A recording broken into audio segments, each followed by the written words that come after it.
In the opulent suite atop the Carlton Hotel, bathed in an enchanting and ambiguous warm glow, Shen Qingli clutched the bed sheets, her fingertips turning white from the intensity of her grip. "Is this your first time?" The man's lust-filled black eyes surveyed the girl, who bit her red lip, choking back a whimper. "I didn't ask you to stop. I'm not afraid of pain." Her voice was soft and ethereal, sending shivers down the man's spine.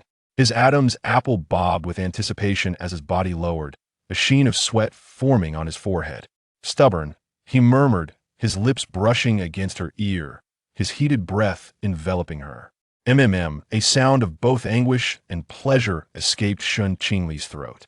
"Are you satisfied?" The man's teasing tone elicited a response as she wrapped her arms around his neck, sealing his lips with hers. With reckless desire, the night stretched on, resembling a vivid dream. For hours prior, she had taken the initiative to approach him on a rainy night in the capital. The city lights began to flicker on. Shen Qingli stood at the entrance of Qinyuan, gazing blankly at the osmanthus flowers battered by the rain. She had been a waitress at Qinyuan, but after a patron groped her, she slapped him, only to be harshly reprimanded by her supervisor and subsequently dismissed. The faint strains of kunku opera drifted from within, and Shen Qingli felt like a lost puppy, staring at the rain-soaked flowers. "Mr. Gu, there are plenty of young girls at Qinyuan," came a voice as a similarly numbered Bentley pulled up, prompting the waitstaff to rush forward with umbrellas. "I need someone clean, preferably a university student." The sound of rain partially masked the man's crisp, magnetic voice, and Shen Qingli turned her gaze toward him. The person who emerged to greet them was either a figure of power or wealth within the capital's elite. "But Mrs. Gu, do you think I am suitable?" Secretary Lin's words were cut short by a sweet, soft voice. Simultaneously, the man clad in a sleek black, tailored suit halted in his tracks. On the steps, the man's face was largely concealed by the umbrella, revealing only the sharp contours of his jawline. For a fleeting moment, Shen Qingli felt a searing gaze sweep over her. Her delicate features glistened, damp strands of hair clinging to her face from the rain. Clutching at a glimmer of hope, she implored, "I am clean, please consider me." No sooner had the words left her lips than the steward of Qinyuan reprimanded her sternly. "Who is this ignorant girl? Do you know whom you are trying to attract? Remove your filthy hands at once." Gu Heng slightly lowered his head and turned to the side, revealing more of his face from beneath the umbrella. His features were strikingly handsome, with deep-set eyes and a refined mouth, intense yet not harsh, his black gaze exuding an innate air of authority. As his striking features came into view, Shen Qingli's breath hitched, a tumult of emotions surging within her, her heart racing as if awakened after a long slumber. In a deep, measured tone, the man instructed Secretary Lin, "Take her to the hotel and have her cleaned up." Secretary Lin hesitated, momentarily stunned by the command. It was only when the man spoke again, his voice imbued with an unsettling chill that contrasted with the summer heat, that he repeated, still not letting go. Shen Qingli, concealing her emotions, slowly released her grip. An umbrella now hovered above her head as Secretary Lin respectfully gestured, "Miss, please follow me." Shen Qingli was escorted by Secretary Lin to the luxurious suite on the top floor of the hotel in Qinyuan. After a quick shower in the bathroom, she stood before the floor-to-ceiling window, clad in an oversized bathrobe, momentarily lost in thought. Once upon a time, she was a cherished girl raised in the palms of her parents' hands. 7 years ago, her parents vanished, and 2 years ago, her brother became a vegetable due to a car accident. Her uncle's family sold off the Shun family's assets and disappeared with the money. With no funds and no place to stay, she found herself cornered by the exorbitant medical bills for her brother's treatment. The dazzling nightscape of Beijing outside was enchanting yet distant. She once naively believed that one day she would stand beside the boy she admired, side by side. Reality, however, had shown her that there would always be an insurmountable chasm between them. The sound of the cards swiping at the door made Shen Qingli's heart race once more. As footsteps approached, she stood up and nervously walked toward the entrance. The man stood beside a decorative cabinet at the door, tall and statuesque. Upon seeing him, memories of the boy standing on the playground, swept by the fervent summer wind, surged in her mind. Those etched memories had not faded with time. "Come here." Gu Heng's cool voice resonated within the room. Shen Qingli took hesitant steps toward him, her head bowed, the dim lighting casting a somewhat ambiguous ambience. Gu Heng narrowed his dark eyes, assessing her for a moment before nodding slightly. "Come closer. Lift your head." With a stiff body, she moved closer, suppressing the fluttering in her chest, meeting his profound gaze. The subtle scent of cedar emanated from him. The top two buttons of his white shirt were undone, hinting at the muscular contours beneath. A flush crept across Shen Qingli's face. Her palms damp with sweat, the mingling feelings of awkwardness and embarrassment rendered her utterly helpless. "You're wearing my bathrobe?" Gu Heng's gaze swept over the black robe draped on Shen Qingli. With his obsessive cleanliness, this room was solely his domain, and everything within it was personal. The unassuming bathrobe, usually overlooked, now accentuated the girl's delicate curves, evoking a sense of allure despite its modesty. "All my clothes are wet. I had nothing else to change into. This is my robe." The man seemed to smile, though Shen Qingli could barely discern it. Gu Heng remained motionless, causing her inner turmoil to swell. She feared his dissatisfaction and dreaded being told to leave. She needed the money. Summoning her courage, Shen Qingli's slender fingers gripped Gu Heng's shirt once more. Noticing his lack of resistance, she wrapped her arms around his lean waist. For the first time, she distinctly heard the powerful rhythm of his heartbeat. A mocking laugh escaped him. "So this is your intention? Who gave you the audacity?" Shen Qingli froze, lifting her gaze to meet his chilling and intimidating eyes. Her own trembled slightly. The soft, dim light in the room dulled the coldness in his dark eyes. She remained rigid, her soft form still pressed against him. This was the first time Gu Cheng truly beheld the girl's face pure and exquisite, untouched by the dust of the world. Her pair of shimmering apricot eyes glimmered with a hint of red, evoking an inexplicable sense of tenderness. Initially intending to push away the girl's arm, he found himself frozen in place. The soft fragrance enveloped him, surprisingly not unwelcome. His Adam's apple bobbed, a flicker of dark fire igniting in his gaze, as he spoke in a husky, sensual tone. "Not continuing?" Shen Qingli wrapped her arms around Gu Cheng's waist, her eyes brimming with warmth. At last, she embraced the boy she had concealed in her heart for 8 long years. Gu Cheng, as she clung to him, her fingers felt the firmness of his abdominal muscles, causing a warmth to surge through her chest, a bittersweet sensation blossoming, while her eyes glistened with unshed tears. After 8 years, she had finally wrapped her arms around the boy she had cherished in silence. She listened to his heartbeat, felt the warmth radiating from him. In that moment, it felt as though she had returned to that ardent summer, when the boy stood beneath dappled tree shadows, affectionately ruffling her hair and smiling at her. The thought made Shen Qingli's heart ache, tightening her grip around his arm. Gu Cheng allowed her to hold him, neither resisting nor reciprocating. The faint, sweet fragrance from her body ignited a fire within him. It was not until Shen Qingli loosened her hold and tremulously reached to unbutton his shirt that he seized her delicate hand. The girl timidly met his gaze, her eyes filled with confusion. Gu Cheng leaned in slightly, their breaths entwined in a haze of intimacy. "Not wearing a bra?" he inquired, having sensed it when she embraced him. Shen Qingli's eyes widened, her fair cheeks flushing. My bra got wet." "So nervous?" He gently grasped her petite chin, lifting it. "You're trembling." Gu Cheng's dark eyes remained inscrutable, as if he were speaking of something utterly mundane. The girl bit her luscious lips, summoning all her courage. In the next moment, she closed her eyes, wrapped her arms around his neck, and fervently kissed him. Her soft lips were cool, carrying her unique sweetness, igniting every nerve within Gu Cheng's body. Shen Qingli had not fully engaged in the kiss. Merely pressing against him was already her utmost limit. Having consumed alcohol, a hint of intoxicating scent lingered in his breath. After a few seconds, she pulled back, her shimmering apricot eyes scrutinizing his expression. Gu Cheng remained calm and unruffled, his deep black eyes resembling an unfathomable abyss. Shen Qingli felt a wave of frustration. Her trembling fingertips fumbled with the metallic clasp at his collar for an eternity, yet failed to unfasten it. A thin sheen of anxious sweat formed on her brow, eliciting a low chuckle from his chest. As she lifted her gaze, her hand on his clasp was captured by his with a deft flick of his fingers. The metal clasp was effortlessly undone. "No need to continue," he murmured, his voice slightly husky.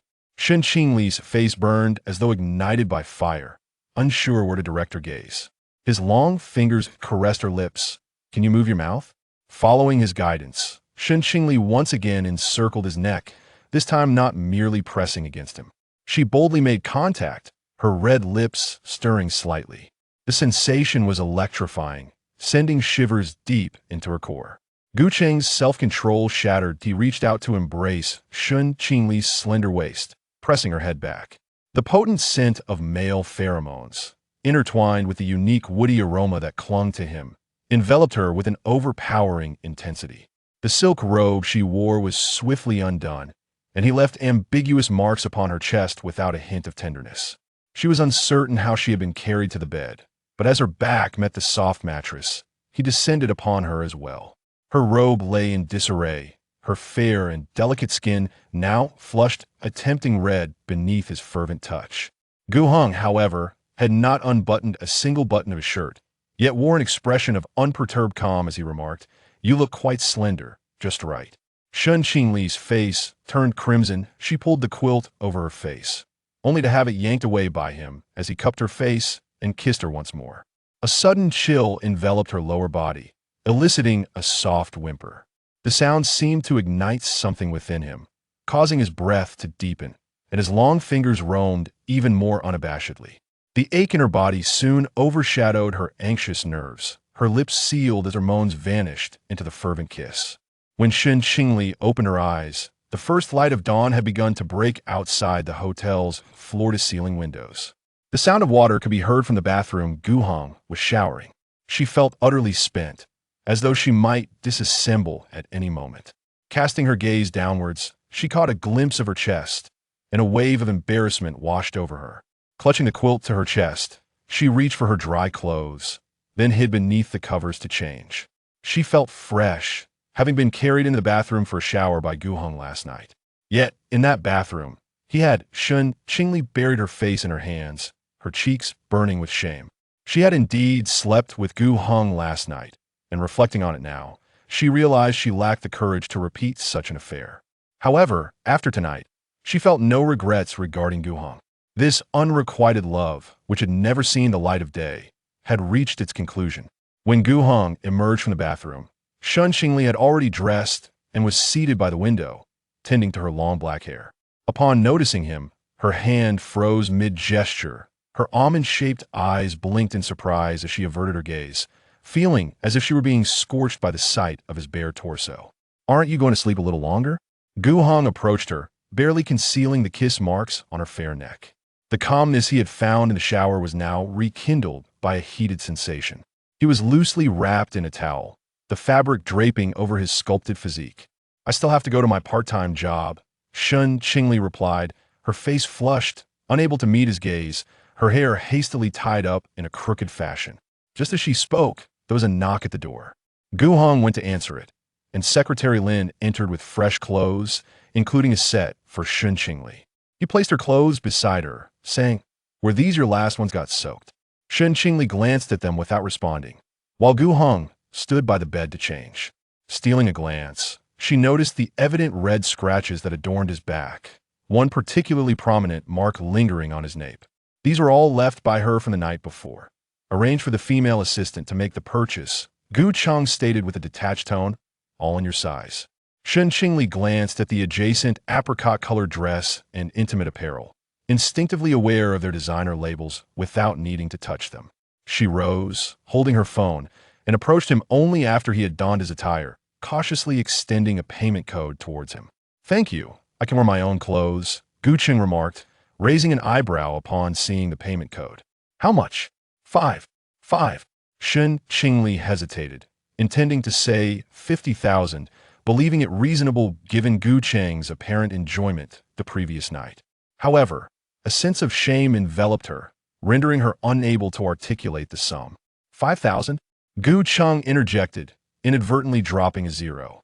Unsurprisingly, the young woman looked up at him in disbelief, her almond-shaped eyes filled with astonishment.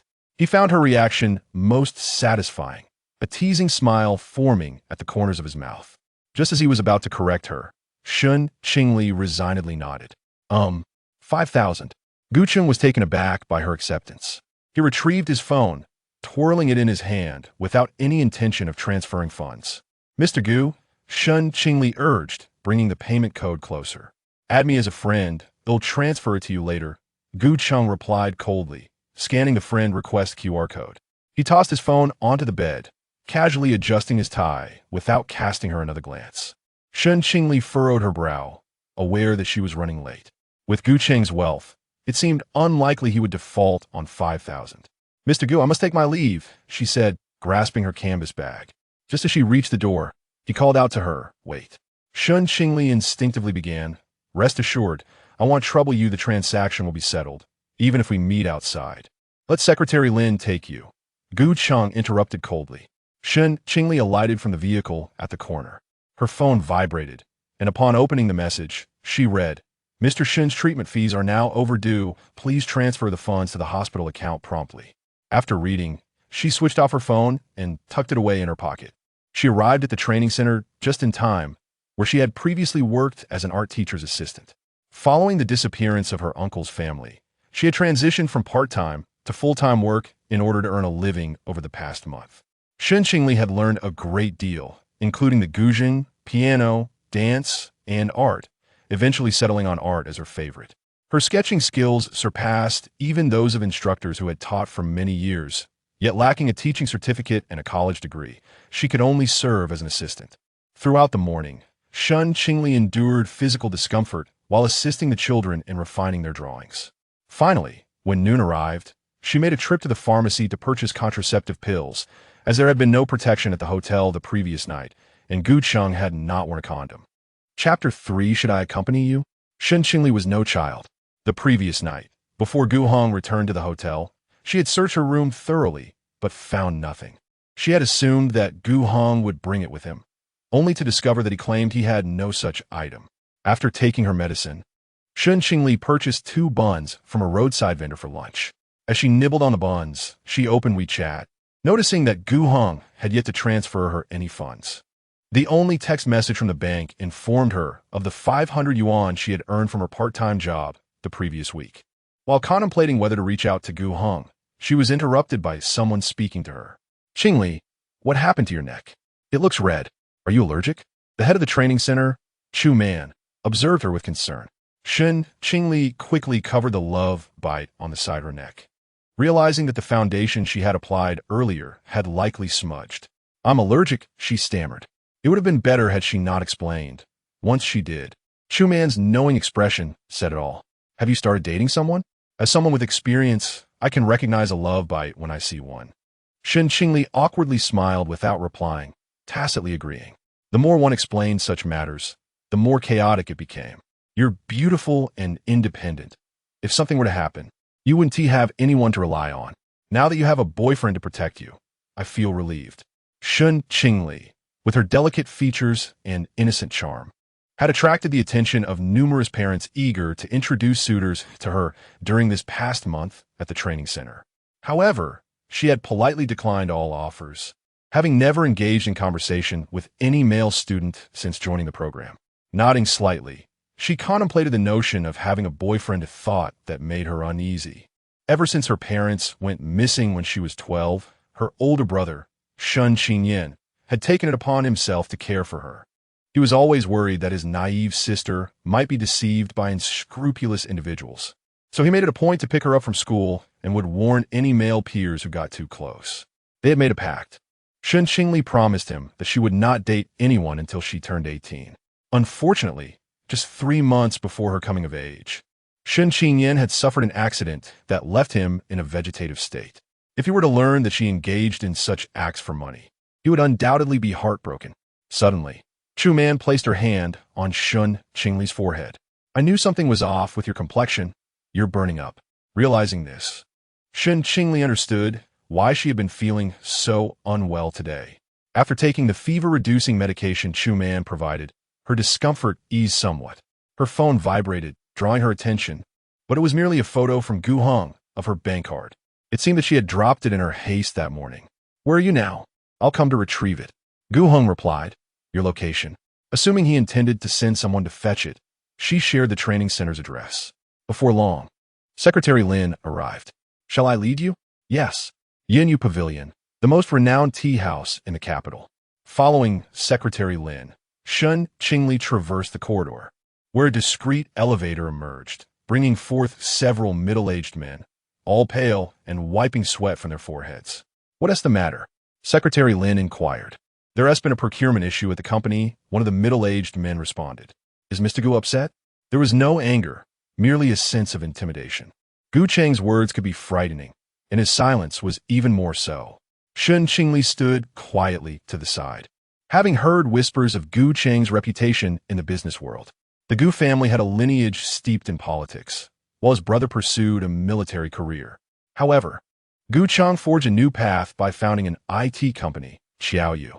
In recent years, the enterprise had flourished, expanding into the realms of chip manufacturing and investment. Gu Cheng was ruthless and decisive, bolstered by the support of his family.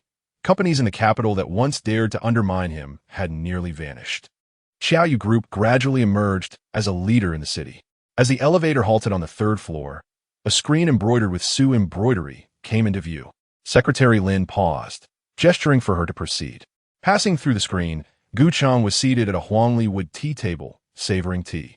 His fingers were long and elegantly defined. Holding the teacup, the fragrance wafted gently, exuding an air of untouchable nobility. Yet last night, those exquisite hands had brought her immense distress. This seemingly untouchable individual had, in a moment of passion, playfully brushed his fingers against her lips, his thin lips curling into a mischievous smile. "Care to taste?" His audacity had been unbearable for Shen Qingli, and now he sat here, impeccably dressed, untouched by the mundane. Shen Qingli had not anticipated encountering Gu Cheng again. She cleared her mind of chaotic thoughts and stood at a distance behind the screen. "Mr. Gu." He lifted his gaze, his dark eyes profoundly enigmatic. "Come and sit." He extended his hand towards her. Shen Qingli hesitated, as there was no chair beside him. Where could she sit? "I am here to retrieve my bank card. I have work this afternoon, and I will leave after I get it." Gu Cheng retracted his hand, not producing her card. The entire floor housed only one tea room, and in contrast to the bustling lower levels, this space was remarkably serene. Shen Qingli opened her mouth, unsure of what to say, while Gu Cheng sat there, sipping his tea leisurely. In the presence of Gu Cheng, her heart raced uncontrollably, and her palms grew clammy with anxiety. After enduring a minute of torment, she stepped towards him. "Mr. Gu, I don't have much time." Gu Cheng stood, taking a step forward, his hand caressing her fair face, finally pinching her chin, leaning down to kiss her. The unique, woody fragrance of the man invaded her senses, causing Shen Qingli's face to flush instantly, and she hurriedly turned away. Gu Cheng did not release her. Instead, he possessively wrapped an arm around her slender waist. Their bodies pressed closely together. "What is wrong?" His tone was light, yet it made Shen Qingli tense up. "Mr. Gu, what are you doing?" "Kissing. Have you forgotten what I taught you last night?"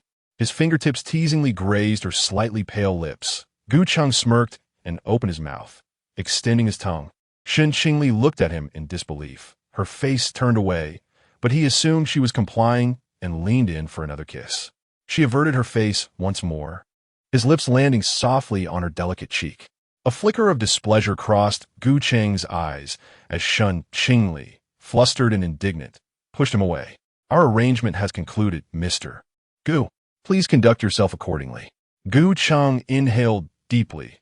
The desire in his dark eyes diminished significantly. "You feel quite warm. Are you running a fever?" "A little." Gu Cheng lowered his head to retrieve a cigarette, recalling that no precautions had been taken the previous night. "I have arranged for a doctor to examine you and prescribe some medication." "No need. I have already taken some medicine. I urgently need money. Could you please provide it to me first?" Shen Qingli once again presented the payment code. Gu Cheng glanced at the QR code with a sardonic smile and transferred 6,000 to her. "Keep the rest for the doctor to assess. There's swelling." After speaking, he turned and entered the tea room's partition, leaving Shen Qingli blushing deeply. "You need to apply the ointment. Take this antipyretic and anti-inflammatory medication as well." A competent female doctor completed the examination and checked Shen Qingli's pulse. "Miss Shen, your health appears quite frail. Ensure you eat 3 meals a day, with a balanced diet of both meat and vegetables, to maintain nutritional health and proper sleep. Upon exiting the examination room, Secretary Lin was engaged in replying to Gu Cheng's messages. Noticing the commotion, Secretary Lin discreetly departed. Gu Cheng approached. Have you contemplated it thoroughly? Would you consider being with me? Shen Qingli's almond-shaped eyes fluttered. Was he suggesting being his lover? She shook her head. Last night was already sufficiently outrageous. Should she continue down this path, she would unwittingly become ensnared in such a relationship. Gu Cheng's dark gaze rested on her as he took a step closer, the pleasant scent of wood lingering in the air. Look at me and answer sincerely. Chapter 4. One day at a time. Unafraid of illness, Shen Qingli raised her gaze. Hearing Gu Heng inquire once more, would you like to join me? She pressed her lips together, replying with a firm negation. Gu Heng's smile was insincere, a mere curve of his lips. He returned her bank card, advising her to keep her distance whenever she encountered him in the future. It felt less like a suggestion and more akin to a warning. Shen Qingli, possessing a keen self-awareness, nodded in acknowledgement. Rest assured, Mr. Gu. Had it not been for my bank card left at the hotel, I would not have come to see you today. She had no desire to see Gu Heng again. His mere presence was enough to evoke memories of that sweltering summer day, and more recently, the absurdity of the previous night. In 2 decades, she had never been in a romantic relationship, and her first intimate encounter with a man occurred just last night. Gu Heng, known in the capital's social circles as an unattainable flower on a high peak, was a striking figure at 26, devoid of female companionship. This was a stark contrast to the Gu Heng she had come to know. Last night unveiled a different facet of him, perhaps a side obscured by the illusions others held of his character. After departing from the tea house, Shen Qingli promptly transferred the 6,000 yuan to the hospital's account. Had it not been for the unforeseen turn of events leading to her dismissal from Qin Yuan, she would not have felt compelled to take such drastic measures. Nevertheless, she resolved that such actions would not be repeated. She bore no lingering regrets regarding Gu Heng. She tucked her bank card away and accessed her mobile banking app, scrutinizing her balance. This semester, lacking the funds to pay her tuition, she had no choice but to consider a leave of absence, necessitating her swift relocation from the dormitory. With the additional 500 yuan earned from her part-time job that morning, she hoped to afford a modest rental. Upon viewing her account balance, Shen Qingli momentarily questioned her eyesight. The figures 10, 100,000, 10,000, 100,000 amounted to an astonishing 500,150 yuan. This sum was bestowed upon her by Gu Heng. The transfer notification she had received earlier that morning, which she had hastily glanced at, revealed a sum beginning with 5. Mistakenly assuming it was her part-time earnings, she was astonished to discover it was, in fact, the unexpected 50,000 yuan. Intending to return to Yunyu Pavilion to confront him, she was intercepted at the entrance by a server clad in traditional Song dynasty attire. I apologize, miss, but without membership or an invitation, you cannot enter. As the afternoon approached, Shen Qingli hurried back to the training center for her shift. She texted Gu Heng regarding the 50,000 yuan, but as soon as she sent the message, a red exclamation mark appeared. It was then she realized he had blocked her. My dearly Li, indulging in buns again? In the dormitory of the art department at Jinan University, Yu Yuan, just returned from a finance lecture, spotted Shen Qingli nibbling on a bun while sketching in her lap. Shen Qingli greeted her with a smile. These buns are convenient. Would you care for one? Yuan Yuan? Of course, Yu Yuan understood that Shen Qingli's choice was not solely for convenience.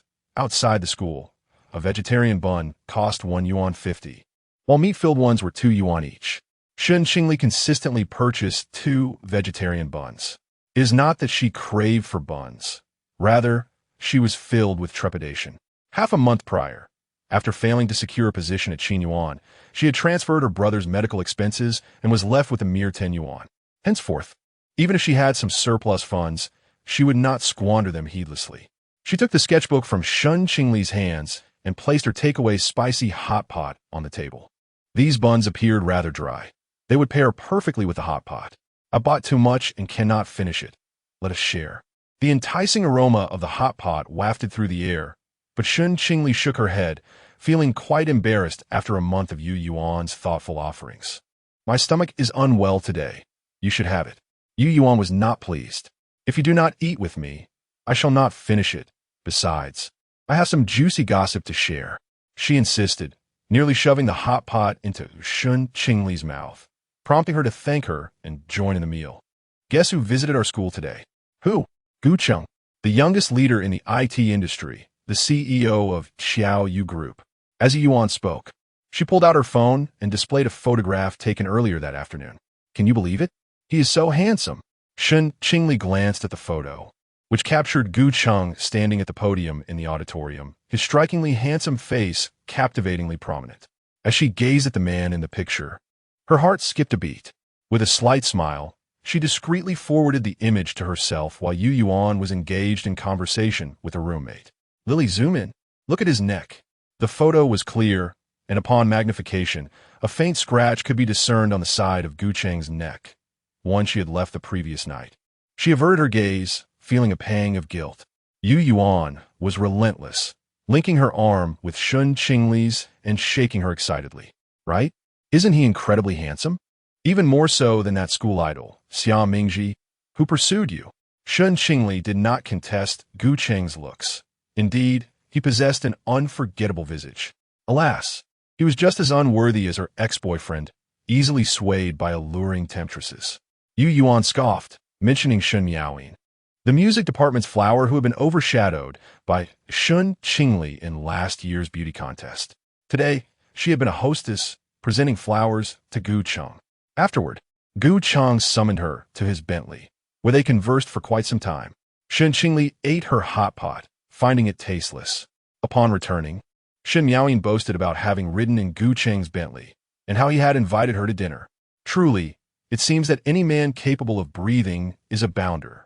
Shen Qingli gripped her chopsticks tightly, recalling her encounter with Gu Heng the previous night when she overheard him discussing the search for clean university girls with his secretary. He had asked her if she would accompany him at noon, only to seek someone new by the afternoon. After all these years, he remained unchanged, an incessant pursuit. She ought to schedule a health check soon. The following day, as Shen Qingli returned to campus, she spotted a familiar Bentley parked at the entrance. Shen Miaoying descended from the vehicle, holding a seemingly exquisite blue velvet gift box. Rumors about Shen Miaoying's relationship with Gu Heng spread like wildfire during their return to the dormitory. It was the same Bentley that had picked her up earlier that day. In future encounters with her, one must exercise utmost caution and avoid provoking her, even if it merely involves indulging her. Upon returning to her dormitory, Shen Qingli discovered Yu Yuan engaged in gossip with her roommates. How ostentatious she had become. In just a single day, she was strutting about the campus with an air of superiority. She had even posted on Weibo, showcasing a luxurious velvet box containing a sapphire necklace, accompanied by a caption that read, "Received a little gift today, it must be worth a considerable sum, given that large sapphire, likely worth millions." Shen Qingli chose not to partake in their chatter. After exchanging pleasantries, she retreated to her bed, enveloping herself in her quilt. Just as she was drifting into slumber, Yu Yuan poked her through the blanket.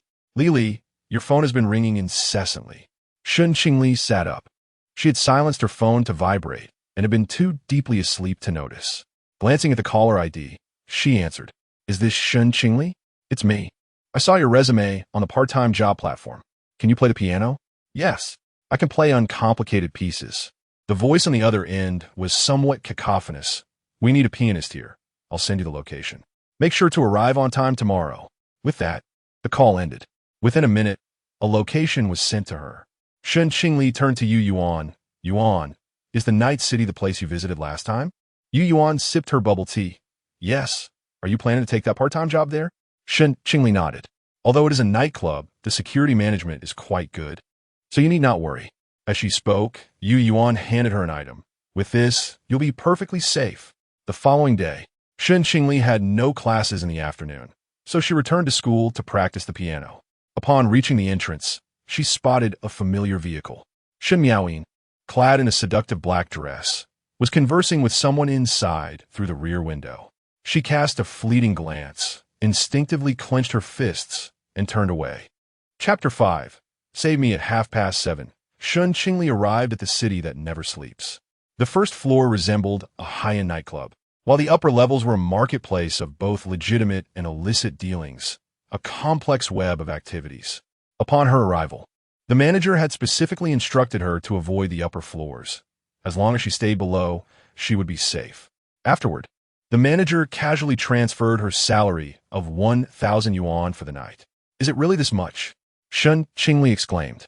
That's the standard rate here. Just make sure you don't run off with half of it. If you perform well, we'll definitely consider you for future opportunities. This was Shen Qingli's first experience with receiving payment up front for a part-time job, and she felt an overwhelming sense of gratitude. She played the piano in a relatively quiet lounge area on the northern side of the first floor, where she was familiar with a few select songs. 40 minutes later, she took a break to visit the restroom. Upon exiting, she was confronted by two men. Miss, please hold on. The two men blocked her path, exuding an air of menace. Could you please let me through? Shen Qingli attempted to remain calm. Not a chance. You've already accepted the money. Are you trying to back out? Without even needing to see his face, Shen Qingli recognized the voice of the man from the Qinyuan who had previously assaulted her, only to be met with her fierce slap. In disbelief, she stared at him. I didn't take your money. Luo Zhengde's gaze was cold as he sneered. Wasn't that 1,000 yuan yours? Shen Qingli fought to maintain her composure. Perhaps the manager's call the previous day was a setup. No wonder he had given her such a generous payment. I'll return the money to you. This is Jingcheng, and if you engage in such transactions, I can call the police. She attempted to threaten them in hopes of being released, but they were evidently not easily intimidated. Luo Zhengde pushed aside his bodyguard and stepped closer to Shen Qingli, his eyes roving over her. Feeling a wave of nausea, she took a few steps back. Who told you to look so enticing? And you dare to resist me, to slap me? Did you think that resigning from Qinyuan would allow you to escape my grasp? He reached out, grabbing her arm. Why don't you come and entertain me tonight? I want to hold the slap against you. If you please me, I might even pay you more. Let me go. Shen Qingli shouted, but her voice was swiftly muffled. Silence. With a fierce bite, she sank her teeth into Luo Zhengde's hand, causing him to flinch and release her. Indeed, a little wildcat.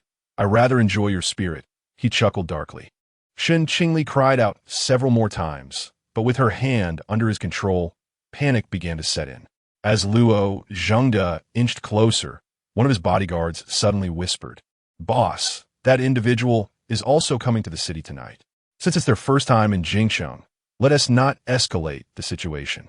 At this, Luo Zhengde scoffed dismissively. Take her to my car. What she struggles? The bodyguard fretted, concerned that Shen Qingli's screams would attract unwanted attention. Luo Zhengde tightened his grip around Shen Qingli's neck. You'd better come along quietly, or I cannot guarantee your survival until tomorrow. As she spoke, a cold dagger was pressed against her waist. They were not mere thugs. To infiltrate Qinyuan and dare to wield a blade in the city that never sleeps suggested ties to the underworld. Shen Qingli nodded, the sharp tip of the knife mere inches away, compelling her to comply. Luo Zhengde hurriedly departed, and two bodyguards flanked Shen Qingli as they escorted her outside. As they left, the manager seemed to have sought her out, but upon seeing the two men beside her, he chose to ignore her presence. The bodyguards did not lead her towards a crowded area, but instead turned into a dimly lit passage. Shen Qingli wore a simple white dress today, having donned a jacket when she visited the restroom, which concealed a small bottle of pepper spray in its pocket, an unexpected gift from Yu on the day before. In a shadowy corridor, a sharply dressed man in black approached them. Luo Zhengde is upstairs. Why aren't you following? One bodyguard chuckled. The boss has us tied up with a little task, and besides, there are so many people around President Gu. Our presence would only be an inconvenience. The man in black said nothing further, casting a glance at Shen Qingli before continuing on his way. Is it wise for the boss to go up alone? What trouble could arise from a business deal? No matter how powerful Gu Cheng is, he wouldn't dare to spill blood in the capital. Shen Qingli felt Gu Cheng's grip on the spray falter momentarily. Seizing the opportunity, she raised her hand and sprayed it towards them. Ah, my eyes! Don't let her escape. Blinded, the two men could not pursue Shen Qingli. She aimed to flee towards a crowded area, yet was oblivious to the passage they had taken her through. where only the distant sound of music lingered. After passing through an entrance, she spotted what appeared to be an exit ahead, but a familiar figure stepped into the corridor. Shen Qingli's heart raced as she saw Gu Cheng, followed by a dark throng of individuals approaching her direction. She instinctively recalled their conversation at Yunyu Pavilion. Yet with pursuers at her back, she could only lower her head and continue forward. In the corridor, Shen Qingli was the sole figure clad in white. Gu Cheng's imperious visage was impossible to overlook. His tall and poised silhouette brushed past her in haste. For a fleeting moment, she caught the distinct woody fragrance he exuded, causing her heart to quicken. However, she soon regained her composure and continued running. To her dismay, she found herself at a dead end. Her heart sank as the only door stood firmly locked, rendering her unable to escape. Ultimately, she had no choice but to retrace her steps. President Gu, we are in pursuit of a woman. She attacked our boss, and he intends to deal with her. A woman? Is Luo Zhengde truly that cowardly? One of Gu Cheng's associates jested. Indeed, our boss has been seething for several days. There she is. Shen Qingli turned back, silently approaching the two men. This was a hidden passage of the city that never sleeps. Anyone attempting to escape through here was merely indulging in a dream. The bodyguard, tears in his eyes, mocked her disdainfully. Hurry over, don't block President Gu's path. Shen Qingli stood still behind Gu Cheng's entourage, too afraid to meet his gaze. Mr. Gu, please. After you. Two bodyguards parted the way for Gu Heng, who remained silent and showed no intention of leaving. Reluctantly, the bodyguards advanced to seize Shen Qingli. Hurry, do not waste time. Disobedience will lead to dire consequences. Shen Qingli, filled with trepidation, stepped back, her gaze inadvertently colliding with those profound, dark eyes. Her breath caught in her throat, and she quickly lowered her head, a sense of shame and bitterness rising from within. How utterly disgraceful. She wished to spare Gu Heng from witnessing her in such a disheveled state. One bodyguard firmly grasped her shoulder, and, as she struggled, the grip only tightened. Behave yourself. She retaliated by slapping Luo Zhengde. But two bodyguards were soon blinded by her pepper spray. They would not let her off lightly tonight. Gu Heng remained where he stood, surrounded by a group, quietly observing without any intention to intervene. Another bodyguard produced an exquisite cigar, obsequiously offering it to Gu Heng. Apologies for delaying, Mr. Gu. Gu Heng declined, adjusting his sleeve, emanating an aura of coldness, lost in thought. As Shen Qingli found herself restrained, brushing past Gu Heng once more, she suddenly spoke up. Her voice trembled with despair. Mr. Gu, I do not wish to go with them. Gu Heng raised his eyes, studying her in silence. The bodyguards, taken aback by the realization that Shen Qingli knew Gu Heng, momentarily froze, allowing her to break free and hasten to his side. Please, save me. Chapter 6, I too feel pain. Do you not consider your own identity? How dare you attempt to associate with Mr. Gu? Come here at once. The bodyguard felt a pang of anxiety, fearing that the young girl truly had a connection with Gu Cheng. Yet they had heard from Luo Zhengde that Gu Cheng never engaged with women. Initially, in an effort to curry favor with Gu Cheng, they had sent two beautiful foreign women from Haicheng, only for Gu Cheng to return them unceremoniously, leading to their superior being ridiculed. Recalling this, the bodyguard stepped forward, intent on seizing Shen Qingli. Hurry, do not force us to take action, he shouted. Shen Qingli's body trembled slightly, disregarding her own dignity as she hastily grasped the hem of Gu Cheng's garment. Mr. Gu, please save me. I do not wish to leave with them. The bodyguard was halted by Gu Cheng's entourage. Mr. Gu, you? Gu Cheng lifted Shen Qingli's chin, a playful smile curling his lips as he spoke in a lowered tone. What can I gain from helping you? Shen Qingli's almond-shaped eyes quivered, and she asked, What do you desire? I want you. Gu Cheng did not elaborate further, coldly uttering 4 words before striding forward with his group. The two bodyguards dared not object, merely watching helplessly as Gu Cheng took Shen Qingli away. Navigating through the clamor of the bar, Shen Qingli followed Gu Cheng into the elevator. She dared not stray too far from him, as he traversed areas she had never encountered before. The city that never sleeps was indeed vast. Had she been alone, she would have surely lost her way. When the elevator came to a halt and the doors opened, Secretary Lin was waiting for them. Upon seeing Shen Qingli beside Gu Cheng, Secretary Lin appeared somewhat surprised, offering her a gentle smile before quietly briefing Gu Cheng.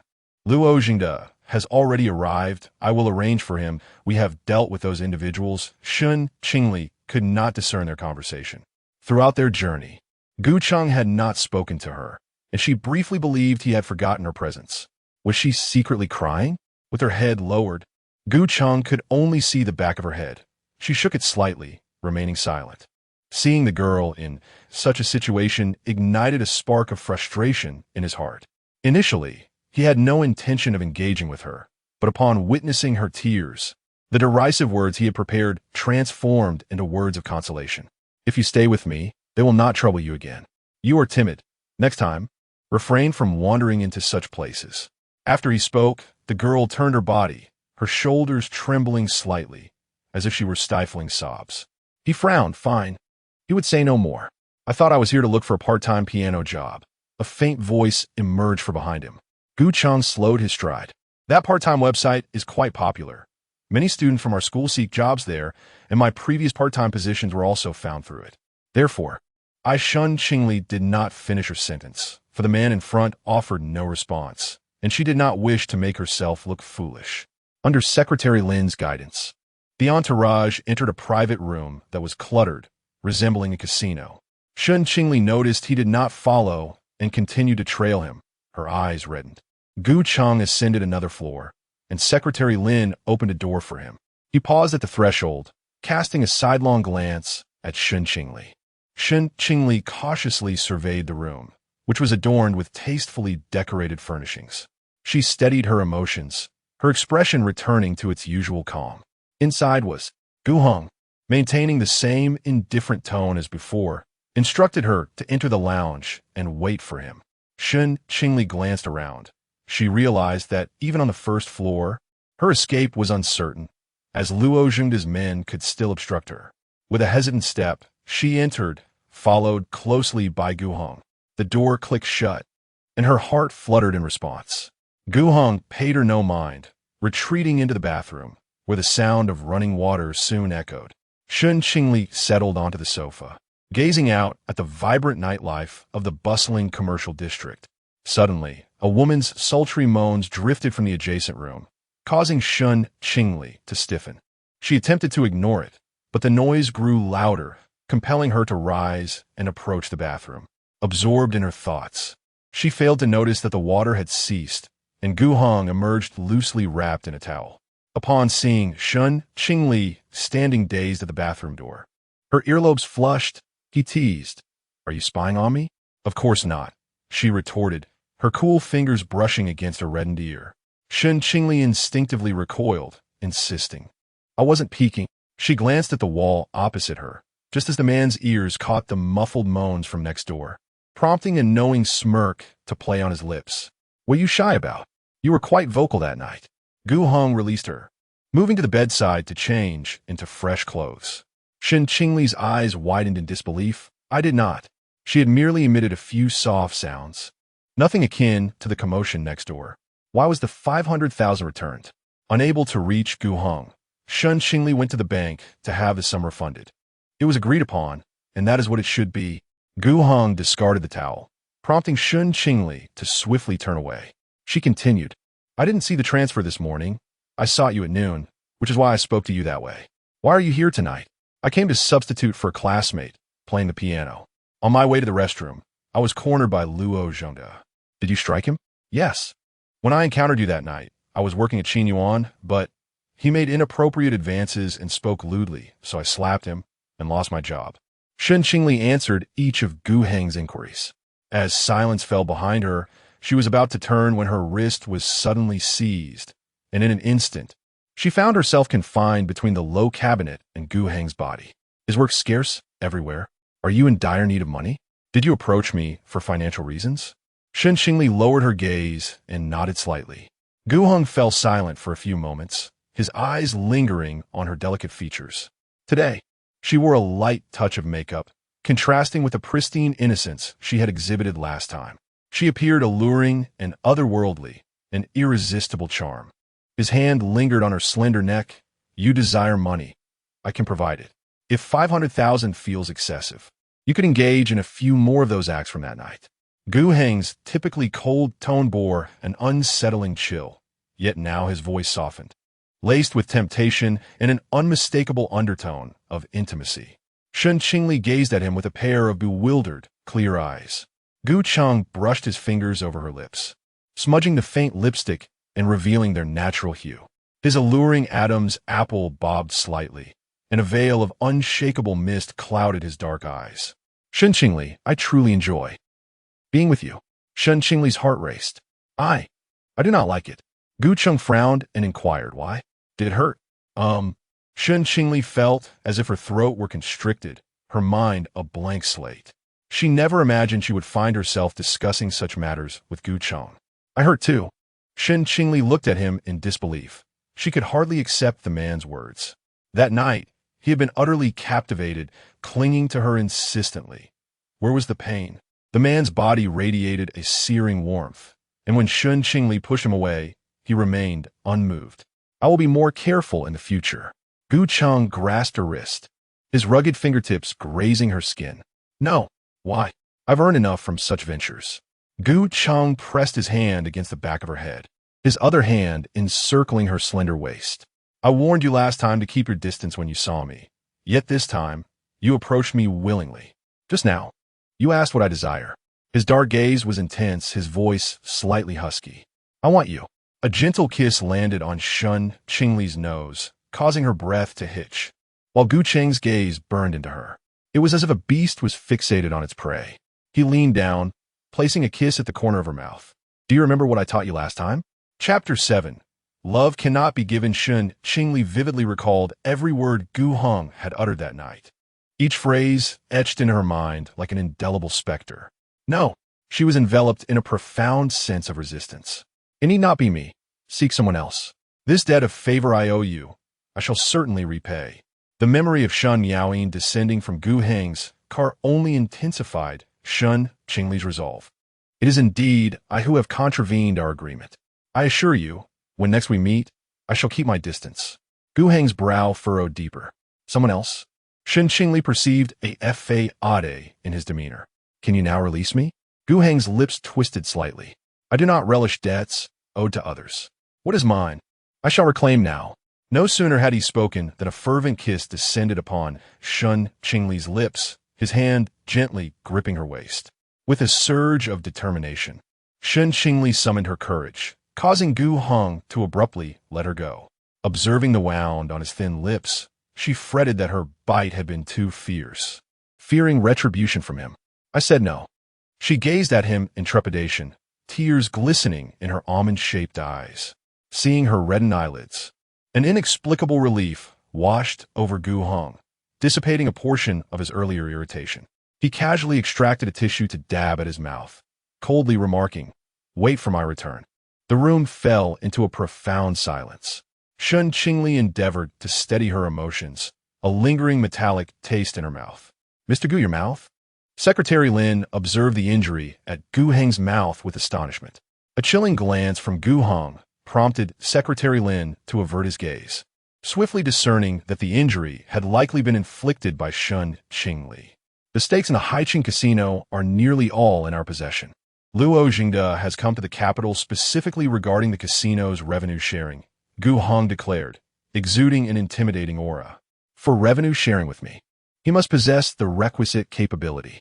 Inside a private booth, Luo Jingde clutched a captivating beauty while drinking.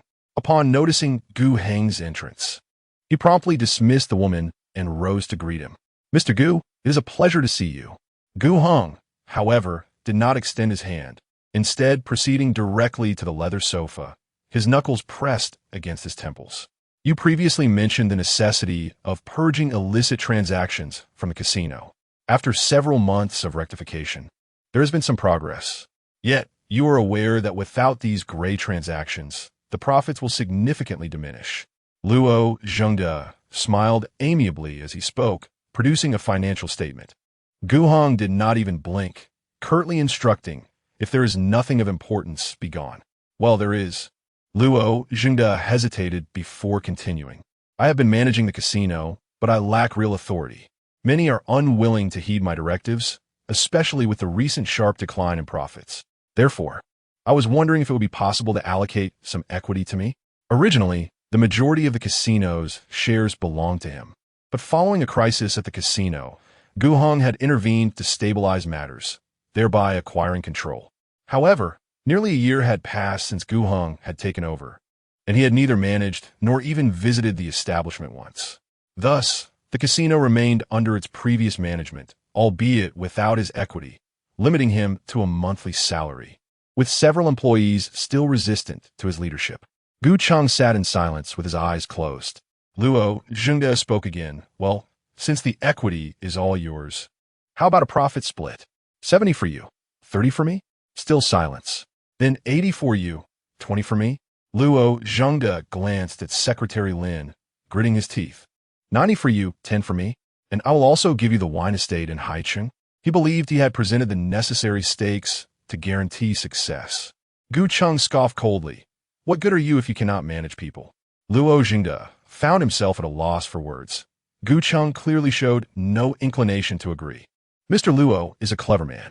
Even if you merely manage the casino for a salary each month, the annual profits would still exceed $1 million. Secretary Lin was well aware of the situation in the casino, and Gu Cheng knew even more about the illicit money that Luo Zhengde collected on the side. You may consider my words today as if I never said them, Secretary Lin remarked. Luo Zhengde could sense Gu Cheng's displeasure and refrain from provoking him further. Gu Cheng lit a cigarette, his tone calm, yet laced with malice. Be mindful of your conduct in the capital. It is not Haicheng. Your underhanded tactics should be kept in check. Should I catch you deceiving women in the capital again, I will ensure you spend a couple of days in prison. Mr. Gu, I won't dare next time, Luo Zhengde replied, his voice trembling. I want all the casino profits. And I demand the wine estate and information about the casino in France, he added with a cold smirk before rising to leave. Luo Zhengde understood the implications of Gu Cheng's words. The person he had just been dealing with had been taken away by Gu Cheng. There was no need for him to quarrel with Gu Cheng over a woman of such little influence. If Gu Cheng decided he no longer wanted her, there would be ample opportunities ahead. Yet, he had not anticipated that Gu Cheng had a penchant for this particular type.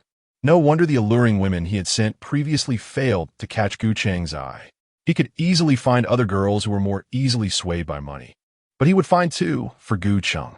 If by chance Gu Cheng was pleased and decided to share some profits, that would be even better. As he reached the door, Gu Cheng paused momentarily. Have someone deal with the person who brought Shen Qingli to play the piano, he said with a sneer. Scum like that only wastes resources. Secretary Lin was somewhat surprised. He had overheard Shen Qingli's quiet explanation to Gu Cheng and had assumed Gu Cheng was indifferent. Understood, Mr. Gu. Gu Cheng had switched cars, opting for a Maybach instead of his usual Bentley. Shen Qingli was puzzled, and Secretary Lin explained, Mr. Gu dislikes the overwhelming scents of various perfumes, and the car he usually drives had absorbed those scents, so it's being cleaned. He added, Mr. Gu has a bit of a cleanliness obsession. Shen Qingli had not anticipated Gu Cheng's fastidiousness, though his preference for cleanliness was evident. Otherwise, he would not have emphasized the need for a tidy university student. Upon entering the vehicle, her eyes fell upon a blue velvet box carelessly tossed on the back seat. This box bore a resemblance to the one Shen Miaoyin had flaunted on Weibo, though she was uncertain of its contents. Contemplating this, she instinctively glanced at Gu Cheng, who was resting against the seat with his eyes closed. She sat quietly in the car. The city that never sleeps was 13 kilometers from Jingnan University. However, due to the numerous traffic lights in the urban area, the journey would likely take over an hour. Earlier, she had informed Gu Heng of her intention to return. It had disregarded her entirely, while Secretary Lin had launched into a lengthy discourse persuading her to get in, citing the exorbitant taxi fares, the lack of public transport at this hour, and the fact that they were headed in the same direction. The atmosphere inside the vehicle was stifling, and Shen Qingli felt a pang of guilt. Had it not been for Gu Heng today, she could only imagine the torment she would have endured at the hands of Luo Zhengde. He had come to her aid, Yet she had repaid his kindness with a sharp retort. Mr. Gu, I genuinely thank you for today, and I apologize for my earlier words. Shen Qingli murmured her regrets, but Gu Heng remained silent, prompting her to discreetly withdraw her comments. As she turned her gaze away, her eyes fell upon the velvet box once more. The man scoffed lightly. Do you wish for it? Realizing he was inquiring whether she desired the box, she replied, I do not. Gu Heng kept his eyes closed. You have gazed upon that box more than once since boarding. Shen Qingli furrowed her brow, scrutinizing him. How could he know she was looking at the box if his eyes were shut? He shot her a cold glance, his tone indifferent. Even if you liked it, it cannot be yours. Shen Qingli inwardly grumbled. She had never expressed any fondness for it. She was merely intrigued by its resemblance to the one owned by Shen Miaoying. Remembering Shen Miaoying, she mustered the courage to ask, Does Mr. Gu undergo regular health checkups? Once every 6 months. This year, Mr. Gu has been exceptionally busy. Thus, the checkup has been postponed until now, Secretary Lin interjected. Taking advantage of his comment, Shen Qingli added, It is still important to have regular checkups. In our class, there are girls who have undergone abortions and others who are unwell. Chapter 8. A visit for examination. Shen Qingli's words were not intended to mock anyone. After entering university, she had witnessed classmates from her cohort undergo abortions. Some were naive, lured by their boyfriends to spend the night away, oblivious to the precautions they should have taken. The likelihood of young women contracting such illnesses is significantly higher than that of men, yet many innocent girls remain unaware, unknowingly engaging in risky encounters and subsequently falling ill. Once afflicted, they may struggle with their condition for a lifetime. In the dormitory, Yu Yuan was a gossip machine.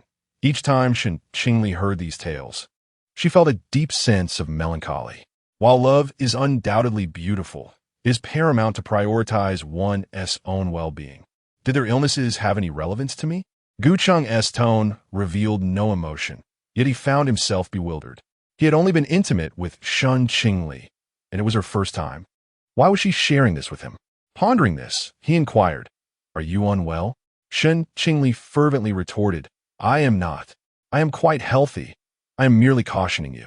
Hearing the urgency in her voice, Gu Cheng couldn't help but smile slightly. Who knows? Perhaps you should accompany me for a checkup tomorrow. Me? Yes. I can only feel at ease after the examination, considering we did not take precautions that night. Shen Qingli shot him an indignant glare, but upon meeting his gaze, she quickly averted her eyes, feeling a twinge of guilt. Gu Cheng raised an eyebrow, finding amusement in her reaction. His clear voice, tinged with mirth, asked, What's this? Were you intending to slap me just now? Shen Qingli would not dare.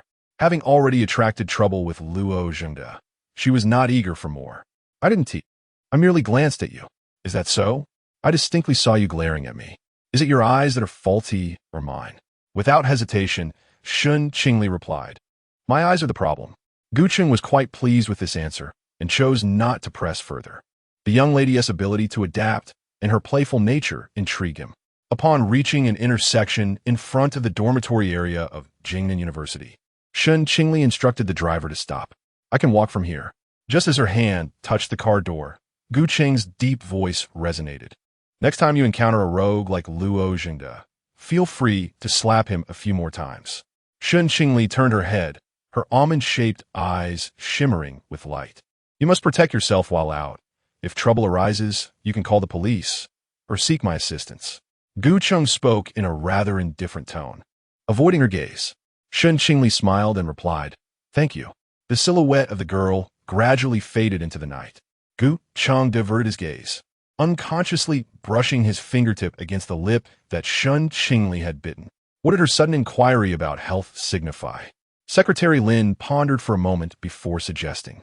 Perhaps Miss Shen is aware of your interactions with Shen Miaoying and has misunderstood the situation.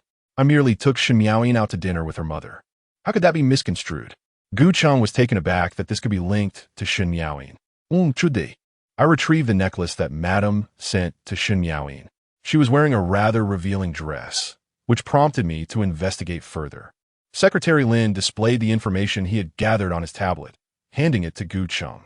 Shen Miaoying is also in her 3rd year of university and has had 7 or 8 boyfriends during her time here. Gu Cheng tapped his fingers lightly on his knee. offering her a sum of money, assuring her that he would clarify matters with his mother, indicating that such situations would not require her assistance in the future. Individuals like her were far removed from purity and innocence. Secretary Lin responded with a jest, saying, "Actually, Miss Shen would be quite suitable. However, I suppose you would not introduce her to the lady of the house at this time." Gu Chang closed his dark eyes, the visage of Shen Qingli appearing in his mind. If he were to bring her along again, chaos would undoubtedly ensue. Shen Qingli left early, only receiving half of her remuneration for covering the shift at the nightclub. "I'm sorry, Lili. I thought there wouldn't be such blatant ruffians at the nightclub." The following day, upon learning of Shen Qingli's ordeal, Yu Yuan incessantly apologized to her. "This is not your fault. It's merely a residual effect from the incident at Qin Yuan." Shen Qingli handed her the milk tea she had ordered, adding, "And the pepper spray you gave me was immensely helpful." "Wow, Lili, I haven't seen you drink milk tea this entire month. Is it really okay for me to have some?" Yu Yuan hesitated to ask. Shen Qingli chuckled. Yuan, I truly appreciate you treating me to meals during this time. If you don't drink my milk tea, I would feel embarrassed. Then I shan't hold back. Love you, darling," Yu Yuan exclaimed, planting a kiss on Shen Qingli's cheek before resuming her position on the bed to binge-watch her series. During the summer vacation, the dormitory was predominantly occupied by her and Yu Yuan. Yu Yuan's family resided in the capital, yet she mentioned that after only a couple of days at home, her mother had already begun to complain. Thus, she often claimed to be working part-time as an excuse to stay in the dormitory for a couple of days. With her presence, Shen Qingli found some distraction, preventing herself from sinking into despondency. Unfortunately, her stay in the dormitory would not last much longer. Shen Qingli had a training session at the center scheduled for 2 in the afternoon, and as she exited the dormitory, she encountered Xiao Mingji. "What a coincidence, classmate Shen," Xiao Mingji called out, clutching a basketball and dressed in casual sports attire.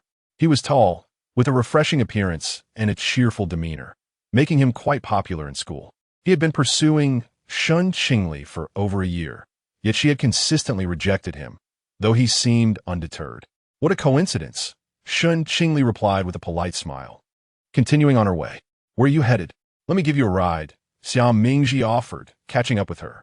Remembering something, he scratched the back of his head sheepishly. "I just realized I came in my cousin's car, but I can take a taxi to drop you off." Although Shen Qingli did not harbor any romantic feelings for him, his appearance often reminded her of someone from her youth. Therefore, she had never treated Xiao Mingji with disdain, instead greeting him with a smile during their conversations. "No need, the training center isn't far from here. I can take the bus," she declined. Hearing such a definitive rejection, Xiao Mingji felt a pang of disappointment. Shen Qingli was gentle and serene, never speaking harshly to anyone, even during the 2 months when he pursued her most fervently. When it impacted her personal life, she merely coldly stated, "I really don't like you. Please refrain from bothering me again." Xiao Mingji did not wish to irritate her further, so he smiled brightly. "Take care on your way." After bidding farewell to the two, Shen Qingli made her way towards the school gate. However, after just a few steps, she felt a scorching gaze upon her. Raising her eyes, she spotted Secretary Lin standing beside a Bentley, a smile adorning his face. She approached him to greet, but out of the corner of her eye, she noticed the back window of the Bentley lowering halfway, revealing a sullen face. "Miss Shen, I am here to take you for a hospital checkup," Secretary Lin stated. Shen Qingli waved her hand in refusal, asserting that she would find time to go on her own, but her words were cut short by a frigid voice. Secretary Lin continued to stand beside the car with an unwavering smile, showing no intention of leaving. Concerned about being seen by her classmates, Shen Qingli reluctantly got into the car. Chapter 9. "You're not wearing it again," as she settled into the car. The chill emanating from the man beside her was even more frigid than the air conditioning. "Good afternoon, Mr. Gu," Shen Qingli greeted with a smile. Gu Heng glanced at her indifferently before placing his phone in front of her, revealing their WeChat conversation on the screen. "Did you delete me?" His dark eyes narrowed, filled with displeasure. "You blocked me first," Shen Qingli responded, bewildered by his anger. After all, it was he who had initially severed their connection. Keeping such a WeChat account in her contacts was merely taking up space, so she had deleted it without a second thought. Add me back, he commanded.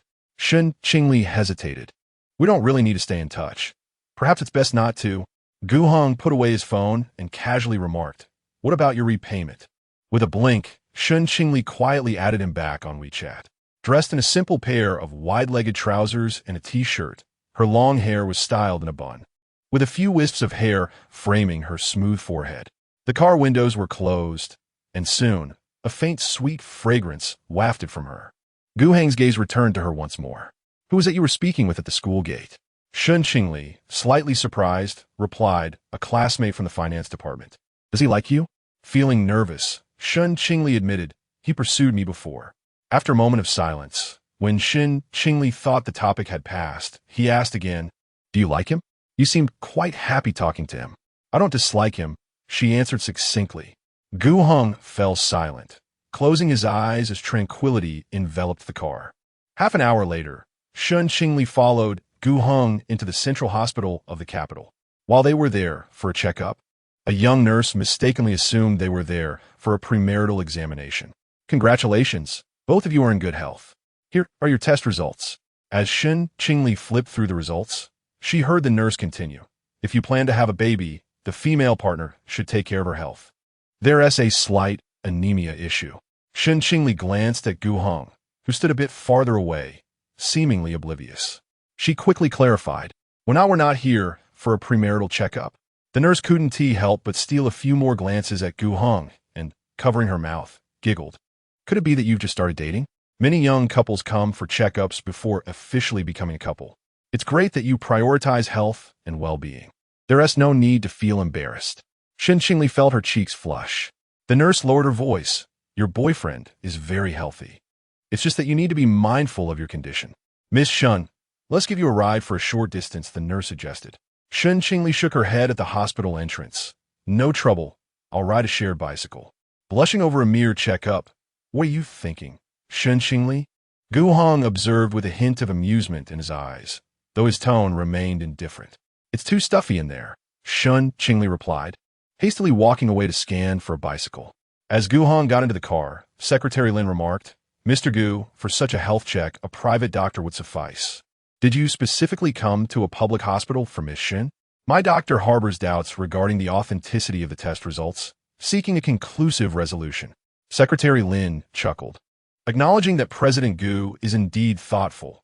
However, I never anticipated that young Master Xia would pursue Miss Shen. His affection is unrequited. Shen Qingli does not return his feelings. Today, Gu Heng came from home, and coincidentally, Xia Mingji was at his house for a meal, so he gave him a lift to school. Throughout the journey, Xia Mingji incessantly spoke of the girl he has admired for 2 years. How beautiful she is, her smile radiating warmth like sunlight. Gu Heng found him bothersome, nearly ejecting him from the vehicle. Upon arriving at school, he witnessed Xia Mingji, like a lovesick puppy, conversing with Shen Qingli, and he immediately realized that the girl he was referring to was indeed Shen Qingli. Shen Qingli is preparing to move out of the dormitory. She has found a reasonably priced apartment near the training center. When she returned in the evening to pack her belongings, Yu Yuan was absent, so she sent her a message. Shen Qingli's possessions were minimal, fitting neatly into a small suitcase, with the remaining bedding to be collected the next day. The apartment is situated in an old neighborhood, somewhat dilapidated, but Shen Qingli is content. She can use the communal kitchen to cook instant noodles, no longer relying on buns. And instant noodles are quite affordable. That night, as she lay in bed, her roommate seemed to have returned, engaging in a heated argument with her boyfriend that kept Shen Qingli awake. She began to contemplate various matters: when her brother would awaken, when she might save enough tuition to continue her education, and whether her long-missing parents would suddenly reappear, allowing their family to once again share a meal together. Unbeknownst to her, tears began to flow. She dared not dwell on such thoughts further, yet she remembered that she still owed Gu Heng a favor. She took out her phone and sent him a WeChat message. Mr. Gu, I am quite skilled at painting. Should you have any needs in this regard, please feel free to reach out. I still owe you a favor. It was late, nearly 2 in the morning, and Shen Qingli assumed he would not respond. However, within a minute, a notification appeared on Gu Heng's WeChat profile. Where are you? At my new home. There was a prolonged silence on the other end. Shen Qingli, puzzled, inquired, "Are you coming over?" Yet, there was still no reply. As silence enveloped her surroundings, she closed her eyes, preparing to drift into slumber. After an indeterminate time, she was roused by the sound of her phone ringing from an unfamiliar number. "Hello? Come down." Shen Qingli immediately regained her composure, moving to the window to peer outside. A Rolls-Royce Phantom stood incongruously by the roadside. "Gu Heng," she instinctively called out his name. "Come down. I'm waiting for you in the car." His tone was unusually gentle, lacking the usual aloofness. Shen Qingli donned a light jacket over her nightgown and descended the stairs. The driver stood outside, gesturing for her to enter the vehicle. Hesitatingly, she opened the door and leaned inside. A faint scent of alcohol lingered in the air. Gu Heng rested one arm against the car window, massaging his temple. "Have you been drinking?" "I had a few drinks while discussing business." Shen Qingli leaned closer to assess his condition. He appeared slightly distressed, his brow furrowed. "If you have a headache, I can help you with a massage." During the period when Shen Qingyan had just succumbed to a vegetative state, she devoted herself to mastering various massage techniques. Gu Cheng straightened his posture, leaning slightly toward her. He towered over Shen Qingli by nearly a head, and even while seated, his height was quite imposing.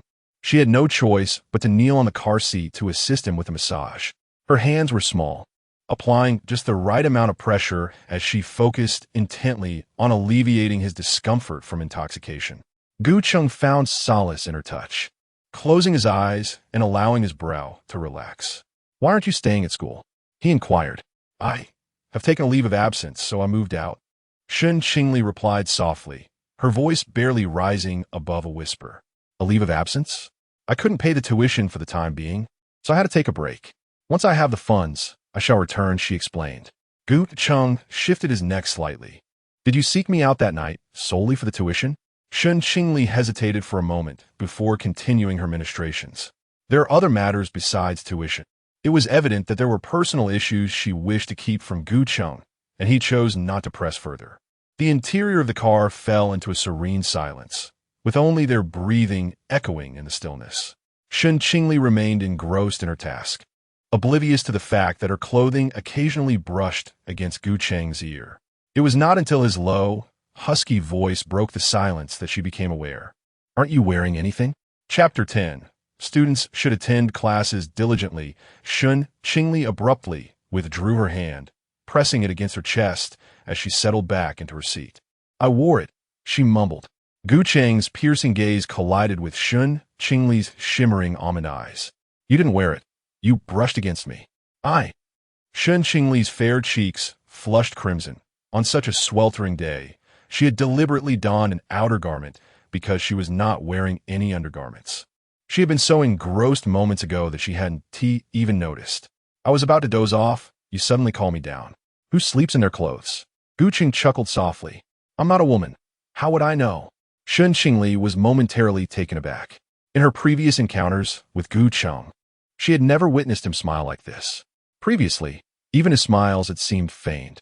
Her heart inexplicably raced. The dim glow of the streetlights outside casting a soft light on Gu Cheng's profile, his rugged features softened by the illumination, making him particularly captivating. The air was thick with an unspoken tension as Gu Cheng wrapped his arm around her waist, pulling her onto his lap with an intensity that left her disoriented. Before she could fully comprehend the situation, Gu Cheng captured her lips with his long, rough hands teasing her nightgown, sending shivers coursing through her body as he grasped her waist. Shen Qingli's soft whimper was consumed by their passionate kiss.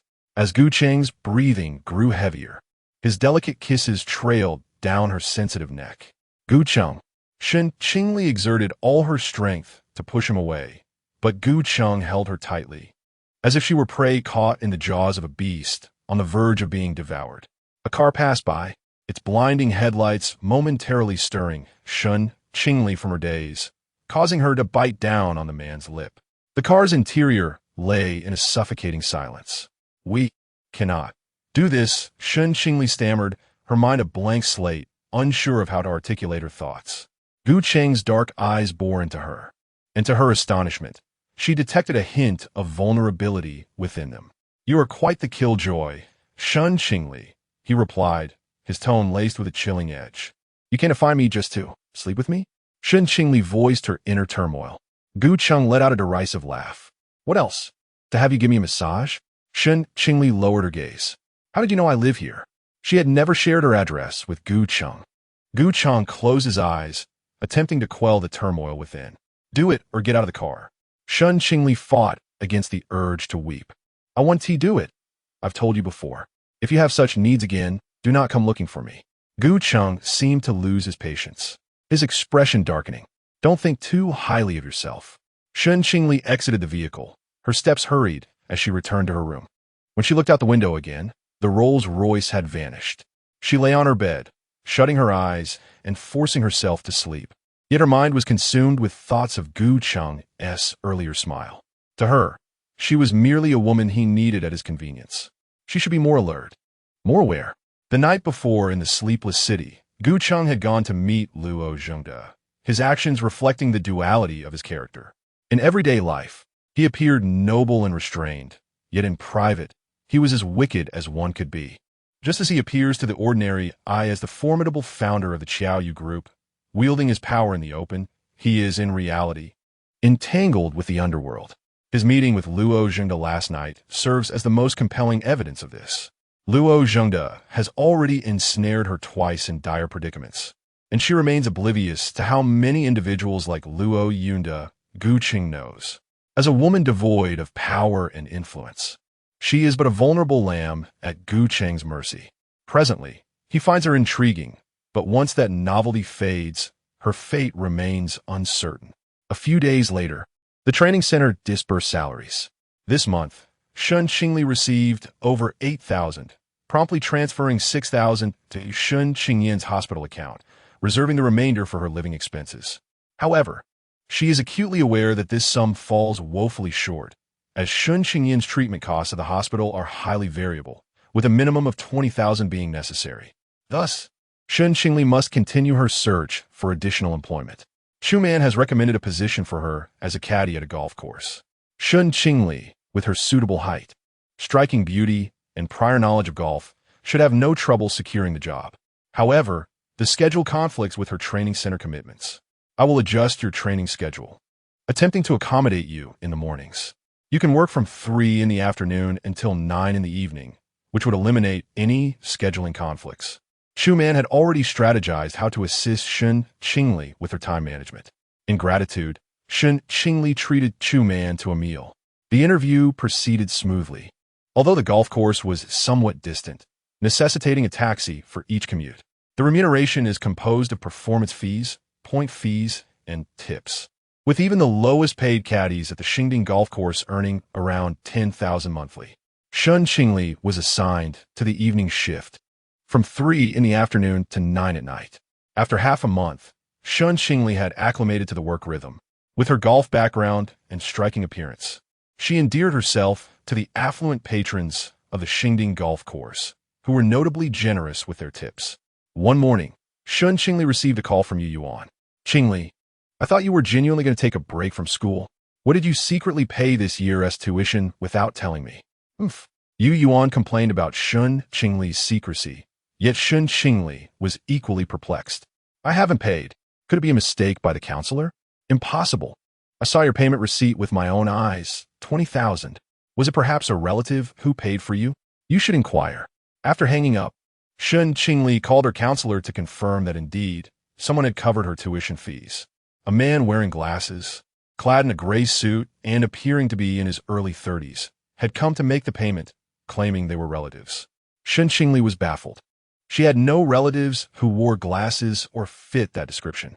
After pondering for a while, the only person who came to mind was Secretary Lin.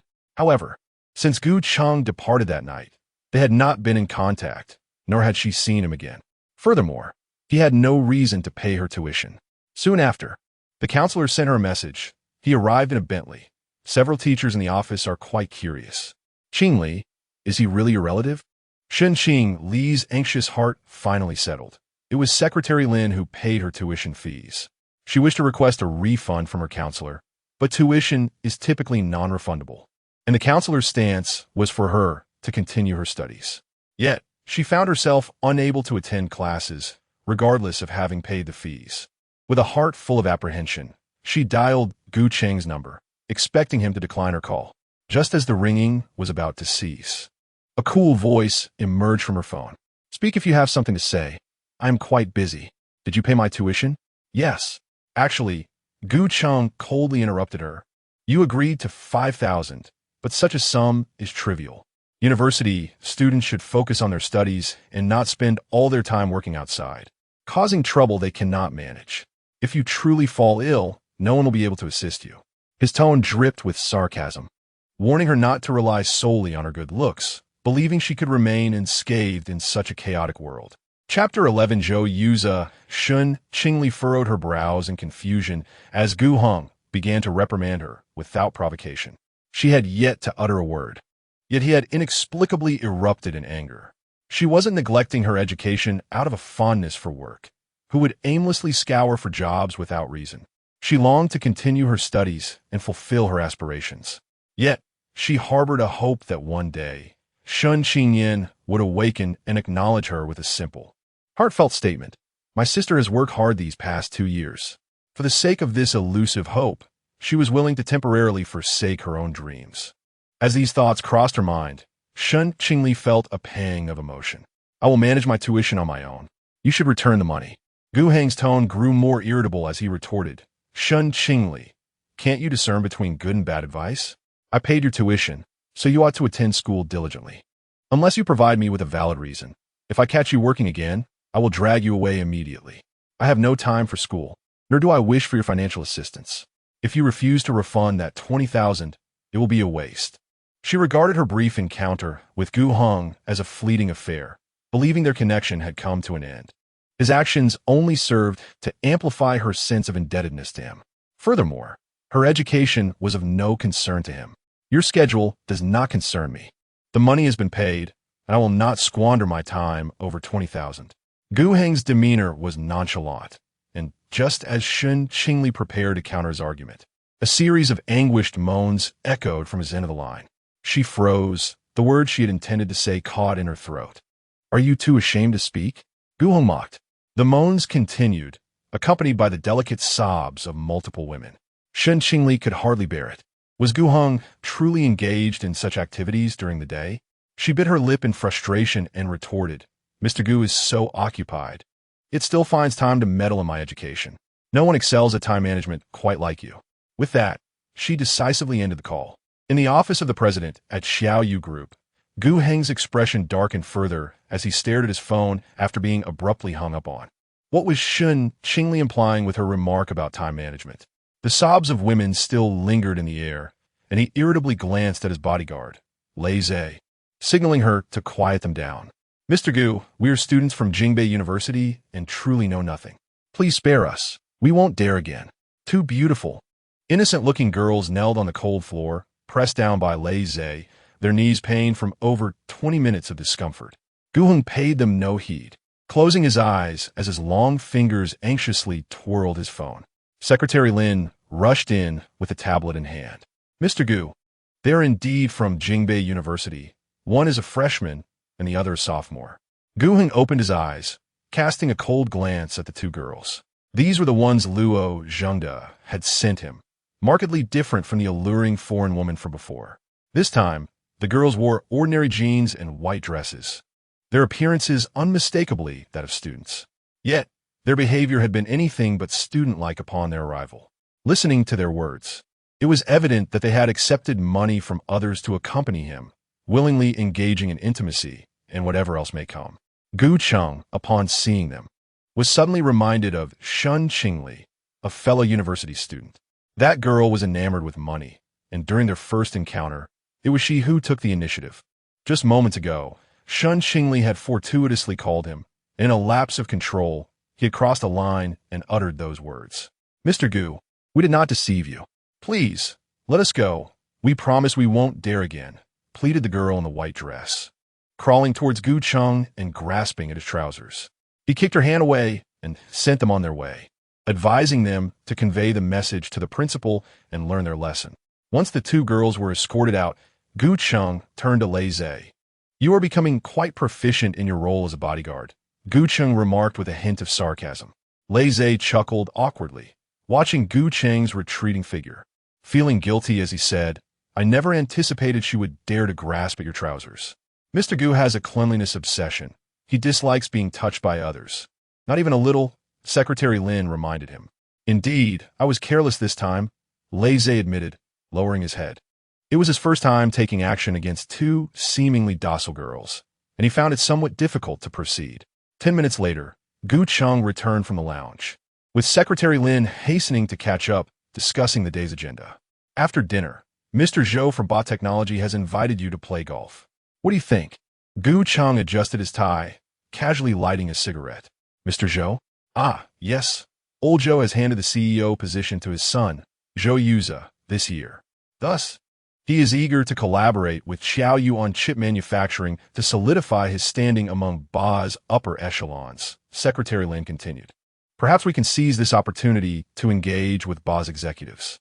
Gu Cheng, biting his cigarette, gazed into the distance, lost in thought. After dinner, have him wait for me on the golf course. Qingli, there will be a group of guests at 7, requiring 7 caddies. I have recommended you. A voice called out in the staff lounge of Xingding Golf Course, where Shen Qingli had just finished attending to the previous group of guests. Thank you, Sister Zhang. Shen Qingli glanced at the time. She had 20 minutes left to eat. She swiftly finished her meal in the staff cafeteria, cleaned the golf cart, just as the attendant brought the guests over. She greeted them briefly and assisted in placing their golf bags onto the cart. Qingli, Shen Qingli paused, turning around to see a familiar face. She opened her mouth, and after a moment, smiled. Brother Yuza. Zhou Yuza smiled gently. When you greeted me earlier, I thought I had mistaken you for someone else after all these years. Shen Qingli was equally surprised, as she had not initially recognized Zhou Yuza. Indeed, since I saw you before my college entrance exams, you went abroad. Brother Yuza, you haven't changed a bit. Zhou Yuza remained, as she remembered, warm, courteous, and a humble gentleman.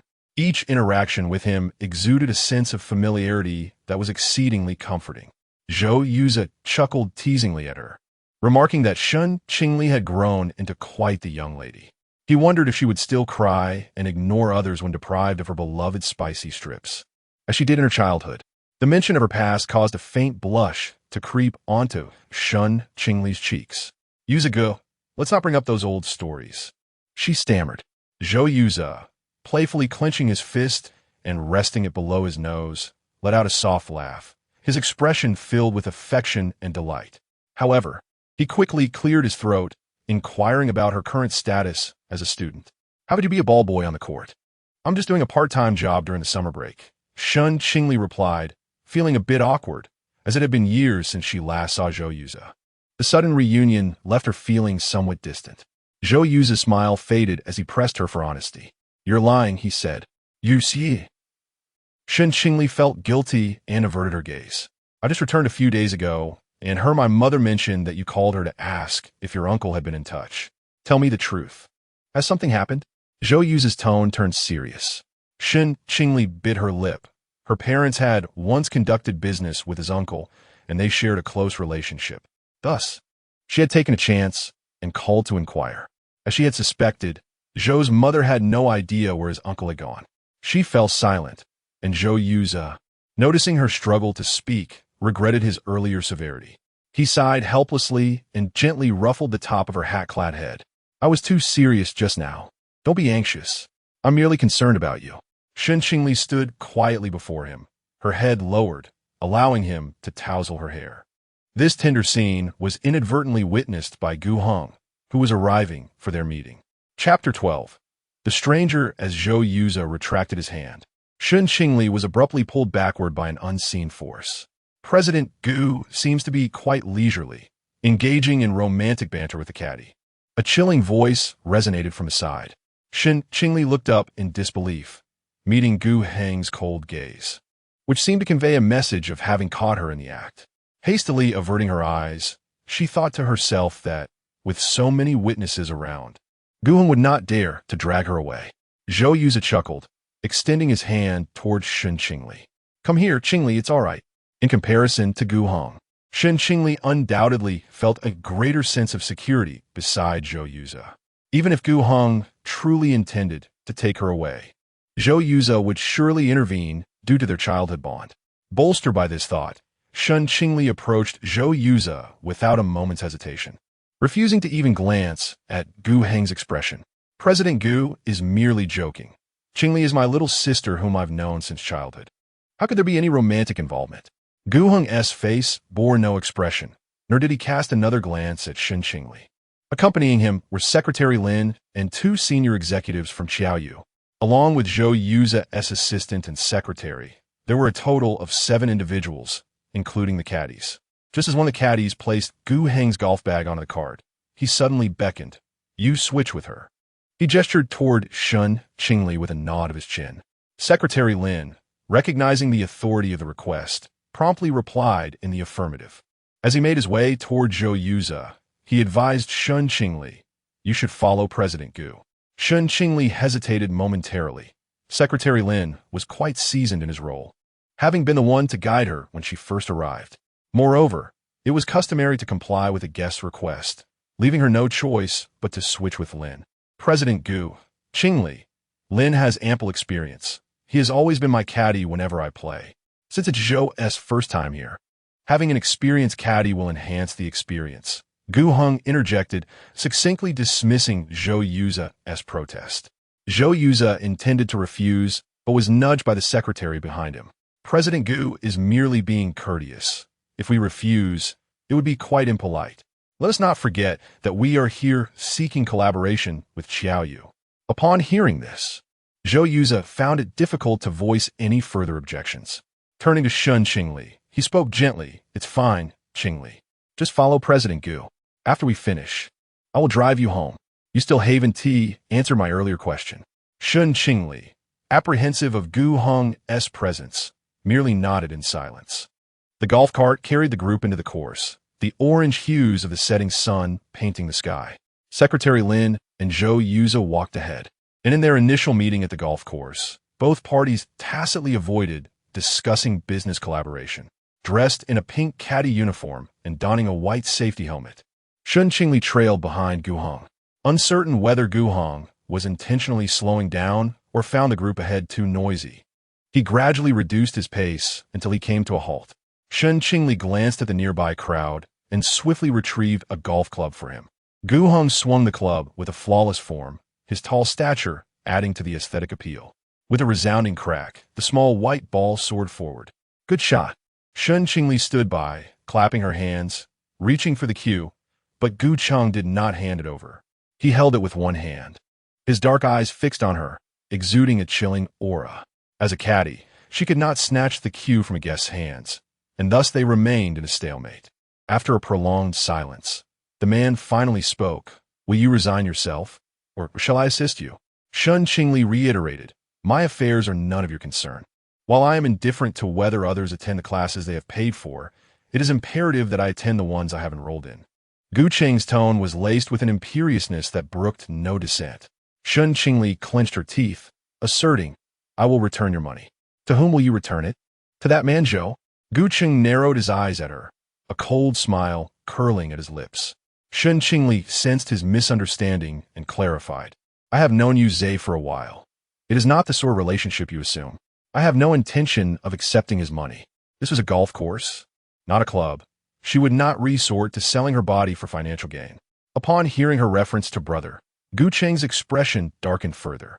He tossed aside the cue, encircled her waist, and pulled her into his embrace, his palm brushing against her sensitive waist. "How intimate you are. What have you done with him?" The insinuation was palpable. Gu Cheng suspected that she had engaged in the same transactions with Zhou Yu's as she had with him. Shen Qingli's pupils dilated, her hands pushing against him in resistance. Desperate to break free. "I have not." Gu Cheng was incensed. Zhou Yuza and his companions could easily turn and witness the scene. Yet, her strength was negligible against Gu Cheng. He regarded her with an unhurried gaze, his eyes harboring a peculiar emotion. "Shen Qingli, you would do well to restrain yourself. Do not let me discover that another man has touched you in the near future." Her pure, fair complexion was suffused with anxiety and indignation. Shen Qingli glared at him with fierce almond eyes, as if wishing to bore a hole through Gu Cheng's handsome face. After a few more seconds of standoff, Gu Cheng finally released her, feigning indifference as he scrutinized her. Noticing her continued glare, he felt an inexplicable delight. A hint of a smile danced at the corners of his eyes as he raised his hand, playfully tapping her smooth forehead with his fingers. "Who are you glaring at?" Shen Qingli bent down to retrieve the cue from the ground, and when she lifted her gaze to meet his, her expression had regained its composure. "Do you harbor feelings for me, Mr. Gu?" Gu Chang appeared to have heard a jest, his indifferent demeanor making him seem unapproachable. "What have I done to give you such a misconception? Simply because I oversee your schooling?" His calm voice carried an unsettling chill, prompting Shen Qingli to lower her eyes. Avoiding his gaze, "My understanding of a one-night stand is that both parties merely seek their own needs. I sell my body, and you provide the payment, thus settling all accounts. Upon our next encounter, we would be strangers. Now, Mr. Gu, is it not rather inappropriate for you to overstep and manage my affairs?" Shen Qingli recognized that her words might sound ungrateful, as it was indeed Gu Cheng who had assisted her in the city that never sleeps. However, she had her own life to lead, and the chasm between her and Gu Cheng was vast. She did not wish to indulge in unwarranted fantasies. She followed Gu Heng, who provided her with money, allowing her to be at his beck and call, perfectly fulfilling their mutual needs. However, she did not wish for this arrangement. She did not want her carefully concealed feelings, nurtured over the years, to become tainted. She was reluctant to remain by Gu Heng's side, gradually wearing away at herself. She had already lost enough and did not want her most cherished possession to lose its essence in the end. Gu Heng stood quietly before Shen Qingli, the sky dark and oppressive, casting a shadow over his profound features, rendering them somewhat indistinct. In this silence, even the air felt stifling. It was not until the man let out a self-deprecating scoff, acknowledging the situation with an air of detachment, that the atmosphere shifted. Subsequently, Gu Heng's demeanor towards Shen Qingli became that of an ordinary guest and caddy, merely passing clubs back and forth. He did not spare her another glance, nor utter a single word. Zhou Yuze would occasionally exchange a few words with Gu Heng, who offered little response, most of the time leaving it to Secretary Lin to reply. The ominous clouds loomed overhead, hinting at an impending downpour. "Mr. Gu, it seems rain is imminent. Shall we head back?" Outside the golf course, Zhou Yuze stood by the car, extending his hand to Gu Heng. "Mr. Gu, I hope you can see my sincerity." Gu Heng's expression remained indifferent as he replied, "For now, I fail to perceive Mr. Zhou's sincerity. What I seek is tangible products, not mere verbal assurances." He did not shake Zhou Yuze's hand, marking the discussion as a most unpleasant negotiation. When Shen Qingli emerged after changing, the rain had begun to pour heavily. The summer rains in the capital were always fierce, enveloping the entire golf course in a mist within moments. As she stepped outside, blinding headlights flashed past, and an opulent Bentley glided by her. Standing in the rain with her umbrella, Shen Qingli felt as though she had returned to that day, still the bewildered and disheveled little dog lost in the downpour. Meanwhile, Gu Heng merely paused for a moment, a figure of elegance and unattainable allure, a transient passerby. "Mr. Gu, it's Miss Shen. In such heavy rain, should we let her into the car?" Secretary Lin signaled the driver to slow down, ready to stop at any moment. Chapter 13. Drawing the line, Gu Cheng coldly averted his gaze from the girl, his lips curling into a faint smirk. "Lin Chuan, do you harbor feelings for her?" Secretary Lin's face paled as he immediately turned his head and leaned in. "President Gu, that is not what I meant. He would never dare. After all, Gu Cheng had only ever been involved with Shen Qingli. Even if Gu Cheng were to change partners daily, he would not presume to covet." Gu Cheng shut his eyes. "Since when have you begun to speculate on my thoughts and make decisions for me?" "I apologize, President Gu." Secretary Lin dared not breathe, realizing he had overstepped. "Deliver 50,000 in cash to Shen Qingli, and do not mention her in my presence again." The shadow of a Bentley faded into the rain, while Shen Qingli continued to walk with her head bowed. Shortly after, another car approached. "Qingli, hurry and get in the car. Were you not waiting for me? You'll get drenched in this downpour." Zhou Yuze emerged from the Porsche, taking the umbrella from Shen Qingli's hands. Noticing her hesitation, he smiled. If you call me brother, would I let you return alone? If you don't get in, I'll stand here with you to watch the rain. Tears glistened in Shen Qingli's almond-shaped eyes, unsure whether it was due to the swiftly passing Bentley or Zhou Yu's words. She climbed into the car, and Zhou Yu produced a clean towel, gently helping her dry the raindrops that clung to her shoulders. Thank you, Brother Yuza, but I can manage, Shen Qingli said as she accepted the towel. Sensing her distance, Zhou Yu refrained from pressing further, and a beautiful piano melody filled the interior of the vehicle. Zhou Yu had been playing the piano since childhood, and when their families were neighbors, she had attended his piano competition. In those youthful days, clad in a pristine white suit, he had enchanted everyone with his exquisite melodies. That day, Zhou Yu had won first place and had immediately gifted her the crystal piano trophy. As Shen Qingli gazed at Zhou Yu's radiant smile, she vividly recalled the prince from her fairy tale books. A beam of light illuminated his softly contoured profile, and she had secretly dubbed him the Piano Prince.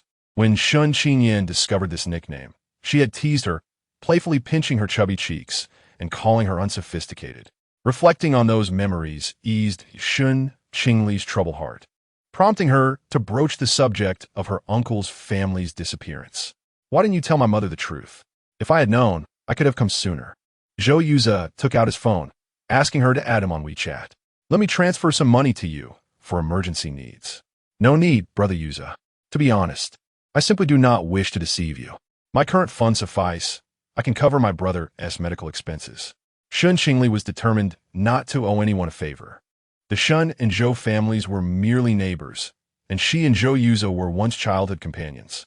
Though she felt awkward, she was capable of working and managing her brother's treatment. She could not comfortably accept assistance from others. Zhou Yu gently reassured her, Qingli, consider the money I give you as a loan. Do not feel burdened by it. Shen Qingli continued to shake her head, observing her reluctance to accept. Zhou Yu silently transferred 10,000 yuan to her. Qingli, consider this money a reward from your brother for your admission to university. I now earn nearly 30,000 each month. After deducting my medical expenses, I can still save some for your future studies. Shen Qingli responded by returning the money he had sent. As Zhou Yu gazed at the returned funds, a flicker of sadness crossed his eyes. We have known each other for so many years, Qingli. Must you be so calculative with me? Shen Qingli flashed him a sweet smile. It is precisely because my relationship with Brother Yu is precious that I cannot bear to taint it with monetary concerns. I still remember the time I broke my father's antique vase. It was you who took the blame for me, and I remain grateful to you to this day. Afterward, Zhou Yu quietly listened as Shen Qingli recounted amusing anecdotes from their past. He would respond to each of her words, gazing at her when she laughed, but averting his eyes when she looked in his direction. An hour later, Shen Qingli alighted from the vehicle. At the entrance of a modest residential complex, she exited early, unwilling to reveal her current residence and unnecessarily burden him with worry. After bidding farewell, she walked alone back to her old neighborhood, memories of their childhood flooding her mind. She had always been stubborn about repaying kindness. Accepting favors from others meant one must reciprocate. Zhou Yu had shielded her from the repercussions of the shattered vase, and in return, she had spent that year accompanying him in piano practice.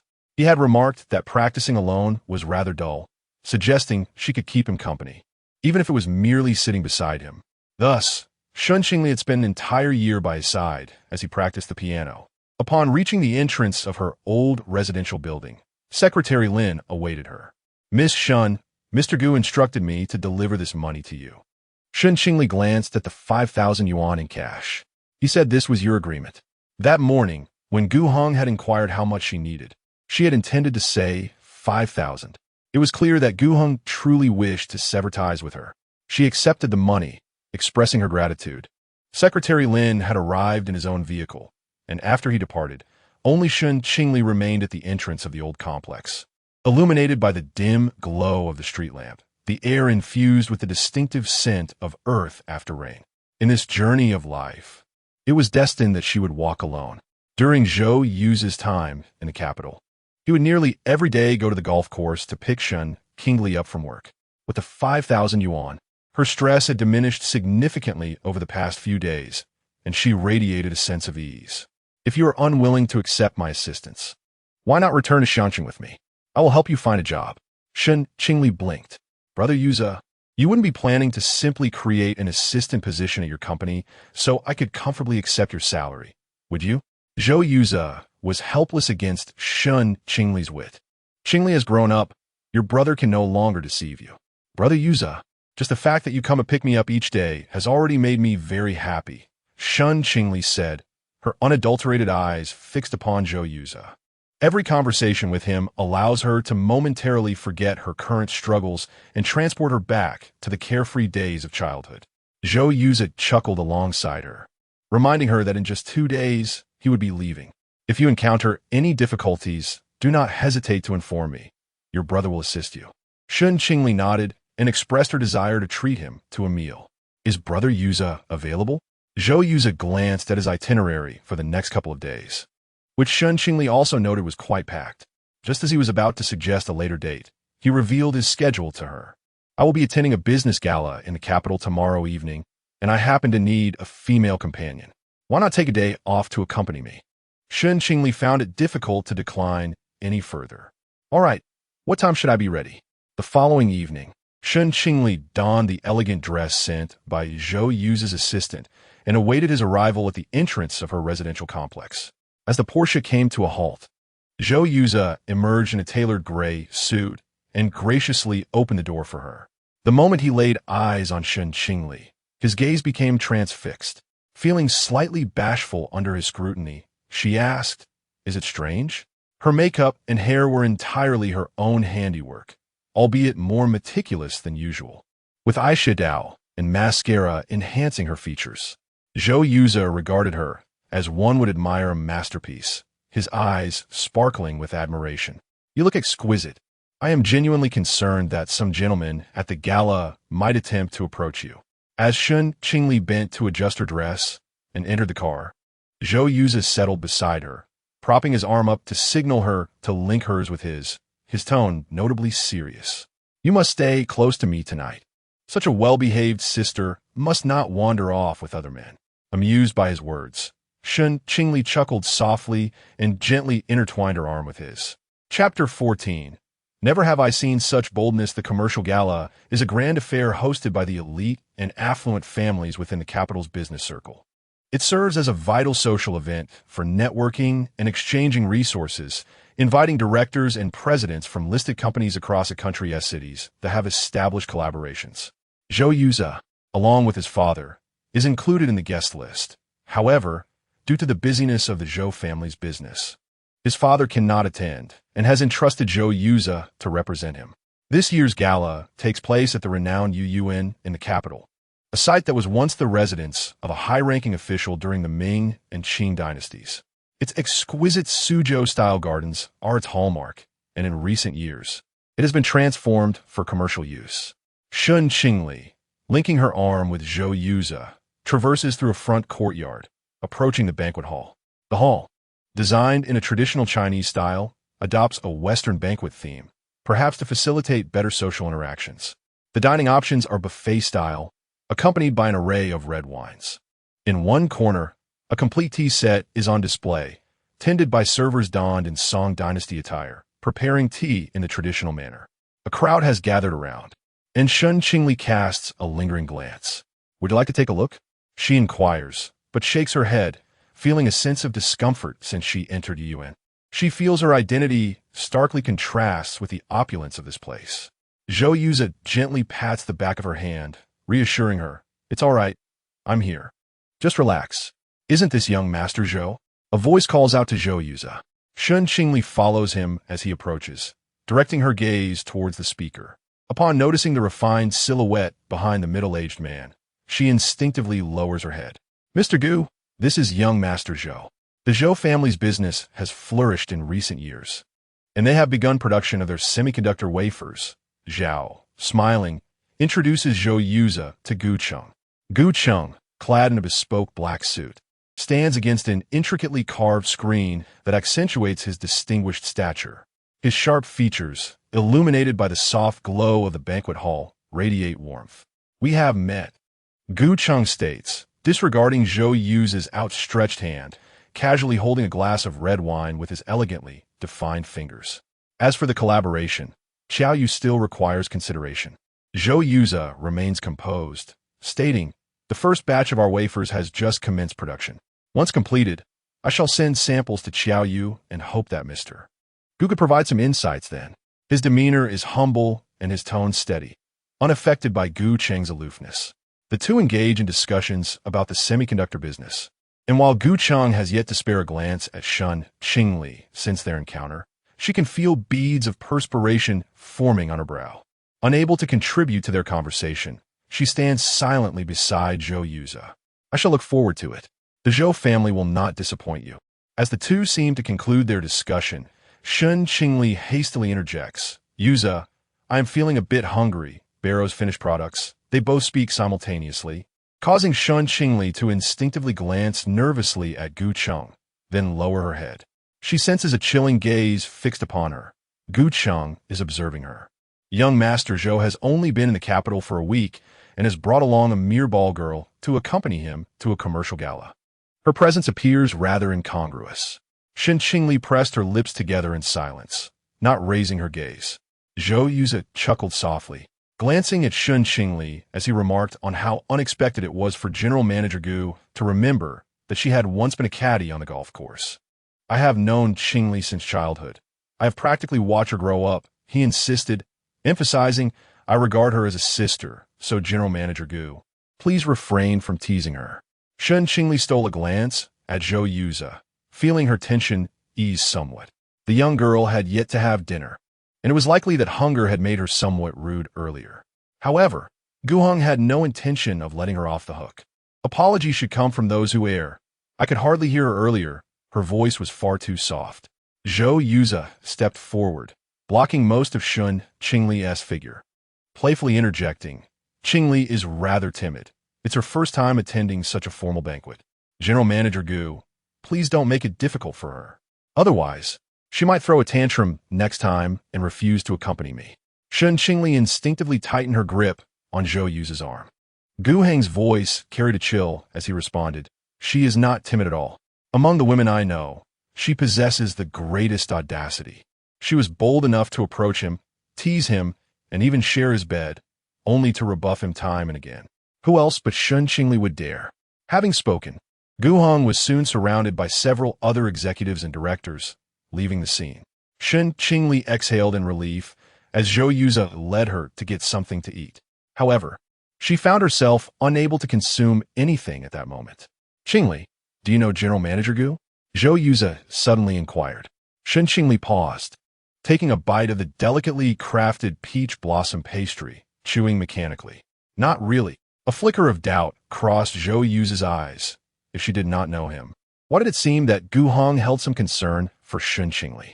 Previously, at the golf course when she had switch caddies, and now at the banquet where he was making things difficult for his female companion.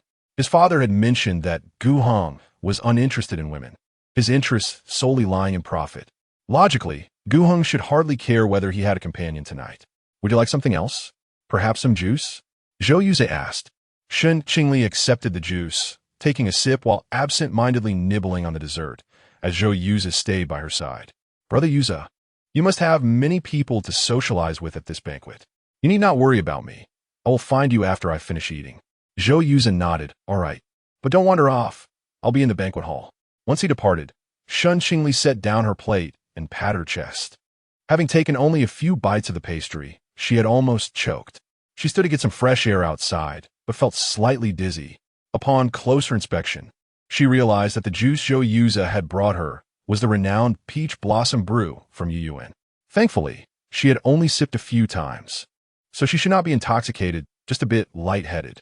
As Shen Qingli stepped out of the banquet hall, she found herself in an elegant Suzhou-style garden. During her time working at Qinyuan, the garden there had been quite similar, albeit much livelier, filled with continuous performances of traditional opera and storytelling, while Yuyuan's garden was tranquil. She approached a small pond and sat on a stone, rubbing her belly. The August night remained sweltering, with a breeze carrying warmth. After sitting for a few minutes, The discomfort in her abdomen had subsided, yet she had no desire to return to the banquet hall, to the place where Mr. Gu was. Mr. Gu, your father has already noticed that you have placed. Secretary Lin's words abruptly halted, as a fleeting white figure in the garden, which she had assumed to be deserted, altered his expression. Shen Qingli had not anticipated encountering Gu Cheng here, and it appeared they had been discussing something particularly confidential moments ago. Behind her stood an artificial hill, devoid of any path, leaving her with no choice but to acknowledge their presence rather than feign ignorance. Mr. Gu, Secretary Lin, what a coincidence. Chapter 15. Changing dresses. Secretary Lin, adorned with a standard smile, greeted Shen Qingli as they approached her. Miss Shen, why are you not in the banquet hall? It's too stuffy inside. I came out for some fresh air, Shen Qingli replied, daring not to meet Gu Cheng's gaze. He held a cigarette, its ember glowing a fierce crimson at his fingertips. Secretary Lin inquired further. Did you hear anything just now, Miss Shen? A gust of wind swept by, lifting the hem of Shen Qingli's dress. The man glanced down, brow furrowing as his eyes traversed the figure before him. She wore a cream-colored, spaghetti-strapped chiffon gown, its multi-layered skirt adorned with embroidered flowers and scattered sequins that danced like fireflies in the breeze. Her long hair was styled in a side ponytail, an apricot-hued ribbon woven through the black braid, rendering her a vision of a princess stepped straight out of fairy tale. As Zhou Yuze made his entrance into the banquet hall, he immediately noticed her presence nearby. The girl's red lips parted slightly. I didn't hear anything. Her voice was soft, laced with a nervous tremor. This reminded Gu Cheng of that night, when he could not restrain himself, disregarding her whispered pleas, pressing her against the bathtub, compelling her to utter shameful words. That was their final encounter of that night. Gu Cheng's throat felt parched as he irritably inhaled from a cigarette, the smoke dissipating in the wind.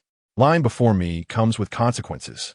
Shen Qingli's eyes flickered, cautiously glancing at Gu Cheng. She understood he was not one to jest. I only heard Secretary Lin mention that your father has noticed, she confessed. Gu Cheng raised his brows, his expression inscrutable as he seemed to scrutinize her for any signs of deceit. Sensing his unwillingness to release her, Shen Qingli continued. I truly did not hear much. Secretary Lin spoke softly. I only caught that one sentence. Gu Cheng found her anxious demeanor amusing, a smirk playing on his lips as he leaned closer. Who chose that dress for you? Zhou Yuze? Shen Qingli clenched her hands, remaining silent.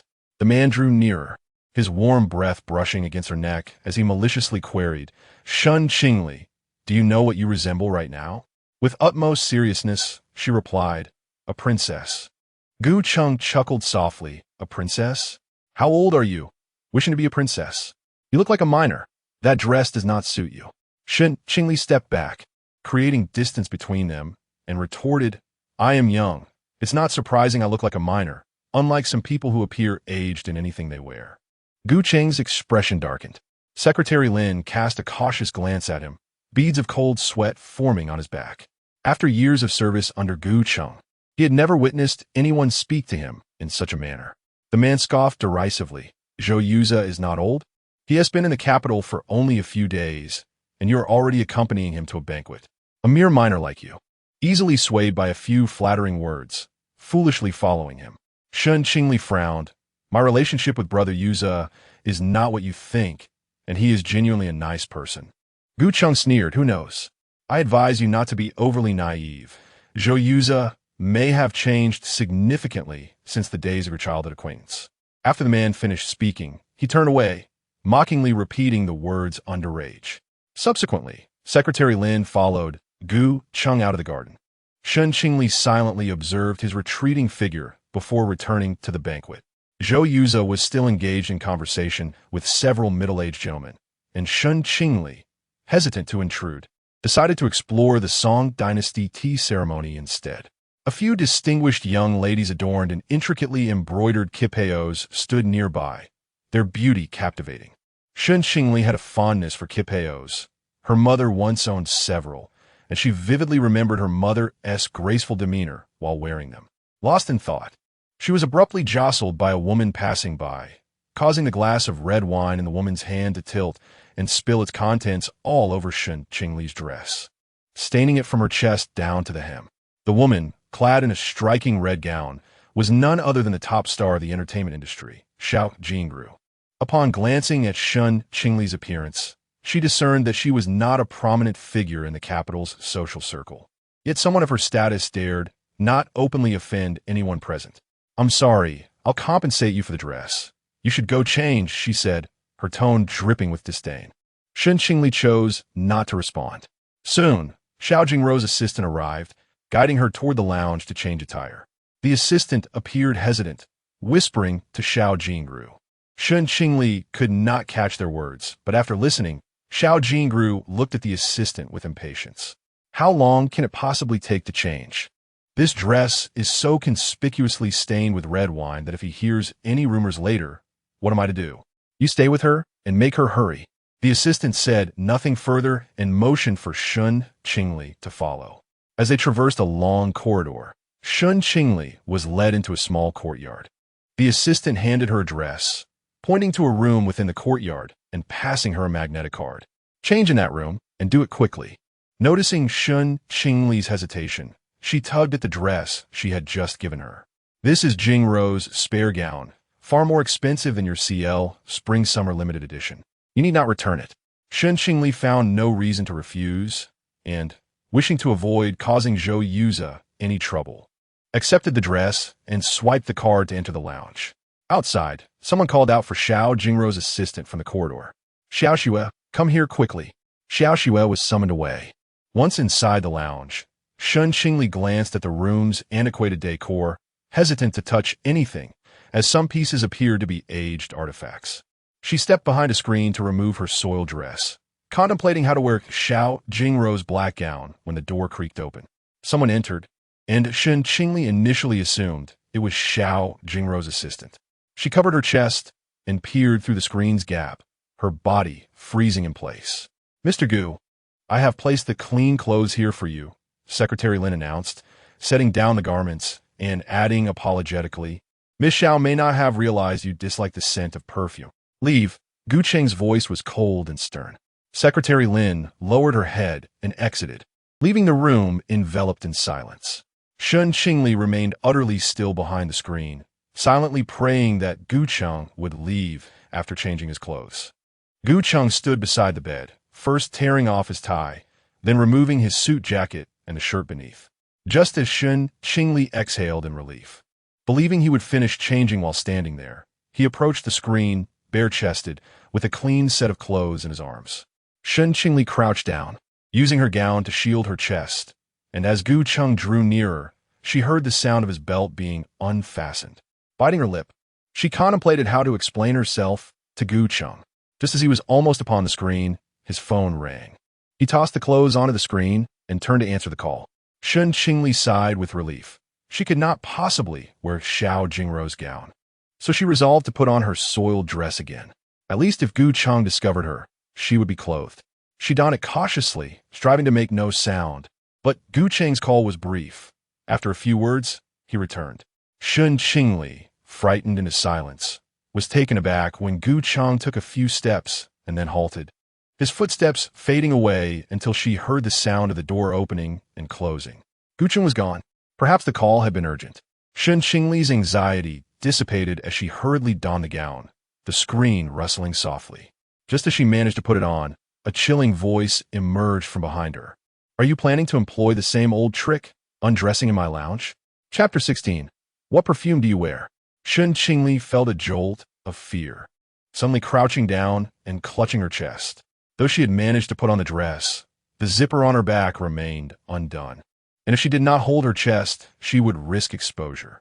Gu Heng had not left, so that sound of the door closing earlier was a ruse. She had been deceived by this man. Turning her head, she noticed that the man was leaning casually against the screen, shirtless, his well-defined abdominal muscles catching her eye for a moment longer than she intended.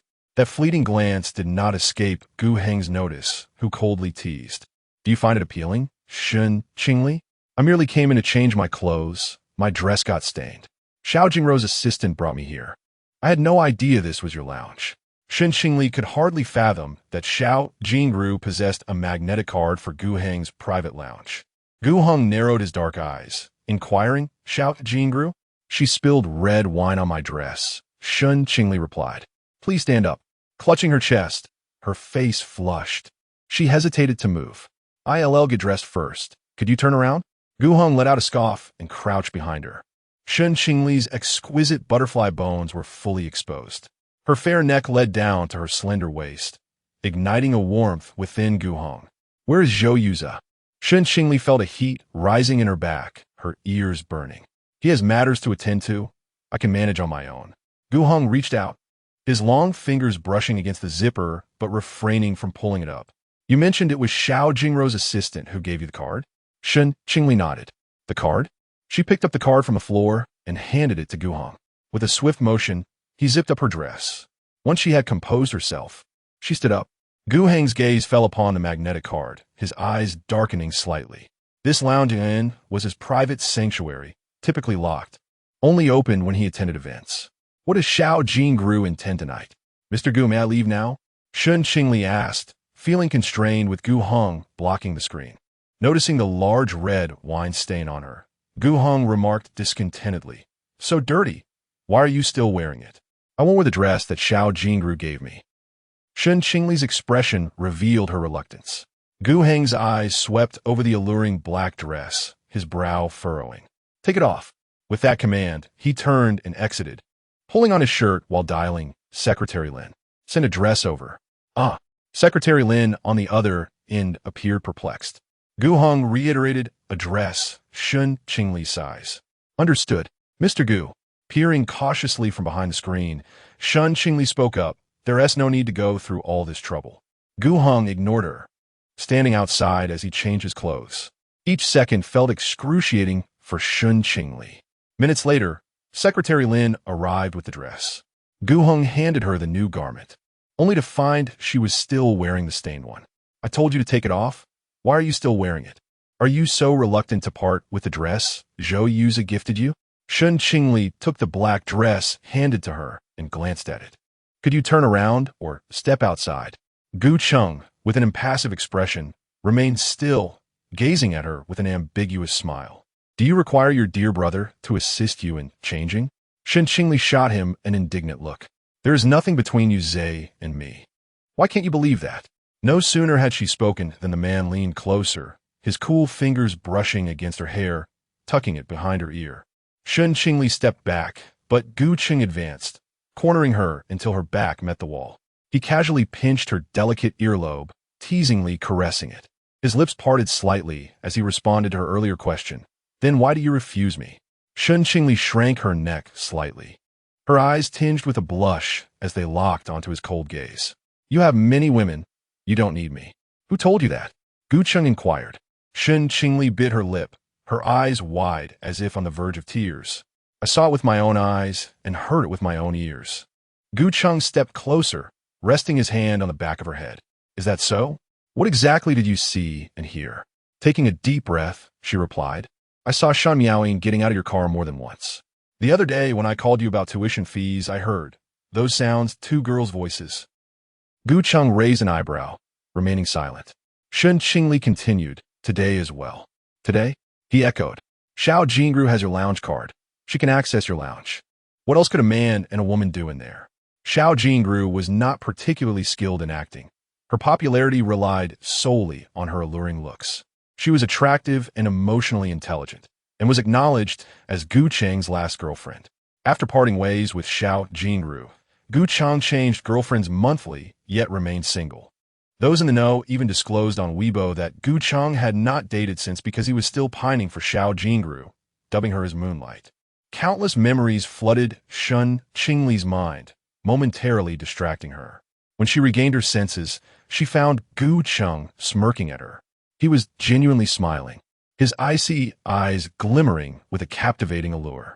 Shen Qingli felt her heart race, hastily averting her gaze, exclaiming, with so many women, why won't you let me go? Gu Cheng's smile faded as he leaned in, wrapping his arms around her waist. Their foreheads touched as he drew nearer. With the hard wall behind her, Shen Qingli had nowhere to escape. Their breaths mingled, and the faint, sweet scent emanating from her maid, Gu Cheng's hands inadvertently tightened around her waist. Shen Qingli glared at him defiantly. A low, indistinct laugh escaped Gu Cheng's chest as he straightened slightly, his gaze fixed on her unblemished face. "What perfume are you wearing?" "I don't wear perfume," she replied. "I struggle to afford meals, let alone perfume. That would be too extravagant." The man's fingers played lightly at the nape of her neck. Gu Cheng harbored a profound admiration for the velvety texture of Shen Qingli's skin. It was exquisitely soft, and even the gentlest pressure would leave a delicate blush. Was it ineffective? Indeed. With firm resolve, Gu Cheng tightened his grip on her, his lips brushing against her porcelain neck in a tender kiss. "Then tell me, why is it that every time I draw near to you, I yearn to engage in intimacy?" He murmured, leaving a trail of gentle kisses. "What have you truly done to me?" Perhaps it was the intoxicating influence of alcohol that rendered Shen Qingli's legs weak as he kissed her, making her wish to push him away, yet finding herself unable to do so. "I have done nothing. It is clearly your own predicament. Release me." Gu Cheng lifted his gaze, his fingers grasping her chin. "You may let go, but first, grant me a kiss just as you did that night." Chapter 17. "You still haven't dressed." Shen Qingli bit her lip, declaring, "I do not want to." Gu Cheng lingered near her lips, teasingly replying, "Then I shall kiss you. And you mustn't bite me." Shen Qingli remained silent. He had kissed her without her consent, and she was certainly inclined to bite him. Moreover, after each bite, Gu Cheng would relent. The little girl's thoughts were plainly written on her face, and Gu Cheng could easily discern her intentions. "You owe me a favor," he remarked. Upon hearing this, Shen Qingli's demeanor softened immediately. "I will repay it, as long as it is within my capability. I can do so right now." Gu Cheng smirked, urging, "Kiss me, Shen Qingli." "Change it," she retorted. The last time she had acted out of desperation due to a lack of money. But now there was none to be had. "Fine, I will kiss you." With that, the man cupped her face and kissed her. Shen Qingli instinctively attempted to bite him again, but Gu Cheng deftly evaded her. His breath became heavy, and the air around them was filled with his cool, woody scent. "Such a little dog, so fond of biting? Open your mouth." His tone was low and coaxing, causing Shen Qingli's breath to falter. As she began to speak, Gu Cheng's kiss descended once more, urgent and fervent, nipping at her lips as he invaded further. The man, having previously pulled up his zipper, now let it fall, exposing his back to the cool air. Shen Qingli instinctively shrank into his embrace, attempting to shield her precariously positioned skirt to avoid any accidental exposure. "I'll help you change," he offered, his rough hand gliding down her back, palm resting on her waist. Gu Cheng, I can manage myself," she replied, her voice trembling. The moment she spoke, it seemed to trigger something within Gu Cheng, as he kissed her collarbone with fervor. Shen Qingli, you still haven't dressed." The man maliciously pinched her chest, and Shen Qingli, quivering, attempted to explain, "The straps might show. I'm wearing a breast sticker, Gu Cheng." "That's not acceptable." Gu Cheng ceased his actions, cradling her face as he kissed her again. However, the heat between them had not diminished. In fact, it blazed even more intensely.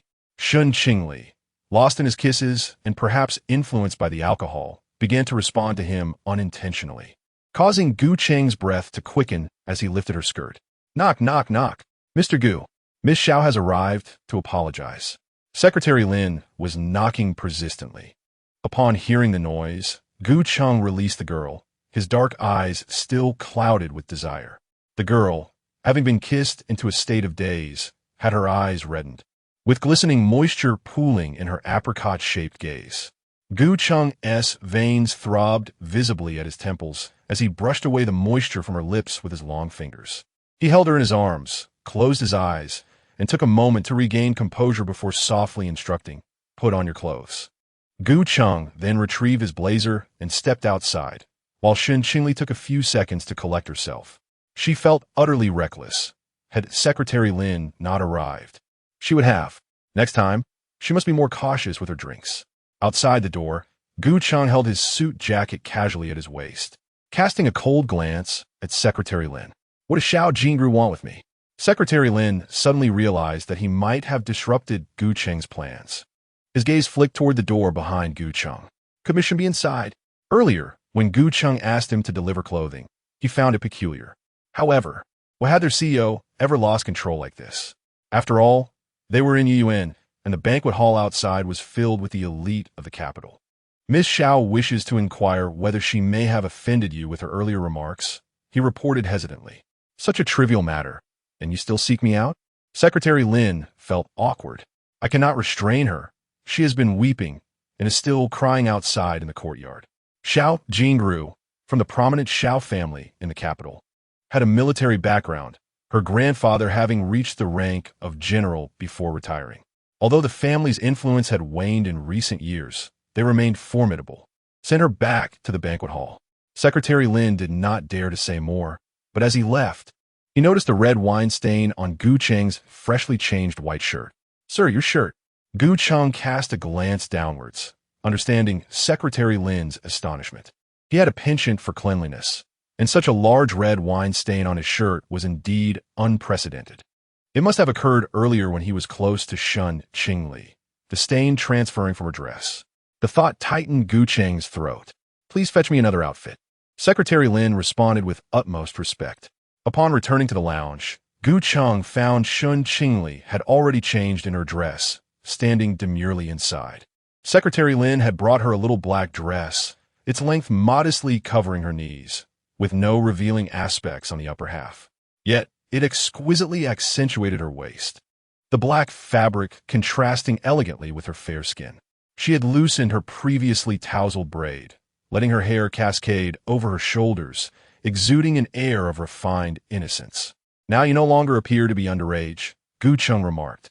Shen Qingli also admired the dress. It was a Hepburn-style black dress, a gift from Zhou Yuza, which indeed made her look somewhat juvenile. Your shirt. She noted the red wine stain on Gu Cheng's white shirt. Approaching her, he tucked a strand of her hair in front of her to conceal the red mark on her collarbone. Worrying about me is far less prudent than worrying about yourself. It was then that Shen Qingli noticed the kiss mark left on her collarbone by Gu Cheng. Seeing the indignation in her eyes, Gu Cheng smirked and whispered, Shall we continue? Shen Qingli pushed him away and walked towards the door. Go find someone else. After she left, Gu Cheng entered the bathroom in the lounge. Having lingered there for some time, when he returned to the banquet hall, he noticed that the number of attendees had significantly dwindled. Zhou Yuza was conversing with a girl clad in a qipao, evidently a lady of high social standing in the capital. The jade bracelet adorning her wrist alone was worth millions. Shen Qingli found a quiet spot to sit. She lowered her head to respond to some questions from parents in her training class, but when she raised her head again, Zhou Yuza was no longer there. Instead, Gu Cheng stood beside the girl, his demeanor completely transformed from the poise he had exhibited while speaking with Zhou Yuza. The young girl exhibited a blend of shyness and admiration. Gu Heng maintained a calm demeanor and exchanged a few words with her, prompting an immediate smile from the girl and fostering a delightful atmosphere between them. Qingli, why have you changed your dress?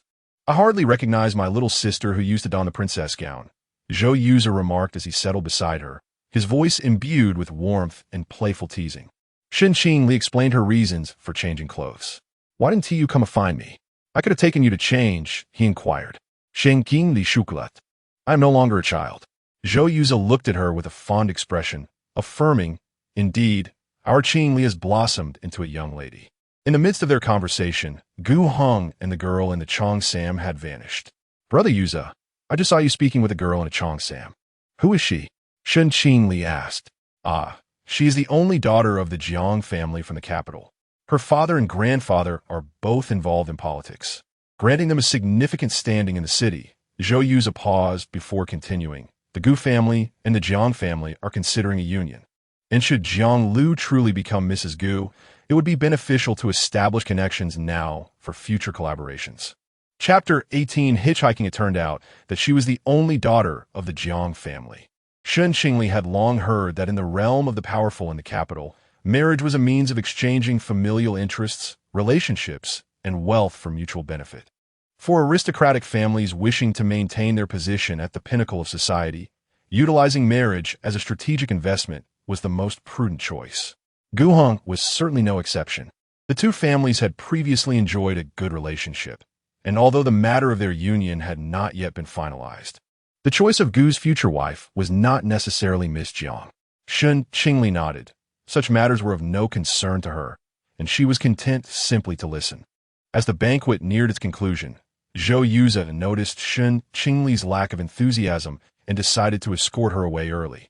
Outside the elegant garden, a Bentley approached.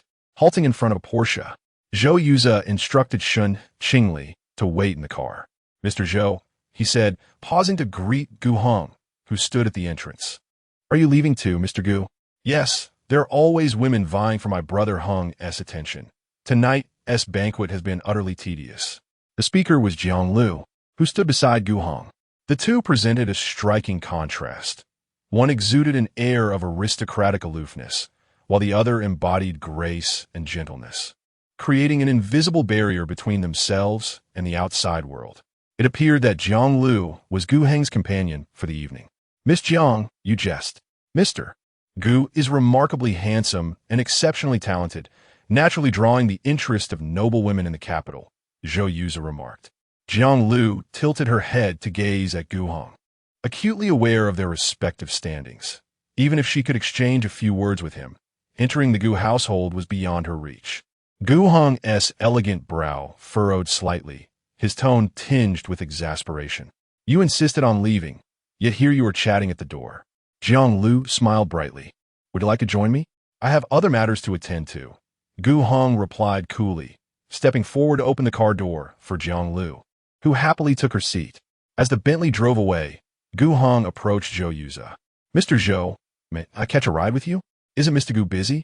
Zhou Yuza inquired.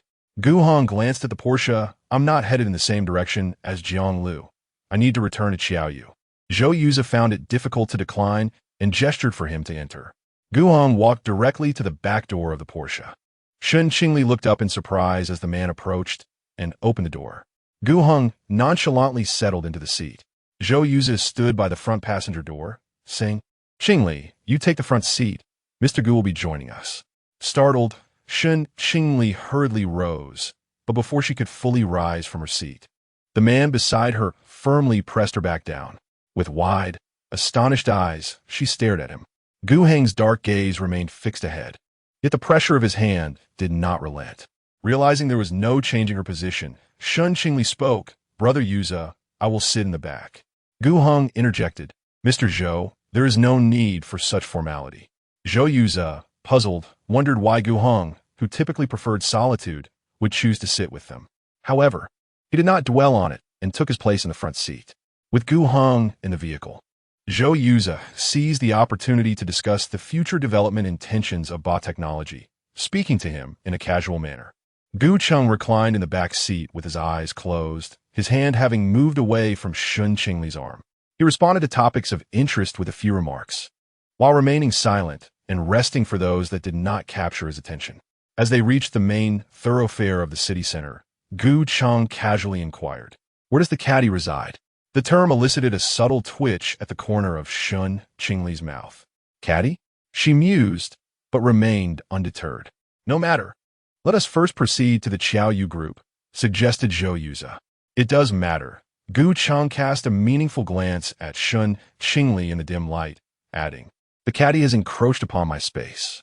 Shen Qingli glanced down at the interior of the car, feeling as though she was worlds apart from him, and thus, how could she encroach upon him? Just as she was about to speak, Zhou Yuza chuckled from the front. "President Gu truly has a knack for humor. Qingli is such a well-behaved young lady. You always seem to put her in a difficult position." "Well-behaved?" Gu Cheng's brow furrowed slightly. "Only those who listen can be called well-behaved. Does she truly listen?" Suddenly, he reached out and grasped Shen Qingli's small hand resting on her lap. Zhou Yuza, focused on the road ahead, remained oblivious to their interaction. Qingli was doted upon by her parents and brother during her childhood, even skipping the rebellious phase. She was indeed obedient, Zhou Yuza noted. Gu Cheng shot her a glance, pondering why someone so cherished at home still found herself in need of money. Shen Qingli avoided his gaze, intent on freeing her hand from his grasp. "Qingli's residence is nearby. We should drop her off first." Gu Cheng remained silent. And Shen Qingli replied affirmatively. The car turned into an old neighborhood and halted at the entrance of her building. My brother is leaving tomorrow. If anything comes up, do call me, even just to chat, Shen Qingli said, flashing a smile at Zhou Yuza. Understood, Yu Xie. The Porsche then sped towards the Qiaoyu group. Does Zhou Zong harbor feelings for her? Zhou Yuza bashfully explained. In my youth, I found Qingli endearing. Now, seeing her blossoming into a young woman, I indeed feel a stirring in my heart. Is she not merely regarded as a sister? Sisterhood is but an excuse. Qingli tends to be quite guarded around others. Were it not for this connection, she might not have agreed to accompany me. Zhou Yuza paused and countered, President Gu, do you also possess an interest in Qingli? Gu Qing smirked, but did not respond. Given your observation of her guarded nature, do you believe she would exhibit intimacy with a stranger upon their first meeting? Just earlier, when you were distracted, I witnessed her touch a man's abdominal muscles. Zhou Yuza's mind was rife with questions. President Gu, could you have misinterpreted? Qingli would never engage in such behavior. Gu Chang ceased speaking, his fingertips rhythmically tapping on his knee. With a week remaining before the start of the school term, Shen Qingli had resolved not to attend classes and had requested a leave of absence form from her advisor. Working as a golf caddy brought in considerable income, especially in the capital. Her tips alone for this month were nearing 10,000. The largest tip she had received was from that night with Gu Chang, amounting to 5,000, though it had not been given to her on the spot. Upon seeing this, Shen Qingli silently cursed Gu Chang, as this 5,000 seemed to serve as a deliberate reminder of something. On an afternoon 3 days before the semester commenced, Shen Qingli arrived punctually at the golf course for work, only for Sister Yang to unexpectedly summon her to the office. In recent days, there have been complaints regarding you. Qingli, have you perhaps offended someone? Shen Qingli reflected on the past few days and realized she had not had any conflicts with guests. In fact, her interactions had been quite harmonious. No, I have been the same as always. Did they mention the reason for the complaint? Sister Yang, feeling a headache coming on, replied. They did not specify. A call was made to lodge the complaint, and the individual is a senior VIP at our venue. They claimed your service attitude was unsatisfactory and even accused you of using offensive language. Shen Qingli panicked. I did not. I have never spoken rudely to a guest. Could you please tell me who made the complaint? Let alone being rude, she would never even show a cold demeanor to a guest. Sister Yang Sigit, we cannot disclose personal information about our guests. I regret to inform you that starting tomorrow, you will no longer need to come to work. Chapter 19. High school diploma. Shen Qingli could not fathom the absurdity of her dismissal. Sister Yang, I have not had any conflicts with customers these past few days, and to be dismissed like this is utterly unfair. Sister Qingli, we have all observed your work attitude this month, but we cannot afford to offend this particular customer. When he demanded your departure from the golf course, we found ourselves powerless, Yang replied, visibly troubled. She held affection for Shen Qingli. Yet the interests of the golf course took precedence. You will still receive this month's salary, and I have also arranged for an additional 2,000 in employee benefits as compensation. As Shen Qingli exited the office, she made her way to the staff lounge to change and gather her belongings. Upon leaving the golf course, she unexpectedly encountered Lin Ji, who was just finishing his shift. Unaware of Shen Qingli's dismissal, he inquired, Qingli, aren't you on the afternoon shift? Why aren't you in uniform? I've been dismissed due to a customer complaint, Shen Qingli replied. Her spirits considerably dampened. Lin Ji, perplexed, questioned dismissed? In my 5 years as a caddy at this course, only those who have either quarreled with customers or pried into their personal affairs have been let go. Most complaints result only in wage deductions or retraining. Given your amiable nature, even the most difficult customers have always been satisfied with you. How could this happen? Shen Qingli recounted Yang's words to Lin Ji. Later tonight, I will look into the details of the customers you attended to a few days ago to identify who lodged the complaint. Aside from select few powerful individuals within the Beijing circle, no one would dare to threaten the Xingding golf course so brazenly. No need for that, she interjected. If the customer information is discovered, Lin Ji interrupted her. You are my apprentice. It distresses me to see you dismissed without cause. Rest assured, I will investigate this matter. He escorted Shen Qingli to the entrance and only turned back after ensuring she had entered her ride-hailing vehicle, setting out to scrutinize the customer information from her recent shifts. That day, as Gu Heng finished his game and prepared to leave, Secretary Lin had specifically instructed him to keep an eye on Shen Qingli at the course. Secretary Lin's intent mirrored Gu Heng's concern. Now that the person he had been tasked with looking after had been inexplicably dismissed, he felt compelled to uncover the truth. Upon returning to her rented apartment, Shen Qingli scrolled through job listings for part-time work while boiling noodles in the shared kitchen. After a month of enjoying sumptuous dinners at the golf course, her dismissal relegated her back to the humble fare of buns and noodles, a shift she found somewhat disconcerting. As the water reached a boil, the young woman residing in the adjacent master bedroom returned home with her boyfriend. Their entrance was marked by affectionate banter, prompting Shen Qingli to avert her gaze, focusing instead on the bubbling pot. Moments later, the sounds of their quarrel echoed from their room, further irritating her. She turned up the heat beneath her noodles. The woman in the master bedroom was in her 30s, working as a nail technician at a beauty salon, while her boyfriend, a nearby troublemaker, was younger.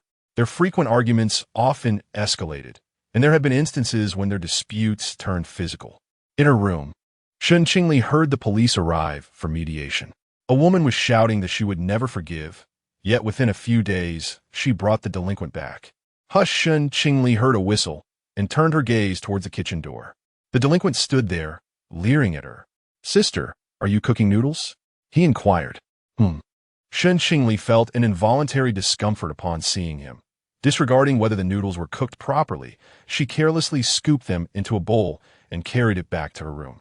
The delinquent did not stop her, but continued to appraise her with his gaze. "So you're the young lady living next door to my girlfriend," he mused aloud, following closely behind her. "I haven't seen you before. We should go out for drinks sometime. Let us add each other on WeChat, sister." Noticing he was trailing closer, Shen Qingli instinctively glanced towards the master bedroom and proceeded with the noodles. "Sister, I'm cooking noodles. Would you like some?" The woman, awakened from her slumber, sat up with an expression of displeasure, realizing her boyfriend had wandered outside without her noticing. "Zhang Xin, you bastard, while I was sleeping, you went out to chat with a young girl. Which of your eyes saw me talking to her?"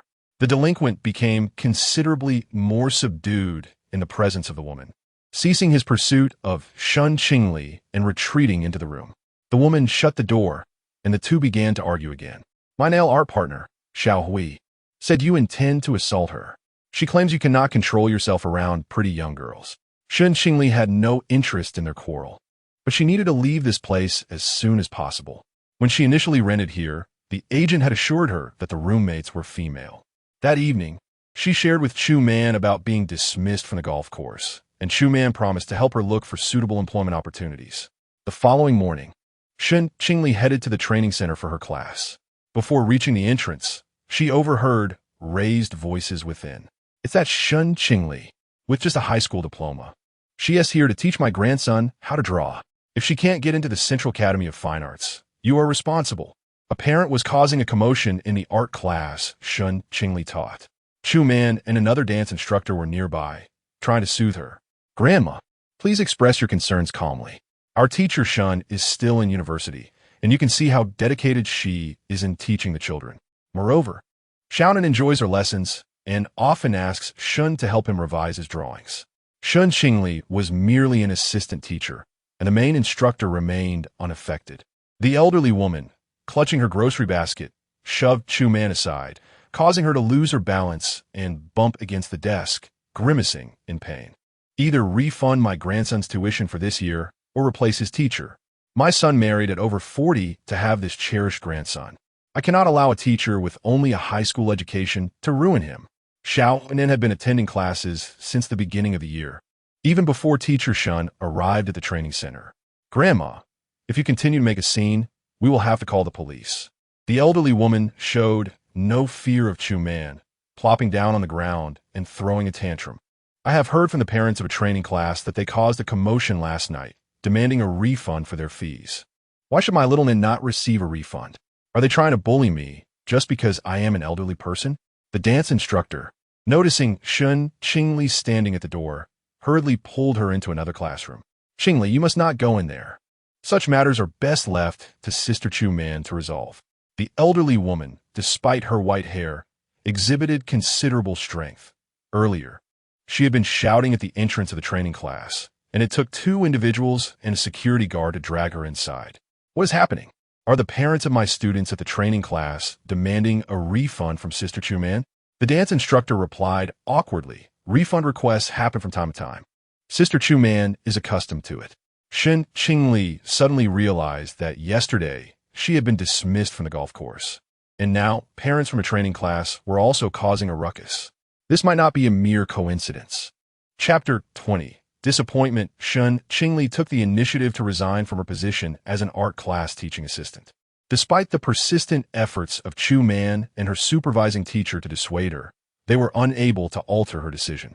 Shen Qingli was aware that the staff at the training center sympathized with her plight. However, the repeated confrontations from parents regarding her educational qualifications could tarnish the center's reputation over time. The fact remained that her high school diploma was indisputable. Upon returning to her shared apartment, Shen Qingli buried herself under the covers, tears streaming down her face despite her attempts to suppress them. What lay ahead for her? The only person she could think of was Gu Heng.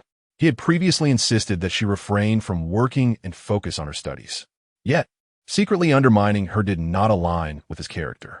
If he truly opposed her employment, he would have simply instructed the supervisor to dismiss her outright, rather than resorting to such underhanded methods. As evening fell, Shen Qingli awoke. When she felt disheartened, she found solace in sleep, though she stirred multiple times, her thoughts drifting back to the past. She was only 12 when her parents disappeared, and her brother Shen Qingli, studying abroad, brought her overseas. The abrupt departure of her parents was a bitter pill to swallow, yet Shen Qingli enveloped her with love and care, helping her emerge from the shadows in due course. During their time abroad, he would return home each day after classes to prepare delicious meals for her, leading to her utter ineptitude in cooking and a notoriously picky palate 2 years ago.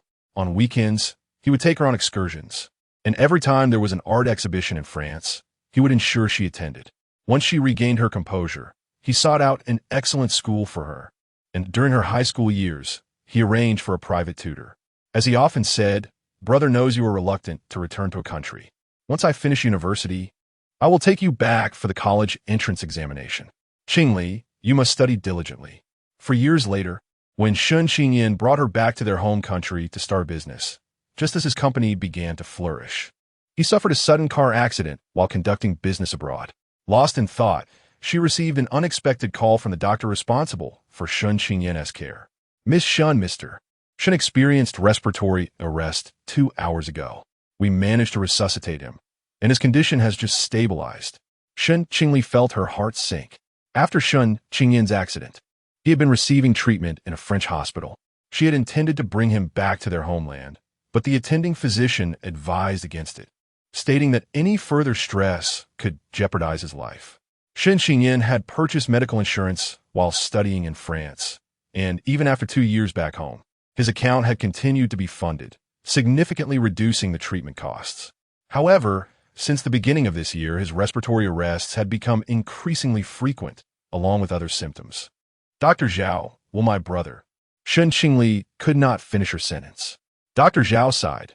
"We share your concerns, Miss Shen. However, there is a new treatment plan in France designed specifically for patients like your brother. Would you be willing to consider it?" Shen Qingli felt a flicker of hope, but remained composed. "If we proceed with this treatment, what are the chances of my brother awakening? Will it pose any risk to his health?" If the new treatment plan carries risks, she would prefer to forego it. Risks are indeed inherent in any treatment, yet there exists an 80% chance of success. Shen Qingli remained indecisive, pondering the cost of treatment. "It depends on the patient condition, roughly around 1 million. Shen Qingli paused, stating, "I will consider it further. Please provide a prompt response. Mr. Shen's condition is deteriorating." Outside, a gentle rain began to fall, and 1 million. Shen Qingli contemplated her current predicament, considering how she might gather such a sum. She opened WeChat, her fingers hovering over Gu Cheng's black avatar. Gu Cheng had 1 million, but she was uncertain if he would lend it to her. Just as she resolved to ask Gu Cheng for a loan, Lin Ji unexpectedly replied to her message. Qingli, the person you're dealing with is indeed beyond our reach. You can only count yourself unfortunate. Have you offended President Gu? Below the message, Lin Ji sent her the names of a couple of individuals. They were guests she had attended to on the same day during 2 separate time slots, and she recognized them well. The last time Gu Cheng visited the golf course, he had brought along these 2 senior executives. She had indeed identified them that day. Could it really be Gu Cheng? Was she destined to lose her job entirely, ultimately left with no choice but to seek his help? Yet on that rainy night, the force that compelled her to approach Gu Cheng was not solely despair, but something beyond that. Tears streamed down Shen Qingli's face, splattering onto her phone screen. This was the truth she had dreaded most. She had always believed that Gu Cheng would not engage in such conduct. There was a sudden pounding at her door. Shen Qingli's thoughts snapped back, and she frantically called out, "Who is it?" "It's me, sis. Won't you let me in a play?" It was that ruffian. Judging by his voice, he seemed intoxicated. She hastily shoved a cabinet against the door, but the person outside continued to bang against it, the door trembling as if it would burst open at any moment. "Aren't you afraid your girlfriend will hear?" "Ha. She passed out ages ago. Tonight, let me show you my prowess. I've never seen someone so beautiful. Who knew you could be so alluring?" The ruffian's words grew increasingly crude. Shen Qingli rushed to grab her phone from the bed. Bang! Bang! The ruffian switched to a different tool and began to hammer at the lock. In her panic, Shen Qingli's fingertip grazed the phone screen. "Qingli, what are you doing? It's so noisy." "You, brother, you?" Shen Qingli was taken aback. Perhaps Zhou Yuza had just called, and she hadn't noticed in her anxiety. The relentless banging on the door echoed through the phone. "What is happening?" "I'm in the capital. Where are you?" Shen Qingli endeavored to keep her voice steady. "I'm in my apartment. The man next door is drunk, and he wants to enter my room." Zhou Yuza seemed to panic as well. "All right, hang up and call the police. I'll arrive in 10 minutes. Make sure to barricade the door, and if necessary, you must defend yourself." Ultimately, the ruffian did not manage to enter. While attempting to break the lock, he injured his hand and writhed on the ground in pain. Shen Qingli had moved numerous items to block the doorway, and she sat there, resolutely bracing against the door. She did not dare to relax for even a moment until a sudden knock echoed through the air. "Qingli, it's me. Open the door." "Yuze, it's all right now. It seems this person has fainted." Hearing the commotion from within, Zhou Yuza noticed the door crack open slightly. Shen Qingli revealed half of her face, her exquisite eyes scanning the outside. "You were frightened, weren't you? It's okay now." Zhou Yuza smiled at her, encouraging her to ease her tension. The police soon arrived, and Shen Qingli accompanied them to the station. While she recounted the events, Zhou Yuza remained by her side for support. The intoxicated ruffian was also apprehended. Upon exiting the police station, Shen Qingli was still in a state of shock. "Tomorrow, you should temporarily move in with me. This shared accommodation is far too perilous." Shen Qingli nodded, her spirit considerably diminished. Once Zhou Yuza's assistant got into the car, he turned to him and said, "Zhou, Gu is at the nightless city. Shall we pay him a visit?" Chapter 21. Birthday Banquet. Upon hearing the name Gu Heng, Shen Qingli instinctively clenched her hands. Zhou Yuza glanced at her before stating that he would not attend, reasoning that he could still discuss matters with Xiao Yu the following day. However, tonight marked Xiao Jingrou's birthday, and not attending would seem inappropriate, especially with recent rumors circulating about a rekindled romance between Gu and Xiao. "You should go," she interjected before Zhou Yuza could respond. "Do not allow my presence to impede your work." Zhou Yuza reached out to pat her head, but she evaded his touch. "Brother Yuza, I am fine. I was merely startled a moment ago." Shen Qingli endeavored to uplift her spirits. "Very well, then you shall accompany me." She obediently nodded. Zhou Yuza's gaze softened with a gentle smile as they arrived at the bustling night city. Initially, Shen Qingli intended to wait in the car for Zhou Yuza's return. Yet he expressed concern. "There are all sorts of people here at night. I feel more at ease with you by my side." Rather than cause him any trouble, Shen Qingli exited the vehicle and followed him into the establishment. Zhou Yuza guided her to a spacious private room on the second floor, reminiscent of a small banquet hall. The room was filled with numerous attendees, including a wealthy young man standing on the sofa, singing amidst the cacophony of laughter and conversation. It was evident that the guests were of an elite social circle.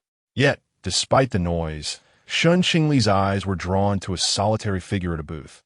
The man, Gu Heng, appeared aloof, a cigarette perched between his long fingers, unlit, as he lounged casually on the sofa.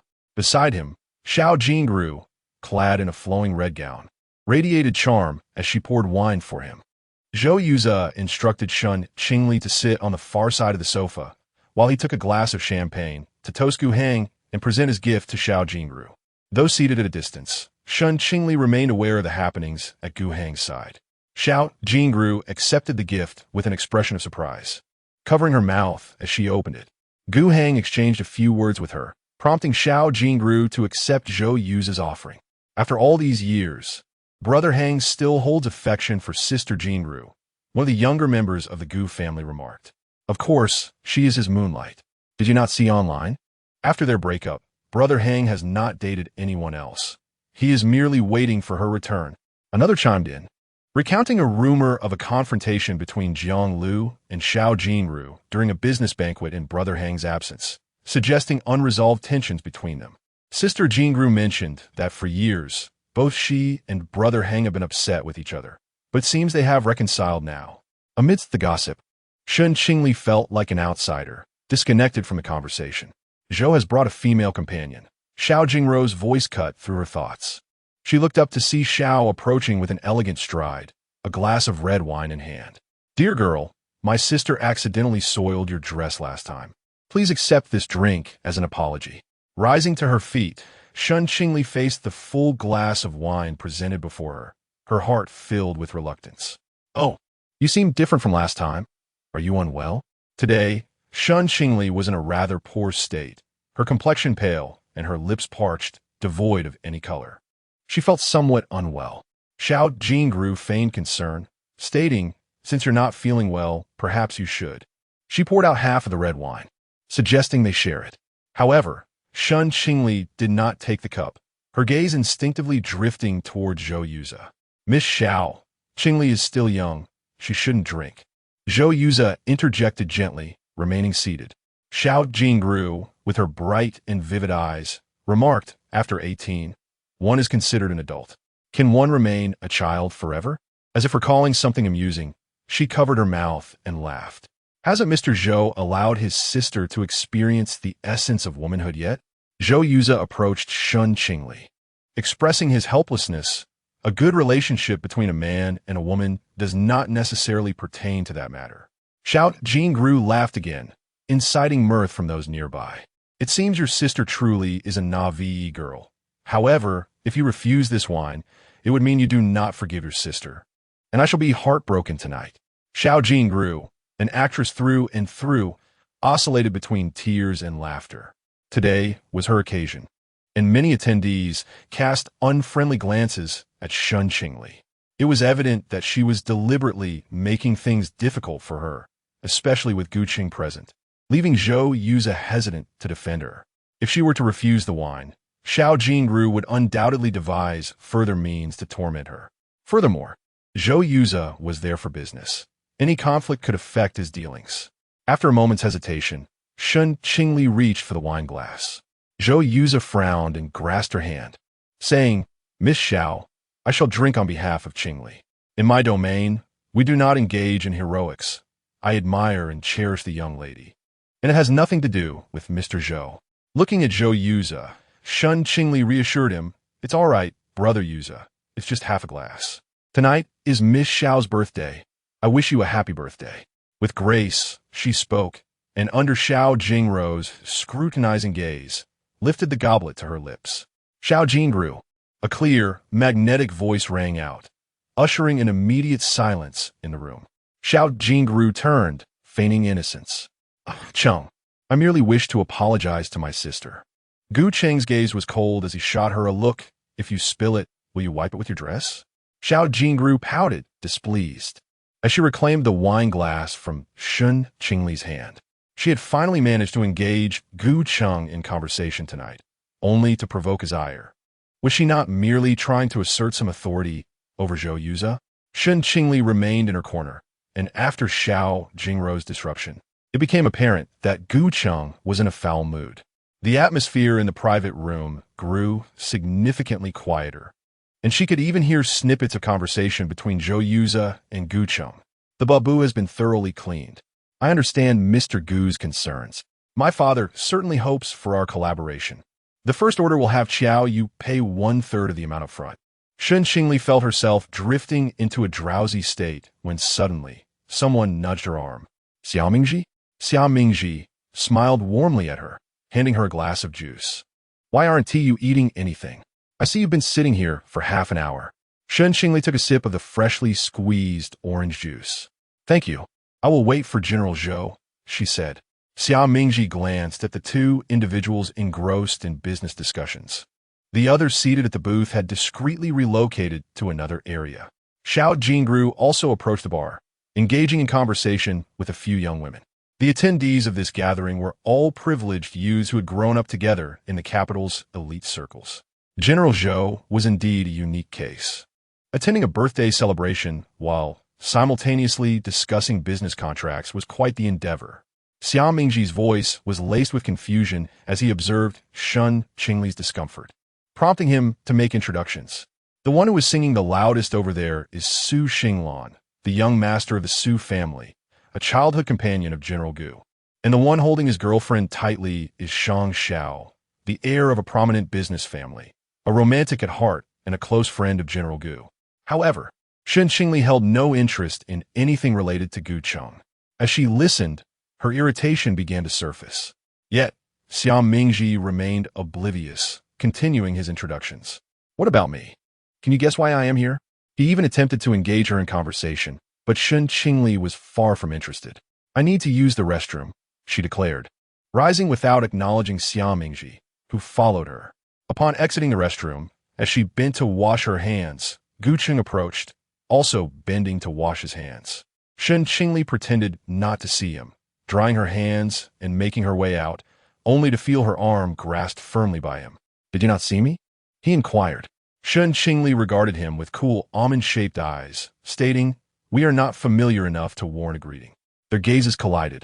Gu Cheng's dark eyes sparkled with intrigue as he tightened his grip, naturally drawing her soft form into his embrace. Chapter 22. The Palm After a Few Days Apart. Gu Heng felt an overwhelming urge to embrace the girl upon seeing her. However, as he wrapped his arms around Shen Qingli, she forcefully pushed him away, regarding him with a guarded expression. A wave of disappointment washed over Gu Heng as he gazed into her dark eyes, contemplating the close call that could have resulted in her consuming that drink had it not been for him. Despite his initial frustration, his focus lingered on her pallid complexion. How could she dare to drink when she looked so unwell? Shen Qingli averted her gaze, memories of her lost job flooding her mind, accompanied by a pang of bitterness. Yu Zhe had a request of her, and she did not wish to burden him. A single drink wouldn't be fatal, she reasoned.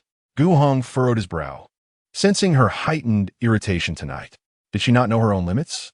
He grasped her arm, reminding her that had he not been there last time, one could only speculate what that man, surnamed Zhou, might have done to her. Your reasoning is absurd, Shen Qingli retorted, unable to tolerate his insinuations any longer. Let me reiterate, my relationship with Yu Zhe is merely that of ordinary friends. Ordinary friends do not repeatedly drag each other into such gatherings, he countered. It is none of your concern. Even if I were truly involved with Yu Zhe, it would be irrelevant to you. In that moment, she resembled a prickly hedgehog, agitated and defensive. If it weren't for Zhou Yu Zhe's timely arrival, she would still be shaken at the police station. Yet Gu Heng continued to speculate about their relationship, oblivious to the fact that her job was also affected by him. A cold smile played upon his lips as he pinched her chin with his distinctly defined fingers. Shen Qingli turned her head to evade his gaze, but he tightened his grip, compelling her to meet his eyes. His tone was surprisingly calm. Are you truly with him? Silence enveloped her as she bit her lip, refusing to respond. Gu Heng's dark eyes narrowed, a dangerous glimmer evident within them. Shen Qingli, let go of me, she implored, her voice trembling as tears threatened to spill from her eyes, captivated by the chill emanating from him. Are you short on money? Or perhaps companionship? You rejected my assistance, Yet the moment Zhou Yu appears, you cling to him like a shadow? Shen Qingli found it impossible to remain composed in the face of his accusations. Stop talking. Refusing to relent, Gu Heng pressed her against the cold wall, his voice low and menacing. If you don't break things off with him, next time I will kiss you in front of him. Fury coursed through Shen Qingli, causing her to tremble. Why can't you leave me alone? I simply wish to live my life peacefully. Is it impossible to live well with me? Must you be with Shou? Gu Heng's voice was heavy with an unsettling fog of emotion, leaving Shen Qingli unable to discern his true feelings. How can I live well when I lack the freedom to choose? Just as I catch a glimmer of hope, I find myself sinking deeper into despair. How am I to survive? Tears streamed down her face as her pent-up resentment and helplessness erupted in that moment. Watching her cry, Gu Heng felt an inexplicable ache in his heart, a peculiar sensation that he could not quite grasp. By being with me, you will regain your right to choose, he said softly, revealing a rare tenderness. Yet, Shen Qingli was ensnared by the tumult of her emotions, drowning in her despair. He wondered if he was merely using the sweet words meant for other women to console her. Would he utter the same phrases to Xiao Jingru tonight? Surrounded by so many women, she yearned not to be one of them, let alone a clandestine mistress. Gu Chang gazed at her pallid face and helpless expression, feeling as though a heavy stone lodged within his heart. He cradled her face and implored, Shen Qingli, be with me, will you? I shall grant you anything you desire. Gently, he wiped away the tears from the corners of her eyes and closed his own to kiss her. At the moment, Gu Cheng's lips brushed against the corner of her mouth. A sharp sound echoed. Gu Cheng's body stiffened. He released her, his tongue grazing the cheek that had been struck. The tenderness that had enveloped them dissipated entirely, his dark eyes now shrouded in frost. Shen Qingli's slap was not forceful. Her trembling hand barely connected, and had it not been for the resounding impact, it might have felt as though she had merely caressed his face. Yet, in the instant following her action, remorse flooded her. She gripped the hand that had struck him tightly, her nails digging into her palm. She had hit Gu Cheng. A pang of anguish surged through her heart. Striving to maintain her composure, her voice quivered with tears as she uttered, "Do not touch me. What I desire, you cannot provide." Outside, Lei Zhe, who had been waiting, heard the commotion and inquired, "Guzong?" "It's nothing." Gu Cheng straightened himself, his fingertips brushing the spot where he had been struck. How peculiar it was. After nearly 30 years of life, he had been slapped for the first time, and by this young girl no less. It was also his fault for being so foolish, unable to bear the sight of Shen Qingli with another man, almost inviting her to strike him. This time he deserved it. It seemed she truly did not wish to be with him. His voice turned icy, laced with self-mockery. "Shen Qingli, take care of yourself." As Shen Qingli returned with Zhou Yuza, he and his assistant engaged in discussion about the earlier events. They had been negotiating smoothly until Gu Cheng had excused himself to the restroom and returned to declare the contract unacceptable. Did someone offend him? Shen Qingli gazed out the window, guilt-ridden. Had Gu Cheng not cornered her in the restroom, she would not have provoked him. Moreover, every time they were alone, "Don't overthink it. Perhaps it's merely an issue with our contract." Zhou Yu's aside, pinching the bridge of his nose. "Once revised, we'll return next month."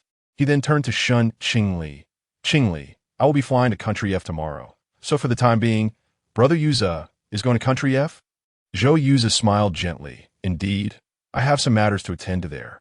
By the way, isn't Qing Yin also in Country F? May I accompany you? I will transfer you the ticket fare." It had been quite some time since she visited Shen Qingyin. Previously, financial concerns were absent, and she would see him almost every month. Ever since her uncle's family vanished, she had been reluctant to buy a ticket. However, this time, she needed to check on Shen Qingyin and request the doctor to alter his treatment plan. "That's fine, but I want to accept your fare. At this point, why do you still treat me so formally?" But Shen Qingli hesitated to acquiesce, prompting Zhou Yuza to frown. "Qingli, despite not having seen each other for years, you have always remained my sister in my heart. It saddens me that you feel the need to maintain such distance. I apologize, Y. My brother once advised me not to take others' assistance for granted. I merely wish to avoid being indebted to you." Shen Qingli remarked that a young woman should possess dignity and pride, valuing herself in order to earn the respect of others. Having disappointed him, she is reluctant to become someone who can comfortably accept help from others. After the disappearance of her uncle's family, she indeed faced considerable difficulties. Yet that does not obligate others to assist her. At least while she is still able to persevere, she adheres to her own principles. Zhou Yuza, with a refined demeanor, reassured her, stating that since Xingyan is also my friend, I shall visit him as well, and you cannot refuse me any longer. Shen Qingli nodded in agreement. The journey encountered some congestion, and after all that had transpired, she wearily leaned against the car and fell asleep. Zhou Yuza gently pulled her closer, allowing her to rest against him. Mr. Zhou, Miss Shun is currently unemployed. Why doesn't she simply ask you to lend her some money? The assistant inquired softly. Zhou Yuza cautiously glanced at the slumbering Shen Qingli, warning coldly, should you mention such matters in Qingli's presence again, you needn't follow me anymore. The assistant fell silent. Zhou Yuza tenderly grasped Shen Qingli's hand, their fingers entwined, his deep gaze fixed upon her. Qingli, when will you finally allow yourself to rely on me? Chapter 23. Help me beat them. Zhou Yuza's apartment was situated in the vibrant heart of the city, consisting of 2 rooms, with Shen Qingli residing in the guest room. In gratitude for his hospitality, Shen Qingli rose early to prepare breakfast. She cooked 2 bowls of egg noodles, despite her culinary skills being rather limited, as Shen Qingyan had never allowed her in the kitchen. Over the past 2 years, living alone, she had learned to prepare a few dishes, taking charge of breakfast for her uncle's family, who were reluctant to hire help. Zhou Yuza took a bite and remarked, the flavor is quite pleasant. What else can you make? Shen Qingli blinked innocently, replying, just some simple home-cooked dishes like tomato and egg soup, stir-fried greens, and vinegar potatoes. That sounds splendid. If you learn a few meat dishes, you would make an excellent wife, Zhou Yuza teased. Shen Qingli looked at him earnestly, her almond-shaped eyes sparkling with determination. I don't wish to marry so soon. My dream is to become an interior designer, as I once told you in my childhood. Shen Qingli had always been fond of drawing, and as she matured, her interest in interior design blossomed. However, for now, aspirations had to be set aside. Zhou Yuza chuckled indulgently. Girls need not be overly ambitious. Relying on others at times can ease your burdens. Qingli, I hope you can lean on me. Shen Qingli lowered her gaze, avoiding his gentle eyes. When her uncle's family first moved to the capital, they treated her well, and for a time, she felt she had found a home again. Yet, behind that facade lay calculations and conspiracies. They had departed with the Shun family's assets, vanishing without a trace, leaving her wary of trusting others again. Brother Yuza, you have already treated me well, and I am truly glad to see you again, she said softly. Zhou Yuza's smile dimmed slightly as he replied, finish your meal. We have a flight to catch at noon. Let's head to the airport afterward. In the early morning of Country F, winter enveloped the land in a gray haze, with the airport exterior blanketed in pure white snow. Shen Qingli had lived in Country F with Shen Qingyan for 3 years. The region was known for its advanced healthcare and technology, though the past 2 years had seen a surge in organized crime. The largest casino in the world was located here, rumored to conceal an auction for human trafficking beneath its floors, although no one had ever confirmed such claims. Upon exiting the airport, Zhou Yuza instructed the driver to take them to the high-tech hospital where Shen Qingyan was receiving treatment. Inside the hospital, Zhou Yuza led the way confidently, alleviating Shen Qingli's concerns about his ability to locate her brother's ward. Remarkably, he never inquired at the nurse's station and effortlessly found Shen Qingyan's room. Brother Yuza, have you visited my brother? Shen Qingli asked. Zhou Yuza paused momentarily, then replied with a smile, I consider Qingyan a childhood friend. I have indeed come to see him a few times since his incident. Shen Qingli nodded, recalling that Zhou's family business had ties with the raw materials factories in Country F, making his visits to her brother unsurprising. Upon entering the ward, Shen Qingyan lay just as she had seen him last, quietly resting on the stark white bed, the sunlight filtering through the blinds illuminating his gaunt features. Shen Qingli's eyes glistened with tears as she grasped his hand, saying, Brother, I have arrived. Brother Yuza brought me here. Uncle and the others have left, and they sold the Shen family's house. Brother, please wake up and help me confront them. In her childhood, whenever Shen Qingli faced bullying, it was Shen Qingli who intervened. His method was simple. He would give them a good thrashing. Qingli, do not be too sorrowful. My assistant has booked a room at a nearby hotel. After a long flight, you must be exhausted, so please rest first, he said gently. Shen Qingli shook her head and smiled at Zhou Yuza. I wish to stay with my brother for a while. Zhou Yuza patted her head and replied, all right, but do not cry. I will take you to see Qingyan. I certainly do not wish to see you in tears. After Zhou Yuza departed, Shen Qingli intended to wipe her brother's face. She stood up to fetch water from the bathroom, but just as she reached the door, she overheard voices outside. Yuza, why did you come so suddenly? And you even brought Shen Qingli with you? Dr. Zhao, do not disturb Qingli. As the voices faded, Shen Qingli furrowed her brow. Dr. Zhao was Shen Qingyan's attending physician, a Chinese doctor specializing in neurology specifically arranged for her at the hospital. Their communication was seamless, allowing Shen Qingli to better understand her brother's condition. It was also his suggestion to consider changing Shen Qingyan's treatment plan. However, she did not expect that Dr. Zhao would know Zhou Yuza. Shen Qingli remained in the hospital until the afternoon, speaking extensively with Shen Qingyan about both joyful and sorrowful events, including her encounter with Gu Heng and their spontaneous night together. To be honest, I did not want to share this with you. If you were awake, you would surely scold me. However, considering your tumultuous history with Gu Heng during high school, perhaps if you were to hear about my night with your rival, it might just provoke you to awaken. After a brief silence, Shen Qingli observed Shen Qingyan. There was no response, and she felt a twinge of disappointment. Upon returning to the hotel, she found Zhou Yuza absent from his room. Shen Qingli took a quick shower and caught up on sleep. Perhaps having unburdened herself of her grievances and sorrows to Shen Qingyan, she slept exceptionally well that night. Zhou Yuza left his assistant to keep her company. After breakfast at the hotel, the assistant handed her a ticket to an art exhibition scheduled for 10 o'clock in the morning. Mr. Zhou asked me to inquire if you would like to attend. Shen Qingli was fond of the artist's work. Yes, shall we go together? Mr. Zhou will finish his discussions at the factory and should arrive around 10:30. If you do not mind, we could wait for him at the exhibition entrance. Perhaps worried that Shen Qingli might change her mind and head to the hospital, the assistant added, Mr. Zhou wishes for you to relax. Dr. Zhao is available this afternoon to discuss Mr. Shen's condition. Upon hearing this, Shen Qingli smiled and said, I will go. Let us head there now to wait for Brother Yuza. The journey to the art exhibition was somewhat congested. As Shen Qingli sat in the car, scrolling through her phone, a message from Chu Man popped up.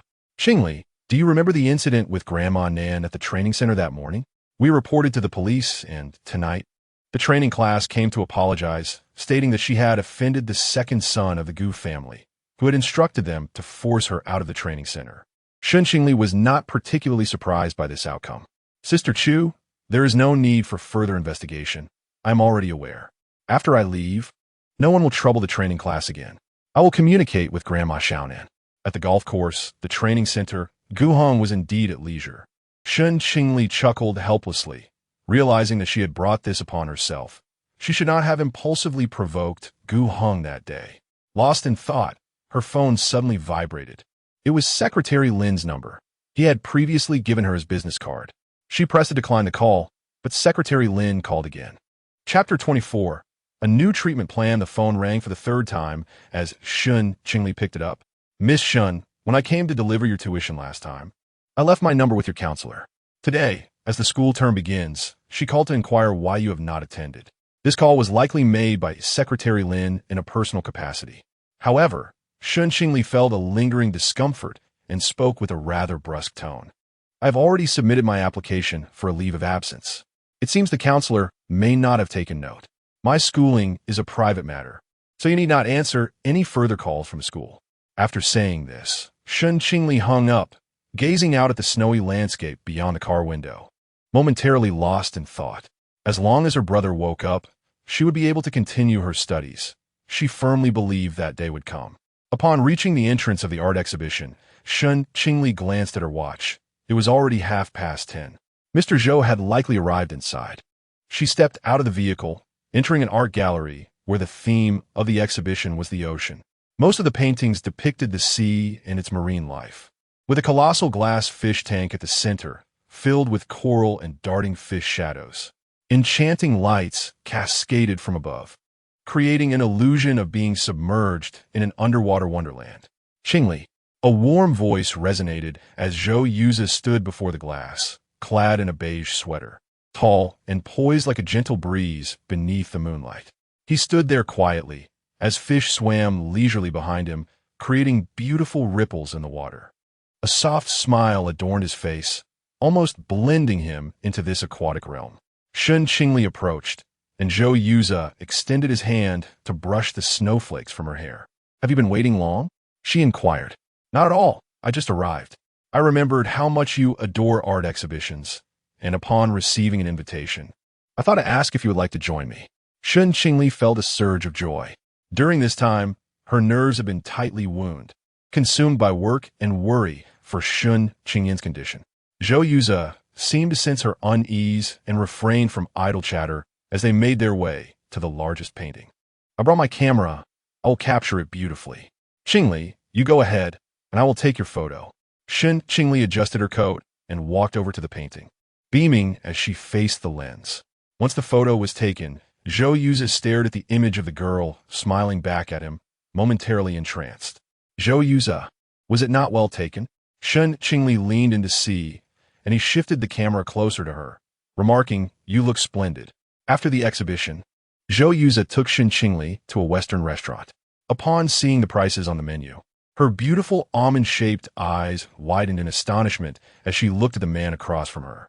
"Zhou Yuza, the cost of a glass of water here is equivalent to my monthly expenses." Zhou Yuza furrowed his brow. "A month? Qingli, you only spend 300 a month?" Shen Qingli nodded. "In the past 2 months, aside from rent, I have only spent a little over 290. I told you before, if you encounter difficulties, please let me know." If Shen uncle and Aunt Lin knew their cherished little girl was enduring so much hardship, they would surely be heartbroken. "In the future, do not hesitate to reach out to me. I can certainly assist with your living expenses." Shen Qingli was taken aback by his words, but after spending the morning together, she felt less distant from Zhou Yuza than before. "Are you planning to take care of me?" she teased. Zhou Yuza gazed at her earnestly. "As long as you speak up, I can promise you anything." Shen Qingli paused, a look of confusion flickering in her almond-shaped eyes. "Don't overthink it. My words carry no hidden meaning. Given the current state of the Shen family, not just me, but my parents would assist you as well." Zhou Yuza gently cut her steak and said, "Let's not stand on ceremony with each other." As Shen Qingli lowered her head to eat, she softly uttered, "Thank you, Yuza." In that moment, Zhou Yuza felt like a warm ray of light piercing through the gloom that had enveloped her world for 2 long years. Since Shen Qingyin had become a vegetative state, she had not experienced familial care for an extended period. In the afternoon, Shen Qingli met with Dr. Zhao, who presented her with some treatment plans that she found difficult to comprehend. "Trust me, many patients in Country F who were in a vegetative state have awakened using this new treatment. I believe Mr. Shen can too." Shen Qingli reviewed the plans, which included neurosurgery and a subsequent series of treatments. "This patient awakened 2 months ago using the new treatment. You must have seen him before. When Mr. Shen fell into a vegetative state, his family came to comfort you." Shen Qingli did remember this patient, who had become a vegetable after an accident during extreme sports and had been treated in the hospital for 5 years. "I agree to the change in treatment. But what about the costs? How much can my brother's insurance cover?" Dr. Zhao's expression turned troubled. Due to it being the latest medical technology in Country F, it was not yet covered by insurance. "However, Miss Shen, in my opinion, if Mr. Shen can awaken, no amount of money would be too much. Wouldn't you agree?" As he gathered the documents, he added, "Mr. Shen's condition is deteriorating. If he suffers from a few more episodes of asphyxiation, I cannot guarantee he will survive. I genuinely advise you to consider this." When Shen Qingli returned to the hotel, she hesitated to discuss the day's events with Zhou Yuza. Yet, he was the only one capable of lending her such a significant sum. In the evening, she stood at the hospital entrance waiting for Zhou Yuza. "Why are you standing here? Aren't you cold?" Zhou Yuza grasped her wrist and led her into the hospital. But Shen Qingli halted in her tracks. Yuza, would you like to go to concert? She pulled out 2 tickets from her pocket. They're not for particularly renowned musicians. Before she could finish, Zhou Yuza took the tickets, saying, "Thank you, Qingli. I'm delighted." The concert lasted 2 hours, and midway through, feeling drowsy, Shen Qingli decided to freshen up in the restroom. Suddenly, a series of thuds erupted from the men's restroom, sounding like a blunt object striking flesh. Shen Qingli's face turned pale as 2 burly men burst out, one brandishing a knife with red liquid dripping from its tip. She cast a fleeting glance, her heart racing, and hurriedly lowered her head, feigning an act of washing her hands. Once the 2 men departed, she cautiously approached the men's restroom door, only to find a disheveled man lying face down on the ground, a knife wound in his abdomen, blood oozing from the injury. Vivid, viscous crimson liquid stained the pristine white tiles beneath him. The restroom was devoid of any occupants, and Shen Qingli tentatively kicked his arm, hoping to ascertain his state of life. However, the man remained utterly still, just as she was about to step out in search of assistance.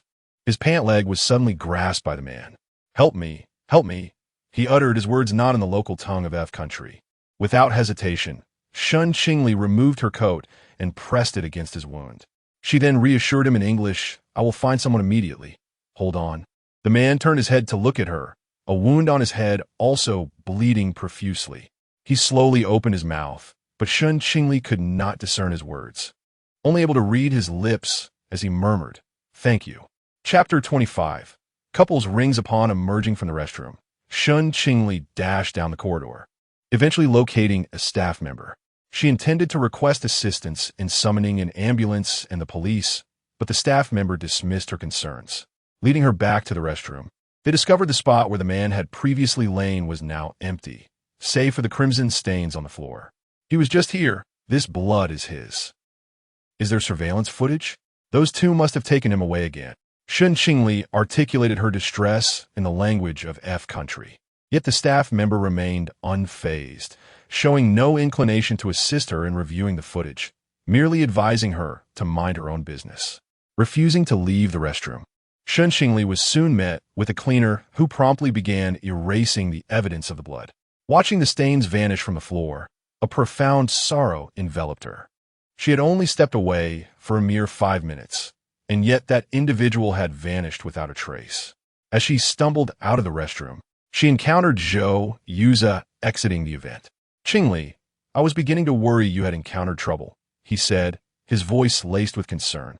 Shen Qingli, pale as a ghost, grasped Zhou Yuza's arm, recounting the harrowing experience she had just endured. "Brother Yuza, should we report this to the police?" She had previously suggested to the staff that they contact the authorities, but they had claimed the police would be of no help. "Let us head to the car," Zhou Yuza urged, guiding her towards the vehicle. "I'm sorry, Brother Yuza. I didn't get to enjoy the concert," she expressed with guilt. "Qingli, in the future, if you encounter such situations in F country, do not intervene. Simply act as though you have not seen anything." Shen Qingli stared at him in disbelief. The man who had been assaulted appeared to be around her age. At the time, she had not considered the implications. Her only instinct had been to help. In F country, the days are governed by the authorities, but the nights belong to the underworld, particularly in areas beyond the city center, where young tourists frequently go missing. Having lived in F country, Shen Qingli had never heard of such occurrences. "I thought the safety here was commendable. I used to live here with my brother and never experienced anything like this. This is not merely a trivial conflict. F country is becoming increasingly chaotic. Furthermore, wasn't it previously stipulated that you were not allowed to venture out after 8 o'clock? Zhou Yuza inquired. Shen Qingli nodded, realizing that her brother's strictness stemmed from such concerns. She had once wished to celebrate a classmate's birthday, but had been prohibited from doing so. "What will happen to that boy after he is taken away?" Tears glistened in her eyes. "I am uncertain. There exists an underground auction house here. Perhaps he will be taken there." Shen Qingli felt a chill of fear at the existence of such places in the world. Zhou Yuza grasped her hand reassuringly, saying, "You need not be afraid. The security in F country is not as dire as it seems. Their targets are predominantly young, alluring women." Shen Qingli's expression remained grave. She had never encountered such horrors in her life. The memory of the bloodied floor continued to haunt her. Perceiving her distress, Zhou Yuza shifted the conversation. You invited me to the concert tonight for a specific purpose, did you not? Yes, I did, she admitted. As if aware of her hesitance, Zhou Yuza inquired. Is it that Qingyan needs to change her treatment plan, and you find yourself unable to afford the necessary expenses? Well, I am still uncertain about whether to accept the new plan. After all, there are few patients who have taken it, and I worry. Zhou Yuza gently patted her shoulder. I believe that if Qingyan knew she had been in a vegetative state for 2 years and now has a chance of recovery, she would certainly embrace it. His gaze fell upon Shen Qingli's innocent face. Rest assured, this 1 million is not alone without purpose. Shen Qingli's eyes sparkled with hope. If you need any assistance, Yuza Gu, please do not hesitate to ask. Zhou Yuza pondered for a moment. My mother has been urging me to go on blind dates lately. Qingli, could you do me a favor and pretend to be my girlfriend? Shen Qingli looked at him in confusion. Yuza Gu, are you sure you want me to pretend?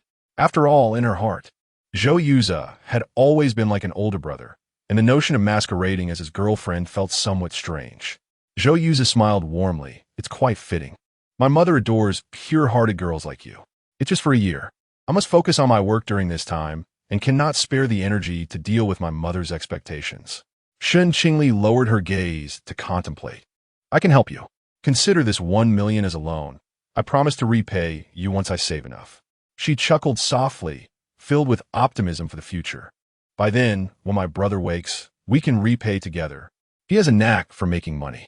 In such difficult times, she felt fortunate to have encountered Zhou Yuza. Zhou Yuza appeared considerably more relaxed. So, Qingli, does this mean you agree to return to Xiangqing with me? Yes, you've been of immense help. It is only right that I assist you in return. Although pretending to be a couple felt somewhat unfair to Madame Zhou, it was merely for a year. All right, I will be in F country for another week. When I return, I will give you the money. Zhou Yuza's eyes sparkled with joy, as if he were in a dream. Upon returning to the hotel, while escorting Shen Qingli to her room, Zhou Yuza could not resist the urge to embrace her momentarily. Yuza Gu? Shen Qingli stiffened in his arms. Apologies, I merely wish to practice in advance to avoid any awkwardness when the time comes. Lest my mother notice something amiss. Shen Qingli blinked in confusion. Embracing is quite simple. No need for special practice.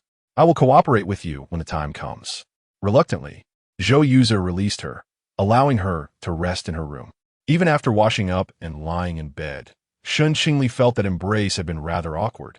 Next time, it would be better to discuss it beforehand and prepare mentally before engaging in such intimacy. The following day, before Zhou Yuza headed off for business negotiations, he expressed a desire to savor the meals prepared by Shen Qingli. After finishing breakfast, she went to the supermarket. Upon completing her grocery shopping, her assistant did not return to the hotel, but instead drove her to a shopping mall. Wang Gu, do you need to purchase something? Wang Chang smiled as he explained. Zhou Zong asked me to bring you to pick up couple rings. He's been too busy these past few days. Couple rings? Indeed, Zhou Zong mentioned that you two are now together. So consider the couple rings as your first gift. Shen Qingli furrowed her brow, pondering why Zhou Yuza had only mentioned pretending in front of Madame Zhou. Why would Wang Chang claim they were together? She refrained from disputing him on the spot. Perhaps Wang Chang had misinterpreted Zhou Yuza's intentions. Let us return. I can purchase the ring back home, and I shall explain everything to Brother Yuza tonight. The design has already been chosen by General Manager Zhou. We merely need to retrieve it. Wang Chang seemed oblivious to her words. Shen Qingli felt a twinge of discomfort, but chose to remain silent. It was evident that Wang Chang paid no heed to her thoughts, only listening to Zhou Yuza. Upon arriving at the mall, the sales associate presented the ring that Zhou Yuza had ordered. It was a platinum ring with a curved design, engraved with their initials on the inside, adorned with a small diamond. Shen Qingli glanced at it before closing the box. Wang Chang inquired if she was satisfied, stating that they could exchange it if she was not. Shen Qingli remained silent. He could not hear her, nor could she hear him. Miss Shen, you cannot be so morose. This ring costs nearly 500,000. General Manager Zhou spent the entire night selecting it. What do you suggest I do? She replied. How could she possibly feel joy? Her relationship with Zhou Yuze was a mere fade, and the significance of this ring was equally hollow. She had never been fond of deceit. Had it not been for the circumstances, she would never have acquiesced to Zhou Yuze's request. Wang Chong, with an air of entitlement, remarked, upon receiving such a valuable gift, "Shouldn't a woman's first reaction be one of excitement and joy? It seems you like it. I shall inform Brother Yuze to give it to you." Shen Qingli could no longer endure his insensitivity and retorted softly, "Miss Shun, please do not jest." Wang Chong's expression darkened as he quickened his pace. Suddenly, he collided with someone, barely avoiding a fall due to the person's rigid frame.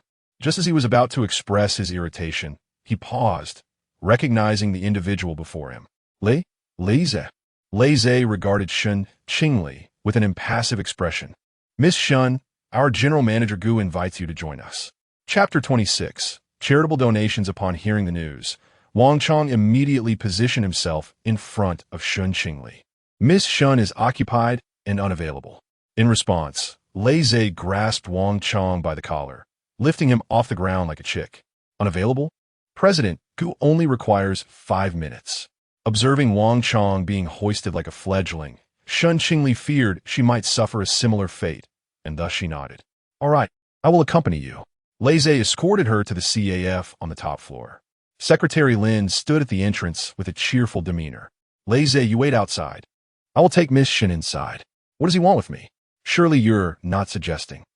Shen Qingli suspected that Gu Heng was stalking her, even abroad. Is he a pervert? After everything, he still wants to leave me alone? "Miss Shun, do not overthink it." President Gu was invited to attend the auction in Country F. This morning, while meeting with the auction's head, he happened to see you enter the mall, Secretary Lin explained, gesturing for Shen Qingli to glance down over the glass railing. "It was I who noticed you entering." Gu Heng occupied a window-side seat, affording him a view of the most renowned mountain range in Country F, now blanketed in pristine white snow, resembling a picturesque landscape. Shen Qingli settled across from him, and the waiter presented her with a cup of hot cocoa. Yet, as the steam gradually dissipated, Gu Heng remained silent, not sparing her a single glance since his arrival. Why summon her here only to sit in silence? Shen Qingli's irritation grew, prompting her to call out, "Gu Heng," to inquire when she would return to her homeland. He coldly interrupted her, directing his words toward Secretary Lin instead. The secretary, obliged, relayed his inquiry to Shen Qingli. It was evident to her that Gu Heng was still miffed about her earlier slap. However, she too felt aggrieved by being brought here without explanation. She expressed to Secretary Lin that if there were no pressing matters, she intended to leave. Maintaining his smile, Secretary Lin conveyed her message to Gu Heng. Gu Heng tapped his fingers on his knee, his icy black eyes fixed on Secretary Lin. "Tell her that unless she speaks, she will not leave the CAF today. Miss Shun, if you do not clarify your return date, President Gu will not permit you to step outside the CAF," Secretary Lin reiterated. "Tell him I am quite curious to see what he will do if I leave." Shen Qingli replied defiantly. "President Gu, Miss Shun is unafraid of you. If you have the courage, act against her." Gu Heng shot a frigid glance at Secretary Lin. "I instructed you to relay a message, not to translate." Secretary Lin chuckled awkwardly and straightened up. "I require your assistance." Gu Heng finally regarded Shen Qingli directly. "I have no time. I cannot return home now, nor do I have the time to spare. You must make time." His tone was devoid of warmth. Shen Qingli's frustration mounted, having never engaged in quarrels throughout her life. She could only glare fiercely at Gu Heng. Noticing her fierce gaze, a crack appeared in Gu Heng's icy demeanor. "When you decide to return, call Secretary Lin. You need not do anything but meet someone." Gu Cheng's tone softened somewhat, as if he were negotiating with her. However, Shen Qingli had no desire to meet anyone. "I have matters to attend to and cannot return just yet. Moreover, upon my return, I may need to go to Xiangqing." "Xiangqing?" Gu Cheng raised an eyebrow, his dark eyes brimming with an oppressive intensity. "If my memory serves me right, Zhou Yuze hails from Xiangqing." Shen Qingli did not deny it. Gu Cheng's gaze shifted to the luxury bag beside her. "What do you have in there? Your brother is ill, yet you still have money for luxuries?" Shen Qingli looked at him in surprise. "How do you know?" "Miss Shun, when the school contacted me, your counselor informed me Secretary Lin interjected. Given the financial difficulties, why did you not speak the truth at that time? Shen Qingli lowered her eyes. Our relationship has not yet progressed to the point of discussing family matters freely. She had no intention of soliciting anyone's sympathy, especially not Gu Cheng's. Gu Cheng scoffed coldly, and the atmosphere grew somewhat tense.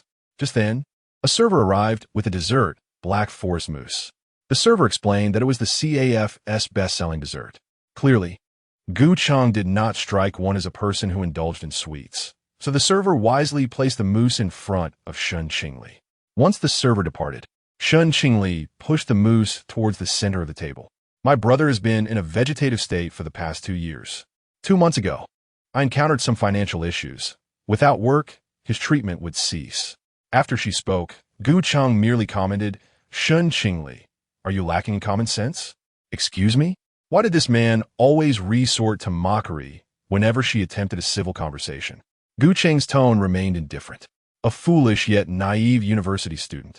And you are a prime example. Before Shen Qingli could express her anger, Gu Cheng's slender fingers pushed the cake back towards her. In such desperate need of money. Encountering me, you should seize the opportunity to exploit me. Shen Qingli gazed at the returned cake, her mind a tumult of thoughts.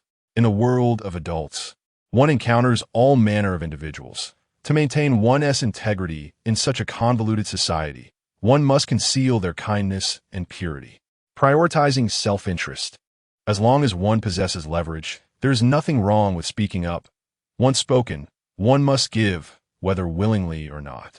Gu Cheng's words resonated with Shen Qingli, though she grasped them only partially.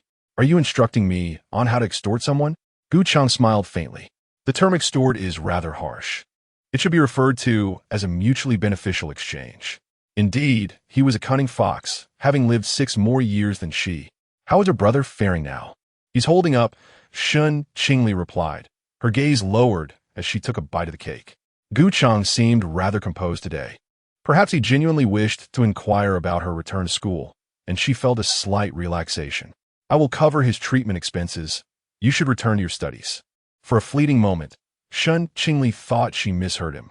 Rest assured, it is not a matter of keeping you. Consider it a charitable donation, provided you accompany me to meet someone. Gu Cheng nonchalantly explained, the last time you struck me, I found myself losing interest in you. He was not one to eagerly demean himself. Observing that Shen Qingli remained silent, Gu Cheng added, I'll give you 3 seconds to ponder. Once you have made up your mind, I can provide you with the donation immediately. Hurry back to school. Why must I attend school? Shen Qingli suddenly inquired after a moment of silence, her head lowered, concealing her expression. Society is exceedingly complex. Only after completing your education can you don the armor needed to confront the thorns of life, living freely without reliance on anyone. A girl, too, requires such armor. When you are alone and lack familial protection, it becomes imperative to learn how to safeguard yourself. Gu Cheng's eyes subtly narrowed as he scrutinized Shen Qingli, only to witness a tear cascade down her cheek. His handsome brows knitted in concern. This was the first time he had expounded so many profound truths to a woman, and it had resulted in her tears. You are absolutely right. Shen Qingli lifted her gaze, wiping away her tears, and smiled softly. I should not abandon my dreams, but I shall not accept your charitable donation. Chapter 27. The truth. Gu Cheng seemed to have lost his patience, stating his reasons. A sense of unease settled in my heart, for I possessed no substantial benefit to exchange with you, nor did I wish to owe you a favor. Shen Qingli's almond-shaped eyes were clear and earnest. He mentioned meeting someone, yet she dared not acquiesce. Gu Cheng's temperament was inscrutable. Prior to his machinations that nearly cost her her job, she had presumed him at least a man of integrity. If she were to agree, what if he took her to meet Luo Jingde?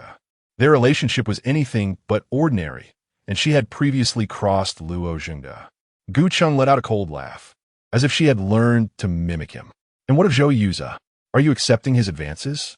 Zhou Yuze and I have known each other since childhood. Our parents were friends in the past. What is inside? Let me see. Gu Cheng's tone turned frigid, his gaze fixating on the luxury bag. Shen Qingli had no intention of concealing the contents. Inside were matching couple rings. Whose are they? They belonged to Zhou Yuza and me. A prolonged silence ensued, a chilling aura radiating from Gu Cheng's dark eyes. Your refusal of sponsorship is not a matter of exchange. It is someone else footing the bill for you. Thank you, Gu Cheng interrupted, expressing his desire not to squander time. Shen Qingli, I underestimated you. The manipulative tactics you employed on me could easily be wielded against others. Congratulations on securing a long-term support system. There is no need for collaboration anymore. Lin Chuan, escort her out. Shen Qingli remained rooted in place, summoning her courage to gaze at him. And you? Me? Gu Cheng narrowed his dark eyes. I initially required no assistance. But you, Mr. Gu, have disrupted both my jobs. Offending someone of your stature renders any armor I wear futile. What do you mean, Shen Qingli? Shen Qingli inhaled deeply. My meaning is clear to you. As she watched the girl depart, Gu Cheng felt as though he had been unjustly burdened. Have you meddled in her work? Secretary Lin inquired nervously. Mr. Gu, without your directive, how could I dare? Gu Cheng rose and strode outside, instructing Lin Ji to inquire further. Upon exiting the mall and entering the car, Wang Chong only dared to speak once he confirmed that Gu Cheng's associates had not followed. What did Mr. Go on with you? Shen Qingli's nails dug into the box containing the couple's rings, merely chatting. About what? I must know the details. Shen Qingli shot Wang Chong an annoyed glance. He was just an assistant. Why did he feel entitled to surveil her? Why should he know whom she met or what she discussed?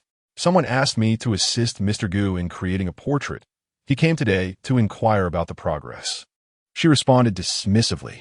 Can inquiries about progress truly take half an hour? Shen Qingli had completely lost her patience. If you wish to know, why not personally verify with Mr. Gu? I told him. Wang Chong fell silent. Upon returning to the hotel, Shen Qingli began preparing lunch. Just as she was finishing the last dish, Zhou Yuza returned, carrying a box. I heard that this dessert shop is quite popular among girls from Country F, and I remembered you like strawberry flavor. So I brought you a slice of cake. Shen Qingli looked at the box and smiled. Thank you, Brother Yuza. Please wash your hands. It will be ready in 5 minutes. As Zhou Yuza observed Shen Qingli busily working in the kitchen, an indescribable joy welled up within him. Qingli, you've worked hard. Shen Qingli placed the final dish of stir-fried potato strips on the table and returned to the kitchen to serve Zhou Yuza some rice. After handing him the rice, she chuckled softly. Brother Yuza, you have helped me immensely. However, I'm not very skilled in cooking, so I'm uncertain about the taste. Zhou Yuza took a bite of the stir-fried beef, nodded approvingly, and remarked, It's delicious. It truly suits my palate. Shen Qingli, while eating, critiqued her own dishes, noting the beef was overcooked and the soup too salty. Yet, Zhou Yuza insisted it was delightful, consuming a generous portion and bolstering her confidence. After finishing their meal, Shen Qingli headed to wash the dishes. Zhou Yuza rolled up his sleeves and approached her, saying, Qingli, go taste the cake. I'll handle the washing. This was meant to be a token of gratitude. Brother Yuza, I can manage it, she replied.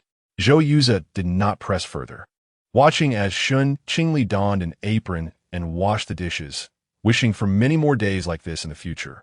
Once Shen Qingli finished the dishes and was preparing to head to the hospital, Wang Chong had just finished briefing Zhou Yuza and stepped out. As they got into the car, Zhou Yuza took her hand. Qingli, why aren't you wearing the ring? We are merely pretending in front of Andy. We can wear it later. Zhou Yuza did not pursue the matter further, and Shen Qingli naturally withdrew her hand. That ring must be quite expensive. Are you worried that Andy will notice? Zhou Yuza did not respond, but instead asked, Did you meet with President Gu today? Shen Qingli nodded and omitted certain details she could not share with Zhou Yuza, simply stating, President Gu asked when I would return to the country and requested to meet someone. Qingli, it's not my intention to interfere in your personal life. But Gu Cheng is dangerous. His father is a politician, and his brother is in the military. Their influence in the capital is substantial. While he appears to be a president, he is actually involved with the underworld. Shen Qingli pursed her lips, remaining silent. I noticed when we were in the capital that he paid you particular attention. I worry he might have ill intentions towards you. Zhou Yuza spoke with concern. In recent years, there have been cases of young girls going missing in a country. It's best to keep your distance from him. Gu Cheng, you shouldn't engage in such actions. Who knows? He scoffed. Shen Qingli remained silent, absorbing his words. Zhou Yuza gently tucked a stray hair behind her ear, his voice soothing. I possess several properties in Xianqing. You could stay for an extended period. We can explore job opportunities that you might like. Shen Qingli hesitated, sensing that Zhou Yuza might know of her private meeting with Gu Heng, which felt peculiar. Brother Yuza, rest assured, I will not go back on my word. However, I cannot go to Xianqing just yet, as I have not completed my university studies. Zhou Yuza nodded, retrieving the ring and taking her hand to place it on her finger. Shen Qingli curled her fingers, saying, I'm not accustomed to wearing rings. Could we wait until I go to Xianqing? My mother is quite suspicious. I cannot allow her to discover any inconsistencies. He smoothed her curled fingers and gently slid the ring onto her finger, assuring her it was merely a decorative piece, with no further implications. Shen Qingli gazed at the ring adorning her middle finger, choosing silence. After all, it was a promise made to Zhou Yuza. 2 days later, Shen Qingli had confirmed the specific treatment plan with Dr. Zhao. She had witnessed patients, upon receiving the treatment, awaken and heal, their families reunited in joy. She too yearned for Shen Qingyan's revival. I shall transfer the treatment fees to the hospital account in 3 days, she assured. Dr. Zhao grasped her hand, reminding her to return, for patients still require the presence of loved ones. All right, Dr. Zhao, I entrust this to you.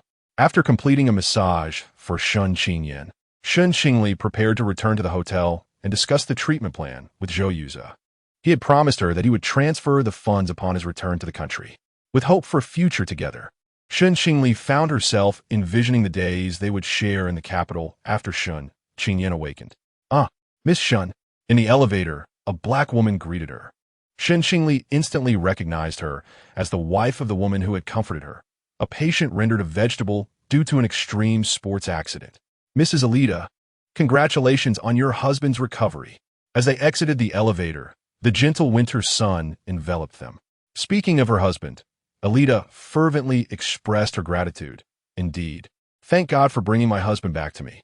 Shen Qingli joined her in prayer, hands clasped tightly together, as the sunlight bestowed warmth, a beacon of hope. Brother, you must persevere, she proclaimed after the prayer. I have a question I wish to ask you, she continued. Alida looked at her attentively. After employing the new treatment, did your husband exhibit any discomfort upon awakening? Alida's brow furrowed, her hands outstretched. Miss, what treatment plan are you referring to? My husband awoke on his own. Chapter 28. Changing doctors, Shen Qingli stood frozen in place. What did you say? He had awakened suddenly one night, without undergoing any special treatment. Alida looked at her with concern. Individuals in a vegetative state have no alternative treatment options. Shen Qingli urgently grasped her hand, but Dr. Zhao insisted that her husband had awakened due to a new treatment protocol he had employed.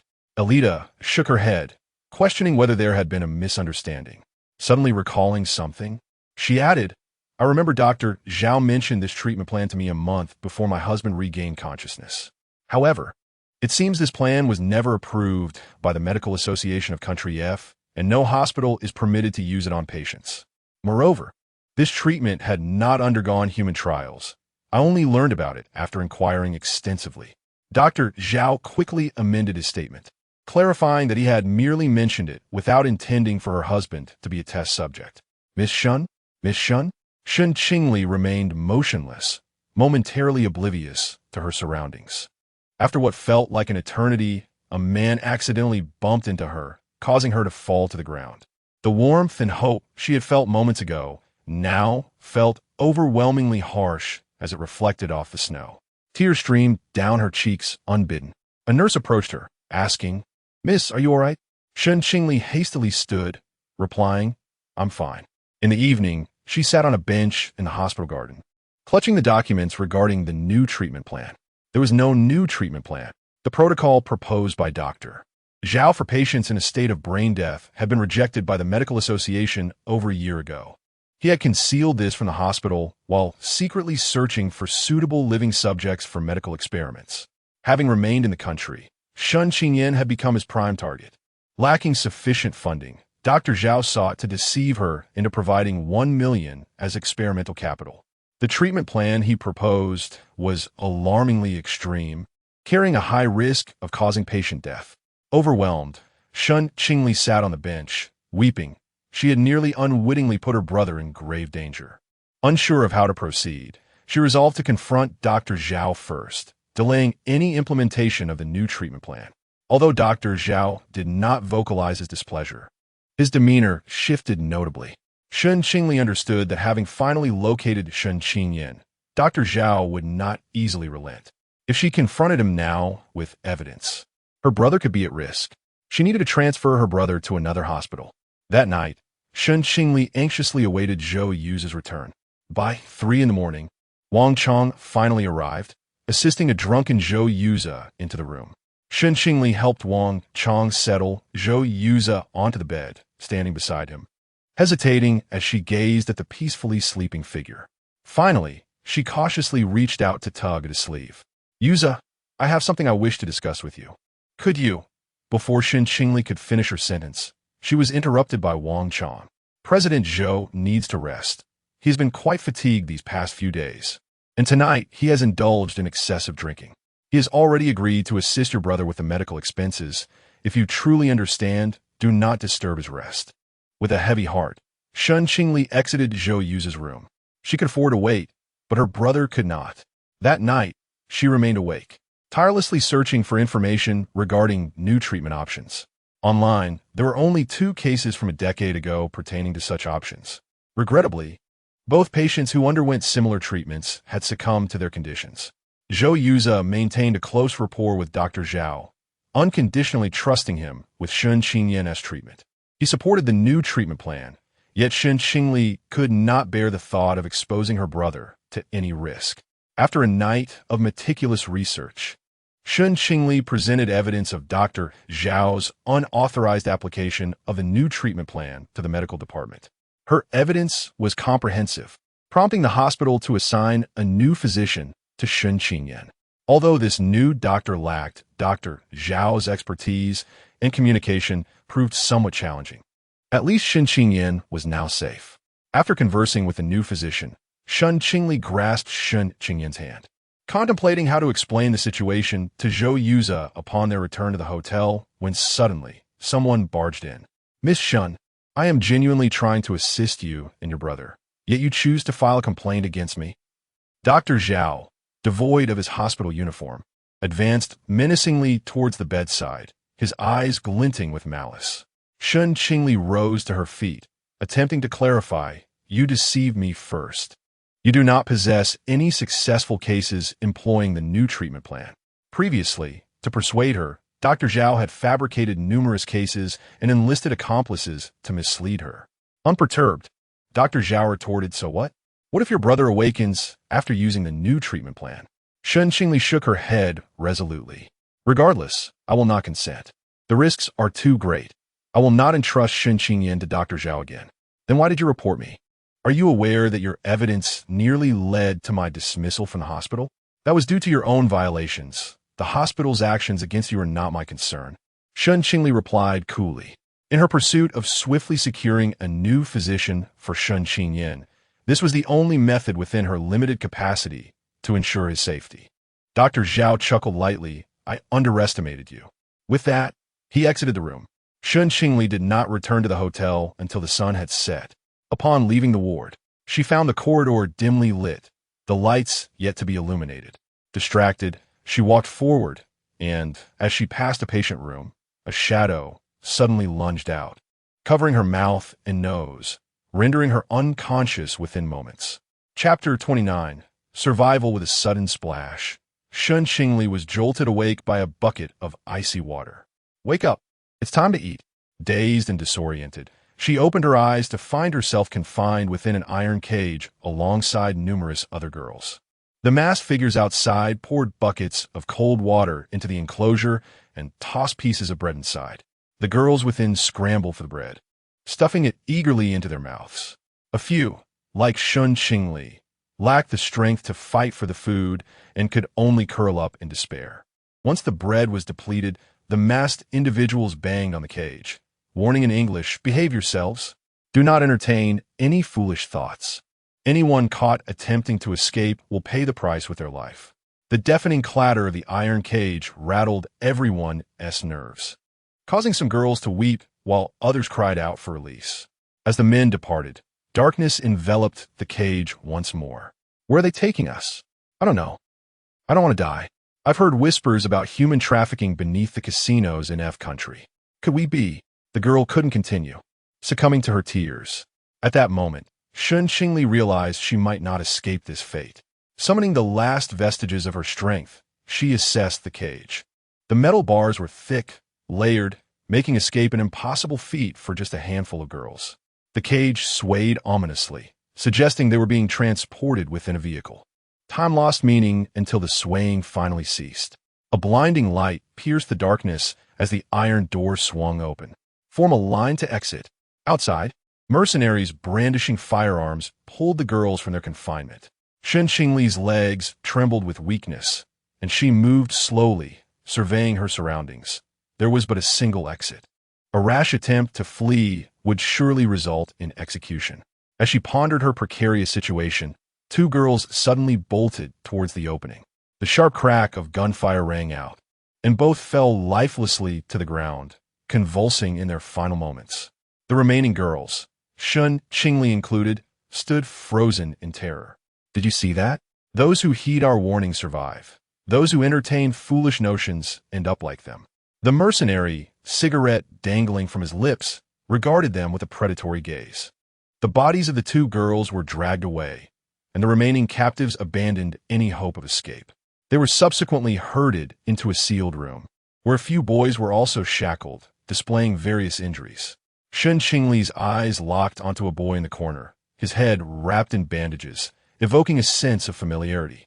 Once the mercenaries exited, she approached him. We met. The boy, with one eye obscured by the bandage, stared at her in disbelief, illuminated by the faint light. You are, from the concert. Shen Qingli nodded. Why are you here? Have you been captured too? The boy gripped her wrist in excitement until she winced in pain, prompting him to release her. Once caught by them, there is little hope of escape. His tone was filled with regret. I am Xiaoxingye. By your appearance, you must be from country C? Shen Qingli shook her head, revealing only one of her amber eyes. I am from country A. My name is Shen Qingli. Xiaoxingye managed a smile, despite the pain etched across his face. His grin still held a hint of mischief. I can speak Chinese. Upon hearing the familiar language, an indescribable emotion stirred within Shen Qingli. Do not be moved. In less than 5 hours, we will be taken to the auction house.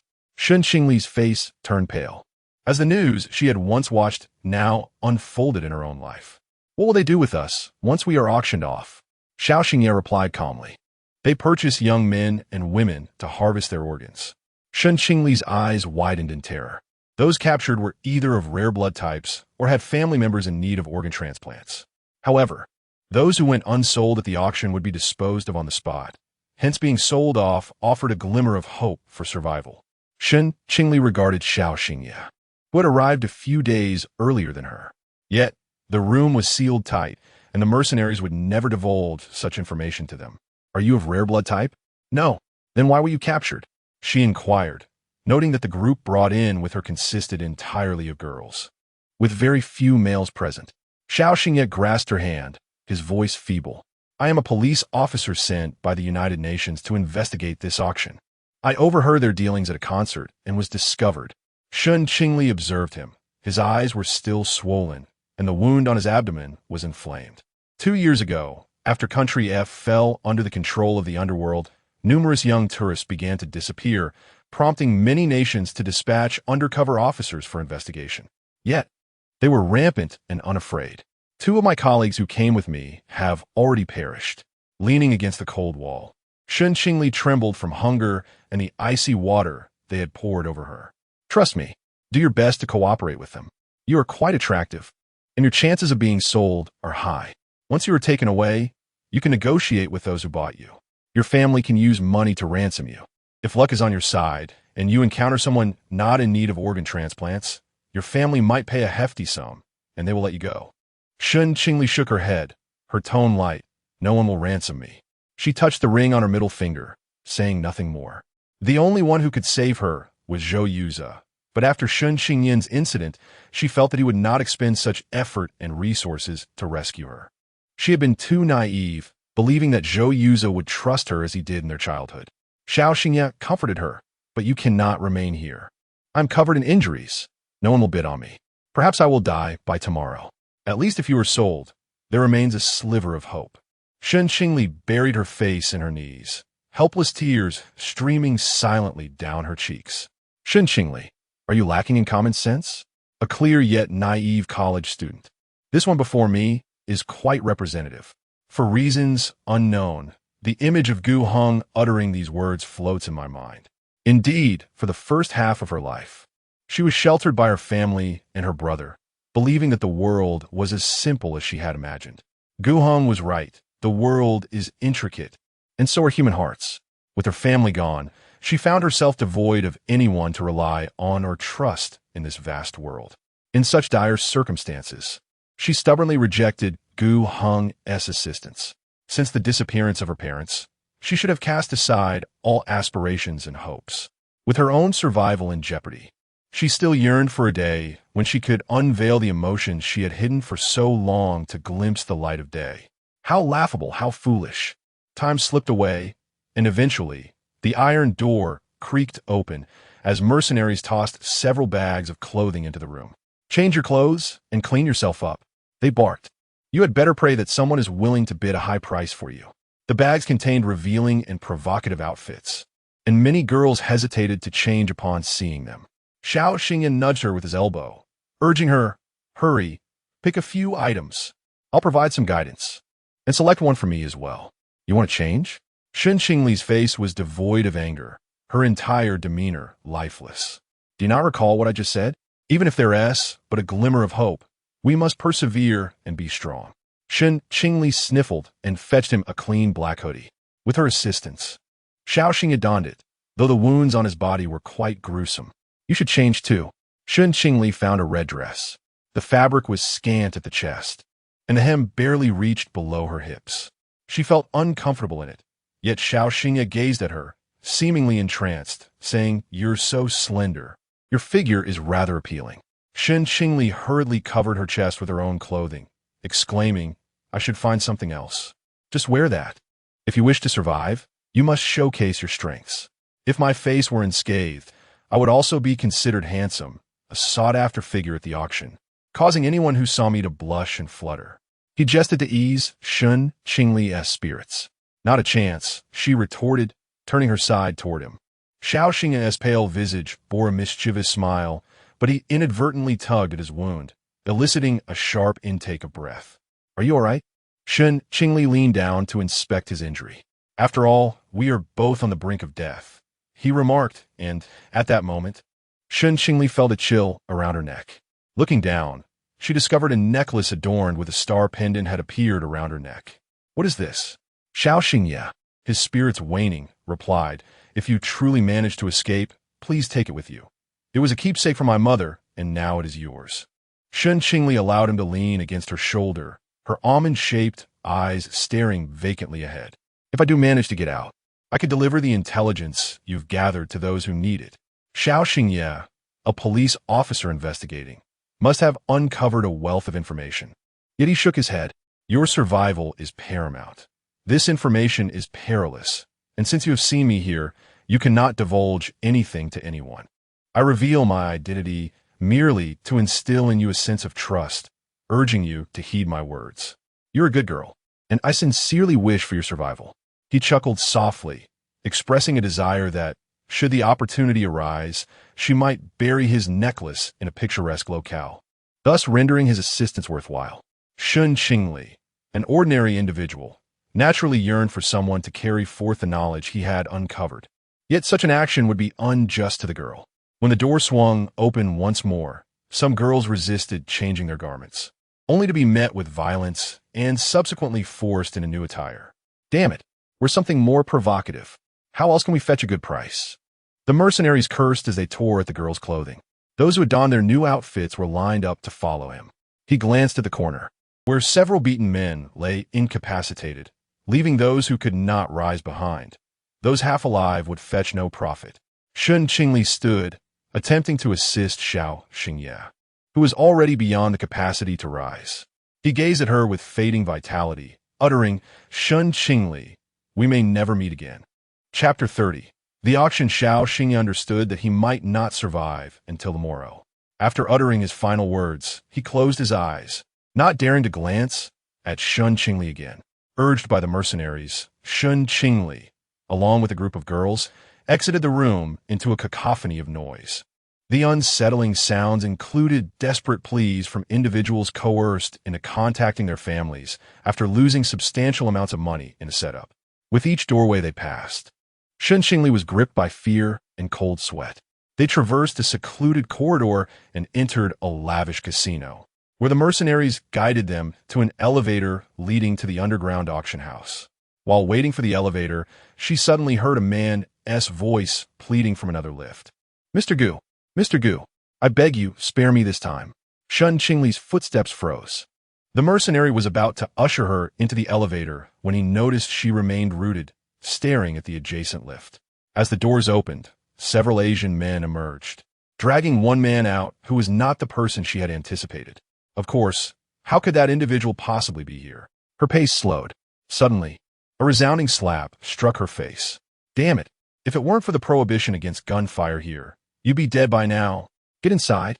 Shen Qingli, shielding her face and bowing her head, numbly stepped into the elevator. Upon reaching the third underground level, she had expected to arrive at the auction venue. But the third floor was still part of the casino. It wasn't until the mercenaries led them to another elevator, one requiring retinal verification to operate, that they descended further into the depths. When the elevator doors finally opened, Shen Qingli caught a glimpse of masked buyers making their way to the auction hall. They were instead ushered into the auction's backstage area, where they stood in a line as staff affixed numbered tags to them and shackled their ankles. Shen Qingli was assigned number 9. As the first blonde girl took the stage, the auction hall erupted into fervent bidding. The girl was strikingly beautiful, youthful, and unharmed, ultimately fetching a price of $300,000. The second contestant, a man, was not so fortunate. His stature was short, and he bore a broken arm from beatings, resulting in no bids being placed on him. Minutes later, he was violently yanked from the stage and taken to the operating room, with only those deemed valuable remaining.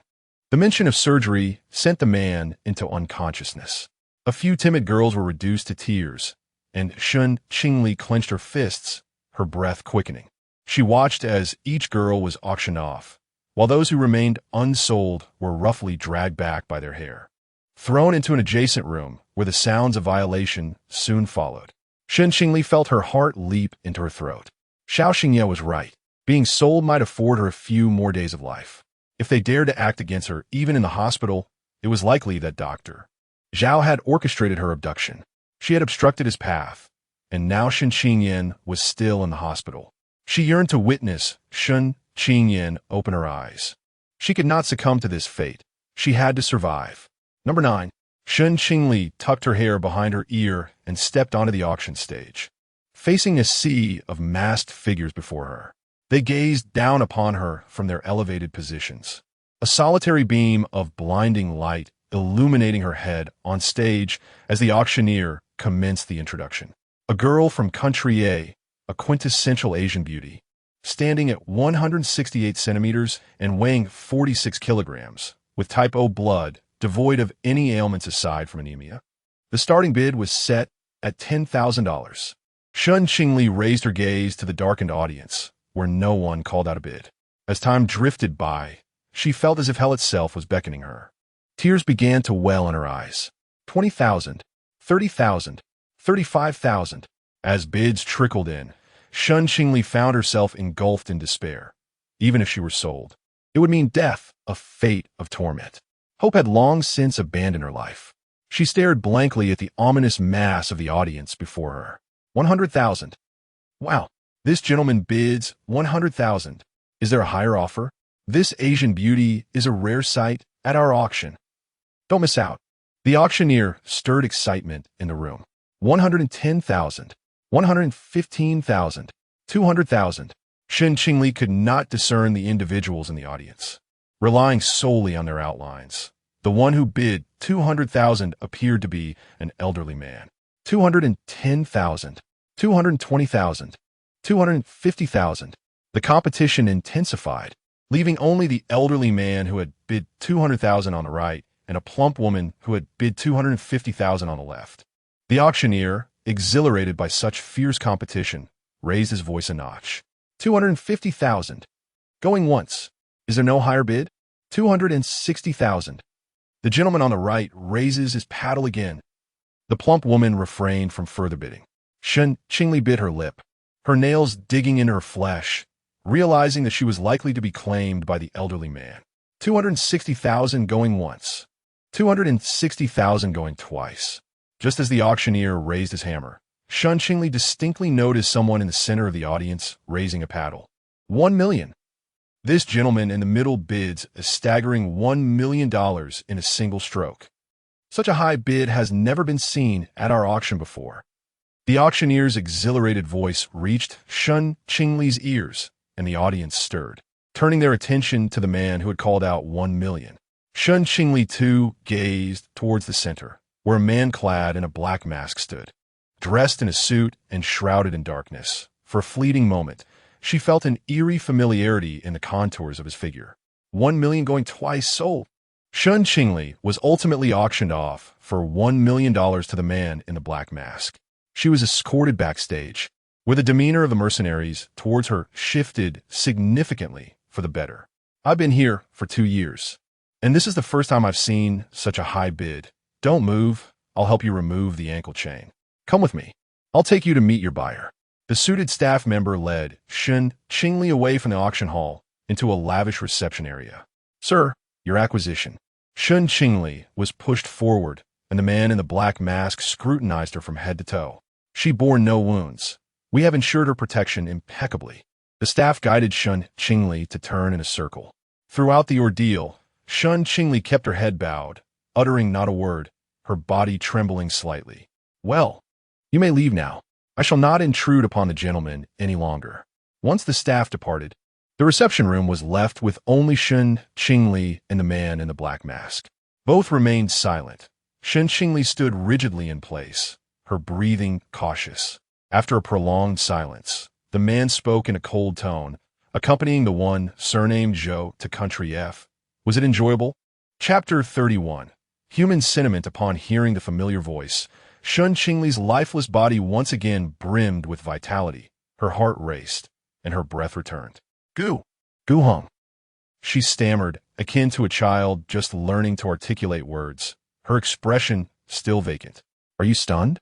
Gu Heng observed the girl's dazed demeanor, a pang of distress tugging at his heart. His tone softened involuntarily as he raised a hand to smooth the strands of hair clinging to her cheek. Shen Qingli continued to gaze at him, terrified that he might vanish before her eyes. Did he sell you? Gu Heng inquired. No, she replied, striving to maintain her composure, her voice trembling. He is my brother's attending physician. I caused him to lose his job. If I hadn't been at the auction today, would you have been taken by that old man as a mere tool, or by that portly woman for her own purposes? Gu Heng's tone grew icy, devoid of warmth. Yet, witnessing Shen Qingli standing there at the auction had genuinely alarmed him. I'm sorry. Shen Qingli stood obediently before him, her small head bowed, scarcely daring to breathe, resembling a pet fearing abandonment. Why are you always so pitiable? Gu Heng found himself at a loss for words. A myriad of questions swirling in his mind, now rendered mute. Don't hold it in. If you're scared, just cry. As soon as the words left his lips, Shen Qingli stepped closer, her fingers tightly clutching the hem of his suit, tears cascading down her cheeks. She could not articulate her gratitude. Her appreciation for Gu Heng could not be encapsulated by a mere thank you or by returning the $1 million he had just bid, for he had bestowed upon her a second chance at life. Watching her clutching his wrinkled garment and her tears flowing incessantly, Gu Heng's heart inexplicably softened. For the first time, he perceived the deceptive nature of the young woman's tears. What happened to your face? He inquired, noticing her swollen cheek. Shen Qingli remained silent, merely shaking her head. The imprint of a hand was still discernible on her fair skin. Gu Heng gently brushed his fingers over it. After a while, Shen Qingli's tears ceased. Observing her regain some composure, Gu Heng removed his suit jacket and draped it over her head, hastily wiping the traces of tears from her face. "Have you cried enough?" She nodded, gazing at him with her reddened eyes. The man, adorned with a black mask obscuring much of his face, revealed only his sensuous lips and resolute jawline. "Put on my jacket. We are leaving." Shen Qingli stood frozen, seemingly still engulfed in the emotions of being rescued. Gu Heng's gaze swept over her alluring dress. "If you don't wear it, how many more people do you wish to attract?" At his words, she quickly donned Gu Heng's jacket, which enveloped her upper body completely. Watching her obediently stand beside him, he pulled her into his embrace and led her away from the drawing room. Outside the door, Lei Zhe stood guard. Upon seeing Gu Heng escorting Shen Qingli out, he stepped forward. "Mr. Gu," he whispered something to Gu Heng, but Shen Qingli could not hear it. After he finished speaking, he swiftly removed his tie and placed it over Shen Qingli's eyes. Deprived of her sight, she instinctively tightened her grip on Gu Heng's sleeve. "I will not abandon you." Gu Heng gently moved her small hand into his palm, holding it tightly. When she looked up, her fair face was flushed from the earlier emotional turmoil, and her beautiful eyes were concealed beneath his black tie, leaving only her delicate nose and luscious red lips visible. He cradled her face in his hand, the softness of her skin making it difficult for him to pull away. "Gu Heng," the girl's soft voice stirred every nerve within him. He had rarely heard her utter his name, and when she did, it was often in moments of surrender. "Yes, I'm here." Upon hearing his response, Shen Qingli stood still. Gu Heng let out a self-deprecating laugh, his long fingers lightly brushing against her tender lips. Shen Qingli had rejected him countless times, biting and slapping him. Yet now, he felt no anger. Instead, in this precarious moment, his thoughts wandered elsewhere. He swallowed hard, suppressing his desires, and pulled Shen Qingli into his embrace. They moved forward. Once her sight was obscured, Shen Qingli's other senses seemed to heighten. After just a few steps, she caught the metallic scent of blood in the air. Her heart raced, and she instinctively tightened her grip on Gu Heng's arm. From behind the wall, pained groans echoed, sending shivers down her spine. Suddenly, her foot stepped on something wet, and she gasped, unable to contain herself. Gu Heng, the man beside her, instinctively drew her closer, enveloping her in his unique woody fragrance. "Do not be afraid. It's just water." She nodded, unwilling to slow her pace. After walking approximately 100 meters, the cacophony of noises intensified. Gu Heng led her into the elevator and removed the tie. As her vision returned, Shen Qingli looked up at him. Someone was killed back there. Shen Qingli's pupils dilated. "So it wasn't just water." "Yes." Gu Heng responded coolly as he pressed the elevator button, his tone laced with frost. "Those auctioned alongside you. No one wanted her." Shen Qingli recalled the girl who had refused to change clothes, climbing onto the stage in her dirty garments. Afterward, several mercenaries had dragged her into a room. She instinctively touched the star necklace around her neck. Gu Heng." Gu Heng lowered his gaze to her. "How long can someone who hasn't been auctioned survive?" "I don't know." Gu Heng appeared troubled, his tone unusually frigid. "I met someone when I was captured. He urged me to change my clothes and shared ways to survive. He helped me immensely. He is a good person. Can you find a way to save him?" Shen Qingli knew that thinking of saving someone else while struggling to survive was audacious. Yet she could not bear the thought of someone like Xiao Xingye disappearing from this place. "A good person?" Shen Qingli nodded hurriedly, her bright almond-shaped eyes sparkling as she noticed Gu Heng's interest. "He is known as Xiao Xingye, roughly of the same age as I, but he is gravely injured. Those individuals abandoned him."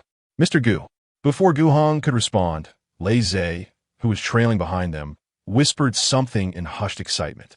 Meeting Shen Qingli's puzzled gaze, Gu Heng commanded, "Have Secretary Lin come to the hall and take the young lady outside." "Understood." Following this, Lei Zhe dialed Secretary Lin. A smile finally graced Shen Qingli's pale face. "Will you go save him?" Gu Heng cast her a detached glance, instructing her to obediently follow Secretary Lin, adding that next time luck might not be on her side. "I will certainly be more cautious next time." After saying this, she hesitated as she looked at him. "Take care of yourself. That person you mentioned may already be dead."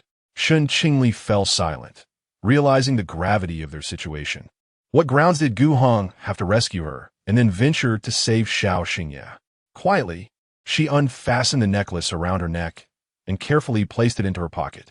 The moment Secretary Lin spotted Shen Qingli, he froze in astonishment. And Miss Shen, Mr. Gu has instructed you to escort Miss Shen out. We still have matters to attend to, Laze remarked. Only then did Secretary Lin regain his composure, donning a respectful smile. Miss Shen, please follow me. As Shen Qingli departed with Secretary Lin, Gu Heng stood with his back to them, engaged in a phone call. Upon exiting the opulent casino, Shen Qingli felt the damp, cold air and the drifting snowflakes overhead. For an instant, it felt as though she had returned from hell to the realm of the living. Miss Shen, please get in the car. It's cold outside. Secretary Lin stood by the vehicle, assisting her in opening the door. Shen Qingli leaned in, greeted by the warmth of the air conditioning inside. There's a blanket over there. You may cover yourself, Secretary Lin said, handing her a cup of hot water from the passenger seat. Shen Qingli accepted it gratefully, her thoughts drifting to Wang Chong, who similarly shadowed Zhou Yuza. His attitude towards her was laden with personal bias. He regarded her with suspicion and disapproved of her close association with Zhou Yuza. Secretary Lin, if Miss Shen requires anything, please do not hesitate to ask. Shen Qingli blinked, pondering whether Secretary Lin might suspect her of harboring ulterior motives towards Gu Heng. In response, Secretary Lin smiled, saying, I am merely a secretary, acting solely upon Mr. Gu's directives. I've caused him too much trouble today. I apologize. I owe him a great deal.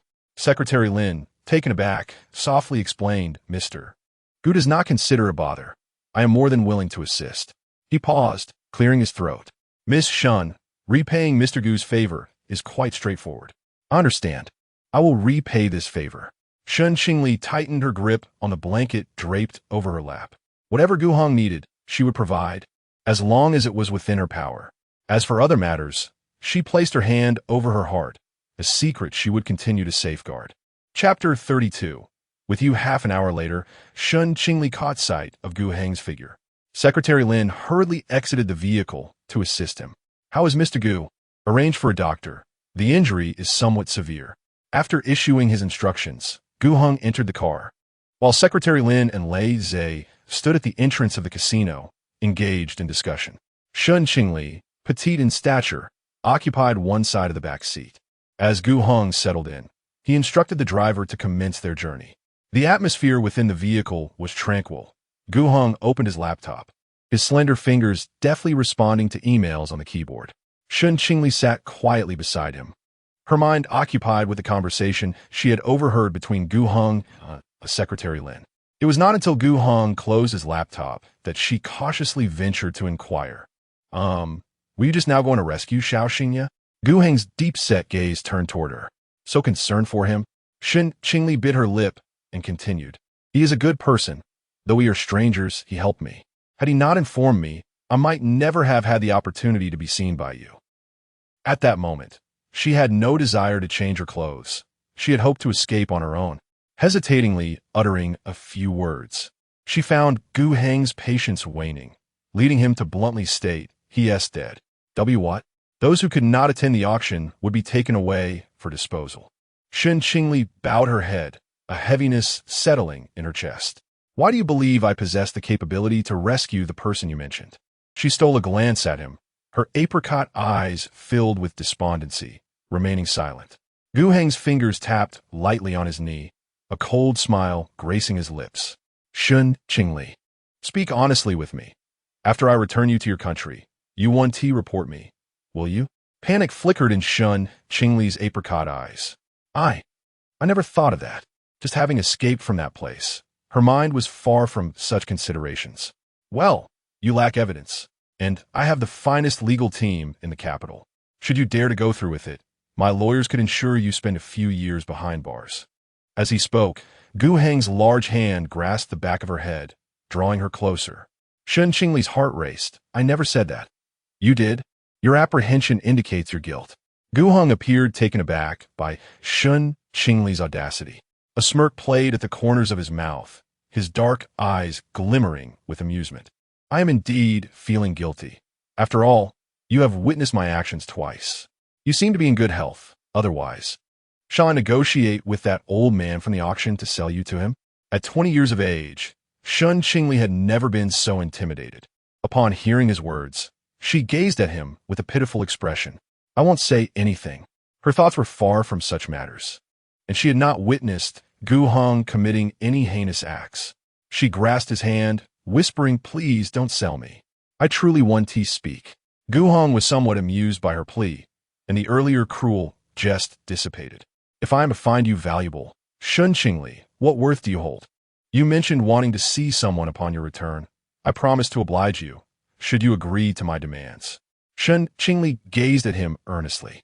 In the current circumstances, her safety depended solely on following Gu Cheng. Gu Cheng's lips curled into a faint smile. Anything was permissible? Indeed, the question posed a month ago was now revisited. Back then, when Gu Cheng asked her if she would accompany him, her response was a firm refusal. "I will follow you." Shen Qingli nodded, her almond-shaped eyes glistening with unshed tears, evoking a sense of tenderness. Gu Cheng's eyes, dark as ink, commanded, "Kiss me." He grasped her chin with a stern expression, demanding, "Do I need to repeat myself?" As soon as his words faded, Shen Qingli leaned in, gently pressing her lips against his, then withdrew, studying his expression. That mere contact made Gu Cheng's breath quicken, the innocence in his gaze replaced by something more profound. "There is no need for you to meet the person."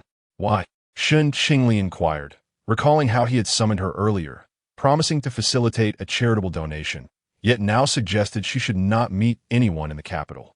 This matter seemed significant to Gu Cheng, so why the change? His long fingers traced down her fair neck, causing Shen Qingli to feel the suit jacket draped over her shoulders slip precariously, prompting her to grasp it tightly. "Gu Cheng." He observed her flushed face with an air of nonchalance, yet his fingers were anything but innocent. The dress Shen Qingli wore was rather revealing, with only two thin pieces of fabric covering her chest, accentuating her exquisite figure. As his rough fingers brushed against her sensitive skin, she shivered slightly, weakly clutching his wrist. Gu Cheng lifted his gaze, tightening his grip. Gu." Shen Qingli's voice was swallowed by the fervent kiss, as Gu Cheng's lips intertwined with hers, the intensity of his hold increasing.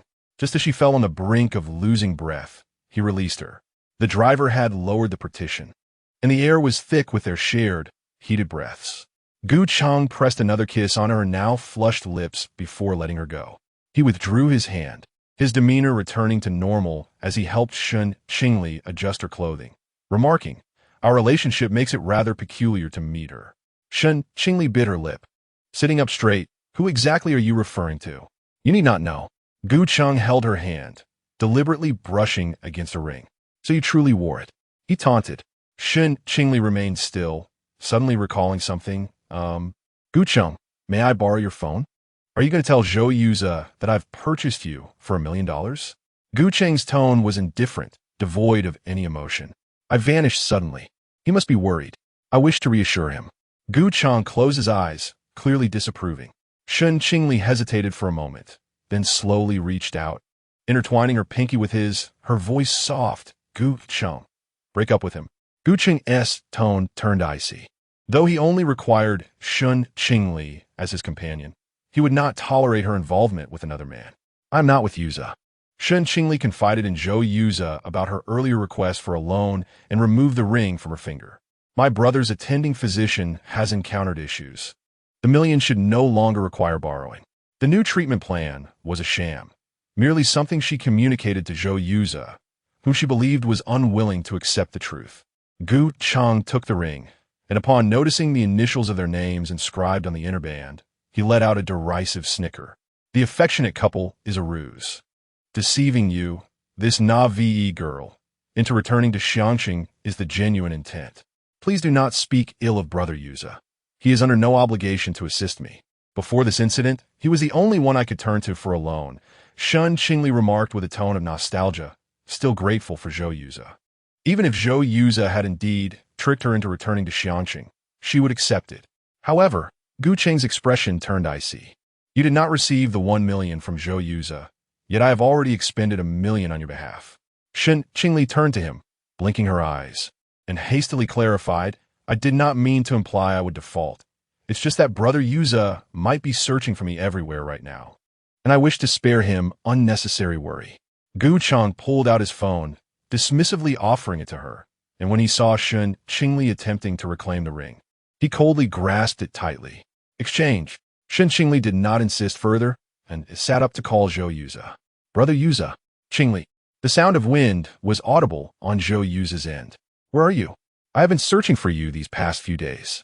His voice trembled with concern. I am fine now. After we meet tomorrow, I will explain everything that has transpired in the last few days. It cannot be summarized quickly. Zhou Yuza's tone softened somewhat. All right, send me your location. I will come and pick you up tomorrow. After exchanging a few more words with Zhou Yuza, Shen Qingli hung up and offered her phone to Gu Cheng. He did not take it, instead casting a frosty glare at her. Do you truly believe you will be able to rise from bed tomorrow? Chapter 33. No one shall bully you. Shen Qingli was acutely aware that after tonight, the unspoken agreement between her and Gu Heng had solidified, stemming from her initial reluctance to acquiesce to his desires. She had little to offer in return for his kindness, save for the willingness to accompany him, regardless of the role he wished her to assume, be it a confidant or a clandestine lover. Without Gu Heng, she would find herself condemned to the depths of despair tonight. Nonetheless, she reassured herself, I can rise again. Shen Qingli gazed earnestly at Gu Heng, who narrowed his dark eyes, seemingly grasping her unvoiced thoughts. She cast her gaze downward, nodding slightly, stating, from now on, I shall faithfully follow you, but I must ask a favor in return. Speak, my brother. Could you assist in arranging for him to be admitted to a hospital in the capital? Certainly. Really? Shen Qingli's heart swelled with astonishment and joy. She had not anticipated such a prompt acquiescence from Gu Heng. Satisfied with her compliance, Gu Heng was determined to fulfill her request. His dark gaze lingered on her exquisite face, a flicker of emotion stirring within him, a gentle tremor of longing. What else? Shen Qingli blinked, adding, I may remain by your side, but during this time, you must not entertain any other women. Gu Heng chuckled lightly. Do you think I have anyone else? Quite a few. Shen Miaoyin. Shen Qingli recalled how Gu Heng had, on multiple occasions, fetched Shen Miaoyin from school. A gentle tap on her forehead jolted her from her thoughts, prompting her to look up at Gu Heng. He spoke nonchalantly. My mother has been searching for her friend's child, but has been unsuccessful. Recently, her health has declined, and I brought Shen Miaoyin in to appease her. Shen Qingli gazed at him in disbelief. Yet, her intentions were not pure. After only 2 encounters, my mother sensed something amiss. He raised his brows, revealing a month ago. At Qinyuan, I actually intended for you to meet my mother. A flush of crimson graced Shen Qingli's cheeks as she realized her misunderstanding. She had thought Gu Heng sought a woman of impeccable virtue for the night. Instead, she found herself ensnared in a web of misapprehension. Gu Heng's fingers playfully pinched her flushed earlobe. So, Shen Qingli, you slept with me and now demand recompense? I. Shen Qingli stammered, wishing fervently for a hole to swallow her whole, to escape Gu Heng's piercing gaze forever. Yet he persisted, you slept with me, demanded payment, and now wish to delineate boundaries? That was not my intention. I misunderstood, believing you sought a woman for. Shen Qingli's eyes inadvertently wandered to Gu Heng's abdomen, a sudden heat enveloping her, prompting her to avert her gaze hastily. Gu Heng seized her wrist with a firm grip. A woman like Shen Miaoyin, even under the influence of drugs, would never entice me. His sudden coldness caused Shen Qingli to tense, his steely gaze penetrating her almond-shaped eyes, sending a shiver through her heart. I apologize. Gu Heng released her, stating, when I truly have another woman, I shall ensure your departure, but it will be no more than a year. The two remained silent, enveloped in a tranquil stillness within the car. As they approached the hotel, Shen Qingli spoke again. If you need me to assist you in meeting your mother, I am willing. Gu Cheng replied coolly, it's inappropriate. After all, his mother intended to acknowledge that girl as her goddaughter. Shen Qingli was now his, and it would be absurd for her to address his mother as sister or brother. After escorting her to the hotel, Gu Heng departed. Shen Qingli consumed some food provided by the hotel and retreated to the bathroom for a warm bath. Her mind wandered incessantly through the events of the past few days, how Gu Heng had spent money to rescue her and was willing to help bring her brother back to the country. The words of Xiao Xingye echoed in her thoughts. Perhaps fatigue overwhelmed her, for she dozed off while reclining in the tub. Time slipped by unnoticed until she felt a gentle pinch on her nose. Opening her eyes, she gazed drowsily at the man before her. Gu Heng leaned against the edge of the bathtub, his sleeves rolled up, revealing faint veins beneath his skin, as if he had just returned from outside. Still bearing the chill of the air, his dark eyes were intense, his features sharp and cold, and his thin lips were pressed tightly together as he spoke with an air of indifference. "You have a fever. Get out." Gu Heng exited the bathroom while Shen Qingli, struggling to support her weary body, emerged from the bathtub, wrapping herself in a dry towel. "Get a doctor here, preferably a woman." The sounds of Gu Cheng's voice drifted in from outside the bathroom. On the small table lay a peach-colored nightgown and undergarments, likely brought in by Gu Heng earlier. Shen Qingli, feverish and dazed, felt her temperature far higher than during the previous night, her steps unsteady. Upon exiting, she found Gu Heng standing before the floor-to-ceiling window, his handsome, icy visage devoid of expression. She approached him, her voice tentative. "Are we going to do that?" Gu Heng appeared taken aback by her unexpected inquiry, a teasing thought emerging in his mind. "So hot, can you even move?" Shen Qingli struggled to breathe, her words coming out fervently heated. "Previously, it was you who initiated." With a slight lift of her chin, Gu Cheng's lips curled subtly. "Are you here to please me, or am I here to please you?" Shen Qingli nodded, her delicate brows furrowed in evident distress, appearing both bashful and endearing. I will initiate." Gu Heng found her demeanor amusing, a smile gracing his features. This little girl was genuinely frightened. Coincidentally, he had also been at the casino today to rescue someone. The individual had entered the auction hall and had inadvertently discovered Shen Qingli. Had they missed each other today, he feared he might never see her again. Reflecting on this, a sense of relief washed over him. "What can you do? If you move again, you might faint. Rest on the bed until the doctor arrives to examine you." Shen Qingli stood her ground, reluctant to leave. "Is there something else?" After a moment of hesitation, she spoke. "My brother. He cannot stay here for too long. I worry that the previous attending physician might harm him." Gu Heng shot her a cold glance as he walked toward the desk. Shen Qingli followed closely behind, observing him as he scrolled through his phone, his lips forming a cool remark. "So proactive. Are you worried I might change my mind?" Shen Qingli silently acquiesced. "Doctor." Zhao arranged for her to be sent to a human auction in F country, undoubtedly because she had obstructed him. She feared that doctor, Zhao, might secretly conduct a new treatment plan on Shen Qingyan. "Inform me of your brother's hospital and its name." "The high-tech zone hospital in F City, Shen Qingyan. 27 years old." "Shen Qingyan?" Gu Heng interrupted her, offering her a pen to write it down. Shen Qingli, puzzled, complied. Gu Heng observed the elegant 3 characters on the blank page, his thin lips pressed into a line. Subsequently, he gazed at Shen Qingli with a mix of emotions. "Your brother is Shen Qingyan?" "Yes. You should remember him. You attended the same school in high school, and you even had a fight with him." Shen Qingli's voice dwindled as she spoke. Gu Heng furrowed his brows, his gaze fixed upon her, as if lost in recollection. "I believe I saw you during high school." Waves of nostalgia stirred within Shen Qingli's calm heart, as memories resurfaced clearly in her mind, the youth intertwining with the man before her. She lowered her eyes, shaking her head, feeling a heaviness in her chest. She was too young then to recall vividly. Gu Heng refrained from pressing further, continuing to message his assistant. When did he become a vegetative state? 2 years ago, he came to F country for a collaboration and was involved in a car accident. Even if something happened to him, it shouldn't have led to such destitution for the Shen family. Shen Qingli explained with a sense of desolation. Her uncle took all the money, and the family's properties were sold. I cannot find them. Gu Heng regarded her frail face, recalling how she had spent the past month searching for work, neglecting her studies, enduring bullying, and suffering from malnutrition, not to mention the dilapidated condition of her residence.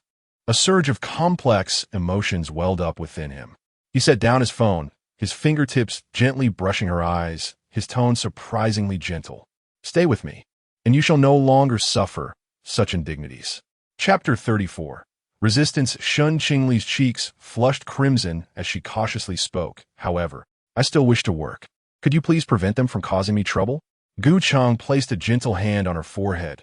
"I would not engage in such trivial matters." Shen Qingli felt a twinge of disbelief. Whether on the golf course or at the training center, there was ample evidence implicating Gu Chang. However, the complaint at the golf course came from a senior executive at Xiaoyu, who was previously with you at the course. "Does that senior executive at Xiaoyu necessarily belong to me?" Gu Chang's voice dripped with indifference. "They are merely two individuals among the Xiaoyu executives who are most supportive of collaborating with bot technology." His statement was succinct. Yet Shen Qingli comprehended his implication. Her potential dismissal from the golf course might be the work of Zhou Yuza, but there is still no evidence. Shen Qingli was already suspicious, yet she believed Zhou Yuza would not resort to such underhanded tactics. Gu Cheng's tone grew colder. "When the evidence points to me, you are quick to presume my guilt. Yet when it implicates him, you come to his defense." His deep, penetrating gaze seemed to see right through her. "Shen Qingli, whose side are you truly on?" Shen Qingli began to question her own perspective. Was her unwavering trust in him a sign of affection? Gu Cheng's words became increasingly absurd. She grasped his hand and implored, "I admit my fault, but you previously threatened me, insisting I return to school. Moreover, the parents from the training class claimed it was your doing, which led me to believe you wanted me to pursue my studies instead of working. Yes, you. It won't happen again." Her sincerity resonated deeply within her. Gu Chang was now her only glimmer of hope. He had assisted her considerably, and she vowed to avoid displeasing him in the future. As she earnestly apologized, the warmth radiating from her feverish body was palpable, seeping into his very core. Unexpectedly, Shen Qingli's apology was well received by him. Tomorrow, a doctor from the capital would arrive to escort Shen Qingyan back home, accompanied by a medical team ensuring a smooth journey. Shen Qingli could hardly believe her ears. What had once seemed an insurmountable challenge was effortlessly resolved by Gu Chang. Overwhelmed, she stammered, "Really? Then tomorrow, after I finalize my matters here, will you return with me?" Shen Qingli did not protest, but nodded obediently, gazing at him with gratitude. "Thank you for looking after my brother." When Secretary Lin arrived with the doctor, Gu Chang had already departed from the room. The doctor prescribed medication and set up in 4, urging her to close her eyes and rest. With Shen Qingyan's situation resolved smoothly, Shen Qingli felt notably more relaxed. Yet her thoughts drifted to Xiao Xingya. Was he now? As these thoughts swirled, she drifted off to sleep. Upon waking, her fever had subsided. After visiting the restroom, she realized her menstrual cycle had begun. With no sanitary supplies in the hotel room, she decided to venture out to purchase some. Just as she exited the bathroom, she spotted the tall figure of a man. Gu Chang had been resting in another room the previous night. "Change your clothes. I'll take you out to eat." Gu Chang lifted his chin towards the clothes scattered on the bed, while Shen Qingli stood motionless at the bathroom door, her demeanor marked by a palpable awkwardness. "I wish to go downstairs and purchase a few items first," she said. Barefoot, her delicate, fair feet rested on the carpet, and her nightgown barely grazed her knees, revealing her slender calves. Her long, dark hair cascaded gracefully over her shoulders, and her eyes shimmered with a watery sheen. Her petite, cherry-red lips pressed together as though she had been wronged. A flame ignited deep within Gu Chang, prompting him to approach her slowly. The loose nightgown, draped over the girl, exuded an irresistible allure. Has the fire been extinguished? He pondered, feeling a sense of relief as she softly parted her lips, her dulcet voice caressing his ears. As he leaned in to rest his forehead against hers, a subtle sweetness wafted towards him, stirring desires within. What was intended as a gentle forehead touch transformed into a kiss as Gu Chang cupped her face, brushing his lips against hers. Tender kisses trailed down to her delicate neck, a playful nibble eliciting a soft moan from her, transitioning from bite to kiss. Yet, a prominent love bite remained on her neck. Satisfied, Gu Chang observed for a moment, while Shen Qingli believed he merely sought a morning kiss.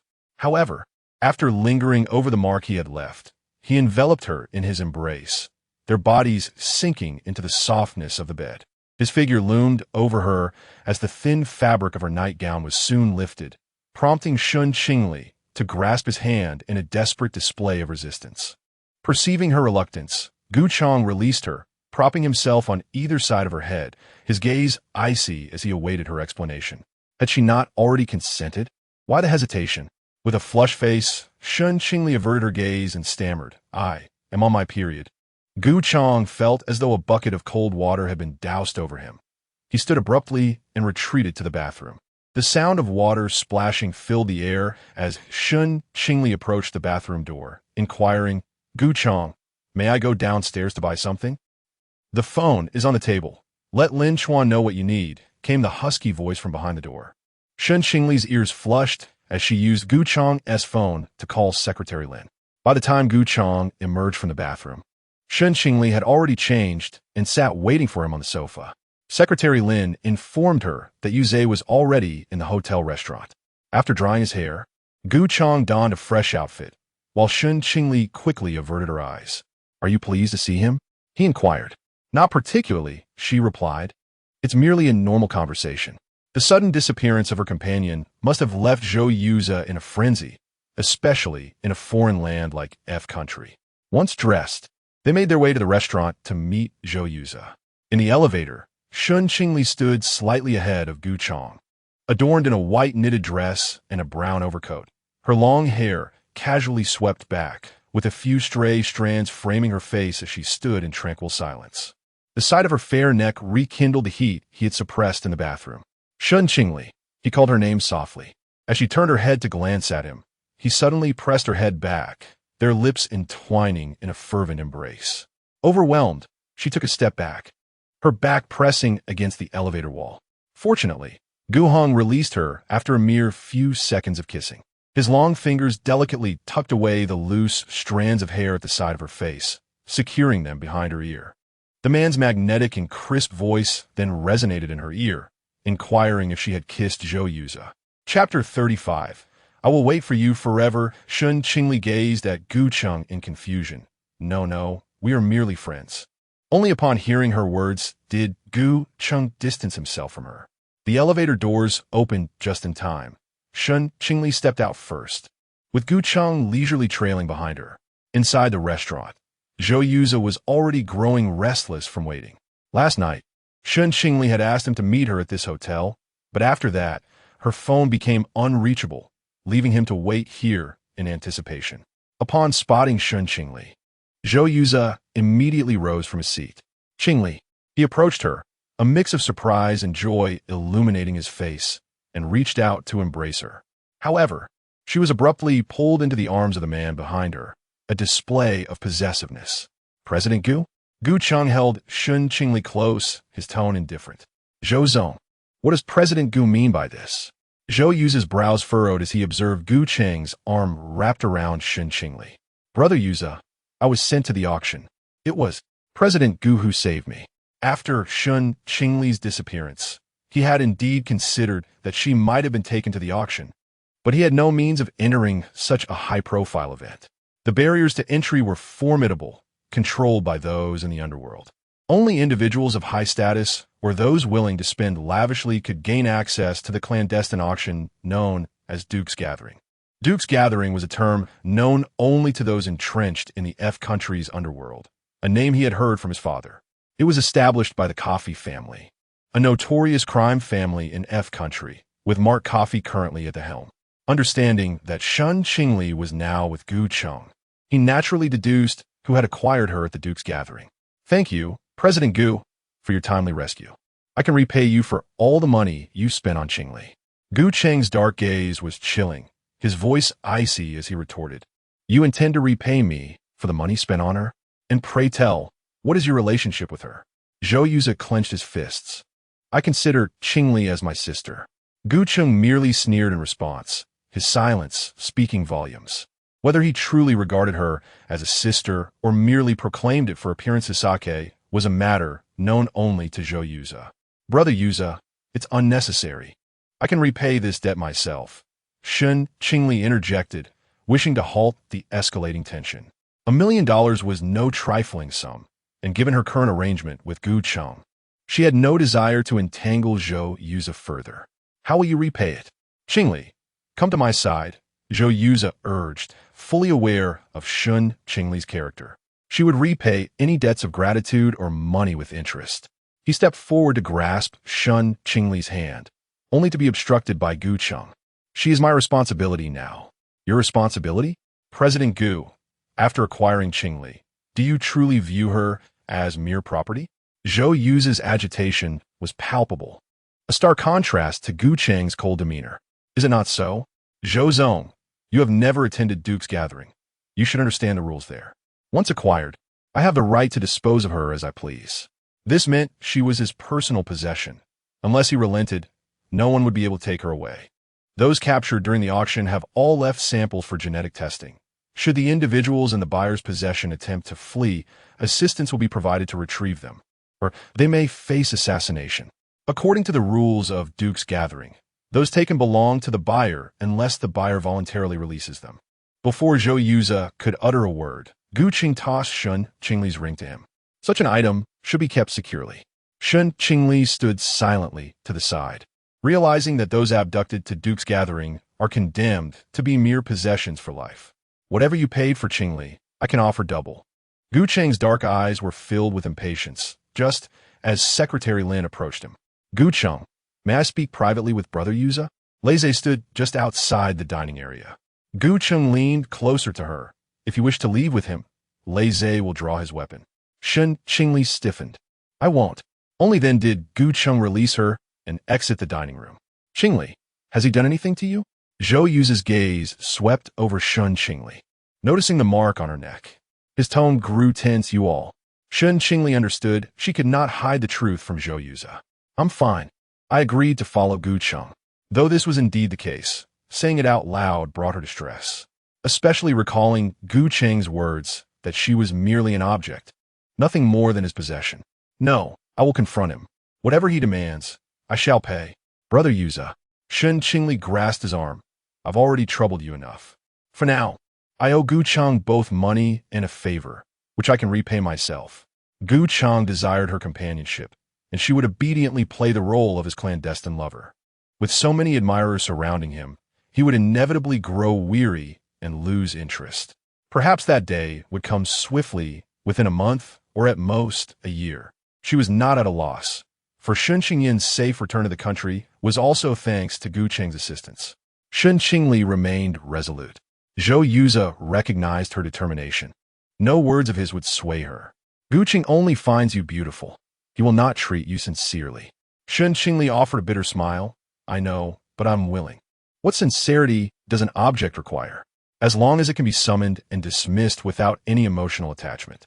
Previously, she feared her inability to comply, but now she understood that she must. Qingli. Zhou Yuza felt a deep sense of guilt, yet he dared not challenge the authority of Duke's gathering. Should he take Shen Qingli away, Gu Cheng could indeed summon Duke's gathering to intervene. Both he and Shen Qingli would find themselves in peril. As for Qingyan, I will take good care of him.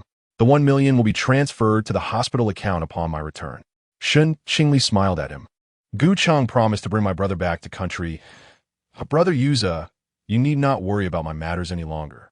Zhou Yuza responded softly, yet his eyes reflected profound sorrow. Does Qingli no longer need me? In my heart, Yuza, you shall forever remain my brother. Zhou Yuza gazed at Shen Qingli, a bittersweet sensation creeping within him. I will wait for you. He grasped Shen Qingli's hand, hoping that in her heart, he was more than just a brother. Yuza. I'm sorry. Shen Qingli comprehended his meaning and withdrew her hand. Zhou Yuza lowered his gaze, then turned to smile gently, his lips curving with warmth akin to a gentle breeze. Should you need anything, feel free to reach out to me. Remember my words, Qingli. I will always wait for you. At the Hertz Casino, Gu Heng was invited to a soirée by the casino shareholders, and Shen Qingli was brought along. Upon alighting from the vehicle, Lei escorted her into the opulent establishment, where lavishness and extravagance reigned supreme. Having merely hurried through a corner of this place before, she now truly experienced the grandeur within, witnessing the affluent patrons lavishly spend their fortunes. Comprehending the meaning of indulgent excess, ascending in a glass elevator, they reached the rooftop garden where a gathering was in full swing. The circular transparent glass dome shielded them from the chill of the outside air, while a gigantic swimming pool occupied the center, surrounded by women clad in alluring swimsuits. As Shen Qingli made her way towards the center, she noticed a middle-aged woman reclining on a sunbed by the pool, encircled by a group of young, muscular men. She dared not linger her gaze, redirecting her attention forward, weaving through the crowd. Even among foreigners, the men stood out with their impressive height and striking appearances, exuding a restrained brilliance and aloof nobility. Nearby, a tall blonde woman, with her voluptuous curves, intentionally leaned against the man's arm. Chapter 36. Do you like me, Mr. Gu? As Lei Zhe stood beside Gu Cheng, the arrival of Shen Qingli drew the attention of all three. She had shed her outer coat, revealing a white knitted dress that clung to her figure, accentuating her exquisite curves, with a waist delicate enough to be grasped by a single hand. Mr. Gu, Shen Qingli softly called as she approached him. Her hair was casually pinned up, and against her unblemished complexion, she radiated an aura of serene elegance that felt almost sacred. Having not seen her for just half a day, he found it difficult to tear his gaze away. Gu Cheng withdrew his eyes and instinctively wrapped an arm around her waist, drawing her closer. Is this the girl Mr. Gu captured in yesterday's photograph? A middle-aged man with slicked-back blonde hair scrutinized her with keen interest. Meanwhile, Shen Qingli noticed a blonde woman next to Gu Cheng, who was glaring at her with palpable animosity. She is quite the looker, perhaps just a plaything, Gu Cheng replied in English, his tone as neutral as ever, betraying no emotion. This is Mr. Gu's first time capturing anything at Duke's gathering. It seems this young lady indeed possesses an allure, Mark remarked, inching closer to Shen Qingli, causing her heart to race. Those who emerged from Duke's gathering were naturally incomparable to Miss Nicole. Gu Cheng's voice interrupted Mark's advance, allowing Shen Qingli to breathe a sigh of relief. Mr. Gu, this is the first time you've complimented me, Nicole interjected, linking her arm with Gu Cheng's and playfully addressing Mark. Father, did you hear what he just said? Mark chuckled. Mr. Gu, Nicole has always held a fondness for you, yet you claim to desire no women. Is my daughter truly inferior to this girl? Gu Cheng cast a gentlemanly glance at Nicole, retracting his arm. Miss Nicole is your cherished jewel. It would be a disservice for her to be with me. How could that be? Nicole pouted, casting a disdainful look at Shen Qingli. I can do everything she can. Choosing not to touch Gu Cheng again, she was mindful of his aversion to being touched by others. Yet, that woman could lean against him without hesitation. What does it matter? It is quite natural for a man to have women around him. Nicole should be magnanimous, Mark suggested, prompting Nicole to smile at Gu Cheng. I can accept her. She is merely a bed companion. Mr. Gu, take me back to Country A with you. My mother is already searching for a suitable husband for me. If I were to bring Miss Nicole home, she would surely cast me out. Gu Cheng's rejection was evident, and Mark ceased further discussion, sending Nicole off to attend to the guests. He exchanged a few words with Gu Cheng while discreetly observing the quietly standing Shen Qingli. The Hertz Casino continues to expand. By the latter half of the year, we will establish the world's largest illicit goods trading market. I wonder if Mr. Gu might be interested? Shen Qingli stiffened, casting a disbelieving glance at Gu Cheng. Was he about to partner with Mark? This implied that the crimes associated with Duke's gathering would, in the future, be linked to Gu Cheng. Investment matters require careful consideration, for they pose considerable risks to me. Gu Cheng did not outright refuse. Rather, he appeared intrigued. The scrutiny in Country A is rigorous, yet they have no jurisdiction over Country F, where we have already begun to infiltrate the presidential office. Such a substantial opportunity should not be overlooked by Mr. Gu. Mark regarded him with a knowing look, suggesting that the casino in a city seaside could serve as our inaugural collaborative venture. Should the transaction succeed, I would allocate 60% of the profits to Mr. Gu. Mark's generosity was evident. He chuckled, emphasizing the potential for our future cooperation, as Duke's gathering remains the most lucrative project at my disposal. Gu Chang engaged him in further discussions about the casino, but soon it appeared that an issue had arisen within the establishment, prompting Mark to attend to it. He led Shen Qingli towards the lounge area at the edge of the terrace. Beyond the glass dome, the enchanting snowy night of Country F unfolded, contrasting sharply with the opulence within. Suddenly, Gu Chang pinched her nose, questioning if she felt warm. Indeed, the interior was quite hot and clad in a knitted garment. Beads of sweat had begun to form on her nose. A bit, she admitted. Gu Chang instructed Lei Zhe to fetch a cold drink for Shen Qingli, then recalled her physiological condition and added, "Please, no ice." When the juice arrived, he handed it to her, while he lit a cigarette, the darkened sky gently releasing snowflakes. The glass dome resembled an enormous crystal sphere, beautiful and resplendent, yet concealing unspeakable filth. The cigarette burned down to the man's fingertips, lost in thought, oblivious to the smoldering stick until it extinguished itself. Shen Qingli found this unfamiliar side of Gu Chang disconcerting. In the capital, he was always the untouchable, distinguished scion of power.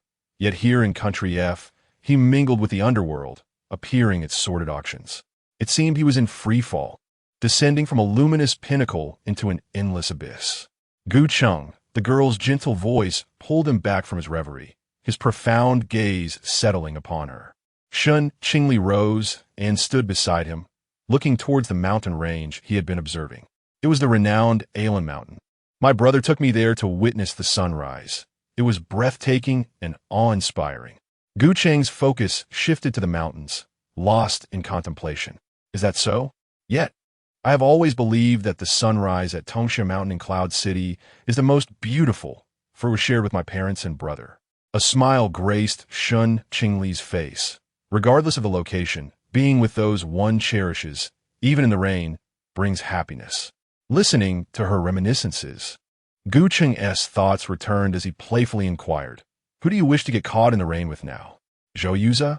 Shen Qingli turned to him, her almond-shaped eyes shimmering, the image of the man etched deeply in her mind. After a moment of contemplation, she averted her gaze. Not at the moment. Gu Chang extinguished his nearly spent cigarette and asked softly, "Do you know why you were brought here?"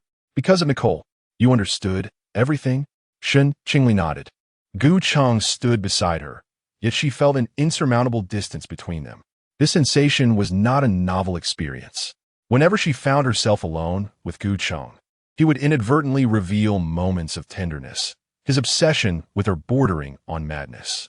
However, in public, he maintained a rational demeanor, even when he held her close. She could sense a profound detachment. Gu Chang grasped her hand, his voice devoid of warmth, as if he had not heard her. Feeling the warmth of his palm, Shen Qingli hesitated for a moment before asking, "Why do you associate with these people?" Gu Chang remained silent, prompting Shen Qingli to elaborate. "I am not meddling in your private affairs, but they are not virtuous individuals. Nicole wishes to be near you. Aside from affection, she is also monitoring you." Gu Chang raised an eyebrow, somewhat taken aback, clearly impressed by her astuteness. Encouraged by the openness of their conversation, Shen Qingli continued, "You brought me here tonight for my safety, did you not? If Nicole knows I am at Duke's gathering, she will certainly be aware. Her animosity towards me is profound. Had I not shown up tonight, she might have taken advantage of the situation without a second thought. You cannot accept her, no matter how much she may like you." "My affairs are not for a mere girl like you to analyze," Gu Chang replied, his tone laced with coldness as he lightly tapped her forehead, causing her some discomfort, prompting her to furrow her brow. Rubbing her forehead in dissatisfaction, Shen Qingli gazed at him earnestly with her almond-shaped eyes. "Gu Chang, you are a good person. Can you promise to distance yourself from these individuals in the future?" Gu Chang paused, a smile playing at the corners of his mouth. "Are you worried about me?" Shen Qingli's clear eyes met his. "Yes, I'm quite worried about you." A flicker of emotion danced in his dark gaze, and the smile faded from his face. "Why are you concerned for me? Do you have feelings for me?" Caught off guard by his probing question, Shen Qingli's breath hitched, and she averted her flustered gaze. Hesitant to meet his eyes, before she could complete her thought, Gu Chang leaned down and kissed her. Chapter 37. Comply. just a bit like a fleeting touch of a dragonfly skimming water surface. This kiss served merely to silence Shen Qingli's forthcoming words. Gu Heng's fingertips grazed her lips, his gaze deep and almost enchanting. Do you fancy me? It seems you have yet to earn that privilege. Shen Qingli's eyes fluttered, her heart aching with an unbearable heaviness. Her expression one of utter confusion. I merely feel gratitude towards you. I do not wish to see the one who saved me become entangled with them. Entangled? You misunderstand. I only seek to ascend to greater heights. His voice was husky and alluring, yet imbued with an unfathomable depth. If this continues, it will lead to irretrievable ruin.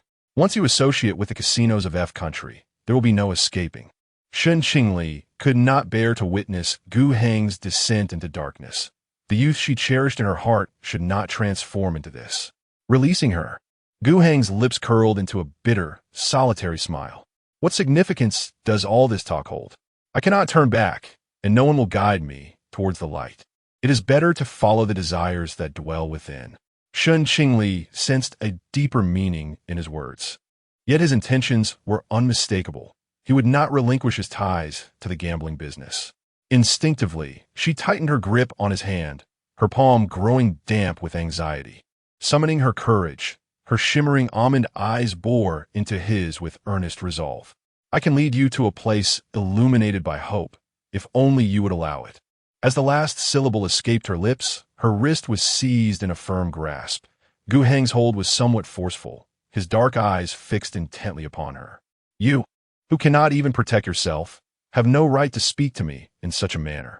Shen Qingli lowered her gaze, the light in her eyes dimming almost instantly. I'm sorry. Gu Heng radiated an aura of menace. You would do well to forget everything I have said. Knowing too much can cost you your life. Shen Qingli felt despondent, as if drenched in icy water, her tone steady. Yes, I understand. Observing her distracted demeanor, Gu Heng's broad palm gradually moved to her delicate neck, gently stroking it. His gaze was chilling, his voice laced with a frightening coolness. Any one of these people could take your life. Shen Qingli realized she had crossed Gu Heng's threshold, yet clinging to the last flicker of hope. Even as his grip around her neck tightened, she summoned all her strength. Gu Heng, please do not agree to mark. Suddenly, the hand around her neck released, and Gu Heng's dark eyes bore into her, his expression still icy. Bang! A gunshot rang out from the pool area, causing the crowd to erupt in chaos. There's been a murder, cried a stunning woman in a swimsuit as she scattered away in terror.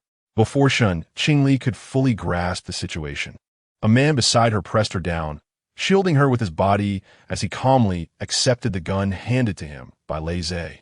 Grasping Gu Heng's waist, she cautiously extended her head to peer ahead, catching a glimpse of a man being subdued by approaching mercenaries. With successive gunshots ringing out, Gu Heng forcefully pressed her head down. Do you wish to be shot in the head as well? Shen Qingli fell silent, retreating further behind him. Mr. Gu, the mercenaries from the gene pool have arrived. Upon hearing this, Gu Heng grasped Shen Qingli's hand and descended the nearby staircase. Lei Zhe swiped his access card to unlock the door to the next level and entered the darkened room.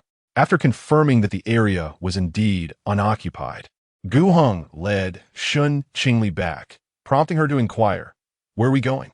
Gu Heng turned his head, a knowing smile gracing his lips. "Do what you must." He pulled her back into the stairwell, just as footsteps echoed above. In the next moment, he pressed his lips against the back of her head. Shen Qingli was momentarily taken aback. While she was momentarily stunned, Gu Heng's hand lifted the hem of her skirt, his strong palm caressing the delicate skin of her thigh. She let out a soft sound, attempting to push him away. "Be good. Cooperate a little," his deep voice murmured in her ear, causing her movements to halt as she reached up to wrap her arms around his neck. His fervent kiss soon descended upon her earlobe, enveloping the stairwell in an atmosphere thick with intimacy. A group of mercenaries rushed in, halting in their tracks upon witnessing Gu Heng in such a tender embrace with a woman. "Mr. Gu, my apologies," they stammered. Gu Heng shielded their gaze with his body, obscuring most of Shen Qingli from view, revealing only her fair profile. "Get lost," Gu Heng commanded coldly. The mercenaries, upon hearing this, immediately turned and departed. Still in Gu Heng's embrace, Shen Qingli listened to the steady thrum of his heartbeat. Gu Heng had brought her here to divert the mercenaries. As the footsteps faded into the distance, he released her. "I will collaborate with Mark," he stated, addressing her earlier question. In that instant, Shen Qingli felt as though she were submerged in a frigid abyss, suffocating and stifled, her almond-shaped eyes dimming with despair. Laissez emerged from the gene room. "Mr. Gu, all the information has been deleted." Gu Heng responded nonchalantly and returned to the gathering. Mark approached him upon his return, expressing, "I sincerely apologize, there were some minor interruptions." He cast a meaningful glance at Shen Qingli, adding, "I hope it hasn't dampened your spirits." Gu Heng engaged in conversation with Mark, while Shen Qingli chose not to follow. "Laissez, what were you doing in the gene pool?" Laissez hesitated, then replied, "Miss Shen, if you are curious, it would be best to ask Mr. Gu." Shen Qingli shook her head, knowing Gu Heng would not disclose anything to her. Lost in thought, she sensed an icy glare and turned to find Nicole watching her with evident jealousy. "What were you doing with Gu Heng in the stairwell?" Shen Qingli met her gaze defiantly, kissing. "Didn't those mercenaries mention it to you?" Smack! Nicole slapped Shen Qingli across the face, exclaiming, "What kind of place is this? Daring to be affectionate with Gu Heng here?" Smack! Shen Qingli retaliated without hesitation. "You little vixen, how dare you hit me?" This was the first time the cherished darling of Mark had ever been struck. "You hit me. Am I not allowed to retaliate? Who are you to Gu Heng? What gives you the right to interfere with my kiss?" Shen Qingli's tone was frigid as she observed Nicole's imminent fury, piercing directly into her heart. Nicole, covering her face, was seething with rage. She stood before Gu Heng, completely bare, yet he refused to touch her, instead lavishing his affections on this woman. Jealousy consumed her. Today, she was determined to mar this exquisite visage. In a fit of anger, Nicole seized a bottle of red wine and smashed it, exclaiming, "You'll taste my wrath, you little wretch." Shen Qingli, too, grasped a nearby beer bottle, but before Nicole could advance, she was intercepted by Laissez. "Miss Nicole, please lower that. If Miss Shen is harmed, we will all be held accountable." With a resounding crash, the wine bottle struck Laissez, who remained unmoved, steadfastly shielding Shen Qingli. "Are you blind? She just struck me. She hit me. And you're not concerned about how to explain this to my father?" Provoked to the brink, Nicole snatched a handgun from a nearby mercenary, aiming it at Laissez. She laughed menacingly, her blue eyes gleaming with a thirst for blood. "Step aside, or I shall pull the trigger." "Rest assured, Miss Shen, she wouldn't dare fire a weapon here," Laissez replied, drawing his own gun from his waist, ready to counter. He addressed Nicole. "Miss Nicole, you surely don't wish to provoke Mr. Gu, do you? You must know he detests anyone encroaching upon his possessions. Stop using Gu Heng to intimidate me. Move aside, I will kill her," Nicole shouted, advancing with the gun aimed at Shen Qingli. Suddenly, Shen Qingli called out over Nicole's shoulder, "Gu Heng, you've arrived." Chapter 38. No escaping upon hearing Shen Qingli call Gu Heng's name. Nicole unhesitatingly lowered her gun and turned around. To her surprise, there was no one behind her, and Laissez swiftly seized the opportunity to snatch the firearm from her grasp. "Miss Nicole, should you attempt to harm Miss Shen again, I will be compelled to take action against you in order to provide a satisfactory explanation to Mr. Gu." Nicole's eyes widened in disbelief. "You dare, merely a bodyguard?" Laissez scoffed. "I have nothing to lose." Miss Nicole may certainly test her luck. Perceiving that Laissez was indeed serious about resorting to violence, Nicole's fury found no outlet, prompting her to angrily overturn the dessert table nearby. Exquisite confections scattered across the floor. "Just wait, I will take your life," Nicole proclaimed haughtily, casting a disdainful glance at Shen Qingli before striding away in her high heels. With a sigh of relief, Laissez turned to inspect the marks on Shen Qingli's face. The slap had been rather forceful, leaving her cheeks swollen with several prominent imprints. "I apologize, Miss Shen. I should have been more vigilant." Shen Qingli only now began to feel the stinging pain on her face. "It's fine. After all, I return the favor. I shall escort you to the car to await Mr. Gu," he offered, Ever since Gu Heng and Mark had departed, they had not reappeared. Shen Qingli nodded in response. Once they reached the car, Laissez retrieved an ice pack to soothe her injury. Noticing her despondent demeanor, he attempted to comfort her. Nicole has always been arrogant, relying on her status as Mark's only daughter. The last time Mr. Gu visited, she drugged his drink and orchestrated a way to gain access to his room. And then, Shen Qingli inquired, how could Mr. Gu easily acquiesce? Nicole stood before him fully undressed, yet he endured until we arrived. Even after a decade of being a Special Forces soldier, I was in awe of Mr. Gu's resilience that day. The drug Nicole administered was potent. Mr. Gu required 3 days of intravenous treatment in a hospital. Why is Mr. Gu so adamant about collaborating with Mark? Qiaoyu is already the largest TI enterprise in the country. What compels him to pursue this path? Shen Qingli pondered, perplexed. Mark is a viper. Nicole brazenly drugged Gu Heng, and with her determination to possess him, one instance inevitably leads to another. Moreover, Gu Heng is progressively descending into peril. Lai Shishint. Mr. Gu has his own burdens. Duke's gathering has inflicted suffering upon countless individuals and families, yet he still seeks to partner with Mark. Shen Qingli could never forget those hellish 2 days, filled with despair and helplessness. Those individuals brazenly took her away from the hospital. Had she not encountered Gu Heng, her life would have been irrevocably over. But what of those who sacrificed themselves, like Xiao Xingye, to thwart Duke's gathering, if they knew it would continue to thrive? How agonizing it would be in the afterlife. Nicole's slap today was far more than just a consequence of Gu Heng's collaboration with Mark. It struck deeper than that. Miss Shun, what are your intentions? Shen Qingli found herself in a state of inner turmoil. She wished to shield Gu Heng from such burdens. Yet she was powerless to alter the reality. She closed her eyes, uncertain of what to do. Laissez spoke in a deep tone, urging her to trust Mr. Gu, at least granting him a modicum of time, for she would soon realize that his actions stemmed from profound reasons. Her mind was flooded with images of the young girls, like herself, ensnared in Duke's gathering, along with the figure of Xiao Xingye. She inhaled deeply, recalling the boy beneath the dappled shadows of summer trees, so carefree and liberated. In her eyes, he had remained unchanged. Sensing the tumult of emotions within, Shen Qingli managed a bitter smile. Laissez was correct. Time would reveal all.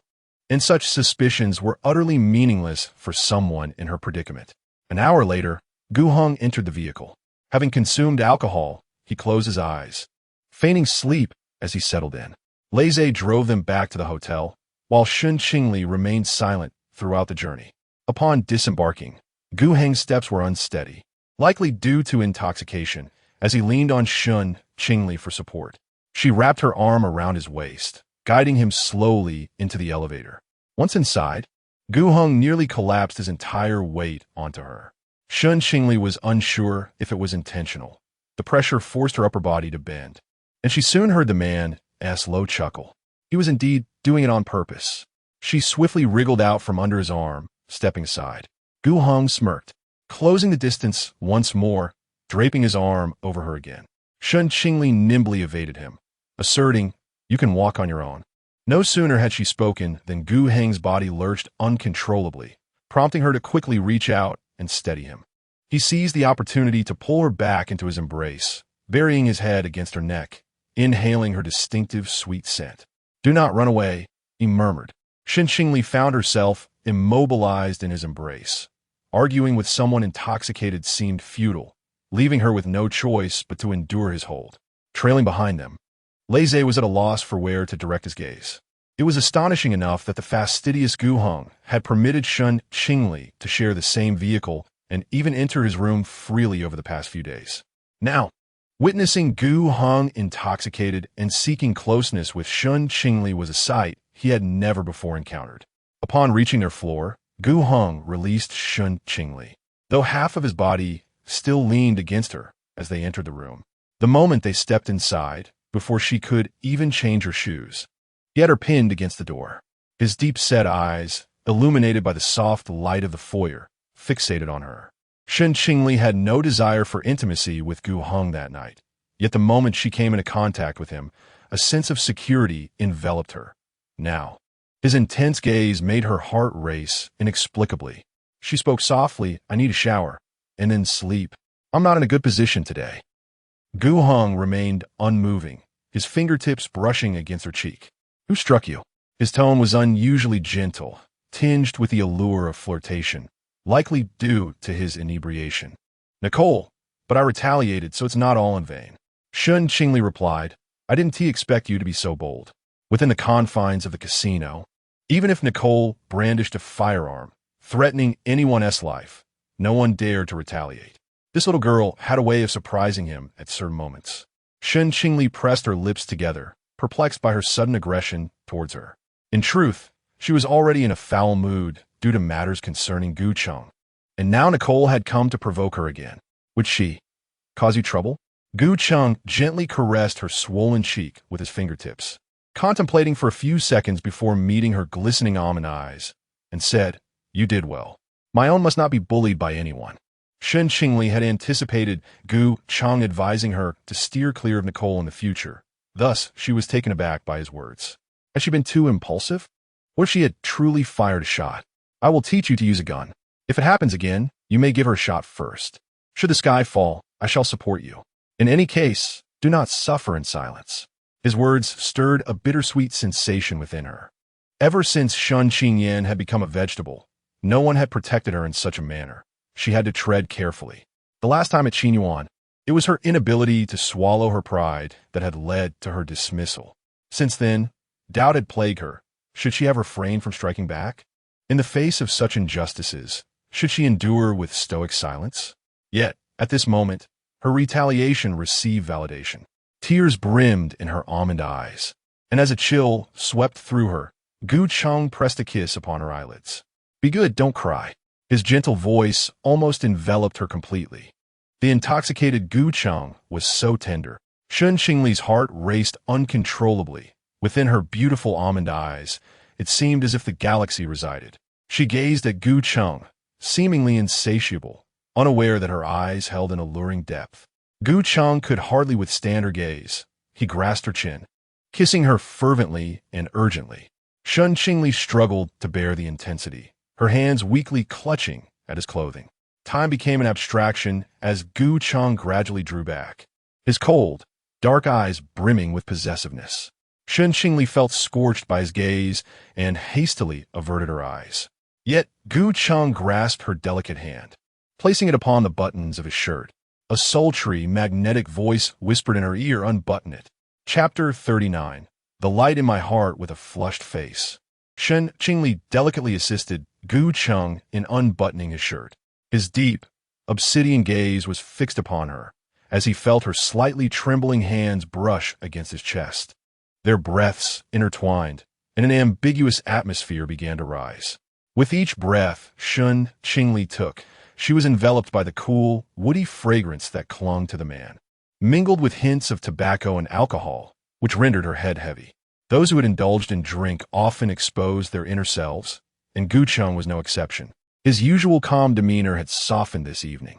As Shen Qingli tremulously unfastened a few buttons, it was evident that Gu Cheng's patience had waned.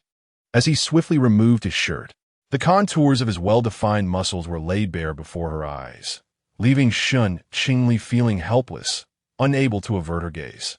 I'm on my period, she stammered. Gu Cheng pressed a gentle kiss to her nose, pulling her hand to encircle his lean waist, his tender kisses trailing downward. Shen Qingli did not resist his closeness, yet her heart was a tempest of conflicting emotions. She yearned for his protection and support while grappling with discomfort over his collaboration with Duke's gathering. She had never wished for Gu Cheng to be entangled with such darkness. A boy like him should always bask in the light, forever cloaked in sunshine. But when had he become a figure that amplified the shadows of the world? He was not meant to be this way. Gu Cheng. Shen Qingli's clothing was precariously close to slipping away, prompting her to gently push against the man who loomed above her. He leaned into her, seemingly insatiable in his affections, his palm pressed against her, eliciting an involuntary whimper from her throat. You've lost weight. Haven't you been eating properly? Gu Cheng inquired, a teasing lilt to his voice. Shen Qingli cast her eyes downward, stammering, No, not at all. Gu Cheng chuckled softly, his warm breath cascading over her sensitive skin, sending shivers through her. Is that so? He queried, his dark eyes brimming with unmasked desire as he grasped her hand. Shen Qingli bit her lip, shaking her head in a flustered manner. Gu Cheng did not press her further. Instead, he brought her hand to his lips, kissing her fingertips with an air of affection and reluctance. Shen Qingli's heart raced, her gaze inching down to the striking features of the man before her, who was also observing her intently. Gu Cheng, with her other hand, she gently caressed his eyes, nose, and lips. In that moment, she vividly recalled the radiant light she had cherished a decade ago, though alas, that light would never truly belong to her. Shen Qingli embraced Gu Cheng tightly, seeking solace in his presence. Gu Cheng, his chest reverberated with a melodious chuckle as he reciprocated her embrace. Gu Cheng. Tears streamed down Shen Qingli's cheeks. Tonight, he was intoxicated, and she longed to indulge in this moment.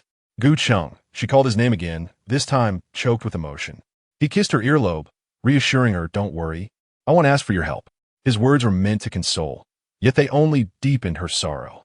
She pondered how the boy who had always stood in the sunlight had, upon growing up, become mired in darkness. Yet, she found herself powerless to change anything. Gu Cheng presumed that Shen Qingli did not trust his words. He released her, playfully pinching the tip of her nose, conceding, "I shall take a bath." Upon entering the bathroom, Shen Qingli leaned against the doorframe, quietly shedding tears. When Gu Cheng emerged, he found Shen Qingli seated at the edge of the bed, already donned in her nightgown, the marks he had left upon her neck exposed. She held a book from France, illuminated by the warm glow of the bedside lamp. Her features strikingly beautiful, akin to the ethereal glow of the moonlight, cold and untouchable. With just a glance, Gu Cheng felt his throat dry up and averted his gaze. Having indulged a bit too much in drink earlier, he worried he might lose control that night, yet did not wish for Shen Qingli to leave. He lay down on the opposite side of the bed, steadying his breath.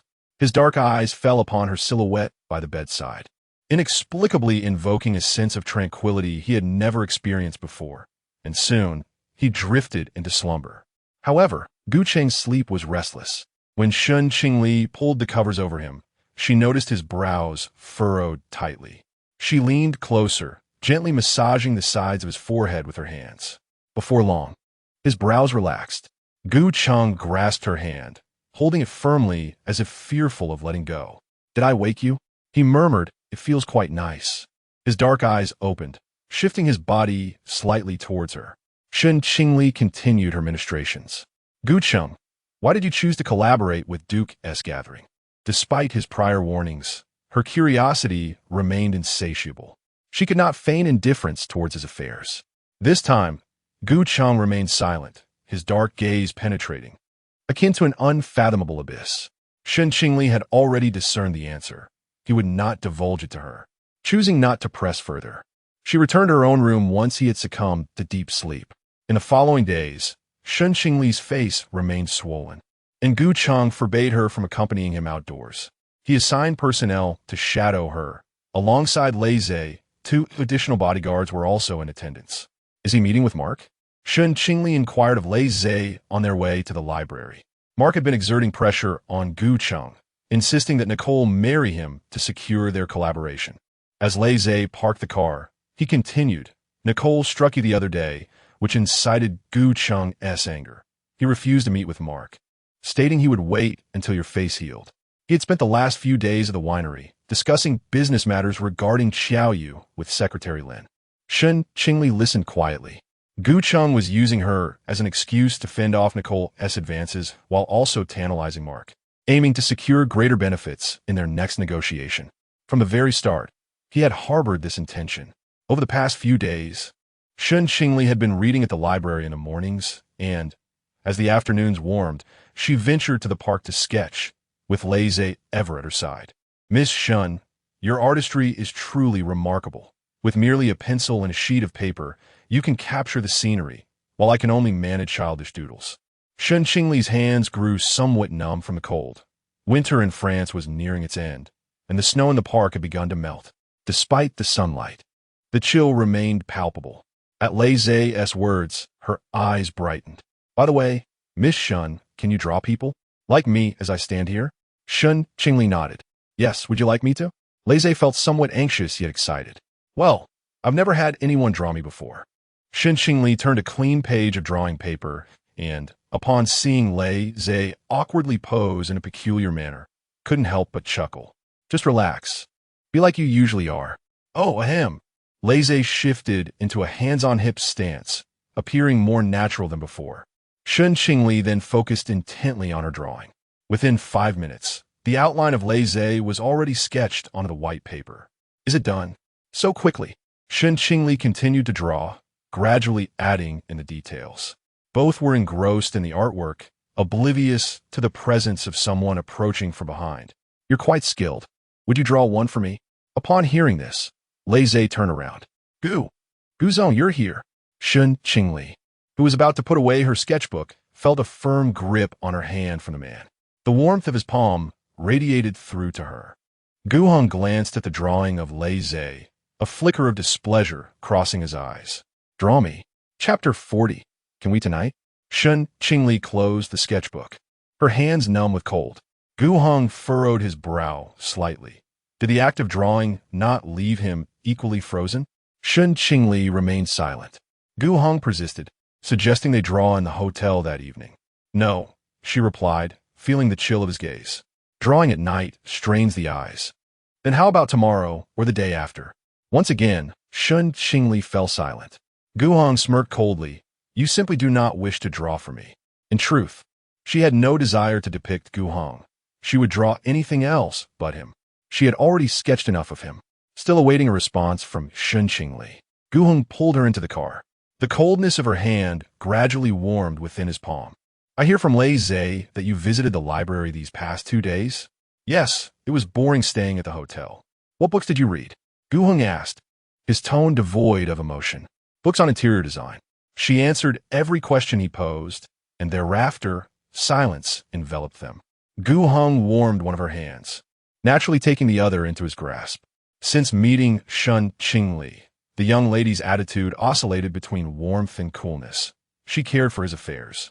Yet whenever their relationship was mentioned, she would evade the topic. He had grown accustomed to it.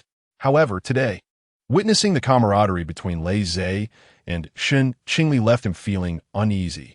Gu Heng had never experienced such a sentiment before. After all, they were merely engaging in normal conversation.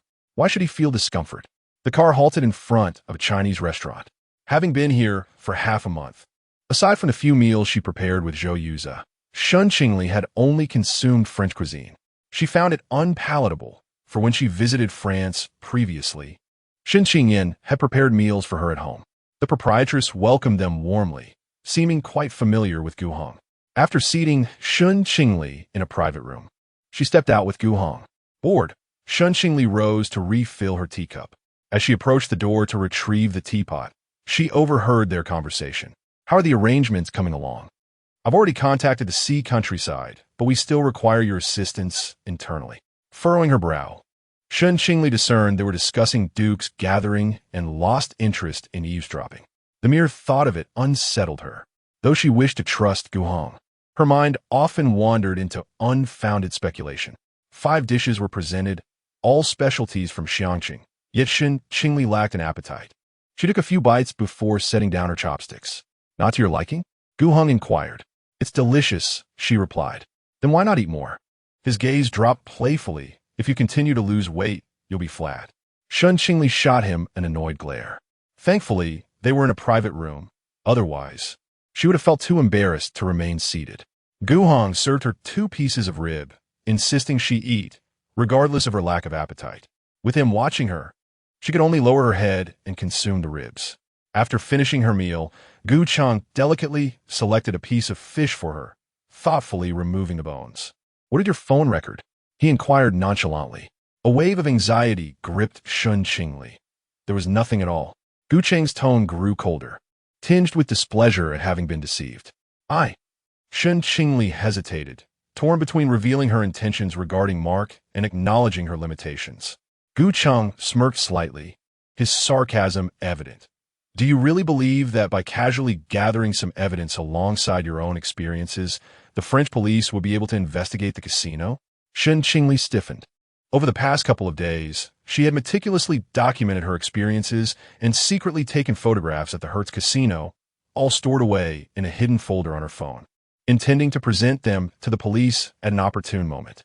She thought Gu Cheng was oblivious to her actions. Setting down her chopsticks, she straightened her posture and looked at him earnestly. I understand that what I'm doing may be futile, but I merely wish to contribute in any way I can. Though she appeared calm, her body trembled with anxiety. She gazed at Gu Cheng and asked, "You want to tell Mark, will you?" She feared Gu Cheng might send her back to Duke's gathering. Gu Cheng, focused on his meal, seemed indifferent to Shen Qingli's situation. Shen Qingli lowered her gaze, pondering that if her brother had not fallen into a vegetative state, he would have wished for her to act as she was now. Shen Qingli was a man of strong principles. He would not want others to suffer further in his name. Gu Cheng continued to serve her food, meticulously removing fish bones. You might be idealizing him. Perhaps he merely desires for his sister to live a good life, without risking herself for the sake of those unrelated to him. Shen Qingli's eyes fell, her nails digging into her arms, leaving faint marks. Let it go for now. Tomorrow I must meet Mark. It's best to suppress these thoughts. Do nothing and heed nothing. Just follow me obediently. There are countless individuals who wish for Mark's demise. It's not your place to confront him. Gu Cheng grasped her hand and placed the chopsticks in her grip. If someone bullies you, retaliate. If you cannot, come to me. The only rule is not to collect what you perceive as evidence. Shen Qingli looked down, still shaken. But did this not imply that Gu Cheng's relationship with Mark was not as amicable as she had imagined? Once dinner concluded, Gu Cheng, as he had done 2 days prior, took her to the shooting range. He exhibited remarkable patience in teaching her, beginning with the structure and types of firearms, ensuring she could identify and articulate each before progressing to the next.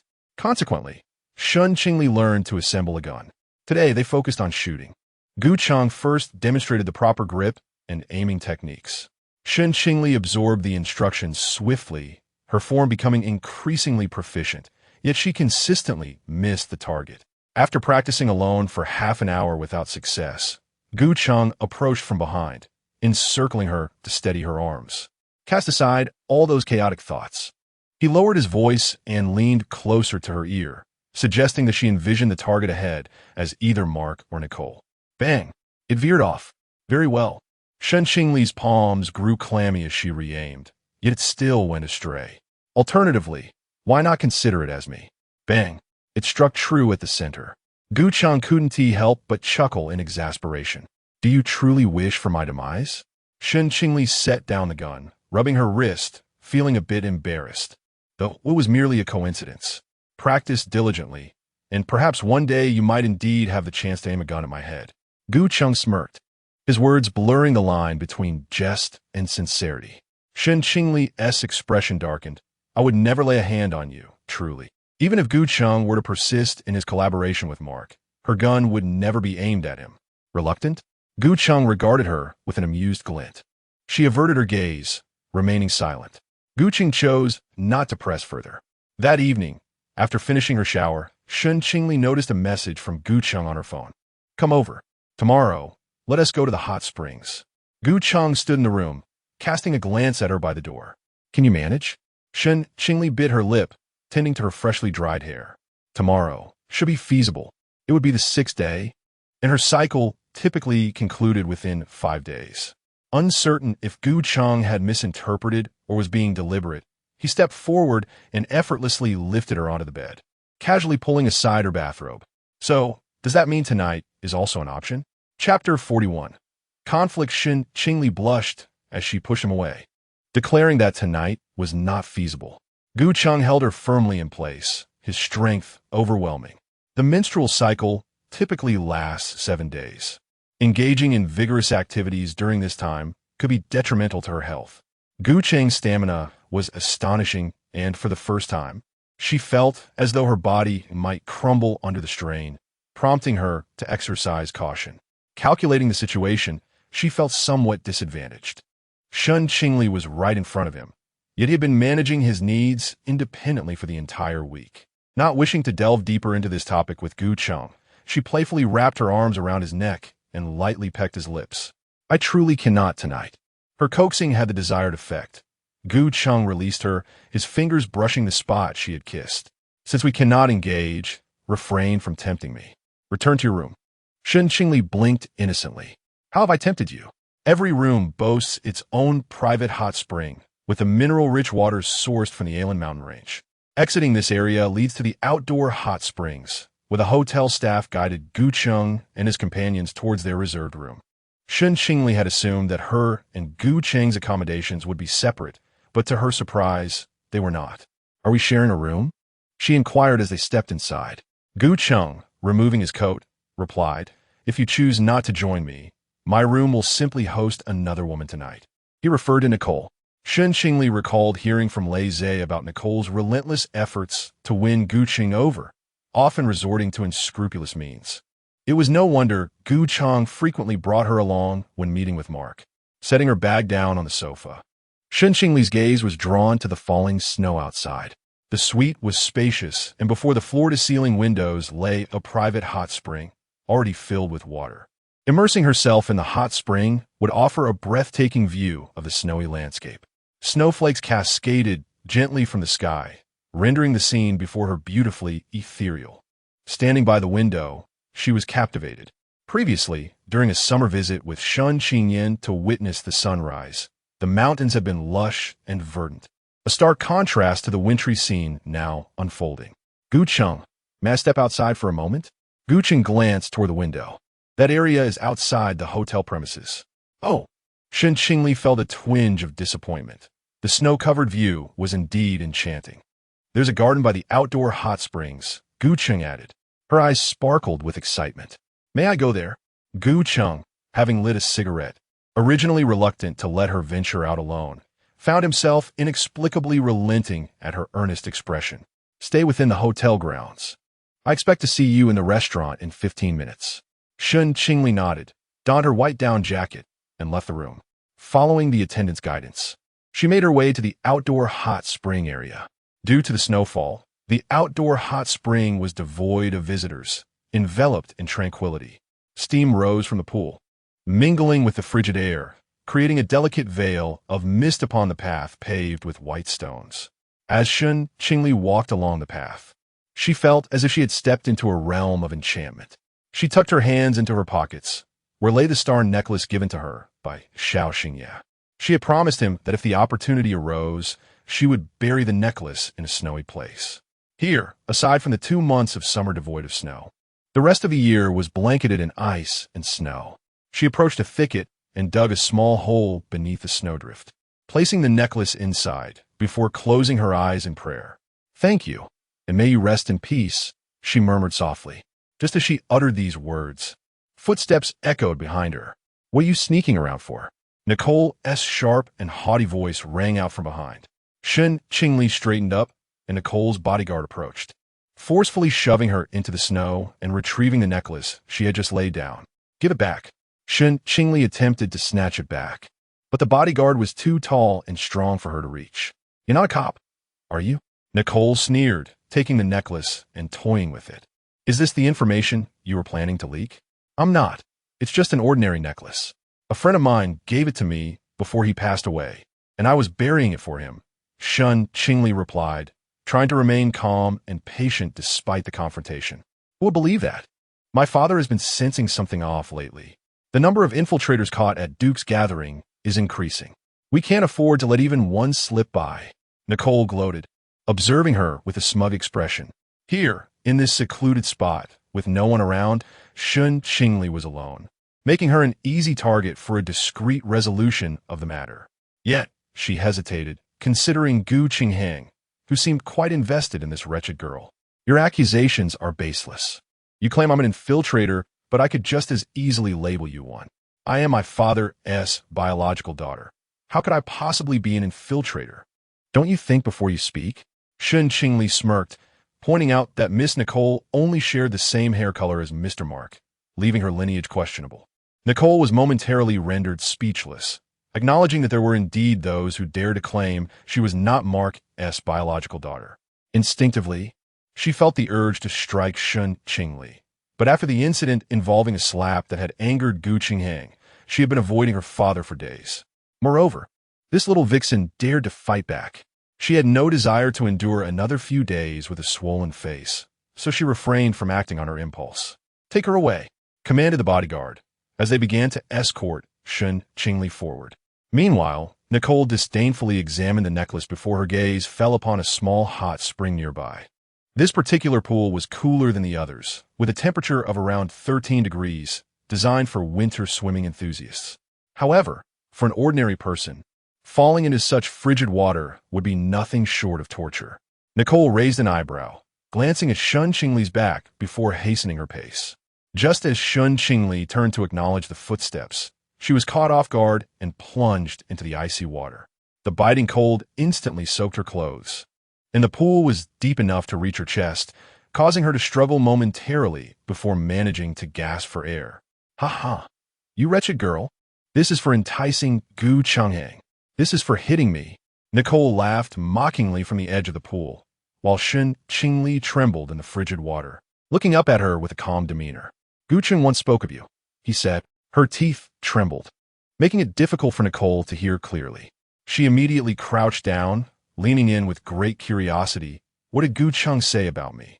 No sooner had the words left her lips than, splash, Nicole was yanked by her ankle into the water by Shen Qingli. The bodyguard, witnessing the scene, drew his gun and aimed it at Shen Qingli. Just as he was about to speak, he noticed the gun suddenly pressed against Nicole's head. "Don't move, or I'll kill her." Shen Qingli held the gun firmly against Nicole's temple. "Why you dare?" Nicole trembled from the cold, turning to the bodyguard, commanding him, "Shoot. Kill her." Obeying Nicole, the bodyguard raised his weapon once more, aiming at Shen Qingli. At this distance, who do you think would die first? There was no hint of fear in Shen Qingli's almond-shaped eyes. Despite the chill, her hand remained steady on the gun. Just as the three were locked in a tense standoff, a clear voice from a man resonated ahead. Shen Qingli, put the gun down. Chapter 42. Well done. Shen Qingli remained unmoved, her almond-shaped eyes cold and resolute. "Did you hear that? Put down the gun. Dare to point it at me, and you shall not see the dawn." At this moment, Nicole was devoid of fear, taking a step closer to Shen Qingli. "This is absurd. Nicole, come back." Mark, followed by a throng of hotel attendants, hastily pulled Nicole away. She trembled violently, wrapped in dry towels, standing beside Mark, her expression fierce as she uttered something. Shen Qingli stood in the pool, while Gu Cheng approached the edge, looking down at her with a hint of helplessness. "You have been spoiled by me. Hand over the gun." She reached out, delivering the firearm that Lei Zhe had given her that morning. She dared not meet Gu Cheng's gaze, fearing she had caused trouble, and lowered her head, standing in the water. "Miss Shen, I will pull you up," Lei Zhe called from the other side, extending his hand towards her. Gu Cheng apologized to Nicole. "She has been spoiled by me. Please do not take offense, Miss Nicole." Mark chuckled. "It's just a bit of playful mischief among the girls." "Miss Shen displays commendable courage. I truly admire such women." Nicole's eyes widened, wishing to confront Mark about why he did not immediately eliminate Shen Qingli. But he pressed down on her shoulder, reprimanding, "I brought you here to relax, yet you keep stirring up trouble. Go back to your room and change." "Father," Nicole protested, unwilling to concede. "Regardless of the chaos, if she falls ill, it would be my fault." Gu Cheng suddenly adopted a more humble demeanor, causing Mark to feel uneasy. "How could you say such a thing? Since childhood, it has been obvious that she has been spoiled by me. I shall take her back to her room first, and later this evening, I will make amends to Miss Shen." Gu Cheng offered a faint smile, but remained silent. After the father-daughter duo departed, Gu Cheng turned to look at Shen Qingli, who had been pulled up by Lei Zhe. She was wrapped in a towel, her complexion a shade of blue from the cold, her once fluffy and warm-down jacket now clinging wetly to her form. "Can you walk?" he asked coldly. Shen Qingli, still shivering, replied, "I can." Lei Zhe stood behind her, helping to dry her hair, muttering, "Last time, she was inexplicably troubled. She only did this because you were away, Mr. Gu." Gu Chang shot a cold glance at Lei Zhe, observing the petite figure of Shen Qingli, an unusual emotion flickering in his dark eyes. When did you become so talkative? I merely cannot stand by. As Lei Zhe spoke, he began to remove his outer coat to drape over Shen Qingli. However, before the garment could touch her shoulders, Gu Chang approached and covered her with his own jacket. Did you not say you could walk? Shen Qingli looked at him with her reddened eyes. My feet are a bit numb. You go on ahead. Do not mind me. Shen Qingli emerged from the water, her body meeting the frigid air, her feet and hands gradually losing sensation. Perhaps I should carry you. You might suffer frostbite otherwise, Lei Zhe urged anxiously. As he bent down to assist Shen Qingli, in the next moment, Gu Chang found himself with an additional burden in his arms. Oh, Mr. Gu, Lei Zhe stammered behind them, pondering why Gu Heng, who was known for his cleanliness, would embrace Shen Qingli. Yet, Gu Heng walked briskly, leaving no time for him to voice his inquiry. Is it cold? Shen Qingli's eyes widened in astonishment as she found herself in Gu Heng's arms, yet she instinctively maintained some distance. Cold. Gu Heng's expression remained indifferent as he gazed ahead, his words prompting Shen Qingli to inch closer. He moved swiftly, and in less than 5 minutes, they had entered the room, a journey that would normally take 10. Undress. Shen Qingli trembled as she removed her down jacket, and as she began to take off her sweater, a hand unexpectedly grasped the hem of her garment. Gu Heng's movements were markedly swifter than hers, and within moments, he had stripped away her layered clothing. Before she could feel any embarrassment, she was left in her intimate attire. The man's arm encircled her, and as he reached around to assist with the fastening on her back, she hurriedly covered her chest. I can do it myself. As she spoke, the clasp of her undergarment had already come undone, precariously hanging from her shoulder. Upon entering the hotel from the cold outdoors, her body began to warm gradually with the ambient temperature. Now, having discarded her damp clothes, her shivering had subsided considerably. Are you able to move? Gu Heng looked down at her, and the girl averted her gaze, nodding slightly. If you can move, then undress yourself and join me on the bed. With that, he stepped into the bathroom. Once undressed, Shen Qingli lay on the bed, completely bare, wrapping herself in the warm, dry blanket. When Gu Heng emerged with a warm towel, he found her cocooned, leaving only her head visible, resembling a plump little insect. A smile danced at the corners of his eyes as he approached the bed, lifted the blanket, and seized her icy feet, pulling them towards him. Shen Qingli gasped softly, immediately enveloped in warmth. You two are quite something, bathing in cold springs on such a frigid day. Shen Qingli pressed her lips together, recalling how she had instigated the trouble by pushing him in first. Then how did she end up in the water? I pulled her down with me. Gu Heng, gently switching towels, inquired. And she was still aiming a gun at you? She threatened to kill me. Shen Qingli's voice dwindled to a whisper. After warming her feet, Gu Heng proceeded to warm her hands. His expression remained neutral as Shen Qingli cautiously asked, Did I cause you trouble? Teaching you to use a gun implies I expect you to use it. Gu Heng replied nonchalantly. You performed well. You remembered everything I said. Shen Qingli refrained from further comment, feeling a warm glow within. Once her hands were warmed, Gu Heng left the room. Alone under the blanket, she quickly shut her eyes upon his return. Take your medicine. Sensing her feigned slumber, he tossed the medication and a bottle of water onto her pillow. Shen Qingli silently propped herself up, swallowed the medicine, and washed it down with water. The sound of typing filled the room, and she glanced over to see Gu Heng responding to emails, accompanied by the rhythmic clatter of keys and the effects of the cold medicine. Shen Qingli drifted into a drowsy sleep. When she awoke once more, the floor-to-ceiling window revealed a pitch-black sky. Night had fallen. Gu Chang was absent from the room, and the darkness enveloped her, instilling a sense of fear within. Suddenly, a fleeting silhouette passed by the floor-to-ceiling window, and once she confirmed it was not merely an illusion. Her heart tightened with trepidation, instinctively rising to switch on the light. The moment illumination flooded the room, Gu Chang entered. Shen Qingli paused, entirely oblivious to the fact that the blanket had slipped down significantly from her body. Gu Chang observed her for a few moments. An immediate wave of heat surged within him. He approached the window, drew the curtains, and then moved to the bedside. Shen Qingli's words trailed off as Gu Cheng's hand landed gently on her forehead, checking for a fever. "What's wrong?" he inquired after his examination. Shen Qingli pulled the blanket closer, inching towards him. At the window, it seemed like someone was there. "I saw a shadow just now." Gu Cheng responded nonchalantly, his gaze settling on the delicate, pale skin of the girl's chest. Shen Qingli remained vigilant, watching the outside, when unexpectedly, a warmth enveloped her chest as the man began to kiss her collarbone. Chapter 43. Nostalgia. Prominent kiss marks adorned her fair skin, and Gu Heng's sudden closeness caused a rosy hue to bloom on Shen Qingli's face. The man lifted his gaze, locking eyes with the girl whose expression was marked by confusion and fear. "I suspect you might be an undercover agent." "Ah." Shen Qingli furrowed her brow as the man lifted the covers and grasped her slender waist, drawing her nearer. "Laissez has erased your information from the gene database. They wish to investigate you, but find no traces, leading to their suspicions." Within the warmth of the blankets, the man's broad hand ignited a fire on her body. Shen Qingli bit her lip gently, struggling to suppress any sounds. The delicate lobe of her ear was captured between his lips, and his low, husky voice resonated in her ear. "Even they have begun to doubt me."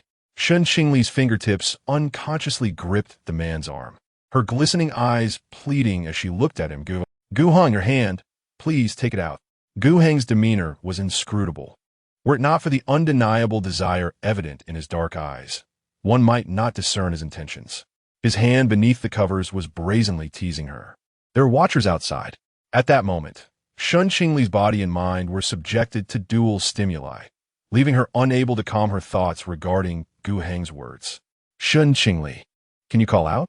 The man's hand stilled, and Shen Qingli's breath quickened, akin to a fragile branch about to be swept away by surging waves, her small hands clinging tightly to his shoulders. Beneath the covers, she was devoid of clothing, pressed against by the man who hadn't even undone a single button. "What should I call out?" The girl's voice was soft and sweet, sending shivers through Gu Heng. He placed delicate kisses by her ear, whispering, "Call me." "Chuang." As his words fell, the girl's body tensed visibly beneath him. Gu Heng's chest vibrated with a melodious chuckle, further intensifying Shen Qingli's sense of shame. "I won't. Won't you?"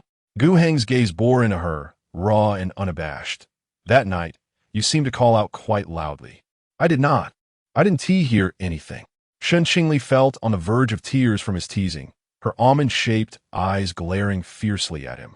The man laughed again, his long fingers caressing her eyes. "Shen Qingli, don't look at me like that.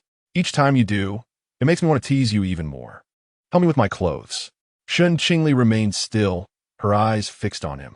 Gu Heng took her hand, kissing her palm with an almost obsessive fervor. "I've been waiting for you for a week. It's time for you to fulfill your duty." Only then did Shen Qingli place her fingertips on the buttons of his shirt, slowly unfastening them, one by one. The process was somewhat drawn out, and Gu Heng watched her with amusement, allowing her to take her time in undressing him. At last, his torso came into view, and she instinctively glanced at his abdomen. The smooth, toned lines of his muscles caused her breath to hitch. "Pants!" Gu Heng commanded. Shen Qingli's slender fingers rested on the silver button, and with a click, her heart raced alongside it. Gu Heng could no longer suppress his desire, forcefully pressing her hand above her head as his solid form descended upon her. As the girl's voice overflowed with unbearable emotions, the shadow outside the floor-to-ceiling window vanished. Their relationship posed no issues. The bodyguard entered Mark's room to report the sounds he had just heard. In a fit of rage, Nicole kicked the small table beside her. "Why can't it be me? My figure and looks are no worse than that wretched woman's. Gu Cheng has such a fine physique. Being with him must be delightful." She broke into tears. Mark paid little heed to Nicole's childish temper and gestured for his subordinate to come closer. "Continue monitoring them tomorrow. The sudden appearance of this girl by Gu Cheng's side is indeed suspicious." Mark sighed heavily. "Yet, we cannot act against her. It is evident that Gu Cheng has taken a liking to her. Without evidence, any move against her would surely provoke Gu Cheng's wrath." At that moment, the assistant proposed an idea, Perhaps we could find another girl, similar to Shen Qingli, to present to Mr. Gu. At least then, he would be surrounded by someone we know well. You go find someone, but do not be too conspicuous. We cannot let Gu Qing notice. In the early morning, Shen Qingli awoke in the man's embrace. His warm body heat provided her solace from the cold winter night, granting her a dreamless sleep. Knock, knock, knock. A sound echoed from outside the door. Gu Qing stirred slightly and pulled Shen Qingli, who had shifted away, back into his arms. He nuzzled the top of her head with his chin, a gesture infused with affection. After this, he fell back into a deep slumber, and the knocking ceased. Shen Qingli gazed up, tracing the contours of the man's handsome face. It was only in such moments that Gu Qing revealed a softer side. She felt a pang of nostalgia for this tranquil morning. However, she gently nudged him, and, as his dark eyes met hers, it seemed she had disturbed him, causing his brow to furrow. Someone was knocking. Gu Qing awoke slightly, then released Shen Qingli and rose to dress. After putting on a shirt, he picked up his silence phone and called Secretary Lin. Meanwhile, Shen Qingli finished dressing and went to freshen up. The soreness in her body was no less than the first time. She forced herself to overcome the fatigue and spent considerable time applying makeup to conceal the love bites. Gu Qing had said the previous night that Mark was suspicious of her, and she must not engage in any actions that might raise further doubts. After she had prepared, Gu Qing was already dressed and had concluded his call. "What are we doing today?" she asked. "First, we'll have breakfast," Gu Qing replied nonchalantly as he entered the bathroom to wash up. Shen Qingli stood by the bed, gathering her long hair, her gaze drifting to the disheveled bed, recalling the previous night, causing her cheeks to flush. She glanced at the man's silhouette and felt a heaviness in her heart. Gu Qing only looked at her with such passion when their bodies were entwined. That gaze nearly led her to believe he had genuine feelings for her. She closed her eyes, adjusting her mindset to avoid falling into Gu Qing's beguiling trap, knowing that if she did, escape would be difficult. The restaurant at the Hot Spring Hotel was located to the north, an exceptionally elegant Western-style dining venue. Shen Qingli took Gu Qing's arm as they entered the private room. Mark and Nicole were already waiting, and upon seeing her, Nicole rolled her eyes. "Sorry, I overslept." Gu Qing coldly offered an apology, his tone devoid of any remorse, instead carrying an air of unwarranted justification. Mark cast a knowing glance at Shen Qingli, who sat quietly beside Gu Qing, and remarked with a hint of significance for Mr. Gu. Encountering a woman for the first time must surely entail boundless energy. It is only natural that he rises later. Just moments ago, Secretary Lin had come to summon him, but upon failing to gain entry, I had intended to refrain from further disturbance. Gu Qing's expression remained frosty as he smirked. No matter. He was indeed irked by the interruption, having not enjoyed a proper night's sleep in quite some time. Mark perceptively noted Gu Qing's displeasure and quickly added, "Mr. Gu, please do not be upset. I spoke with Nicole last night. She acknowledged her mistakes and assured me she would no longer trouble Miss Shen." Gu Qing turned his gaze toward Shen Qingli, who began to apologize. Rising, Shen Qingli faced Nicole, slightly bowing as she said, "I sincerely apologize, Miss Nicole. I was quite frightened last night as well." Nicole's anger subsided considerably, though she merely huffed in response, remaining silent. This was an item Nicole had seized from Miss Shen, now returned to its rightful owner. Mark placed the star necklace onto the table, and as Shen Qingli reached for it, her eyes met Gu Qing's icy stare. However, Gu Qing did not inquire further, instead sipping from the glass of red wine before him. Mark followed suit, seemingly dissatisfied, and then called to the waiter within, requesting a different wine. A striking girl with dark hair entered, gracefully maneuvering around the dining table to pour wine for Gu Qing. Shen Qingli noticed the girl's hand tremble slightly as she grasped the wine bottle, and as she passed by, a faint, sweet fragrance lingered in the air. I'm truly sorry, Mr. Gu." The girl spilled some wine, hastily taking a napkin to dab at the red liquid that had splattered onto Gu Qing's thigh.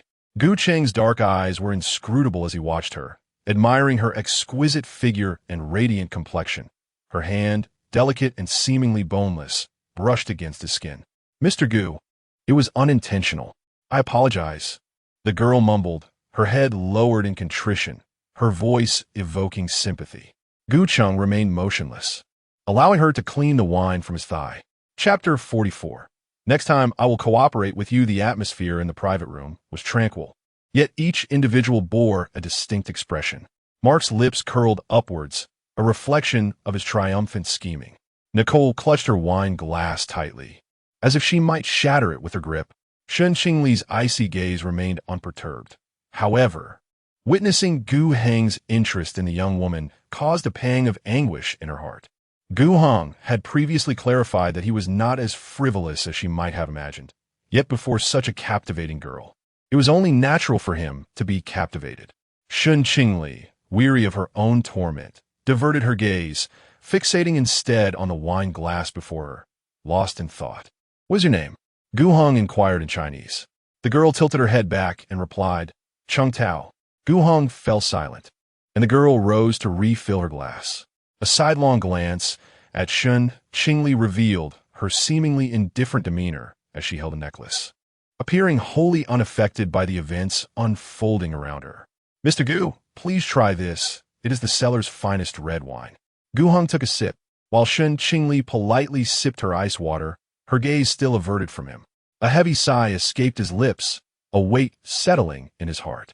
When the main course was served, Shen Qingli focused on her steak, having no inclination towards red wine, leaving her glass untouched. The dark-haired girl re-entered to refill the glasses, this time with bolder intent, her body brushing against Gu Heng's arm with deliberate ease. He seemed unperturbed by her advances. Once she departed, Shen Qingli reached for her wine glass, but as she touched it, clatter, Gu Heng's arm collided with the glass, causing the wine to spill all over her. It was intentional. The sight of the crimson stains made Shen Qingli's heart ache. Such clumsiness! How utterly filthy! The man's words pierced through Shen Qingli's nerves. Rising calmly, she replied, "My apologies. I shall go change." As she exited, she encountered the girl who was about to enter, her collar unbuttoned, revealing a tantalizing glimpse of her figure. Shen Qingli cast a frosty glance before sidestepping her way out. "Miss Shen, are you all right?" Mark inquired with feigned concern. Gu Heng responded coolly, "She is merely upset. Do not mind her." The dark-haired girl, now more brazen, continued to inch closer to Gu Heng, the wine having missed him entirely. As she crouched to wipe up the spilled wine, her figure prominently displayed, Mark remarked, "Women, after all, are prone to jealousy. I have experience in such matters. A little coaxing from you, Mr. Gu, should suffice." What began as polite banter compelled Gu Heng to rise, his tone laced with indifference and resignation. "I shall check on her. She can be quite troublesome." "Ah, Mr. Gu." Mark attempted to retain him. Yet Gu Heng was already striding toward the exit, inadvertently stepping on Cheng Tao's hand, eliciting a painful gasp from her. When she looked up, he had already departed with Secretary Lin.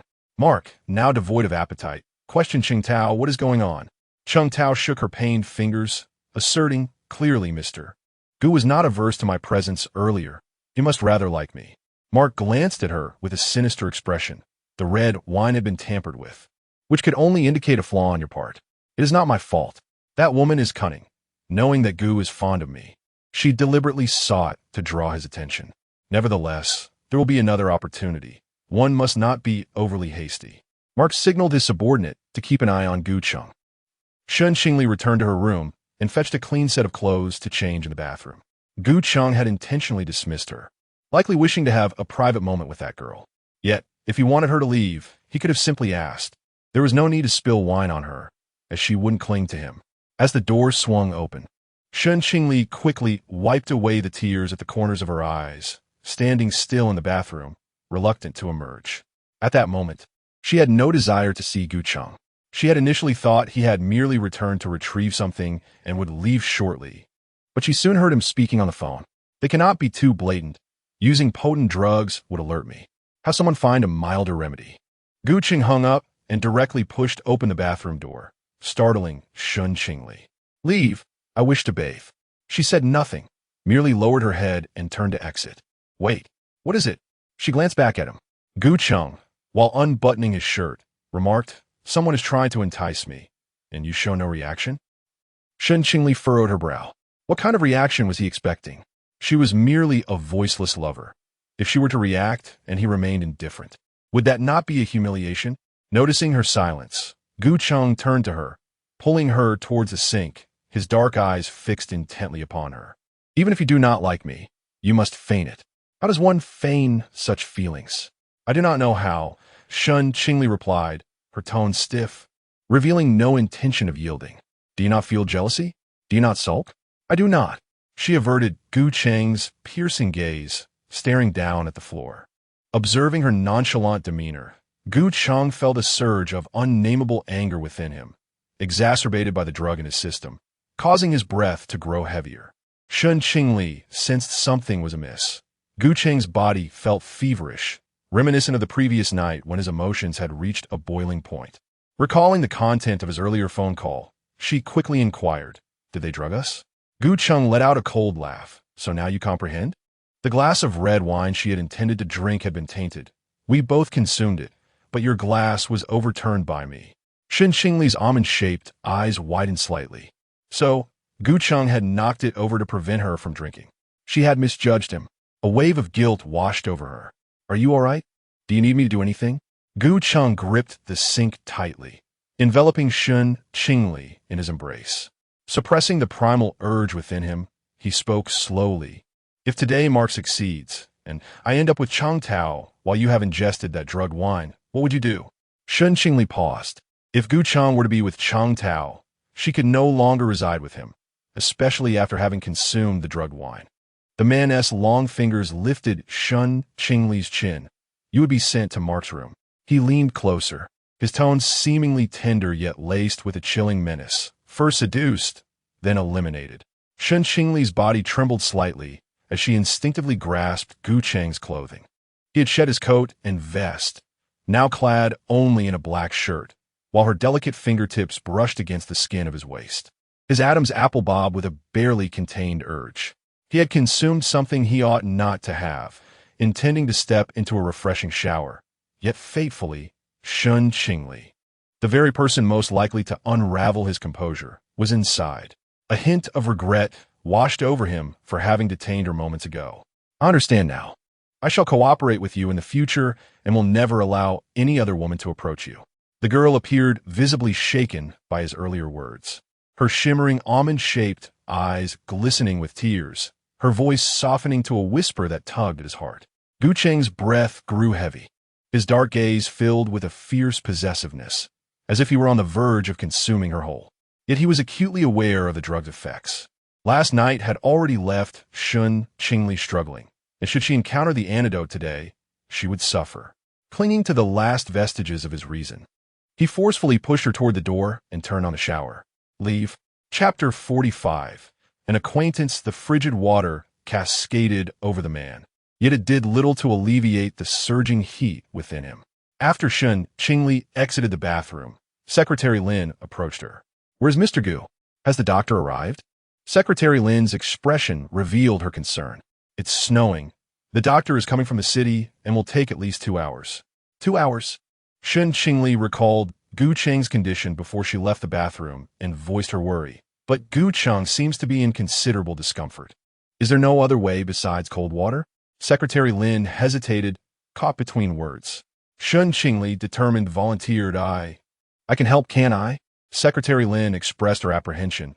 "Of course you can, but after taking that medication, Miss Shen may endure some suffering."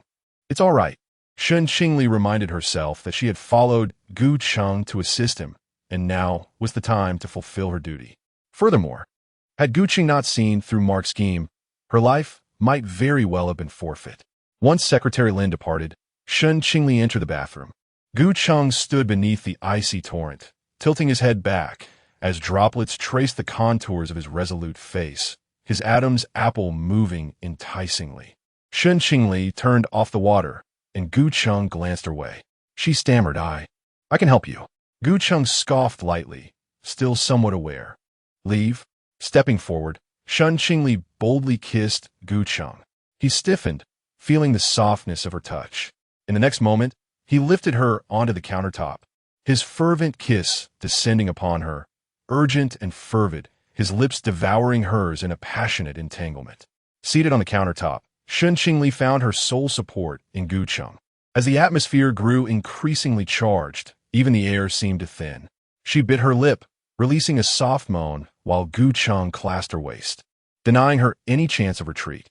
Nestled against his shoulder, she whimpered, Gu Cheng, is it still not enough?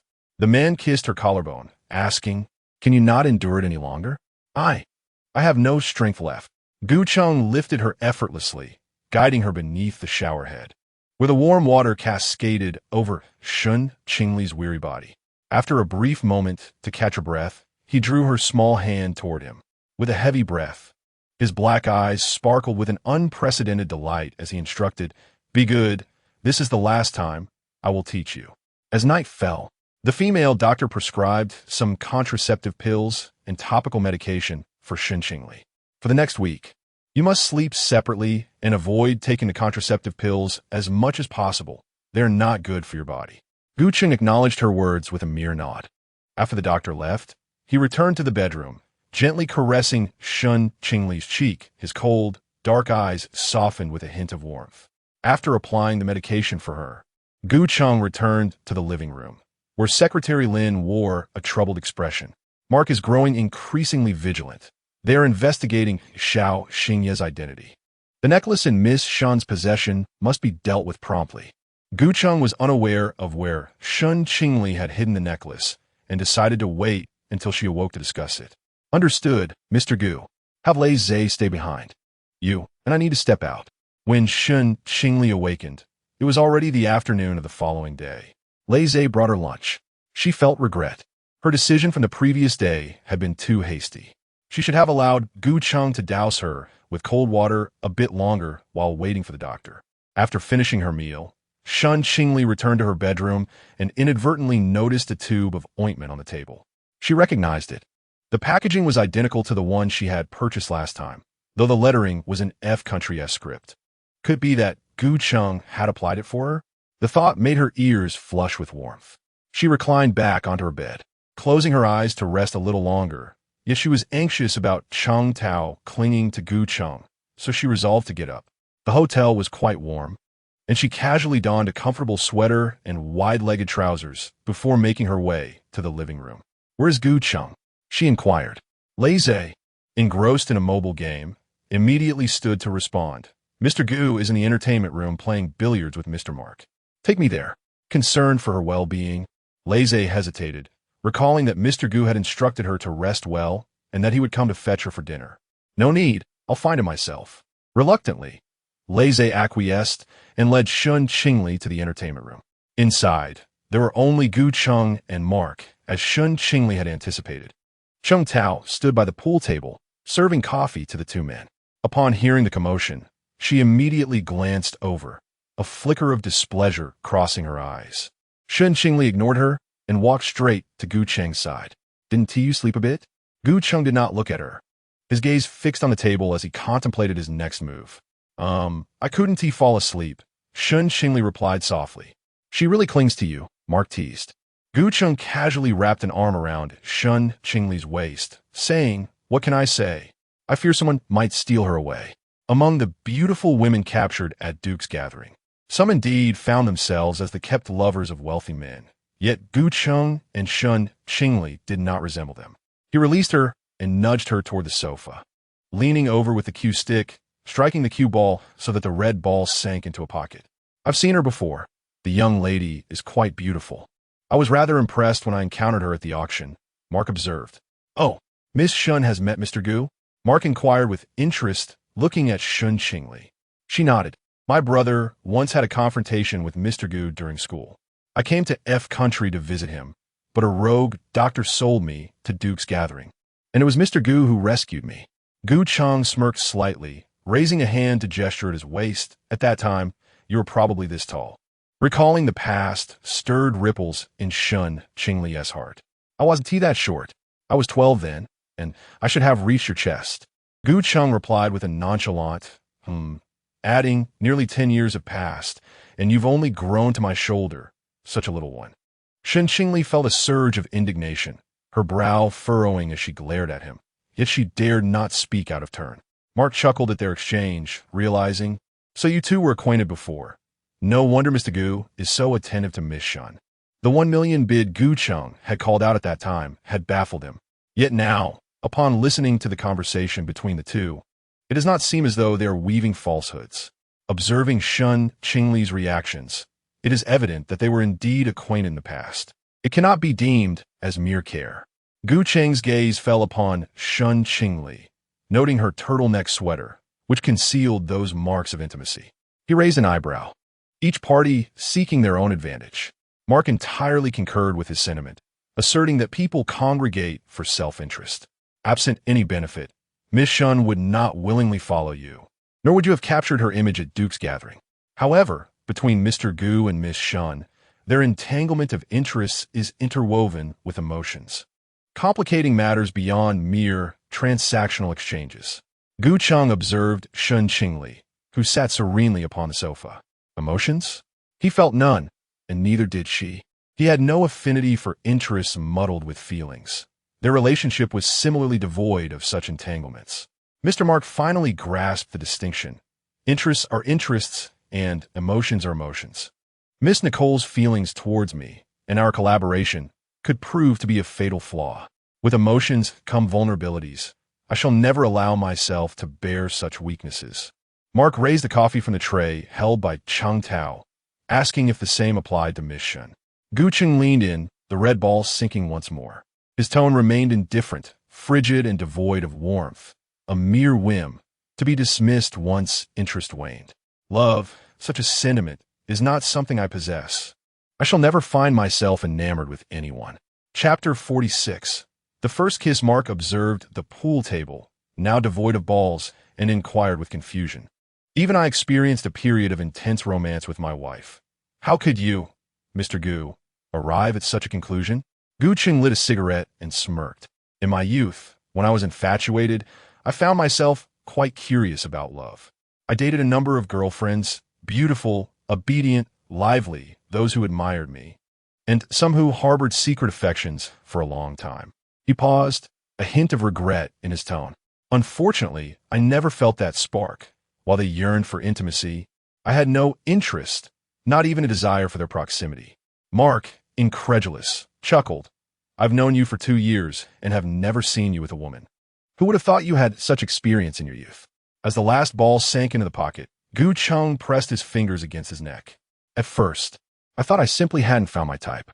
After so many attempts, I realized the issue lay within myself. Scoundrel! A faint voice emerged from the corner, which Gu Cheng caught. Upon meeting his cold gaze, Shen Qingli immediately averted her eyes, feeling guilty. What is the matter? Mark asked, puzzled. Gu Cheng curved his lips into a smirk. Nothing. With the final ball pocketed, the table was cleared. As they made their way to the tea room, Gu Cheng slowed his pace, drawing closer to Shen Qingli. Did you just call me a scoundrel? I did not. Shen Qingli replied, feigning innocence. Scoundrel? Gu Cheng's dark eyes gleamed with amusement as he regarded her. Shen Qingli thought to herself, how did he hear that? I was so quiet. She pretended not to hear and continued walking, but Gu Cheng seized her wrist. Why do you think I'm a scoundrel? Based on what I just said? Blocked from moving forward, Shen Qingli reluctantly spoke. You switched girlfriends 9 times in 1 semester. What else could you be? Gu Cheng raised an eyebrow. How do you know? Didn't you claim to have forgotten me? Shen Qingli realized she had indeed forgotten that she had said she did not remember Gu Cheng. You were so notorious at my brother's school. It was impossible not to know, she stammered, feeling a wave of guilt wash over her as she felt the cold sweat forming in her palms.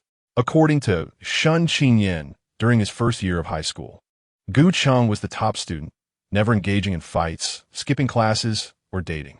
However, starting from his second year, he seemed to transform, welcoming the affections of any girl who liked him, skipping classes, fighting, and plummeting from first to last in academic rankings. It was during this time that Shen Qingli first became aware of Gu Cheng.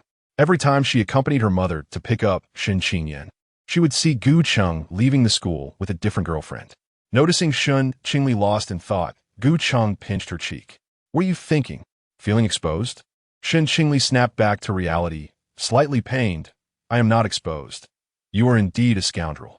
At that time, even the girl that Shen Qingyan had a crush on became Gu Cheng's girlfriend. only to be dumped within a month. Unable to bear it, Shen Qingli confronted Gu Cheng, leading to a fight between them. Gu Cheng curled his lips, leaning closer to her ear with a hint of seduction. You know I'm a scoundrel, yet each time we share a bed, you still become so enraptured? Shen Qingli blushed and pushed him away, but the man remained unyielding. Let go of me. Gu Cheng observed her flustered demeanor, a mischievous urge to tease her swelling within him.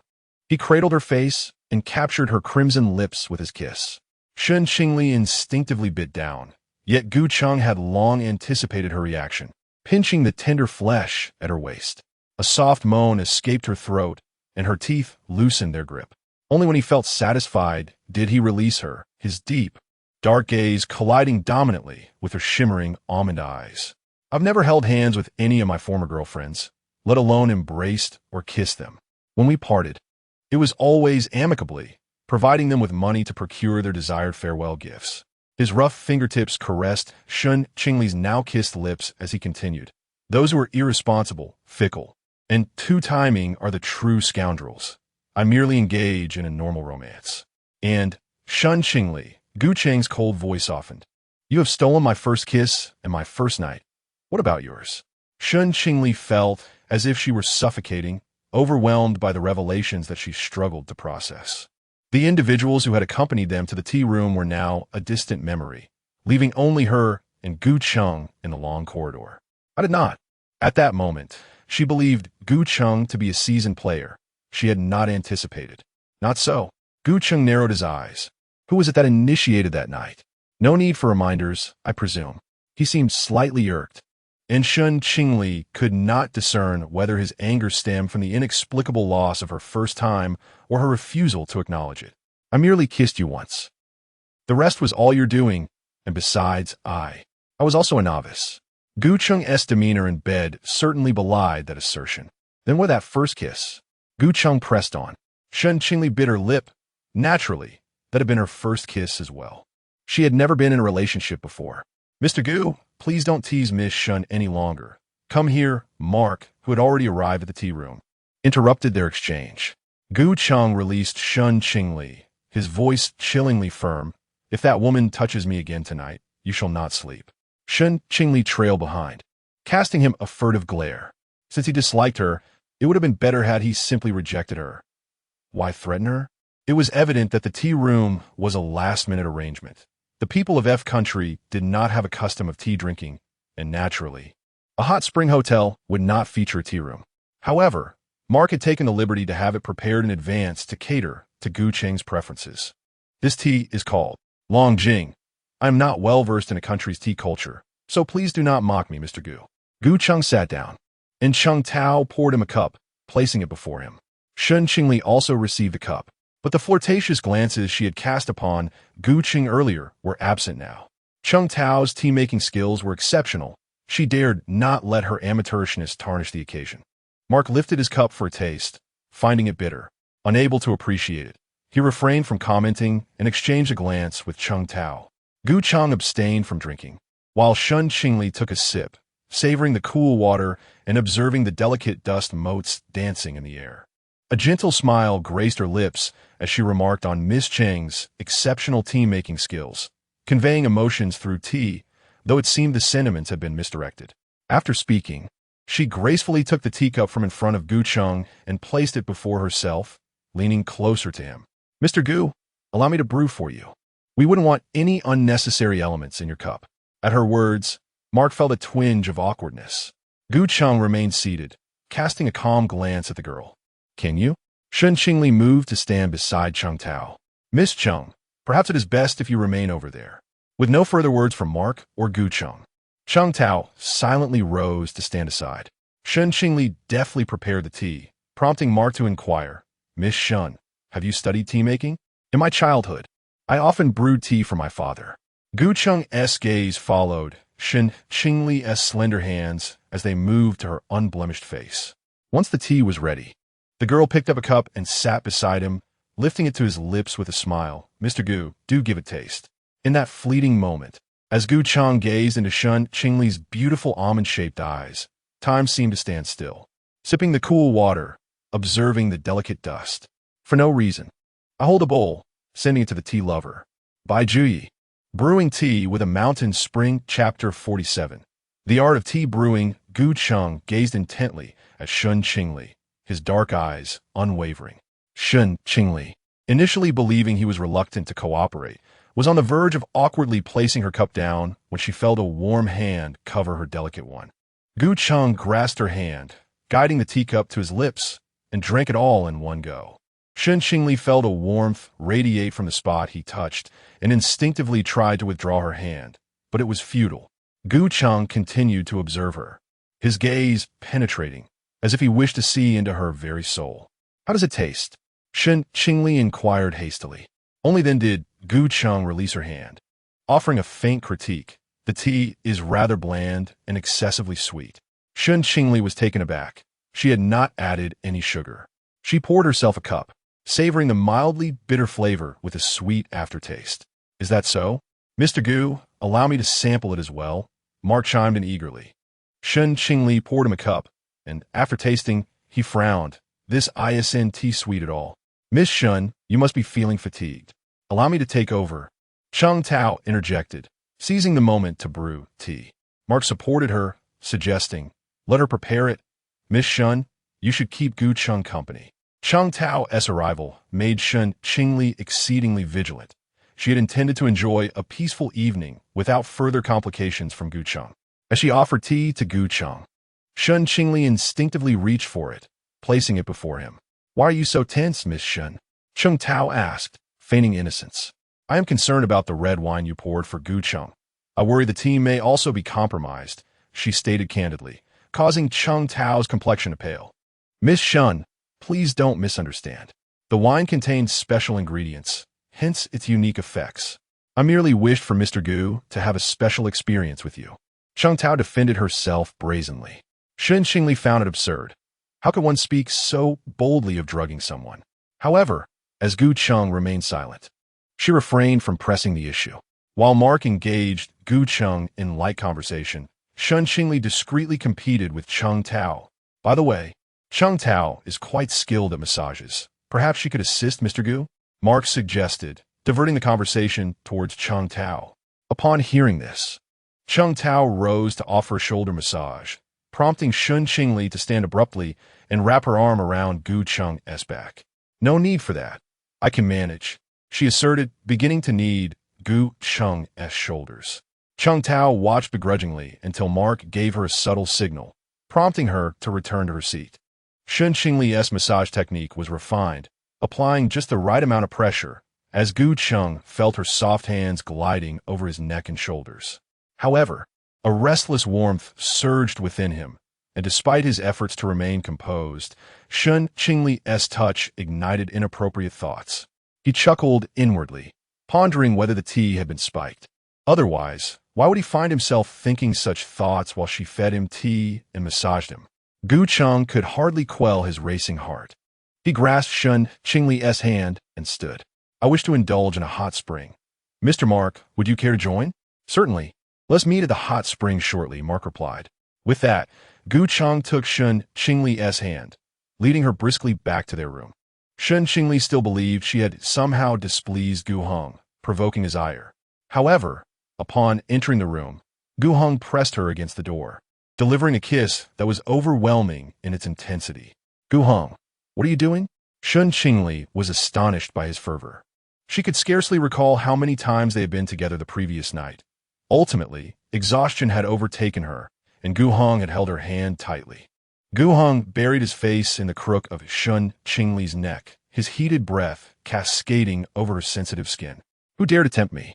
Shen Qingli silently protested her innocence, insisting to herself that she had not provoked him. It was Gu Heng who had cautioned her against letting Cheng Tao come too close. Moreover, she had merely been mimicking the seductive lovers from the television dramas, performing for Mark's amusement. As she contemplated this, her hand was once again captured by the man.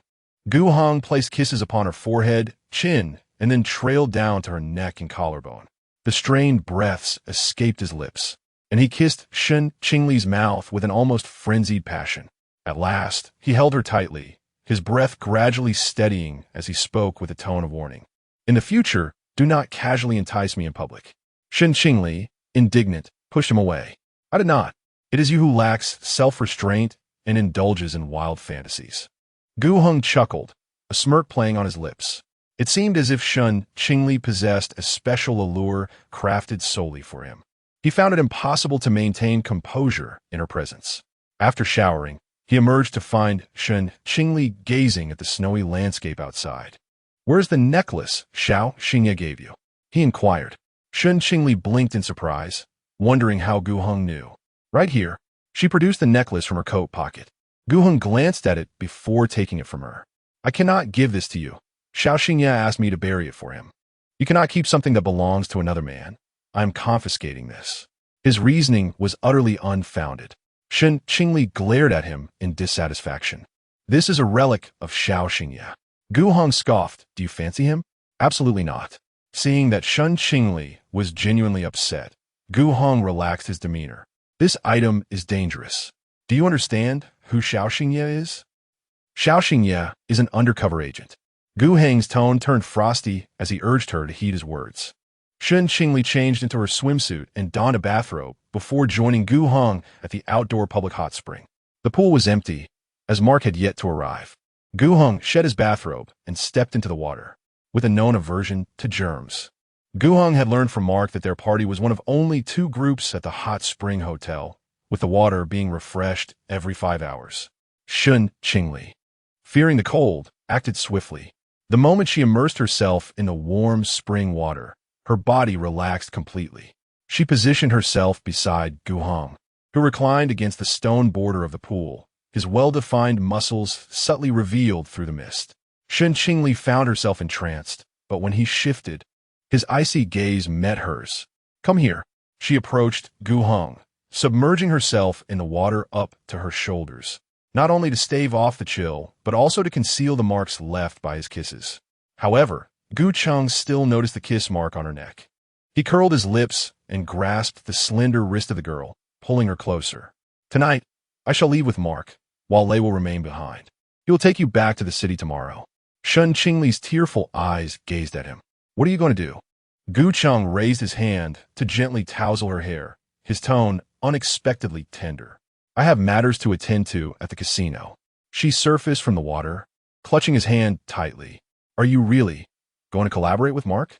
The girl's fair cheeks were tinged with a rosy hue, her captivating almond-shaped eyes shimmering beneath the mist of the hot spring, exuding an indescribable allure. Gu Cheng did not respond, continuing to instruct her. If I do not return within 3 days, obediently accompany Lei back to the capital. Visit Xinqian and attend your studies. Shen Qingli was plagued by an unsettling premonition. Gu Cheng, you. The man silenced her with a kiss, and after a moment, he whispered, Do you remember what I told you? Shen Qingli remained silent, gazing at him. Focus on your own matters. Refrain from listening to or meddling in anything else. Will you be in danger? Gu Cheng's dark eyes bore into hers, a fleeting hint of sorrow flickering within their depths. Chapter 48. Guilt. Gu Cheng departed, leaving Shen Qingli alone in the hot spring hotel, accompanied only by Lei Zhe, who stood guard outside her room. Shen Qingli lay in bed for 3 hours, unable to find solace in sleep, her heart heavy with unease. Reflecting on her recent interactions with Gu Cheng, a sense of disquiet deepened within her. His collaboration with Mark may not be as straightforward as she had initially presumed. Outside Shen Qingli's room, Lei Zhe dozed lightly, jolted awake by a sound. Miss Shen, is there something you need at this late hour? You've been here the whole time? She inquired. With a smile, Lei Zhe replied, Mr. Gu instructed me to ensure your safety. Given the remote location, it's no trouble for me to stay here overnight. I wish to return to the city, she stated resolutely. Noticing that Shen Qingli had already donned her clothes and was holding her bag, Lei Zhe suggested, The roads are treacherous at night. Let us wait until tomorrow to leave. As he reached for her bag, intending to escort her back to her room, Shen Qingli remained rooted to the spot. Why are there soldiers in camouflage outside the hotel? She questioned, fixing her gaze on Lei Zhe, who averted his eyes. Mr. Gu is concerned for your safety and has requested Mr. Mark to send them over, he explained. Such an explanation did little to assuage her doubts. Mark was affiliated with the underworld, and his connections were solely with mercenaries. There was no legitimate army involved. Lei's words only served to reinforce her suspicions. Is Gu Cheng engaged in something perilous? She pressed, her voice laced with urgency. Lei remained silent. Overwhelmed by emotion, Shen Qingli took a deep breath, asserting, I will not cause a disturbance. Take me back to the city hotel. Unable to dissuade her, Lei acquiesced and drove her back to the hotel. The mountain road was cloaked in silence, their vehicle preceded by a military pickup and followed by another. Miss Shen, you need not worry, mister. Gu knows what he is doing, Lei reassured her. Shen Qingli remained contemplative, eventually murmuring, this is unfair to Gu Cheng. He is the founder of Qiaoyu, the president of the businessman. Why should he bear burdens not meant for him? With a sigh, Lei pondered when Shen Qingli had perceived the truth. It was no wonder Gu Cheng had instructed him to avoid frivolous conversation with her. She had a knack for extracting information with just a few words. It was precisely because of Gu Cheng's stature that it had been easier for him to approach Mark. When did this all begin? She inquired, now intent on uncovering the truth. At this point, Lei decided against concealing anything from her. The connection to Mark dates back 3 years, or even earlier, when Duke's gathering emerged in Country F, coinciding with the mysterious disappearances of many young tourists from Country A. General Gu conspired with Mr. Gu to infiltrate Duke's gathering. First, Mr. Gu acquired the Haichang Casino to gain the trust of the smugglers who had dealings with Mark. 3 years have passed, and Mark has finally approached Mr. Gu for collaboration. Tonight, General Gu, in conjunction with various nations and the government of Country F, is undertaking a crackdown on the Hertz Casino and Duke's gathering. Shen Qingli felt her heart constrict with guilt and regret. She had previously misjudged Gu Cheng, believing that he was indeed involved with the underworld. The Gu army general mentioned by Lei is none other than Gu Cheng's elder brother, Gu Yuan. The Gu family has a long lineage in politics, and influenced by this family tradition, Gu Yuan attended a military academy and rose steadily through the ranks. Just as the elite of the capital assumed that the more accomplished younger brother, Gu Cheng, would follow a military or political path, Gu Cheng underwent a dramatic change in character during his sophomore year of high school. Subsequently, it was only natural for Gu Cheng to establish Qiaoyu and venture into business. Gu Cheng left with Mark. If Gu Yuan were to conduct a sweep now, would Gu Cheng be able to escape unscathed? Lei remained silent. He could not ascertain such matters. Rest assured, Miss Shen, President Gu is quite capable, and General Gu has made ample preparations. He'll be fine. Fine? If Mark discovers that Gu Cheng is an undercover agent, would he be able to retreat safely? Shen Qingli felt a cold sweat forming in her palms. An hour later, the car smoothly traversed the urban roads. To Hertz Casino. Miss Shen, I merely wish to take a look. I want to get out of the car. Lei shook his head, no. Bringing you back from the Hot Spring Hotel has already angered President Gu. I absolutely cannot. Shen Qingli's voice trembled. I am truly worried about him. Lei, please take me to see him. Lei calmly drove, stating, I shall not defy President Gu's orders, even at the cost of my life. Miss Shen, Hertz Casino is now under the control of the F country government. Even if we go, we want to be able to enter, Lei gently advised. But I am genuinely worried about him. I want to see him at the first opportunity, even if only from a distance. She longed to confirm whether he could emerge safely from the casino. As Shen Qingli spoke, her voice choked with emotion. I misunderstood him before. I thought he was truly going to collaborate with Mark. It turns out, Gu Cheng is just like Xiao Xingye. Lei, unafraid of threats or death, feared the tears of a girl. He relented. I will take you there, but you can only watch from a distance. Thank you. Lei, Shen Qingli expressed her gratitude. Lei smiled. I initially thought that Miss Shen harbored no feelings for President Gu. Now, I am quite happy for him. Shen Qingli hurriedly denied it. Gu Cheng has saved me. I misunderstood him and wished to find an opportunity to apologize. Half an hour later, outside Hertz Casino, yellow caution tape cordoned off the entire perimeter.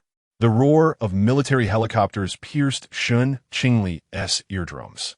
She remained in the car, watching from afar as teams of special forces stormed into the casino. With the muffled sounds of chaos and gunfire, could be faintly heard. Gu Chong, will he be all right? Lei Zhe's gaze was firmly fixed on the entrance of the casino. 5 hours had elapsed since Gu Chong left the Hot Spring Hotel. Yet the situation inside the casino remained uncontained. According to the previous plan, all clearance operations were to be completed before 2 o'clock in the morning. An ambulance rushed past, carrying guests affected by the chaos and injured Special Forces members away from the casino. Shen Qingli nearly pressed her entire body against the window, her palms and back clammy with cold sweat. A Lincoln vehicle glided past the yellow caution tape, and a middle-aged Caucasian man, wearing glasses, emerged from back seat. On the opposite side, a young man clad in the uniform of country, a step down. His solemn dark blue attire bore a striking resemblance to Gu Chong, albeit with a more chiseled facial structure. Is this person Gu Yuan? Shen Qingli inquired. Indeed, he is the elder brother of President Gu, the military commander of the Northern District of Country A, Lei Zhe replied. Gu Yuan held a blueprint and was engaged in discussion with the middle-aged man. Shortly thereafter, a Special Forces captain approached him, received a few instructions, and then led his team into the casino. It seemed they encountered a challenging situation, for it wasn't long before Secretary Lin approached, looking disheveled and weary. With Secretary Lin here, does that mean Gu Chong has also emerged? Shen Qingli leaned against the car window, furrowing her brow in an effort to peer beyond the yellow caution line. Yet, Lei Zhe's expression darkened. Secretary Lin had arrived with Gu Chong. If Gu Chong had safely exited, Secretary Lin would not be in such a dismal state. Gu Chong was trapped inside. Chapter 49. Mr. Gu's girlfriend, Shen Qingli, had been searching for Gu Heng for quite some time, her heart racing with anxiety as she failed to catch a glimpse of him. Secretary Lin remained with Gu Yuan, engrossed in the blueprints in Gu Yuan's hands. Suddenly, another figure appeared beside Gu Yuan, causing Shen Qingli's breath to catch in her throat. Xiao Xingye. Lei Zhe glanced over, and there stood Xiao Xingye, bandaged and seemingly recovering, next to Gu Yuan. Shen Qingli tugged at Lei Zhe's sleeve. Lei Zhe, that person looks like the one I encountered at Duke's gathering. It must be him, but he seems gravely injured. Doubt crept in her mind about whether the figure ahead was indeed Xiao Xingye. Desperate to know more, she recalled her promise to Lei Zhe not to leave the vehicle, and instead leaned against the window for a better view. Lei Zhe, concerned about Gu Heng's well-being, noted Shen Qingli's restraint and suggested, if Miss Shen wishes to know, perhaps you should step out and inquire. Shen Qingli's eyes lit up. Is that permissible? Yes, he replied. The two exited the car, and Shen Qingli hastily approached the perimeter. Xiao Xingye. Her voice drew the attention of the trio, examining the blueprints. Xiao Xingye, his head still bandaged, appeared much more spirited, clad in a crisp military uniform that accentuated his clean-cut demeanor. Upon seeing Shen Qingli, he paused momentarily. Shen Qingli. He deftly slipped under the yellow caution tape. For the first time, Shen Qingli observed Xiao Xingye's features clearly. He was tall, with strikingly defined features that exuded an air of righteousness in his every movement. Overwhelmed with emotion, she stammered, You're alive? Xiao Xingye smiled modestly. Indeed, I survived the ordeal. Upon noticing the necklace around his neck, Shen Qingli suddenly recalled something. Seizing his arm in excitement, it was Gu Heng who saved you. It had to be him. She had confided only in Gu Heng about Xiao Xingye's predicament, and he was the only one capable of rescuing Xiao Xingye from Duke's gathering in such a brief span of time. Xiao Xingye's smile faltered. You know Gu Heng? So, you informed him about my situation? Where is Gu Heng? Shen Qingli's focus shifted entirely to him, gripping his arm tightly. He is still at the casino. Xiao Xingye responded, his expression devoid of mirth. Shen Qingli instantly sensed something was amiss. Was he trapped? Xiao Xingye looked apologetic. I'm sorry, but I cannot disclose further details. Lei Zhe's expression darkened, confirming that something was indeed wrong. Shen Qingli held onto Xiao Xingye's arm firmly, her voice steady and composed. I merely wished to know Gu Heng's condition. At the time, you were ensnared in Duke's gathering, and I was the one who alerted Gu Heng. Please, consider a way to repay me, will you? Finally, Xiao Xingye began to speak. Gu Heng and Mark have both gone missing. We suspect they are somewhere within the casino, but the 3 teams sent to locate them have found no trace of Gu Heng. A wave of suffocation engulfed Shen Qingli. rendering her momentarily dazed until she heard Gu Yuan's voice. Xiao Xingye, who permitted you to casually divulge military secrets? I apologize, Commander. Xiao Xingye stood at attention and saluted Gu Yuan. Shen Qingli turned to Gu Yuan, and Secretary Lin approached as well. The group conversed across the security line. Commander Gu, this is Mr. Gu's girlfriend. She is worried about Mr. Gu, which is why she inquired about these matters. Gu Yuan's oppressive gaze fell upon Shen Qingli. The girl wore a khaki coat, her long black hair cascading over her shoulders, her delicate and pure visage exuding an air of innocence. I am not his girlfriend. I am the one he rescued from Duke's gathering. Shen Qingli corrected Secretary Lin's statement in a daze. Gu Cheng had never acknowledged her as his girlfriend. She was merely his bedfellow. I am one of the leaders of this operation. Gu Yuan's voice was colder than Gu Cheng's. We are currently executing a mission. Please do not hinder our efforts. Xiao Xingye cast a remorseful glance at Shen Qingli before following Gu Yuan away. Miss Shen, we are looking for Mr. Gu. Please do not be anxious. Shen Qingli gazed at Gu Yuan's retreating figure, barely registering Secretary Lin's words. The thought of Gu Cheng's current predicament weighed heavily upon her chest. As if something were pressing down on her, she could not allow anything to happen to him. No, it cannot be. She gritted her teeth. Summoning her courage to call out to the already distant Gu Yuan, I noticed you were studying the internal layout of the casino earlier. Could you share that with me? Gu Yuan halted his steps. Shen Qingli took 2 steps forward, pulling at the security line, and continued, I have been through the auction house and recall some internal passages. Secretary Lin supported Shen Qingli's assertion. Indeed, Miss Shen has traversed those passages. She might be more familiar with them than we are. Gu Yuan remained silent, gesturing to a nearby guard.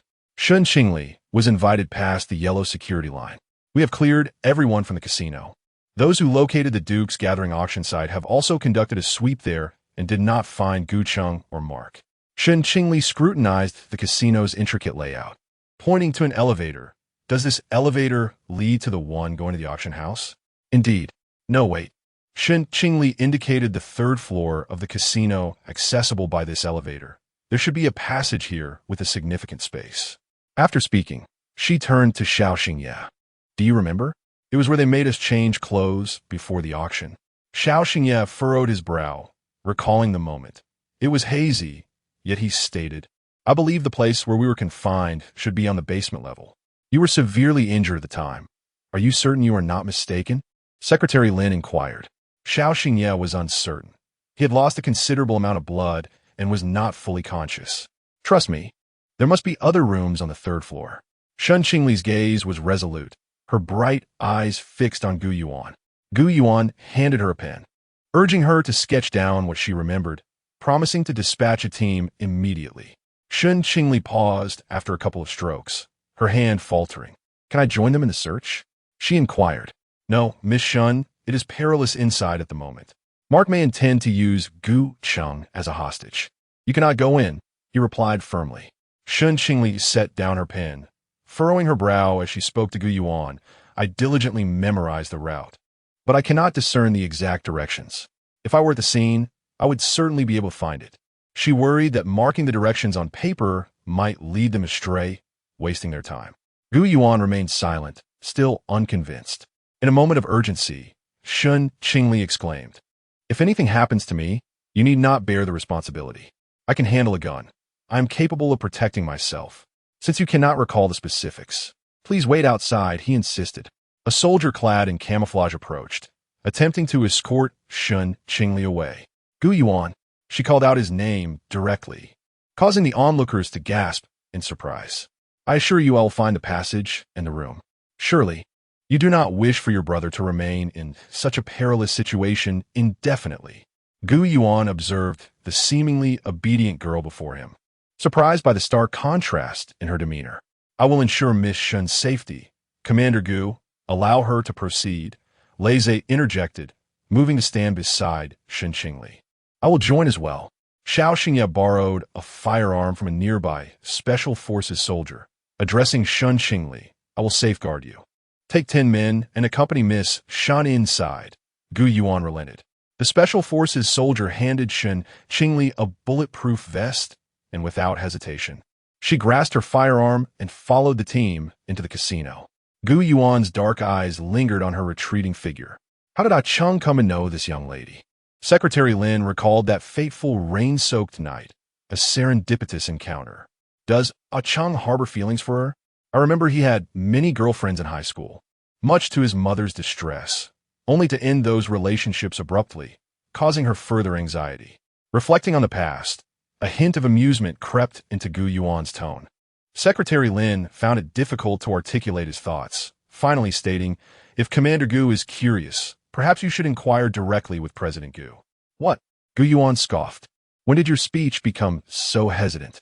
"I cannot speculate on President Gu's sentiments." Secretary Lin sighed inwardly, contemplating that Gu Cheng likely harbored affections for Shen Qingli. Chapter 50. The heartless young girl, Shen Qingli, led a small team to the third floor. The casino's elevator was under military control, compelling them to ascend via the staircase. Originally, there were no walls here. Could they be breached? The team leader hesitated for a moment, asking, "Miss Shen, are you certain there's a passage behind the wall?" Shen Qingli nodded thoughtfully at the marble wall. "Prepare for demolition." She and her companions retreated to the corner. "Miss Shen, do you truly remember?" "Yes, because I was constantly seeking an opportunity to escape. I deliberately memorized the route." Laissez ceased his inquiries, scanning the surroundings for any remaining mercenaries. Xiao Xingye consistently trailed behind Shen Qingli, ensuring her safety. "Your memory is remarkable. We have been unable to locate Brother Hong, and just moments ago, Commander Gu lost his temper. I was also trying to save myself, which is why I remember the route so clearly." Shen Qingli anxiously awaited the commotion from the other side. With a resounding explosion, the team leader signaled for them to proceed. Behind the previous marble wall, a long passageway was unveiled. The wall had merely a thin layer of bricks, likely erected as a temporary barrier. The corridor contained several forks, with a few mercenary corpses lying along the sides. Upon inspection, Xiao Xingye found only one still breathing. Shen Qingli had not taken a wrong turn, and they soon arrived at the door of the room where they had been confined. Xiao Xingye suddenly recalled, "Indeed, this is the place." "Shen Qingli, your memory is impressive." Shen Qingli remained silent, fervently hoping Gu Heng was inside. The door was a coded entry, substantial in thickness. Lei Zhe and the other Special Forces members raised their weapons toward the lock, firing several shots until the lock was destroyed. The tremendous noise roused Gu Heng, who had momentarily been unconscious. He glanced at Mark, whom he had incapacitated, and struggled to prop himself against the wall. As the door swung open, a squad of Special Forces appeared before him, and suddenly, a small figure dashed toward him. In the next moment, the girl embraced him, supporting his faltering body. "Shen Qingli?" Gu Heng gazed at her in disbelief. The girl uttered nothing, merely using her petite frame to stabilize him. "President Gu, are you all right?" Lei Zhe approached to assist, only to receive a frosty glare from Gu Heng. "How'd she end up here?" "I insisted that Lei Zhe bring me. He tried to resist, but I cried and forced him. Please do not blame him." Shen Qingli's sweet voice conveyed this, leaving Gu Heng momentarily uncertain whether to hold Lei Zhe accountable. He pushed Lei Zhe aside, allowing only Shen Qingli to support him. "Are you injured?" Shen Qingli observed the blood on Gu Heng's arm with concern. "No, the blood belongs to Mark. He attempted to take me hostage, but his stamina failed him, and I soon knocked him out. I merely bumped my head and was temporarily unable to exit." He pulled the girl closer, his deep-set eyes ablaze, questioning if this was truly not an illusion. Speaking, he reached out to pinch Shen Qingli's delicate cheek, then noticed her eyes were red-rimmed. Shen Qingli allowed him to hold her, murmuring, "I'm sorry. I initially thought you genuinely intended to do those things with Mark. Why the haste to see me, merely to say this?" Shen Qingli responded softly, taking a breath. "Then tell me the truth. Upon your return, do you intend to report me to the authorities?" The girl remained silent. Gu Cheng sneered, "That ungrateful little girl." "Gu Cheng, you are a good person, truly a wonderful person. How delightful." Her youthful spirit has remained unchanged.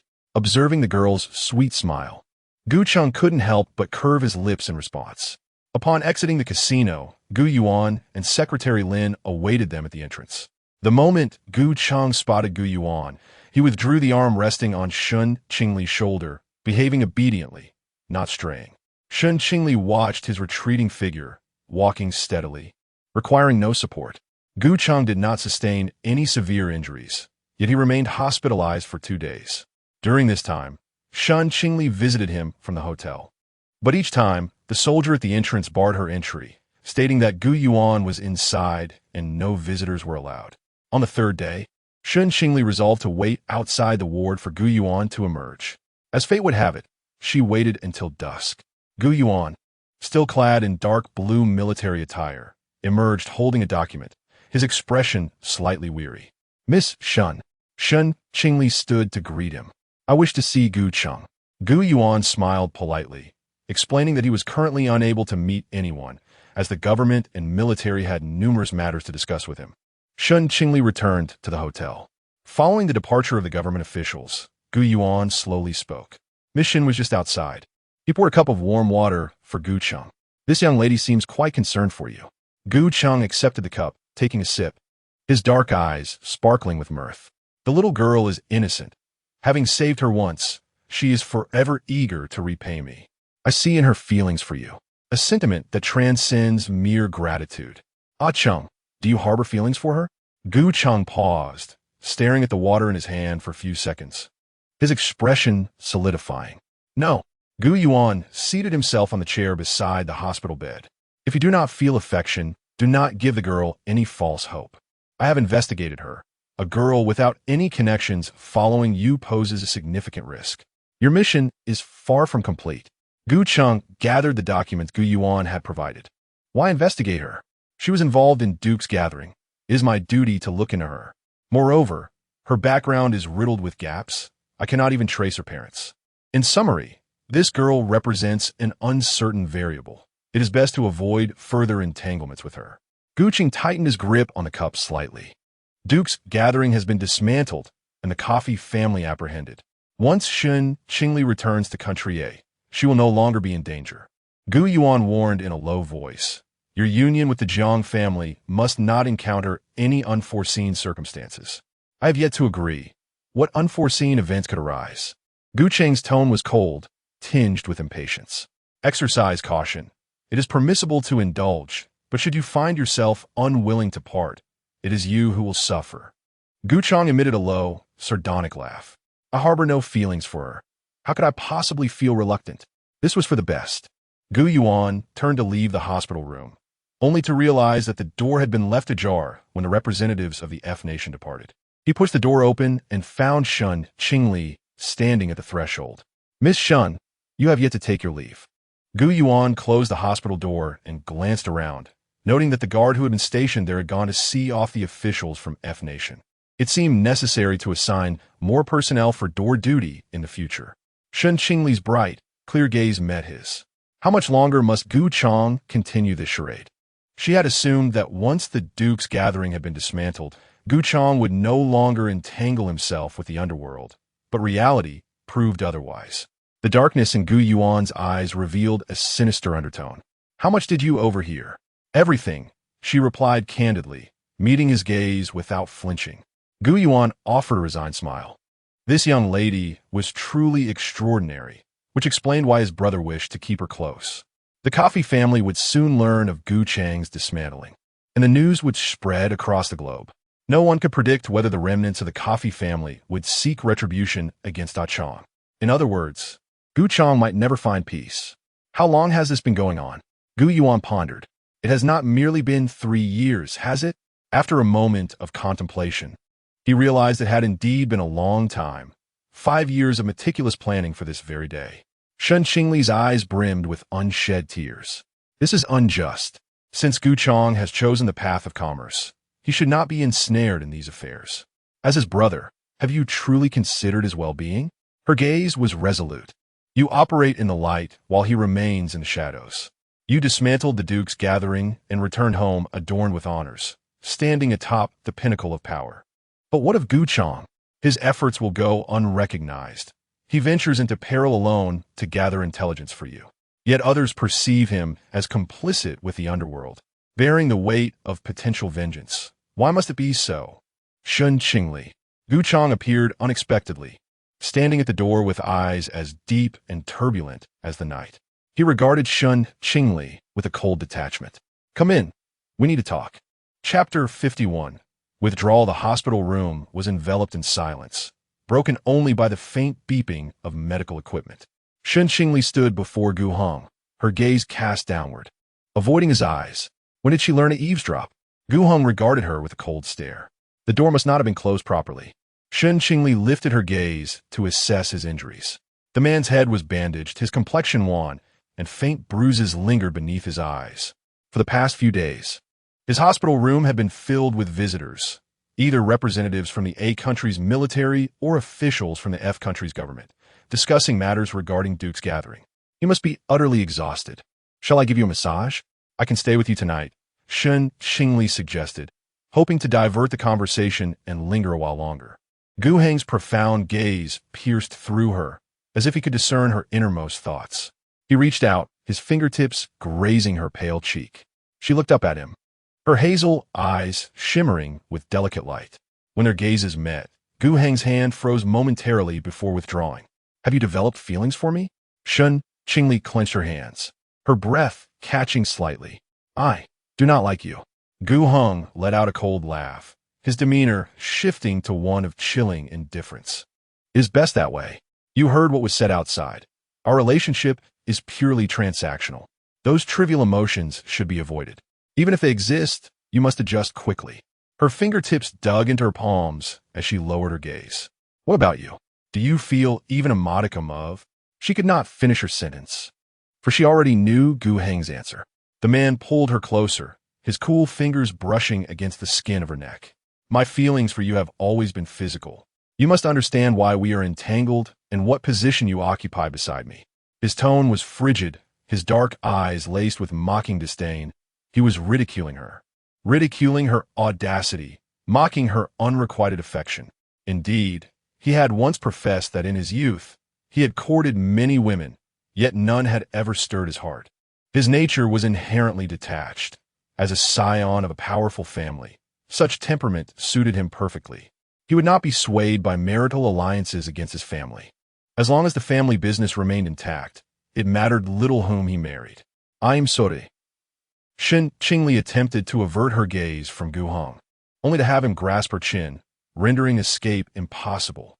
Gu Heng's lips curled into a smile, one that was cruel and devoid of warmth. "Do not repeat that foolishness of leading others to rescue me, as you did that day. Since we intend to dismantle Duke's gathering, it implies we possess complete assurance. Your actions are superfluous. Choosing to extract information from Duke's gathering was my decision alone. What right do you have to speak on my behalf?"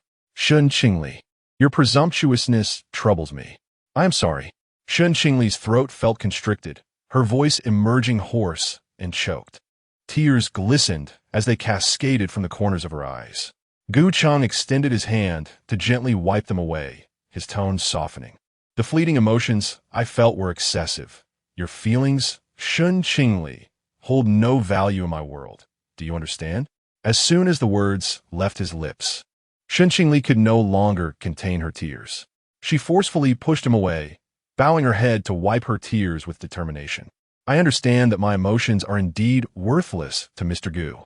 Therefore, rest assured, I shall refrain from overstepping my bounds in the future. I will recognize my place and will never meddle again." After uttering these words through her sobs, the girl exited the hospital room.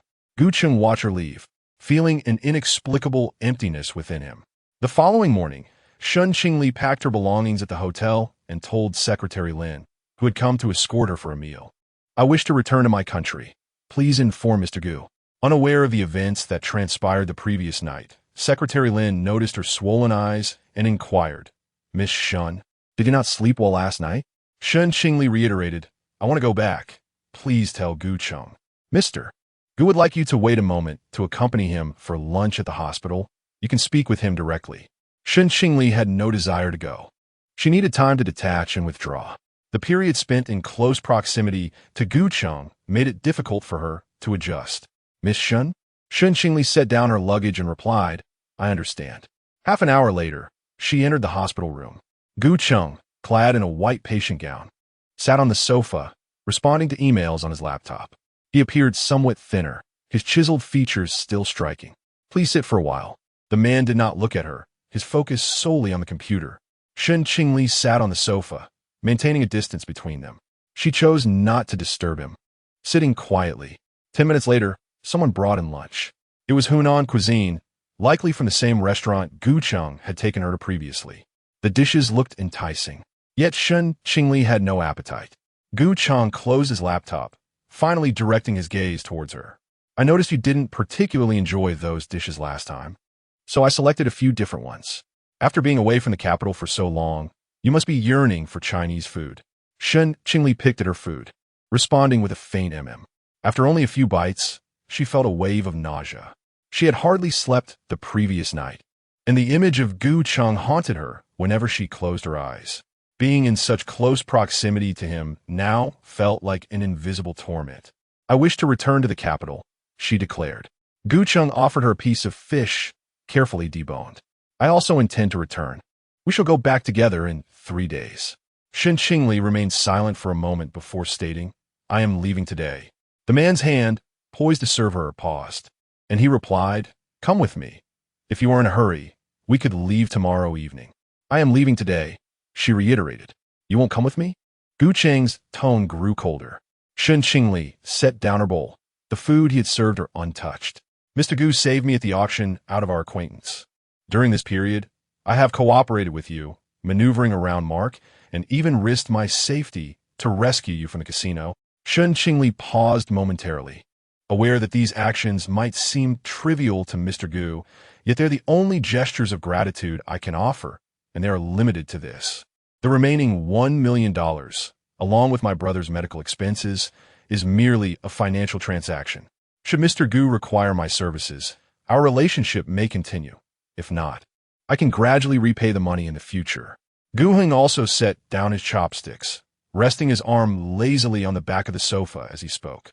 Shen Qingli, I am not yet done resting. Shen Qingli bit her lip, understanding that since Mr. Gu still needed her, she would be at his beck and call. The man fixed his deep, dark gaze upon her, leaning closer and wrapping his strong arms around her waist, his robust frame pressing down. Shen Qingli retreated to the edge of the sofa, cornered by the man. His nimble fingers deftly unfastened the buttons at her collar, teasingly grazing her sensitive skin with a playful and lascivious touch. At your beck and call? Shen Qingli, do you truly believe I am utterly dependent on you? Chapter 52. Distant relative Shen Qingli found her hands firmly held by Gu Heng, her body manipulated as if it were a mere toy. Her sweet voice quivered with a hint of tears. Gu Heng, the man scoffed, his dark eyes fixating on her pure face. Now flushed with embarrassment. Did you not call me Mr. Gu? How is it that someone who is always at your beck and call dares to address me by my full name? His heated hands continued to toy with the girl, his warm breath brushing against her ear. Darling, I relish hearing you call me. Tears welled in the girl's almond-shaped eyes as she bit down hard on her lower lip, stifling the shameful sounds threatening to escape. Let go, she managed to assert. Gu Heng coldly grasped her chin, but as she resisted his hold, he leaned in to kiss her. The sweetness of the girl nearly ensnared him, and he released her hands to cradle her face, eager to deepen their kiss. However, once Shen Qingli regained control of her hands, she struck his face without hesitation. Gu Heng froze, the fervent desire in his dark eyes transforming into a cold fury. Rising to his feet, Shen Qingli hurriedly adjusted her clothing, suppressing her grievances as she dressed. A series of knocks echoed from the door. Mr. Gu, the doctor is here to examine you. Send him away, Gu Heng replied coldly. Turning his gaze back to Shen Qingli, he found her watching him warily. If you're not going to cooperate, then you may leave. Without a moment's hesitation, Shen Qingli finished dressing and stood, declaring, I am returning to the capital today. Should you require my assistance in the future, Mr. Gu, feel free to contact me. Gu Heng mocked her with a sneer. Are you suggesting I seek you out for slaps? Shen Qingli inhaled deeply. I recognize that I have no right to make demands. However, I still hope that Mr. Gu can show me a modicum of respect, for I am a human being as well.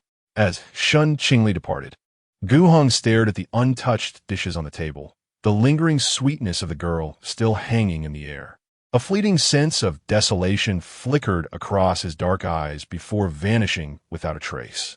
Upon touching the ground, Shen Qingli gazed at the familiar city, momentarily feeling as if she were in a different world. It had been less than a month since she left the capital, and she was surprised by how much she missed her homeland. She had booked an evening flight, arriving in the capital just past 5 in the morning. After experiencing so much in F country, she found it impossible to sleep on the plane. Shen Qingli waited at the airport until dawn before leaving. The phone she had used in F country was provided by Gu Heng, and she had left it in the hotel. Consequently, she first purchased a mobile phone, opting for a second-hand device since she only had a few thousand yuan in savings, spending less than 2,000. The moment she acquired the phone, she texted Zhou Yuza to assure him of her safety before hailing a taxi to the hospital where Shen Qingli was staying. At the central hospital of the capital, the most prestigious private hospital in a country, Shen Qingli occupied a single patient room, attended to around the clock by professional caregivers and 2 doctors responsible for his condition. The doctors informed Shen Qingli that Shen Qingli's bodily functions were stable. However, due to his condition, surgery was not viable. To awaken him, they suggested exploring traditional Chinese medicine. Shen Qingli took note of this. As usual, she chatted with Shen Qingli while giving him a massage. "Brother, it was Gu Cheng who helped me. I owe him so much. I should listen to him carefully. Whatever he needs, I will comply. However, I find myself fond of him, and it is impossible to maintain my rationality. He is truly a remarkable person. He has eradicated Duke's gathering." A smile graced Shen Qingli's face as she reflected on how he saved many, including me. Gu Cheng has not descended into darkness. He remains the brilliant light in my memory. Yet I must not harbor feelings for him any longer. I hope I can achieve that. In the afternoon, as Shen Qingli made her way to find a place to live, she received a call from her school counselor. "Ah, Shen Qingli, your call finally got through. Please come to my office at once. Your distant cousin is here." A distant cousin? Upon arriving at the school office, she found Secretary Lin already having consumed 2 cups of tea, who immediately rose with a beaming smile upon seeing her. "Teacher, I apologize for the trouble." The counselor waved her hand dismissively. "I understand Qingli's situation is challenging. Returning home to reconnect with family will be beneficial for her. Just remember to request leave next time. You've missed nearly a month of classes. You can catch up with your roommate later. I will speak to the teachers on your behalf." Secretary Lin stood by Shen Qingli, smiling politely. "We truly appreciate your assistance. This child deserves compassion." The counselor's demeanor was very kind. "Whatever difficulties arise, we are honored to have received a library donation from Mr. Gu." Throughout the entire exchange, Shen Qingli remained silent, and as she left with Secretary Lin, all the teachers in the office accompanied them downstairs. Only after they had boarded the car did Shen Qingli inquire, "Is your distant cousin Secretary Lin?" Secretary Lin chuckled awkwardly. "Miss Shen, you've missed a month of classes.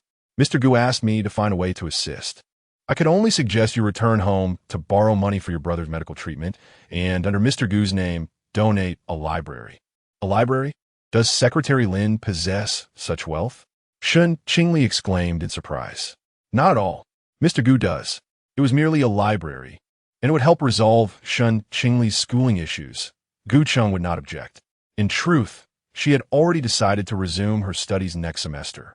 Secretary Lin smiled, saying, "Everything has been resolved.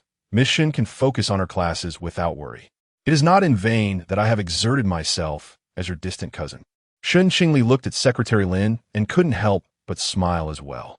How unexpectedly she had acquired a distant cousin. "Had I known earlier, I would have allowed you to do this." She did not wish to burden Gu Cheng further. This was previously agreed upon by Mr. Gu. Miss Shen need not feel any obligation. After all, it is safer at school than in society. Once you have completed your studies, it will be much easier to repay Mr. Gu.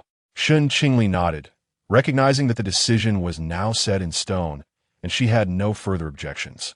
Secretary Lin's words rang true. At present, she lacked the ability to even manage her own affairs. Moreover, she genuinely wished to continue her education. Shen Qingli moved her belongings from the shared apartment back to the dormitory, and Yuan was the happiest to see her return. That very evening, She took Shen Qingli out to treat her to hot pot. Shen Qingli chose not to disclose the events that transpired in F country. To her, those occurrences felt akin to a fleeting dream, best left as mere recollections. With the assistance of Yuan, Shen Qingli diligently caught up on the coursework she had missed over the past month, though she still had some hand-drawn assignments to complete, which required a considerable amount of time for submission. As the first golden ginkgo leaf fell from the trees, autumn unfurled its wings. After finishing her elective class, the inquisitive Yuan approached Shen Qingli, inquiring, "Lili, is it true that your distant cousin is the chief secretary of the Qiaoyu group?" It seemed that Secretary Lin's inquiry to their counselor had indeed leaked. Shen Qingli could only acquiesce. Yuan, now even more animated, exclaimed, "The Qiaoyu group has generously donated 2 libraries to our university, one of which is located near our School of Arts, specifically dedicated to housing art-related literature." Grasping Shen Qingli's shoulders, she continued, "The vice president proposed that you be the one to present flowers at the library's groundbreaking ceremony for Gu Heng." "Me?" Shen Qingli furrowed her brow. "Yes, since your distant cousin is his chief secretary, it is only fitting that you deliver the flowers. Is it possible for me to decline?" Ever since she took the initiative to return to the capital, Gu Heng had not reached out to her, and she wished to avoid any unnecessary entanglements. "No, it must be you." Chapter 53. Offering flowers, Shen Qingli gazed at Yuan in confusion. "If it's not you, then the task of offering flowers will inevitably fall upon Shen Miaoyin. You may not be aware, but over the past month, Shen Miaoyin has been spreading rumors that you are greedy, claiming that you were deceived and sold off to northern Myanmar. Therefore, it must be you who offers the flowers. We cannot allow someone like her to entangle with Gu Heng any longer." Shen Qingli was taken aback by the outrageous rumors that had circulated in her absence from the capital. After all, her own experience of being sold at an auction was not far from the tales of northern Myanmar. Yuan, brimming with pride, declared, "The vice principal just instructed me to remind you to dress appropriately. The school will prepare the bouquet." Shen Qingli shook her head firmly. "I won't go." Yuan, growing anxious, "Press, why not? If Shen Miaoyin is humiliated before you, being cast aside completely, Gu Heng might just fall for you at first sight." Shen Qingli was baffled by Yuan's line of thinking. "Never mind. You have a few days to ponder this." As she spoke, Yuan produced her freshly purchased takoyaki. "Hurry, it's still warm. Let's eat together." The moment Shen Qingli caught a whiff of the takoyaki, her stomach churned with nausea. "I can't eat. You go ahead." "I can't finish it alone," Yuan protested. "I'm on a diet, and indulging even a little feels sinful. Lily, help me share this burden." Perhaps due to her lack of employment, Shen Qingli had become increasingly frugal since moving back to the dormitory, reducing her meals from 2 buns to a single steamed bun, supplemented by the cafeteria's free pickled vegetables. The sight of her own frugality pained her. Suppressing her urge to retch, she insisted, "You eat, Yuan. I haven't had much of an appetite lately." Yuan pinched Shen Qingli's slender arm. "You've lost weight again this past month, and you seem downcast. With your distant cousin helping you, you should try to cheer up. You look as if you've just experienced a breakup." It was then that Shen Qingli realized the passage of time. She had returned to the capital at the end of September, and now it was already late October. Since Gu Heng had returned, he had not sought her out again. Perhaps he had simply grown weary of her. "That's fine. I need not entangle myself with him any longer." The thought further dissuaded her from attending the flower offering. Yuan. About the flowers. Shen Qingli had not finished her sentence when a wave of nausea struck, forcing her to cover her mouth and rush to the restroom. Yuan, still holding half-eaten takoyaki, snapped back to reality and hurriedly set it down to check on Shen Qingli. "Lily, are you all right?" After retching, Shen Qingli leaned over the sink to rinse her mouth. "I'm fine. My stomach is just a bit upset." After the dormitory lights were extinguished, Shen Qingli calculated her menstrual cycle. It was already a week late. During her stay at the hot spring hotel in F country, Gu Heng had drugged her, and they had not taken any precautions during those encounters. However, she recalled that the doctor had provided her with contraceptive pills. It shouldn't be possible. Yet on the 2nd and 3rd days, her period still did not arrive, and despite taking stomach medication, her nausea persisted. Panic began to set in. On a Saturday morning, Shen Qingli resolved to purchase a pregnancy test. Just as she stepped out of the dormitory, Yu Yuan caught up to her. "Uh-huh, Lily, I've finally caught you." Shen Qingli felt a surge of guilt. I will go out and see if there are any suitable part-time jobs," she stammered. Beads of perspiration forming on her nose, clearly betraying her anxiety. "What are you lying about? Were you sneaking off to while we're still asleep?" Shen Qingli hesitated, unable to admit that she was heading to the pharmacy to buy a pregnancy test. Or perhaps, had her symptoms over the past few days aroused Yu Yuan's suspicion? "Oh dear, the counselor called me early this morning, instructing me to bring you to the library for the inauguration ceremony. If you slip away now, I will be in trouble with the counselor." Shen Qingli breathed a sigh of relief. It turned out the matter at hand was simply about presenting flowers. Yuan, I told you I don't want to go." Yu Yuan blinked. "You did say that, but you didn't explicitly refuse. I thought you might be willing to join after all." Indeed, just as she was about to firmly decline, the enticing aroma of octopus balls that Yu Yuan had consumed wafted over, distracting her. "The counselor said if you don't answer your phone, I must ensure you come along." Thus, without even washing her face, Yu Yuan took Shen Qingli by the hand and led her to the ceremony. The staff from Xiaoyu Group had yet to arrive, and the venue was filled with students who had come to enjoy the weekend festivities. Shen Miaoyin was also present, dressed in an exceedingly short skirt, standing amidst the crowd on that brisk autumn morning. "Qingli, didn't I advise you to dress appropriately? How can you present flowers like this?" The counselor frowned at Shen Qingli's simple sweater and jeans. "It's perfectly fine. Lily looks beautiful even in this attire." In Yu Yuan's eyes, Shen Qingli was like a fairy, radiant even in rags. No, she does look lovely, but it might give Xiaoyu the impression that our school is too casual. Since we still have some time, why don't you go back and change?" the counselor suggested. Shen Qingli had no intention of presenting flowers, and now they wanted her to return to change clothes. She had nothing suitable to wear in their eyes. If she went back to change, she would surely be late, so she decided it would be best to proceed as she was. Suddenly, Shen Miaoyin appeared from nowhere, shedding her outer coat to reveal a matching short-sleeved t-shirt under her white miniskirt. The counselor eyed her, although not entirely appropriate. Her youthful vibrancy suited a college student well. Yu Yuan's face twisted in disdain. "Where did you dig up that cheerleading outfit? Today is an inauguration ceremony, not a basketball game." Shen Miaoyin, adorned with striking cat-eye makeup, shot a glance at Yu Yuan. "Qingli has never presented flowers before. I have experience from my last flower presentation for Mr. Gu. Let me handle it. I assure you, there will be no mistakes." The counselor glanced at Shen Qingli, who remained silent and appeared disinterested. At this point, there was no choice but to allow Shen Miaoyin to take her place. With a triumphant smile, Shen Miaoyin tossed her hair and assured the teachers, "Rest assured, I will not disappoint you. Qingli, when the library is completed, there will be more opportunities for you to participate," the counselor said. Shen Qingli nodded with a smile. "It's all right, teacher. Shen Miaoyin is indeed more suitable." Watching Shen Miaoyin clutching the flowers meant for Gu Heng, Yu Yuan fumed, pounding her chest in frustration. Shen Qingli gently patted her shoulder, offering solace. "It's all right, Yuan. I didn't wish to attend either." Yuan embraced her, feigning tears. "Indeed, Shen Miaoyin can only pick up what you discard." The ceremony was set to commence in 10 minutes. Shen Qingli chose not to ascend the stage to present flowers, and Yuan, lacking the spirit to remain any longer, decided to leave the venue. As they made their way back, Shen Qingli caught sight of a Bentley gliding through the side entrance of the school, passing by them in close proximity. Chapter 54. Am I unseen? Lily, look, that's Gu Heng's car. The same license plate. I wonder if the interior of such a luxury vehicle is adorned with gold and diamonds. Yu Yuan expressed her curiosity, still standing in place, gazing as the Bentley drove away. Shen Qingli chuckled lightly. "Not at all. How do you know?" "Well, just a guess." Indeed, she had not seen any diamonds or gold inside.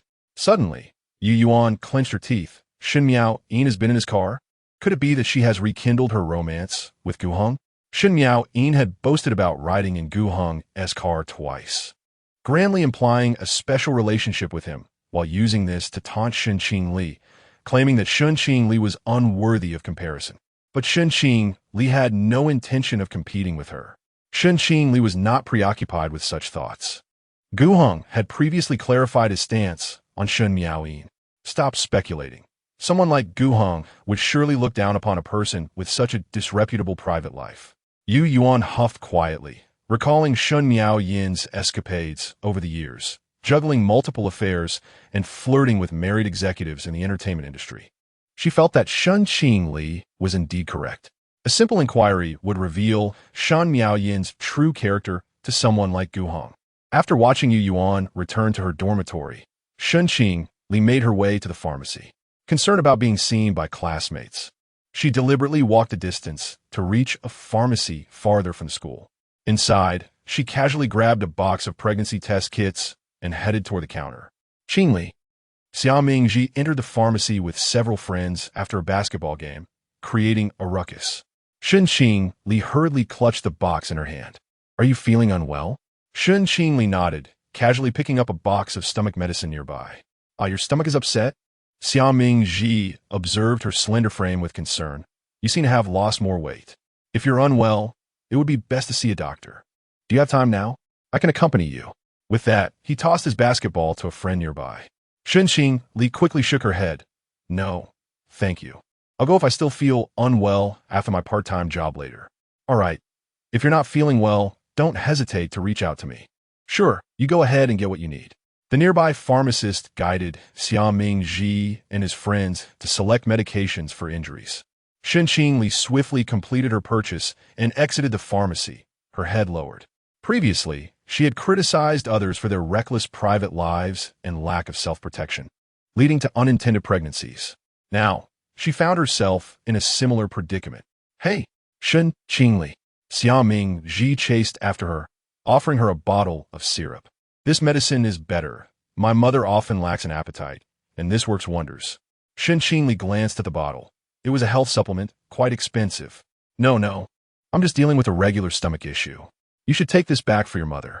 Thinking she was merely being modest, Xia Mingji took her hand and pressed the bottle into it. Don't be so polite with me. It's just mutual concern among classmates. His ears turned a deep crimson, connecting to his neck. You seem unwell. I can't even concentrate on basketball. Shen Qingli, fearing she would refuse again, felt that Xia Mingji was on the verge of shattering. She accepted the medicine, smiling, thank you. Xia Mingji lowered her head, chuckling awkwardly. No need to thank me. Suddenly, a clear and alluring voice resonated behind Shen Qingli. She froze, causing the medicine in her hand to fall to the ground. Xia Mingji lifted her gaze, somewhat embarrassed. Second brother, what brings you here? Oh, you donated 2 libraries to our school. He posed his own question and answered it, confronted by a girl he admired and a cousin he had feared since childhood, leaving him at a loss for words. Gu Heng ignored him and approached Shen Qingli, inquiring, what do you have there? Shen Qingli did not expect Gu Heng to address her in front of Xia Mingji.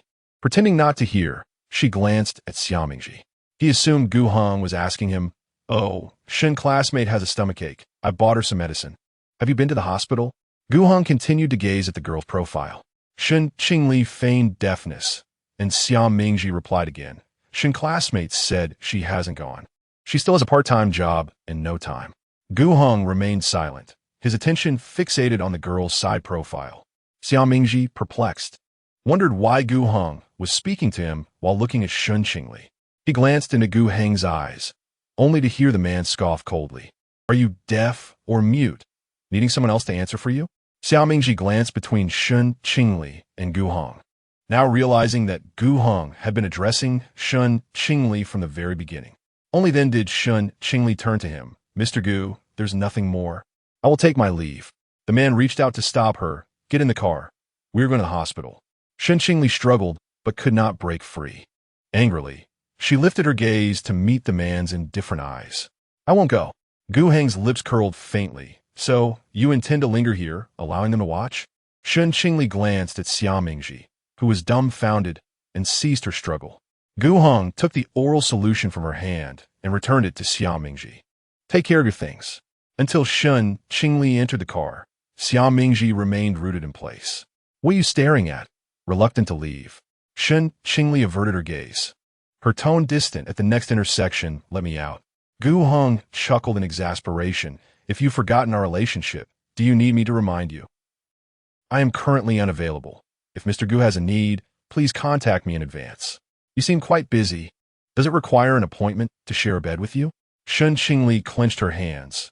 That is not what I meant. Your sudden appearance is quite troubling. Gu Heng, observing her demeanor, felt displeased. He preferred the Shen Qingli in France. Though she was disobedient, she relied on him and never avoided his gaze when speaking. What trouble? Am I unpresentable? Mr. Gu has a prospective marital partner, and should anyone witness this, it is likely that Mrs. Gu will seek trouble with me. Conversely, if other classmates were to see me getting into your vehicle, they would undoubtedly gossip about you behind your back.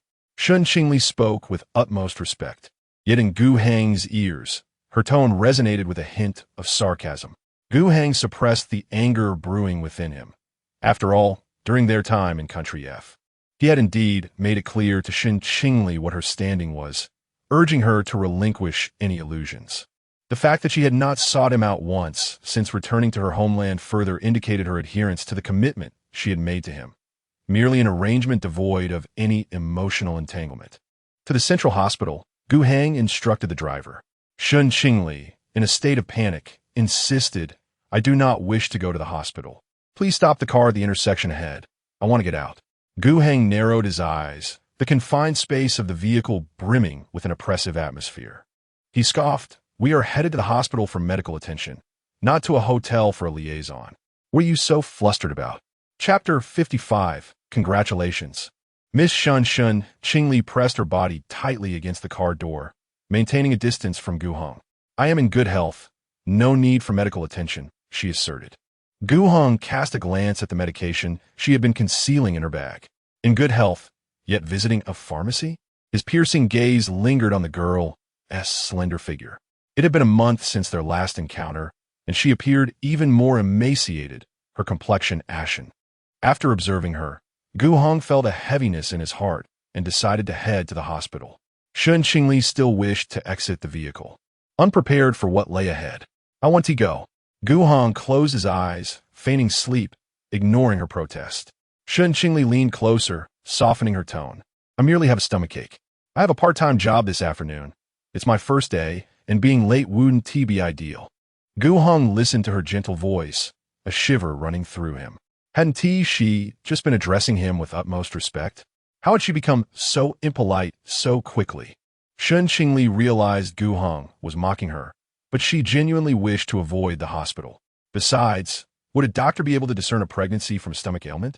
Shen Qingli pondered. A pregnancy test. Instinctively, she covered the box nestled in her bag, casting an embarrassed glare at Gu Heng. You must be mistaken. How could he possibly have noticed it? Gu Heng languidly propped his chin on his arm, casting a sidelong glance at her abdomen. Congratulations, Miss Shen. At that moment, Shen Qingli yearned to silence Gu Heng. Secretary Lin, who had been silent until now, widened her eyes in shock. Pregnant? Is President Gu about to become a father? What are you congratulating me for? Shen Qingli forced herself to meet Gu Heng's gaze. Congratulations on your pregnancy. Shen Qingli inhaled deeply. If it were true, would Gu Heng still be able to smile? Gu Heng raised an eyebrow, casually remarking, whether it is mine remains uncertain. Perhaps, Miss Shen, over the past month you have. He left the thought unfinished, for Shen Qingli had begun to cry. Is this something to joke about? If I truly were to have a child, what should I do? She muffled her face, sobbing softly. Gu Heng realized he had taken the jest too far. You know I was joking. Then tell me, why conceal such matters from me? Shen Qingli sniffled. I thought, if it is true, I would find a way to tell you. If not, I would simply continue with my life. Stop crying. Let us first visit the hospital. Gu Heng responded, his expression cold, his dark eyes devoid of emotion. Shen Qingli gazed thoughtfully out of the car window. Neither spoke again. Upon arriving at the central hospital, the doctor ordered a multitude of tests for Shen Qingli. When the results were in, Gu Heng accompanied her into the consultation room. Not pregnant. The doctor's 4 words released the weight from Shen Qingli's heart. A delayed period may be attributed to emotional fluctuations and malnutrition during this time. The doctor presented another examination report, indicating that the frequent nausea and vomiting were caused by gastric inflammation. Your condition appears to be somewhat severe. May I inquire about your usual dietary habits? Shen Qingli glanced at Gu Heng, who regarded her with a detached expression. The doctor queried her, yet she found herself unable to meet his gaze. You go outside. I will speak with the doctor alone. Have you consumed something unwholesome? Gu Heng's brows furrowed slightly, revealing his impatience, yet he showed no inclination to leave. Shen Qingli steeled herself and replied, Due to a lack of appetite lately, I have been eating rather blandly. Bland? What precisely do you consume? Steamed buns, and occasionally some noodles. The doctor stared at Shen Qingli in disbelief. The woman accompanying Gu Heng subsisted on such meager fare daily. It was no wonder.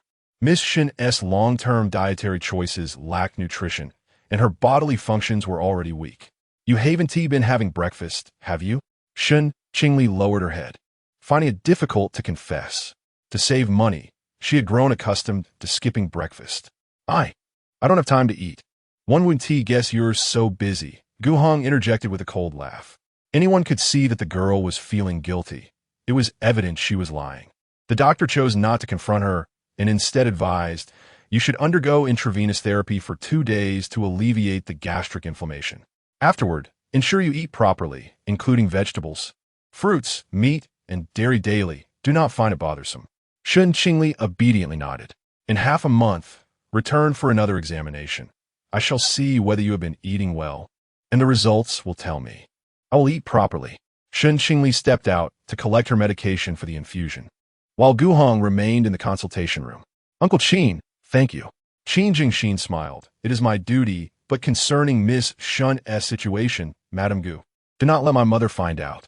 Qin Jingxin bowed respectfully, understood. The cold needle pierced her skin, causing Shen Qingli to furrow her brows. As a child, she had dreaded injections, often feigning illness to coax Shen Qingyin into comforting her. This was her first intravenous therapy since Shen Qingyin had become a vegetative state. However, compared to before, she felt considerably more at ease now, thankful that she wasn't pregnant. The transparent liquid flowed gently through the fore, and Shen Qingli found herself entranced by the drip, oblivious to the man standing behind her. Shen Qingli. Gu Heng, I thought you had left. Gu Heng took a seat beside her. Why didn't you inform me of your discomfort? And you exhibit symptoms of pregnancy. Shen Qingli bit her lip. I didn't know how to say it. What if it turns out to be a misunderstanding, like today? How embarrassing. No sooner had she spoken than the man lightly tapped her forehead. Do you intend to wait 3 years, bringing a little one before me, claiming it is my child, before feeling embarrassed? Shen Qingli rubbed her forehead. You are being overly dramatic. She does not engage in frivolous behavior. Gu Cheng's cold, dark eyes reflected earnestness as he said, If you ever have such doubts again, feel free to seek me out. Do not attempt to purchase a pregnancy test on your own. I will accompany you to the hospital. Upon hearing his words, Shen Qingli's heart warmed. If I truly am pregnant, what would you do? Gu Cheng raised an eyebrow, replying, Let's first ascertain the truth. Would you allow me to terminate the pregnancy? A termination should only be considered when the child is older and can be disobedient. While still in the womb, we cannot know if he feels pain. You would undoubtedly suffer. His tone bore a hint of jest. Shen Qingli blinked, gazing at him in silence. He playfully pinched her cheek, a gentle smile gracing his lips. Rest assured, I will not let you conceive. Focus on your studies. Shen Qingli nodded, a smile blooming on her face. It seemed she had previously underestimated Gu Cheng's sense of responsibility, constantly fretting that he might deny his obligations or insist she handle matters alone. 2 hours later, Shen Qingli left the infusion room, pressing her hand against the needle mark. Miss Shen, I am here to escort you home. You may call me Assistant Wang. I work for Mr. Gu. A girl clad in professional attire intercepted her. There is no need for such formality. I can return alone. Assistant Wang appeared hesitant, explaining Mr. Gu instructed me to accompany you and to collect you for your infusion tomorrow. Understanding that Assistant Wang was merely following orders, Shen Qingli climbed into the car. Upon returning to her dormitory, Yu Yuan was rolling around on her bed. What happened? You seem so cheerful. freed from the anxiety of an unexpected pregnancy. Shen Qingli's spirits had lifted considerably. Yu Yuan handed her the phone, displaying a trending post from the school forum. Shen Miaoyin embarrassed herself today. She offered flowers to Gu Cheng, but he refused them. Ha ha! Shen Qingli observed the images in the post, where Shen Miaoyin, wearing a beaming smile, presented a bouquet to Gu Cheng. He didn't even spare her a glance. She had attempted to hand him flowers 3 times, yet he did not accept them. Nor did his secretary, Lin, acknowledge her presence. While she was often the subject of gossip regarding her relationship with Gu Cheng, the reality was now laid bare. He couldn't even be bothered to give her a moment's attention. Yu Yuan continued to laugh heartily on the bed, her fingers flying across the keyboard as she engaged in a heated exchange with Shen Miaoyin in the comments. Shen Qingli, having endured a long day at the hospital, had little interest in such gossip. After drinking a bottle of milk, she retired to bed. The following day, which was a Sunday, Shen Qingli was picked up early by Gu Cheng's assistant to go for her infusion. "Miss Shen, I brought you breakfast. Please let me know if it is to your liking, and I will fetch something else." Shen Qingli gazed at the extensive array of breakfast items before her, unsure of how to begin. "No need for that. This is sufficient." In response, Assistant Wang smiled respectfully. "Should you require anything, do not hesitate to call me." After her infusion, a significant portion of the breakfast remained untouched, and to avoid waste, she had no choice but to take it with her. Exiting the infusion room, Assistant Wang had already summoned the elevator, waiting for Shen Qingli to arrive. As the elevator doors opened, Shen Qingli paused in her tracks. Inside stood a middle-aged woman clad in a Songjin Su embroidery jacket, standing beside Gu Cheng.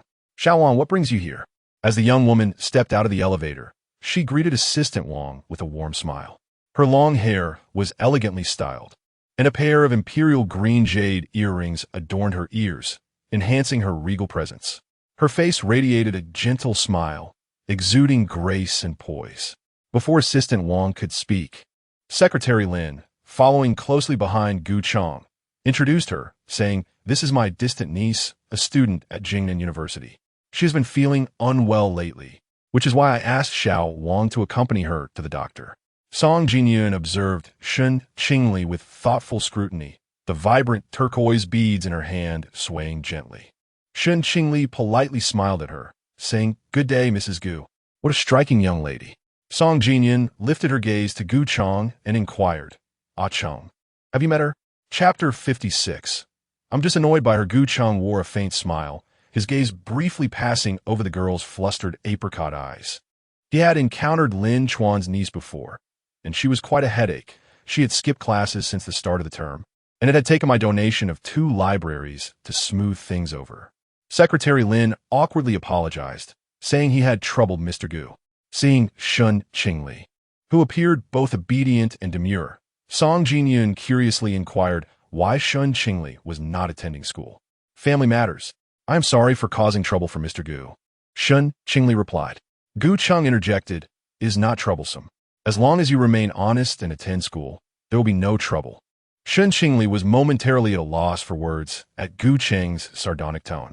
Song Jinyun hurriedly tried to mediate, stating that Secretary Lin had been Xiao Yu's secretary for 5 years, and helping with this matter was only right. She cast a reproachful glance at Gu Cheng, questioning why he was being so harsh with such a young girl. Gu Cheng scoffed, "She may be young, but she is quite formidable." Song Jinyun was perplexed by her son's unusually talkative demeanor today. The last time she had invited him to visit the Jiang family, he had hardly uttered a word. "Given how thin you are you feeling unwell?" Mrs. Gu remarked, increasingly fond of Shen Qingli, but concerned that Gu Cheng was making things difficult for the young girl. "It's just gastritis.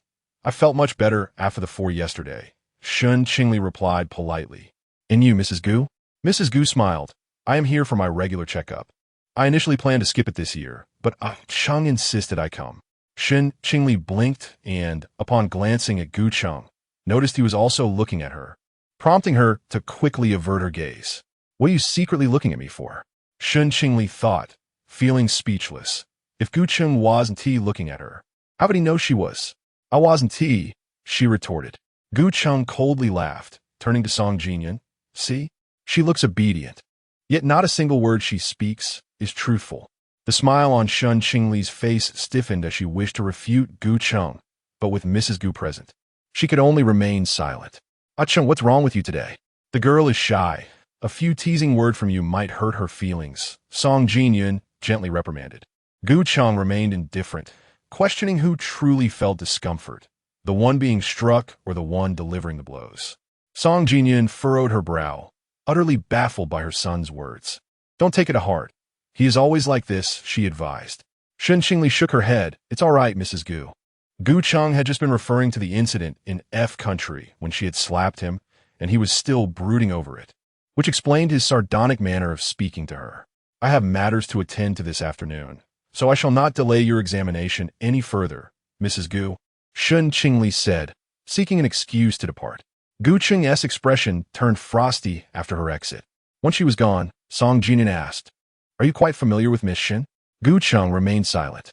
Since returning from F country, his mood had been rather bleak, and after encountering Shen Qingli, it seemed to have worsened. It resembled a sulk, a demeanor she had not seen from her son in years. "Ah Cheng, you? Mother, please do not jump to conclusions. I merely find it bothersome." Gu Cheng abruptly interrupted Song Jinyun. Secretary Lin hurriedly explained that Qingli's parents had passed away early, and her brother was gravely ill. Recently, they had just recognized this niece, which had indeed caused quite a bit of trouble for Mr. Gu. The suspicion in Song Jinyun's eyes faded, and she consoled. "The young girl has a pitiable background, and with Secretary Lin's affection involved, it is only right for the Gu family to assist her." She twirled 2 Buddhist beads, paused, and added, "If you find it bothersome, I can manage her affairs moving forward." Gu Heng did not respond. Secretary Lin quickly interjected, "How could I trouble you, madam?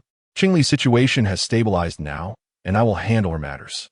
Song Jinyun chose not to say more. "Wow, Lili, did you win the lottery?" Yu Yuan exclaimed, gazing at Shen Qingli, who was carrying a bag brimming with exquisite takeout from a high-end restaurant, her eyes sparkling with excitement.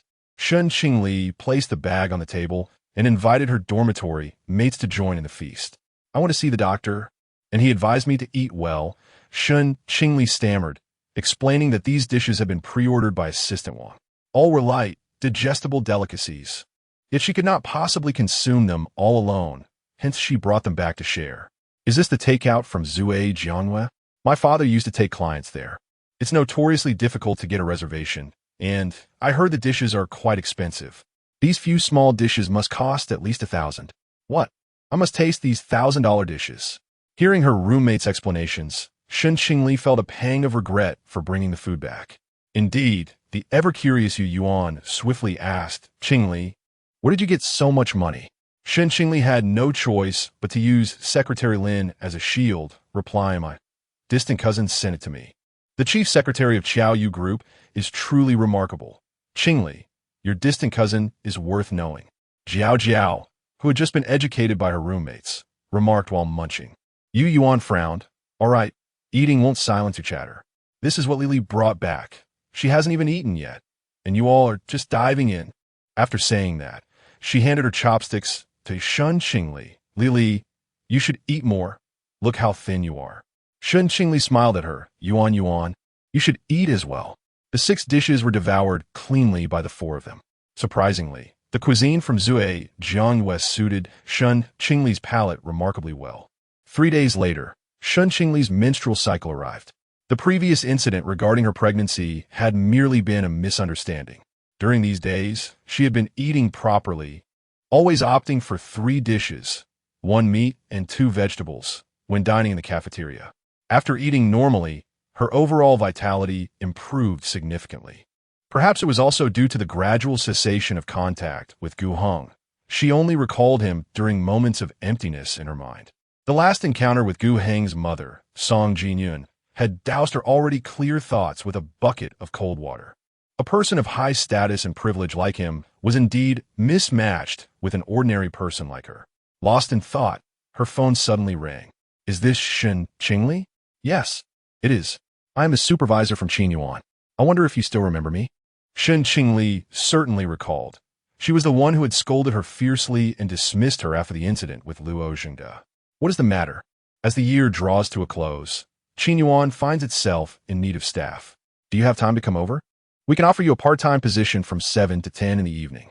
Shen Qingli hesitated, and the supervisor continued. Regarding the previous incident, it was our fault.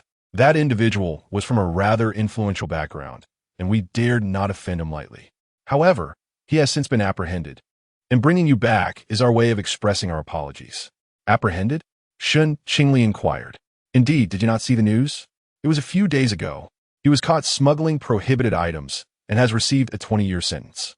Shen Qingli agreed to come to Qin Yuan the following evening. After all, the wages were substantial.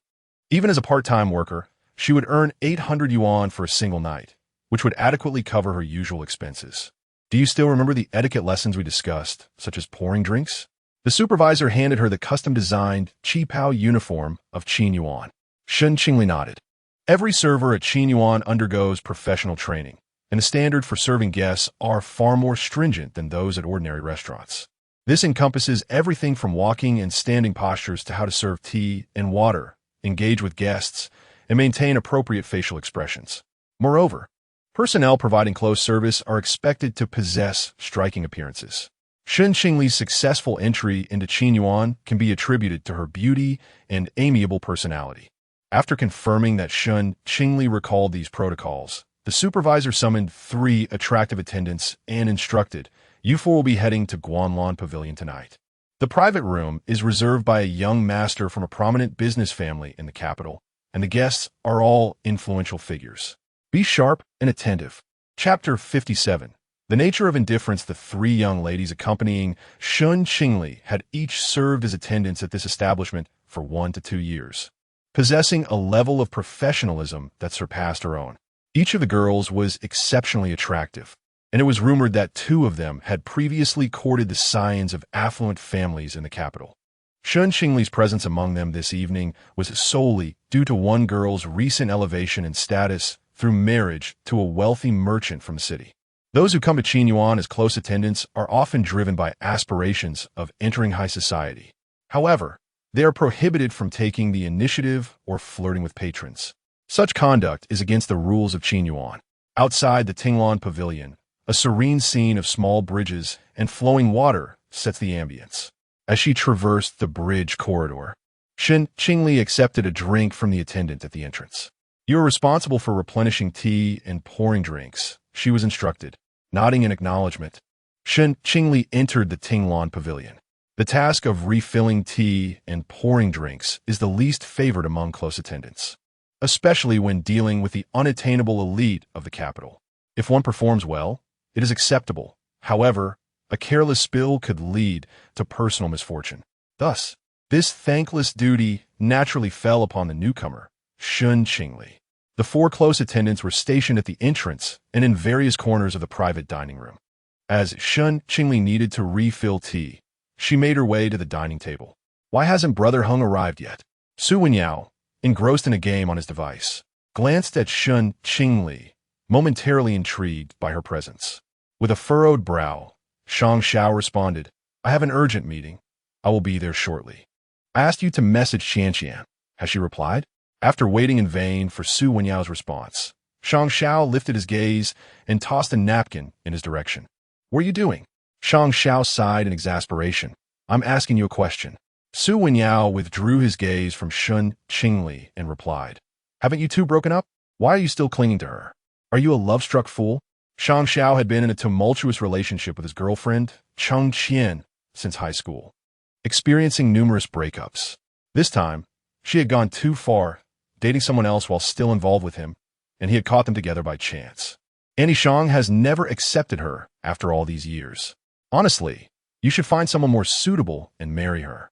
With a heavy sigh, Shang Xiao responded, "It's easy for you to say. I love her, but I never expected her to be so resolute. When I caught her with someone else, she didn't even bother to explain. She simply called it quits." Su Wenyao chuckled derisively. "So, are you organizing this gathering to celebrate your breakup or to win her back?" Shang Xiao pondered for a moment. "I can understand if she doesn't come. After all, she has endured so much with me. Returning home to meet my parents only to be humiliated. I feel I have wronged her. Having navigated the complexities of romantic entanglements for years, Su Wenyao had only witnessed women heartbroken over him, making it difficult for him to empathize. He absent-mindedly remarked, "Brother Heng has never behaved like that. He has been through numerous relationships in high school and has seemingly grown weary of them. Look at him now, living a life of restraint. Even when Xiao Jingru begs to reconcile, he remains indifferent." He chuckled, "I have never worried about Brother Heng experiencing emotional turmoil. You should take a leaf out of his book, cultivate a tranquil mind, focus on earning more, and consider your family's needs. That way, you won't be so melancholic." Shang Xiao chose to remain silent, ignoring him. At this moment, no one could fathom the depth of his discomfort. "You two arrived quite early." Xiao Jingru entered. Adorned with sunglasses, her lips painted a striking crimson, and her eyes accentuated with cat-eye makeup, exuding charm and allure. Following her was a recent luminary of the entertainment industry, Gu Heng. Upon entering, Gu Heng approached Su Wenyao, wrapping her arm around his and leaning against his shoulder, watching him play video games. "When did you two become an item?" Shang Xiao was astonished by the rapidity with which Su Wenyao changed girlfriends. It was evident that, at Xiao Jingrou's birthday celebration, Gu Heng was not the one accompanying Su Wenyao. "Half a month ago, Wenyao had invested in my female-led web drama." Upon hearing this, Shang Xiao understood. The Su family owned an entertainment company, and thus Su Wenyao, the notorious playboy, frequently changed partners. They had grown accustomed to it. However, "Ah Chung, you've come." Xiao Jingru, who had been touching up her makeup, immediately rose to greet Gu Cheng upon hearing the commotion. At the sound, everyone at the table stood up. In the corner, Shen Qingli froze. Why is it always so coincidental? Wherever she went, she would encounter Gu Cheng. Out of the corner of her eye, she noticed a man following Gu Cheng, the sole heir of a real estate tycoon from Haicheng, Shu Haoyan. Shen Qingli had met him before, unlike Shang Xiao and Su Wenyao, who had grown up together in the elite circles of Beijing. During high school, Gu Cheng and Shu Haoyan were inseparable, being the best of friends. Later, it seemed that Shu Haoyan returned to Haicheng to take over his father's business. Hence few recognized him in Beijing. "Haoyan, you've come too." Gu Cheng did not engage with the others. Listening to Shang Xiao and Su Wenyao discuss Changqian with little enthusiasm, only occasionally exchanging a few words with Shu Haoyan. Shen Qingli hesitated to refill her tea, and the nearest attendant quietly urged her. Shen Qingli was not unwilling or forgetful. Encountering Gu Cheng in such circumstances made her exceedingly anxious. If Gu Cheng pretended not to know her until the banquet concluded, it would be manageable. But if he were to make snide remarks, she would be at a loss for how to respond. Given Qianqian's demeanor, it appeared she was on the verge of marrying her suitor. Yet Shen Qingli could not bear the thought of losing her. Shang Xiao lamented at the dining table, seeking advice from the others. What she desired was marriage. And the one thing you cannot provide her is precisely that. You know the stakes of this situation. Gu Cheng, who had remained silent, offered a casual observation. "Speaking of Chengqian," Shu Haoyan recalled, "the Qianqian you mentioned, is she the one who pursued you for 2 years in high school?" Shang Xiao nodded. "We have been together for nearly a decade. If all goes as planned, this time next year would mark their 10th anniversary together." The thought nearly brought him to tears at the table. "What a pity," Shu Haoyan mused. Beside them, Gu Cheng scoffed. Pity for what? He brought it upon himself. Fully aware of the impossibility, he should have ended it sooner rather than dragging it out to this point, resulting in mutual destruction. Shang Zhao's spirits sank further. Shu Haoyan remarked helplessly, "Gu Cheng, is it so easy to sever feelings for someone, especially considering Shang Zhao's 10-year-long affection? Is it?" Gu Cheng indeed felt that love was merely an accessory to life, something that neither endangered nor enriched one's existence. Shu Haoyan shook his head, attempting to console Shang Xiao, stating that Gu Cheng was inherently aloof and had never harbored affection for anyone. Seeking his counsel was a misguided endeavor. Does Brother Cheng not have feelings for Xiao Jingru? On what basis do you perceive his affection for Miss Xiao? I've never witnessed him care for any girl." Across from them, Xiao Jingru sat with an alluring posture, preoccupied with devising a reason to position herself beside Gu Cheng, entirely oblivious to the conversation about her. Gu Cheng lowered his gaze, and for reasons unknown, the image of Shen Qingli suddenly surfaced in his mind, her tearful pleas for mercy on the bed. His fingers twitched slightly as he reached for the teacup, seeking to quell the rising heat of his thoughts. As his elongated fingers extended, a pair of delicate, porcelain-like hands grasped the teacup first. Gu Cheng had no time to retract his hand, and thus their fingers intertwined. For a moment, both were taken aback, their profound, icy gazes colliding with her pure, innocent eyes. A unique, sweet fragrance wafted silently into his senses, igniting a warmth within Gu Cheng's heart. Chapter 58. The little girl continues to encourage us. Shen Qingli paused for a few seconds, retracting her hand. She tightly clasped the fingers that had just been touched by the man, yet the searing sensation at her fingertips lingered. "I'm sorry," she murmured, lowering her gaze, unable to meet the man's eyes. Gu Cheng fixed his gaze on the girl for a few moments before gracefully withdrawing his hand. Shen Qingli extended her hand once more to refill the teacup.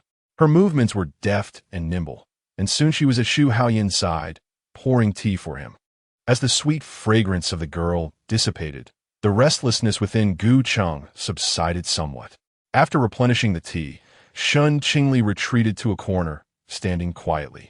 Beside her, Shang Xiao was still inquiring about why Gu Cheng disliked Xiao Jingru.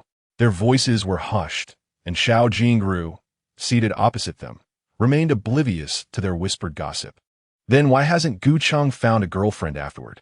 After so much discussion, there hasn't been a single spark of interest. It's all rather dull. Perhaps he has lost interest in love and women altogether. Shang Xiao suddenly understood. So, does that mean Gu Cheng is not fond of women? Are you two hiding this from us? Upon receiving Gu Cheng's icy glare, Shang Xiao ceased his inquiries. But the look he cast at Gu Cheng and Xu Haoyin was no longer innocent. Are you discussing me? Xiao Jingru purred, her eyes alluring as they fixed on Gu Cheng. No, Miss Xiao, you must have misheard, Xu Haoyin replied with a smile.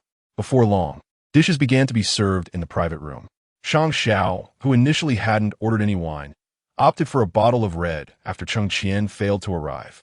Shen Qingli stepped forward to pour wine for them, yet throughout, Gu Cheng did not glance her way. Whether it was due to the company or his indifference, Shen Qingli felt less anxious now. Thank you. Haven't we met somewhere before?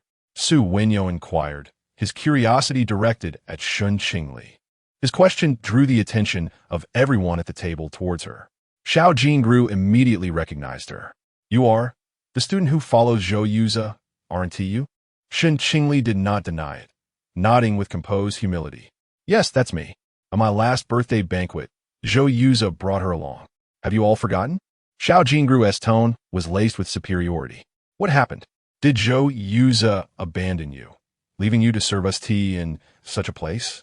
Shen Qingli met Xiao Jingru's gaze with her clear, unguarded eyes. Zhou Yuza and I are merely friends. I am here to earn a living. Xiao Jingru covered her mouth with a laugh, her eyes filled with disdain. Come now, speaking so earnestly. How many beautiful yet impoverished college students like you maintain their innocence? Shen Qingli furrowed her brows, puzzled at what she had done to provoke Xiao Jingru. Each encounter with her seemed to invite ridicule. I admit I am in need of money, but Miss Xiao, you cannot tarnish the reputation of all those who share my circumstances based on my situation. She acknowledged her financial struggles, but rejected the harshness of Xiao Jingru's words. When did Qin Yuan start employing such an ill-mannered person like you? Xiao Jingru persisted relentlessly. Shen Qingli maintained a consistently gentle tone throughout the exchange, refraining from further argument and offering a sincere apology. I'm truly sorry, Miss Xiao. Xiao Jingru raised an eyebrow, her gaze sweeping over Shen Qingli's figure, elegantly accentuated by the chi pao, and then lingering on her strikingly attractive face, stirring a sense of jealousy within her. She lifted the glass of wine that Shen Qingli had just poured, stating, Last time you didn't drink to my toast. This time, you cannot refuse to honor me. Can you? Shen Qingli extended her hand to accept the glass, when a cool voice interjected. Xiao Jingru, are you being rather tedious? This young lady is currently at work. If you find her manner towards you disrespectful, I suggest you request a different server. Xu Haoyin spoke up to mediate. With Gu Cheng's words hanging in the air, Xiao Jingru reluctantly set down her glass. Have someone else come over. Hearing this, Shen Qingli, unnoticed by the others, downed a glass of red wine in one gulp. Applause erupted from Su Wenyao. Impressive, impressive. After finishing, Shen Qingli bowed apologetically to Xiao Jingru once more. I apologize, Miss Xiao. Consider this glass my gesture of contrition. Xiao Jingru's vanity was satisfied, and she finally settled down with a sense of pleasure. All right, you may leave now. Let someone else come in. Shen Qingli exited the private room swiftly. The management at Qinyuan was stringent, and while personnel changes were common, failing to placate a dissatisfied guest could jeopardize her position. When a new server arrived, Xu Haoyan noticed that Gu Cheng's expression had darkened significantly. It seemed that after the previous server's departure, his demeanor had grown colder still. Despite Su Wenyao and Xiao Jingru attempting to engage him in conversation, he remained unresponsive. Indeed, Gu Cheng stood up and within 5 minutes, donned his coat and made for the exit. Chengge, where are you going? Ah Cheng. Gu Cheng emanated an aura of suppressed anger. I need some air. Shang Xiao appeared bewildered. Everything had seemed fine moments ago. Who had provoked Gu Cheng? Xu Haoyan's gaze flickered, and he rose as well. I'll go check on him. Please enjoy your meal. Inside Qinyuan, the melodious strains of kunku opera drifted faintly from the Su family garden. Gu Cheng, I noticed you hardly touched your food. Why are you leaving? Gu Cheng, his eyes as deep as ink, stood in the curved waterway, watching koi swim through the water. I have no appetite. Do you know the young lady from earlier? Gu Cheng hesitated, then replied, What if I do? What if I don't? Xu Haoyan chuckled, bemused by the rare ambiguity in Gu Cheng's response. Gu Cheng was typically forthright, especially with him. Yes was yes, and no was no. This was the first time he had encountered such equivocation. Withdraw your family's investment in Xiao Jingru's film. Gu Cheng regarded him coolly. What do you mean by him? Your family is investing in Xiao Jingru's film. Is it not for my sake? Recently, the media buzzed with rumors of Xiao Jingru being his ideal, a topic that had not waned in interest. Xu Haoyan had not anticipated that Gu Cheng would care about such matters. My mother believes that you and Miss Xiao might be together, which is why she chose to invest in her. Gu Cheng lit a cigarette, his tall figure lazily leaning against the corridor. I suggested an investment opportunity, assuring him that it would yield no losses. With such a statement, I would promptly call to withdraw my investment. A refreshing autumn breeze swept by, and Xu Haoyan also lit a cigarette, the two of them standing in quiet contemplation for a moment. Suddenly, Xu Haoyan burst into laughter. What is so amusing? I inquired. He reminisced about our high school days when we fought with Shen Qingli, also leaning against the iron railing behind the school, smoking in a similar manner. That confrontation with Shen Qingli had left both him and Gu Cheng with rare injuries, and they stood there displeased, reflecting on why they had been hurt. Gu Cheng chuckled lightly, but mentioning Shen Qingli inevitably brought to mind Shen Qingli. By the way, Xu Haoyan seemed to recall something. Didn't Shen Qingli have a sister? She came when our class played basketball against this. The little girl was cheering us on the entire time. According to the gossiping girls, his sister had managed to infuriate him quite a bit. After the game, he scolded her for a considerable time outside the gymnasium. Gu Cheng raised an eyebrow and smiled. She was cheering for us? Indeed. Don't you remember? After the game, she even brought you water, but there were too many girls surrounding you at the time. So she handed the water to me instead. And the water? Xu Haoyan paused for a moment, realizing he had already consumed it himself. The water. Chapter 59. Intoxicated, how would I know after such a long time? Xu Haoyan chuckled lightly. Gu Cheng's dark eyes fixed on him. You didn't give me. At that time, you were single. With so many girls bringing you water, what difference would that little girl's bottle make? Gu Cheng lowered his gaze. It turned out that during that time, Shen Qingli was also present, and she had been scolded to tears by Shen Qingtian for cheering them on. Something seemed to take root in his heart. Recalling the image of Shen Qingli in tears made Gu Cheng involuntarily smile. Time indeed flies. How wonderful it was back in school, when one could act freely without so many concerns. Xu Haoyan reigned in his laughter. Are you still planning to help your brother connect with those underworld figures? I don't know. I assist him for the sake of the Gu family, but also for my own benefit and for Qiaoyu. The military, political, and business realms were intricately connected. Gu Yuan was rising steadily in the military, fulfilling not only their father's expectations, but also his own. Xiao Yu's remarkable achievements in such a short span were not solely due to his efforts, but were a result of the Gu family support. He had only mentioned to Xu Haoyan about his dealings with Mark in Country F, and Xu Haoyan had advised him against such risky ventures. Yet, as a child of the Gu family, one was born into privilege, enjoying a life of advantages and superior educational opportunities compared to ordinary children. It was now imperative to give back to the Gu family to ensure its enduring prosperity. This was a lesson instilled in them by Song Jin-shu since childhood, and they were acutely aware of their responsibilities. Gu Yuan had once rebelled. His refusal to enter into an arranged marriage meant that an even heavier burden fell onto Gu Cheng. Fortunately, despite having dated numerous girlfriends during high school, he had never truly fallen for anyone, unlike Gu Yuan, who had made quite a scene over the matter. For him, the prospect of an arranged marriage was inconsequential. Xu Haoyan sighed. Don't mention families like the Gu family. Even in my household, my parents are pressuring me to take over the family business. What about you? How are the negotiations with the Jiang family for the marriage alliance going? Unclear. The conditions from both sides haven't been finalized yet, but it's merely a matter of time. Xu Haoyan recognized that discussing this at present was rather inappropriate. Yet he still inquired, will you feel regret? There's no regret. This is the path I've known I would take since I turned 18. Everything is merely unfolding as expected now. Gu Cheng inhaled a puff of smoke, the exhaled mist clouding his vision. However, Xu Haoyan looked at him. However what? Gu Cheng pondered for a moment before shaking his head, opting not to elaborate further.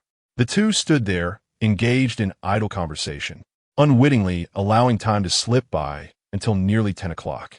Not far away, Shang Xiao was intoxicated, crying and calling out Cheng Qian's name. It was truly a pity for Shang Xiao and Cheng Qian. In hindsight, it would certainly evoke feelings of regret. Gu Cheng's dark gaze deepened. Such a relationship devoid of a future must be curtailed promptly. That sounds easy to say, but when one truly falls in love, how can one simply let go? Xu Haoyan teased. As they walked outside the garden, Gu Cheng asked, how do you know? Are you still pursuing that female doctor? I merely had feelings for her. She doesn't share my affections. Xu Haoyan was reluctant to delve further into his failed romance. However, I am rather curious. Gu Cheng, if you were to fall for someone, would you, like Shang Xiao, become anxious and lose your composure? Gu Cheng had a tumultuous year in his second year of high school, but afterward he maintained his calm and composure, refraining from any further indiscretions. Such a day will never come. Xu Haoyan chuckled. Indeed, what a pity. Upon reaching the entrance of Qin Yuan, Xu Haoyan's assistant had already come to escort him away. Yet Lei Zhe was nowhere to be found. Gu Cheng called him, but Lei Zhe stammered, so he refrained from further conversation and proceeded directly to the parking lot. Mr.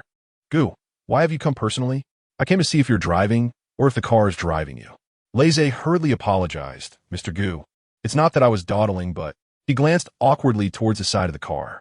Gu Cheng followed his gaze and saw a small figure huddled on the ground, her head resting against the rear door of the Bentley. What's she doing here? It seems Miss Shen is a bit intoxicated. After leaving Qin Yuan, she tried to hail a cab for quite some time without success. I intended to assist her to a nearby bench to help her get a cab, but upon seeing your car, she just squatted down and refused to leave. Gu Cheng recalled the glass of red wine Shen Qingli had downed in one go. He had thought she could handle her liquor, and he had even asked Xiao Jingru to put the wine down, yet she managed to serve herself. Gu Cheng approached and gently nudged Shen Qingli's little white shoes with his foot. Get up, hearing the familiar voice. Shen Qingli drowsily looked up and was greeted by Gu Cheng's sweet smile. Gu Cheng. Her soft voice stirred something within him. He crouched down and pinched the girl's flushed cheeks, noting that she wasn't too drunk after all, as she still remembered him. She allowed him to pinch her, nuzzling her forehead against his palm affectionately. Gu Cheng. Gu Cheng stiffened, feeling a tingling sensation where she had brushed against him. Aware of the heat rising within him, he withdrew his hand and asked coldly, have you managed to get a cab? Shen Qingli fished her phone out of her pocket and pressed a couple of buttons, her face falling. It's out of battery. It seems I'll have to walk back tonight. After muttering to herself, she stood up and began to walk forward. Though intoxicated, she walked quite briskly, seemingly determined to return on foot. Gu Chang could not help but smile slightly, stepping forward to pull her back. Get in the car. With that, he helped Shen Qingli into the Bentley. As the car started, Shen Qingli seemed reluctant to let Gu Chang take her home. As soon as she was inside, she insisted on getting out. I want to walk back myself. That would be approximately 15 kilometers from here. If you head in the right direction, you might arrive by 3 in the morning. Shen Qingli still insisted on getting out. Why don't you want me to give you a ride? You seemed quite happy to see me just now. Shen Qingli shook her head. No, I can't. I have to pretend I don't know you. Unable to resist. Gu Chang pinched her cheek again. So obedient? She nodded gently, her almond-shaped eyes sparkling as she gazed at him. Did I perform well tonight? They didn't notice our connection, did they? Gu Heng observed the girl's radiant smile, and deep within his quiet heart, a flutter of excitement stirred once more. Yes, you did splendidly. The girl beamed at his praise, playfully nudging her hand against his palm. This time, the man did not withdraw his hand. Instead, he cradled Shen Qingli's face and leaned down to kiss her. What began as a mere fleeting kiss transformed into something more profound the moment his soft lips met the girl's tender, sweet ones. He could no longer restrain himself. Shen Qingli, intoxicated, surrendered to her impulses, returning the kiss with fervor, her small hands clasping tightly around his neck. The partition in the carriage had long been raised by Lei Zhe. An atmosphere of tantalizing intimacy enveloped the two. Gu Heng distanced himself slightly from Shen Qingli, his smoldering gaze tracing her flustered expression. With a playful smirk, he teased, "Not going to bite or hit me anymore." Barely had the words left his mouth when the girl leaned in to kiss him once more. Chapter 60. The kiss in a rare display of initiative. Gu Heng inhaled deeply as he drew the girl onto his lap. He effortlessly pried open her lips, enticing her sensitive tongue. Shen Qingli's assertiveness transformed into passivity. She found herself utterly defenseless, soon overwhelmed by the kiss, her limbs growing weak. Her delicate hands weakly pressed against the man's firm chest. Suddenly feeling a chill across her front, she realized she was unaware of when he had unfastened her clothing. Instinctively, she clung to him. As he broke away from her lips, his voice was laced with a soft breath, nipping at her earlobe. Such cooperation. You are quite obedient. Shen Qingli felt her ears tingle, the alcohol completely consuming her reason. Gazing at the man's exposed neck, she leaned down, mimicking his earlier actions, and pressed her lips against him.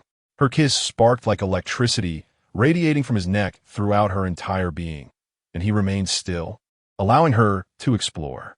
The temperature within the vehicle steadily rose. Satisfied with the mark she had left on Gu Heng's neck, Shen Qingli withdrew slightly. He held her legs, his long, heated fingers brushing against her cool skin. Gu Heng. Shen Qingli breathed his name with fervor in his ear. Gu Heng's throat bobbed, responding gently. He relished the sound of Shen Qingli calling his name, whether in a state of passionate surrender or with a hint of bashfulness in her everyday tone. The girl began to giggle beside him, slowly confessing, I'm on my period. The man's movements froze. His hands shifted from her legs to her shoulders, straightening the girl who had been leaning against him. Her playful eyes sparkled mischievously, and a triumphant smile graced her innocent face. All right, I've been outmaneuvered by a tipsy Shen Qingli. Gu Heng narrowed his dark eyes, asking, was that intentional? Shen Qingli clung to him once more, her voice teasingly soft. No, Gu Heng, please don't be angry with me. I'm not angry. Just a drunken fool, he replied, playfully pinching her cheek. He attempted to lift her off him to regain his composure, but she clung to him stubbornly, refusing to let go. Get down. You smell so good. Shen Qingli nuzzled against his neck. Gu Heng felt a vain throb on his forehead. He couldn't shake the feeling that Shen Qingli was teasing him. As she squirmed against him, she accidentally pressed down on his abdomen, eliciting a muffled grunt from him. With a sharp slap, Gu Heng playfully smacked her bottom, saying, if you want me to hold you, then don't move around. At this, Shen Qingli settled down, obediently curling into his embrace. Perhaps fatigued from their antics, she gradually closed her eyes. Gu Heng, I like you. Gu Heng froze.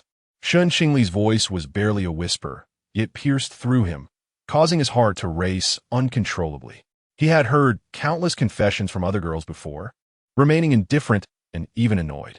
But with Shen Qingli, there was an unexpected flicker of joy.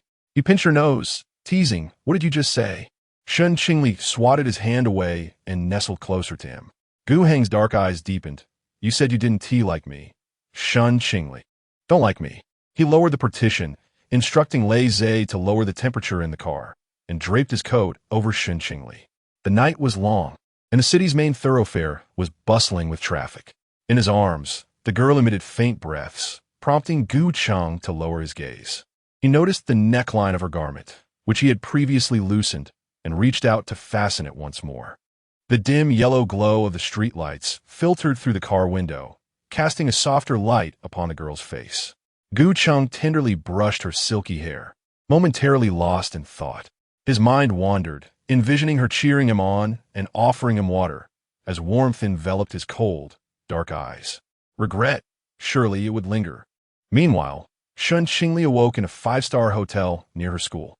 A throbbing headache plagued her, and she could not recall how she had arrived at the hotel the previous night. After hastily freshening up, she hurried to class. "Lili, where were you last night? I couldn't reach you by phone. If you hadn't replied later, I would have informed the counselor that you were missing. My phone died. Did I reply to you?" Yu Yuan nodded, showing her the WeChat message. She noticed a message she had sent. "I had a few drinks and found a hotel to rest in. I'm safe." Shen Qingli stared at the unfamiliar message. She remembered her phone was low on battery, but who had charged it for her? She had no recollection at all. Lei Zhe. She seemed to recognize him. "Hey, Lili, look. Shen Miaoyin is talking to someone." Yu Yuan nudged Shen Qingli, who pulled her aside to peek. "Madame Gu," Yu Yuan exclaimed. "You know her? Gu Cheng's mother? No wonder she exudes such elegance. She clearly isn't an ordinary middle-aged woman. Ha ha. It seems Shen Miaoyin has been crying. Ha ha. She has been spreading rumors about her relationship with Gu Cheng, and now Madame Gu has confronted her." Listening to Yu Yuan's suppressed snickers, Shen Qingli covered her mouth, anxious about being overheard. Once quiet, she faintly heard Song Jinyun's voice. "Did you really not spend the night with Ah Cheng?" Shen Miaoyin sobbed. "No. Madame Gu, I truly have no connection with Mr. Gu. It's all just rumors from school." "Then what about the hickey on his neck?" "It's not me. The school spread those rumors. I fabricated them myself, and I haven't seen Mr. Gu since." Song Jinyun, twisting her prayer beads, clearly disapproved of Shen Miaoyin. "It was already infuriating that Cheng hired you to impersonate my friend's daughter. I didn't intend to confront you, but now that it's come to light, I must offer you a warning. The Gu family is not to be taken lightly. Even if Cheng once interacted with you, do not harbor any delusions. Should I discover you lying, do not expect to set foot in the capital again." Song Jinyun's tone was calm, yet intimidating. Shen Miaoyin nodded repeatedly. Yu Yuan pulled out her phone, eager to capture Shen Miaoyin's flustered expression, but before she could, Shen Qingli yanked it away. "Lili, I haven't taken a picture yet." Shen Qingli briskly walked away with Yu Yuan, urging her to stop taking pictures, cautioning that they would soon be discovered. She recalled that the hickey on Gu Heng's neck was left by her. The moment Song Jinyun mentioned it, the memory resurfaced. She had taken the initiative to kiss Gu Heng in his car, deliberately leaving a mark on his neck. Song Jinyun likely saw the hickey on her son's neck, and, unable to ascertain its origin, decided to investigate herself. Meanwhile, the gossip circulating in the school about Shen Miaoyin being supported by Gu Heng had stirred quite a commotion. Song Jinyun had come to seek confirmation. Despite her seemingly gentle and refined exterior, Madame Gu's words were unexpectedly harsh, leaving one to wonder how Shen Miaoyin, known for her audacity, was reduced to tears. After so many years in the elite circles of the capital as Madame Gu, it was evident that she lacked the assertiveness and means, having long been supplanted by others. Shen Qingli remarked with a hint of disdain. Yu Yuan nodded in agreement, acknowledging her insight. In the absence of personal interests, Song Jinyun could appear amiable, but the hickey on Gu Heng's neck could potentially jeopardize his prospects for a marriage alliance. Regardless of her disdain for facilitating her son's affairs with a mistress, she now had no choice but to act. Miss Shen, a Lincoln appeared before them, its rear window partially lowered. Song Jinyun wore a congenial smile as she regarded Shen Qingli. Shen Qingli turned to face her, offering a slight nod in greeting. "Madame Gu, Song Jinyan gestured for her to come closer, inquiring, Miss Shun, do you have some time? I would like to invite you to lunch. Shen Qingli thought to herself. Suddenly, I don't find Shen Miaoying so detestable anymore. Chapter 61.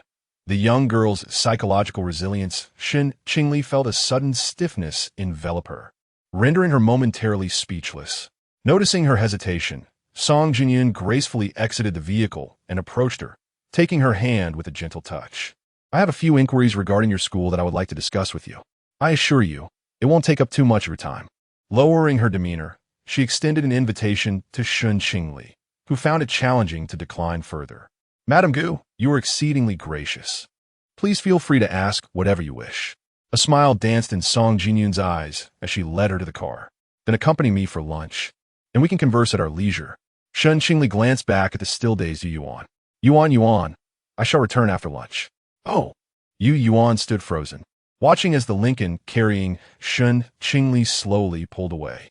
During their journey, Song Jinyan engaged her in discussions about the school. Have you heard about Shen Miaoying being a Heng's lover? I've heard some whispers, but they seem to have originated from her own mouth. In truth, none of us have witnessed any interaction between President Gu and her. Shen Qingli felt a wave of anxiety while conversing with Song Jinyan, especially when the topic veered towards Gu Cheng's romantic entanglements. A Heng hasn't shown interest in women over the years. The girls I've introduced to him have not piqued his curiosity. My concern lies with those unscrupulous women who might ensnare him. President Gu should not be a man of such frivolity, Shen Qingli replied cautiously. Song Jinyan sighed. It's not that I wish to control him, but given his age, should any scandal arise, the Gu family's prospects for a future alliance could be jeopardized. Shen Qingli tightened her grip on her hands. Indeed, Shen Miaoying possesses striking looks, yet she exudes an air of promiscuity. A Heng sent her to placate me. After just a couple of encounters, I saw through her ruse. It seemed Song Jinyan had found a confidant in Shen Qingli, sharing an abundance of information about Shen Miaoying. However, it does not appear to be her today. She grasped Shen Qingli's hand. Miss Shen, might I request a favor from you? Madam Gu, you may simply call me Qingli. I shall assist you in any way I can. Song Jinyan's laughter was warm. Then, Qingli, if you could find a moment to discreetly inquire with your cousin, has a Heng been spending time with that woman recently? This was an implicit suggestion for her to probe Secretary Lin. Shen Qingli understood the answer Song Jinyan sought, yet she felt compelled to feign ignorance. I shall seek an opportunity to ask. Sigh. The Jiang family's proposed alliance has been met with a Heng's reluctance to commit. I've been trying to facilitate their interactions to foster some affection, but a Heng remains uncooperative. Song Jinyan patted Shen Qingli's hand. In my household, I am the sole woman, and at times, I find myself devoid of someone with whom to share my thoughts. It is fortuitous that I found you. Shen Qingli exuded a comforting presence, devoid of Shen Miaoying's pretense and clinginess. Most importantly, her demeanor was calm and obedient, which both reassured and unsettled Shen Qingli. At the Zue Jiang Yu private dining restaurant, Shen Qingli followed Song Jinyan into a garden private room. No sooner had they settled into their seats than Song Jinyan's phone rang. Indeed, I have ventured forth. Your refusal to divulge has compelled me to seek answers independently. This afternoon, I must also pay a visit to Xiao Jingru. After listening for a while, Shen Qingli discerned that Song Jinyan was on the phone with Gu Heng, and a cold sweat broke out on her palms. The union with the Jiang family must not falter. In any case, I shall unearth this woman. Drunken Jianghua. Secretary Lin's niece has been in my company. After hanging up, Song Jinyan noted that a Heng was coming over. Usually, he would decline to join her for a meal, citing a lack of time. Yet today, he was inclined to visit. Since President Gu is coming, I shall return to school first. No need for that. Lunch hour has passed, and I shall see you home after I finish eating. She reassured Shen Qingli, who seemed uneasy. A Heng is several years your senior. Consider him as an elder brother. Do not feel constrained. Shen Qingli had no choice but to remain seated. The private room was tranquil, with a picturesque classical garden visible through the floor-to-ceiling windows. Before long, elegant guzheng melodies resonated from outside the room. I often frequent Qinyuan for leisure, where the Kunku Opera and Suzhou Pingtan are unrivaled in the capital. Having grown accustomed to such performances, the Guzheng now seems somewhat monotonous. Song Jinyan turned to Shen Qingli, asking, "Have you ever been a Qinyuan?" "I work there as a waitress." Song Jinyan furrowed her brow, recalling Shen Qingli's background. "Do you often find yourself in need of money?" Shen Qingli nodded. "My uncle assists with my brother's medical expenses. I usually earn a bit through part-time work." "That sounds truly arduous." Song Jinyan smiled gently. "With such beauty, have you ever had a boyfriend?" "You are quite the nosy one." A cool, deep voice intervened, answering on Shen Qingli's behalf. Upon seeing Gu Heng, Song Jinyan's irritation flared. "Look here. One cannot fathom which wild woman has left this mark." Shen Qingli followed her gaze to Gu Heng, whose fair skin bore a faint red mark on the left side of his neck. She glanced quickly and promptly lowered her head. Song Jinyan and Shen Qingli sat on one side, while Gu Heng settled across from Shen Qingli. He rubbed his neck lazily and remarked, "I told you it was a cat scratch, yet you do not believe me. I may be aging, but I am not blind. I can distinguish between a kiss and a scratch." Song Jinyan elegantly lifted her teacup and took a sip. Gu Heng rose to refill her tea and casually replenished Shen Qingli's as well. "Thank you," she murmured softly, and Gu Heng's dark eyes turned toward her. "Are you hungry?" "Not particularly." Gu Heng smirked playfully. "If you are not hungry, then leave. We are discussing family matters." Shen Qingli's heart soared with delight, and she immediately stood up. Before she could utter her farewell, Song Jinyan grasped her hand. "Ah Heng, it was I who invited Qingli to join me for lunch." She then spoke softly to Shen Qingli. "Do not mind him. You are my guest." Shen Qingli resumed her seat. The girl, feeling anxious, broke out in a light sweat on her nose, her enchanting apricot eyes evading his gaze. "Qingli?" Gu Heng scoffed. "Since when have you grown so intimate with her?" "Secretary Lin's niece. Is it not permissible to be a bit more familiar?" "Qingli is both obedient and gentle, far superior to the Shun Miao Yin you have chosen." Gu Heng remarked with a hint of intention. "Indeed, I initially intended to deceive you with someone like her. But then, did you truly think your mother a fool? To send Shun Miao Yin to mislead me?" Gu Heng glanced at Shen Qingli, somewhat surprised. The young girl lacked composure and would likely be intimidated upon seeing you. Song Jinyan replied helplessly, "I am not a fierce tiger. What is there to fear? Is Aunt Qingli really that intimidating?" Shen Qingli shook her head, smiling serenely. "Not at all." Upon hearing this, Gu Heng chuckled again. "If my mother is not fierce, why are you sweating so profusely? One might think the marks on my neck were left by you." Shen Qingli feigned calmness, dabbing the sweat from her nose with a tissue from the table. "I simply wore too many clothes and feel a bit warm." Gu Heng's gaze fell upon Shen Qingli's pink sweatshirt, where a cartoon rabbit's head adorned her chest, subtly revealing the gentle rise and fall of her figure. He raised an eyebrow, recalling the moment from last night when he had unfastened the girl's collar, a smirk playing on his lips. "Waiter, bring some ice water." Chapter 62. Exercise discretion as the icy water was served. Both Shen Qingli and Song Jinyan presumed it was meant for Shen Qingli. However, to their surprise, Gu Heng took it upon himself to drink it. Song Jinyan cast a resigned glance at him, noting his persistent neglect in attending to the young lady. Dishes were brought out one after another, but Shen Qingli, with her modest appetite, savored each bite slowly, often giving the impression that she had barely eaten. "Qingli, do indulge a little more. Don't be shy," Song Jinyan encouraged, using the public chopsticks to serve her more food. Shen Qingli was taken aback by the kindness, replying, "Thank you, Madame Gu." Song Jinyan smiled warmly. Young ladies should consume more nourishing foods, especially after recovering from stomach ailment. Avoid overly stimulating dishes. Listening to Song Jinyan's gentle admonitions warmed Shen Qingli's heart, reminiscent of her mother's similar care. Had her relationship with Gu Heng not been so complicated, her interactions with Song Jinyan would have felt more natural. At that moment, a small bowl of Four Gods pork rib soup was presented. "I didn't order this," Song Jinyan remarked, puzzled. "Gu Heng does not favor overly rich soups. Hence I did not request it," she explained. "I ordered it. My stomach has been a bit unsettled today," Gu Heng said, rising to place the soup before Shen Qingli. Song Jinyan regarded his action with curiosity. "Didn't you order it for yourself?" Gu Heng replied nonchalantly, "I no longer feel unwell. but this soup makes me uneasy. His indifferent gaze fell upon Shen Qingli. Do not waste it.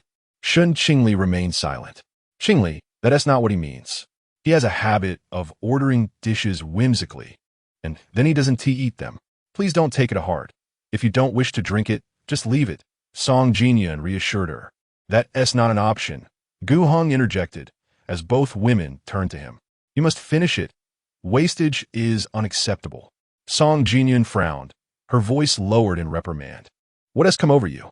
Acting like a child, she felt that Gu Heng was behaving oddly today, too talkative and lacking in composure.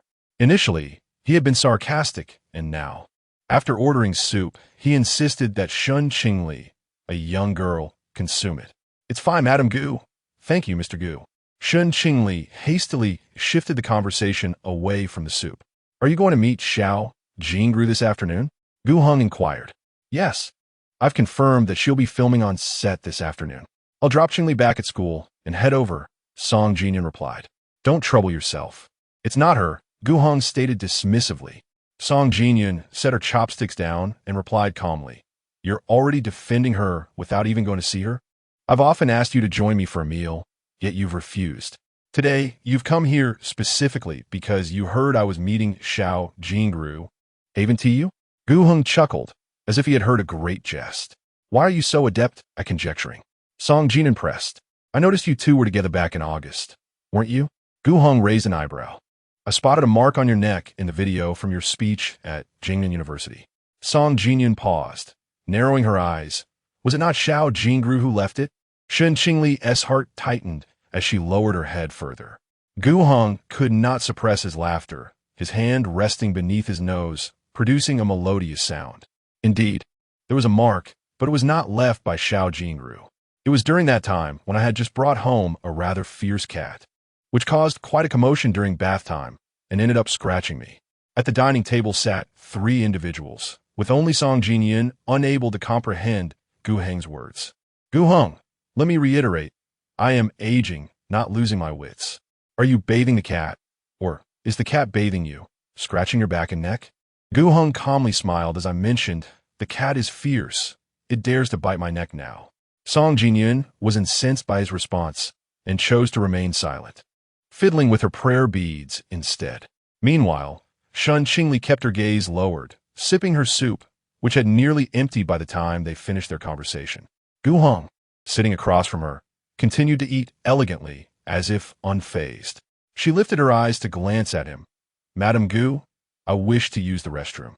Song Jinyan, still turning her beads, nodded in acquiescence. Go ahead. The man's gaze followed her, noticing the flush of her ears. Gu Heng, who exactly are you?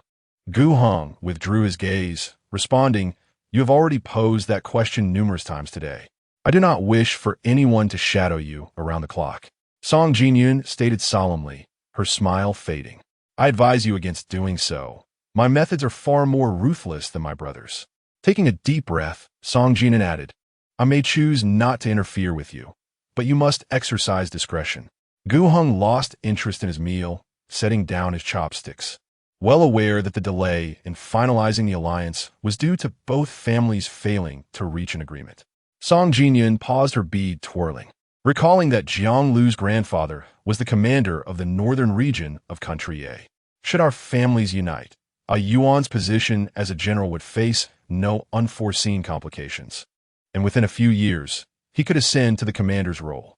However, they require your father's assistance to safeguard Jiang Lu's youngest uncle, Jiang Hongshi, who had previously engaged in disreputable conduct and is now abroad.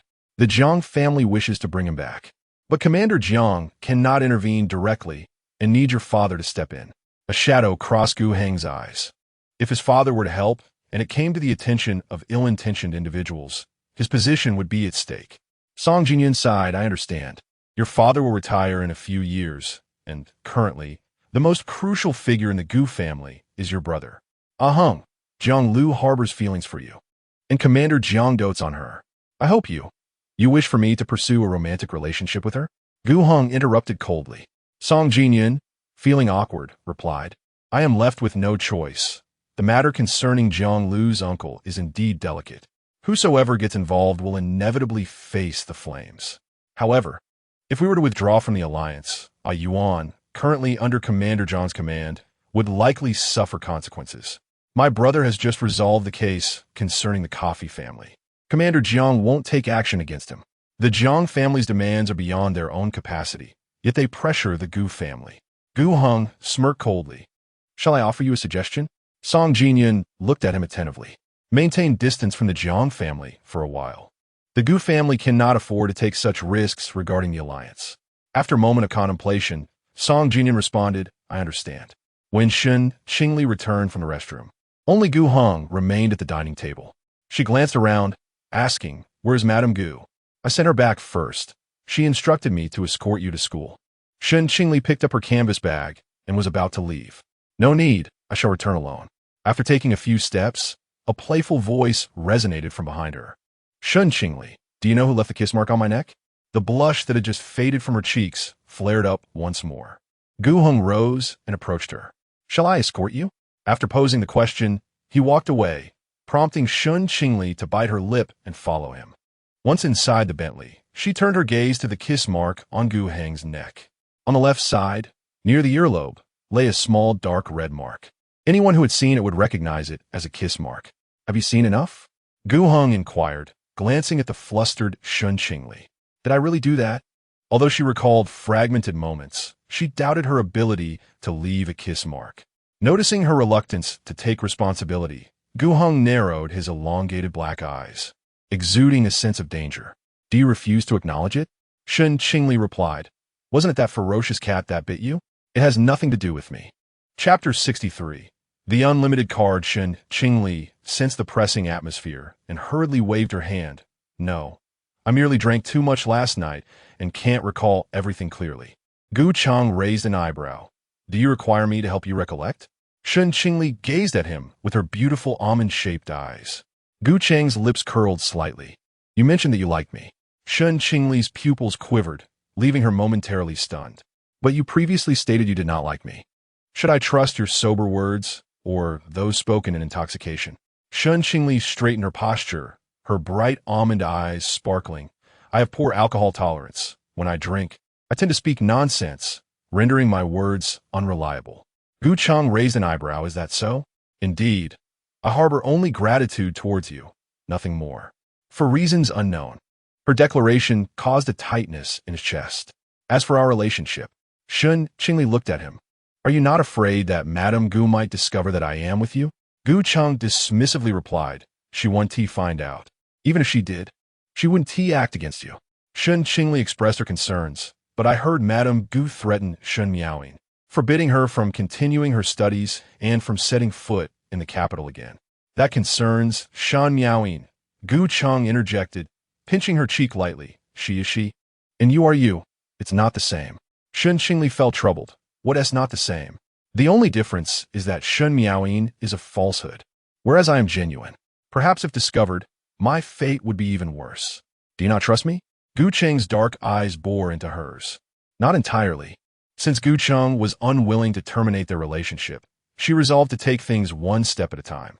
However, since returning to the country, Gu Chang had not actively sought her out. The hickey was a result of her own initiative the previous night. Song Jinyan was investigating everywhere, undoubtedly causing Gu Chang some distress. Why don't I assist you in covering it up? Shen Qingli suggested, shifting the topic. Gu Chang observed her rummaging through her bag and chose not to comment further. Shen Qingli retrieved her foundation, kneeling on the back seat to conceal the hickey. Today I cover it. What about tomorrow? Perhaps I should give you the foundation and you can do it yourself? As she spoke, her breath brushed against Gu Chang's neck, creating a ticklish sensation. With her proximity, the hem of her long white pleated skirt brushed against his thigh. Gu Chang's fingers caught the edge of her skirt, gently caressing it. Shen Qingli focused intently on covering the mark, but her foundation lacked sufficient coverage and couldn't completely mask it. Just as she felt distressed, Gu Chang raised his hand and lightly patted her backside. That tickles. Hurry up, she exclaimed, her heart racing due to the suggestive gesture. You, please don't pat my backside. Gu Chang replied coolly. You've been pinched so many times. Are you still shy about a light pat? Shen Qingli decisively sat back down, giving him a fierce look with her almond eyes. Gu Qingli, as she faltered under his cold gaze. Her determination noticeably waned, leaving her unable to finish her sentence. Gu Qing lifted her chin. What can I not do? Shen Qingli furrowed her brows, exclaiming, Must you be so frivolous? Gu Heng, with his perpetually cool demeanor, managed to utter such embarrassing phrases each time. Is this what you call frivolity? And shameful, she added. Such words have only been spoken to you. After all, no one else has shared such intimacy with me. Gu Heng drew Shen Qingli closer, asserting that they had already crossed certain boundaries. What was there to be ashamed of? Her cheeks flushed anew as she attempted to push him away. Yet the man remained unyielding. Shen Qingli, you were disobedient last night. Puzzled, Shen Qingli gazed at him. Next time, refrain from drinking indiscriminately. With your tolerance. Should you encounter someone like Luo Jingde, it could spell danger. I understand, she replied, realizing that she had indeed caused trouble for Gu Heng and would henceforth be cautious. Gu Heng released her, advising, try to minimize contact with my mother. Given your psychological resilience, she may one day discern your vulnerabilities. Though she wished to avoid close relations with Madame Gu, it was difficult to decline when she had already spoken. Gu Heng remarked indifferently, This time, she sought you out to investigate the women accompanying me. Yes, I will be careful, she affirmed, her enchanting almond eyes sparkling. Gu Heng felt compelled to draw closer, just as he was about to kiss her. The vehicle came to a halt. His movements froze as their breaths intertwined in the scant space between them. The sweet fragrance emanating from her rendered him incapable of rational thought. Gu Heng. Shen Qingli softly called his name, noticing his stillness. Awakened from a reverie, Gu Heng retracted his hand, creating distance while his gaze lingered on her face. I have a class this afternoon, she began, but her words were silenced by Gu Heng's lips. This time, his kiss was tender, imbued with affection.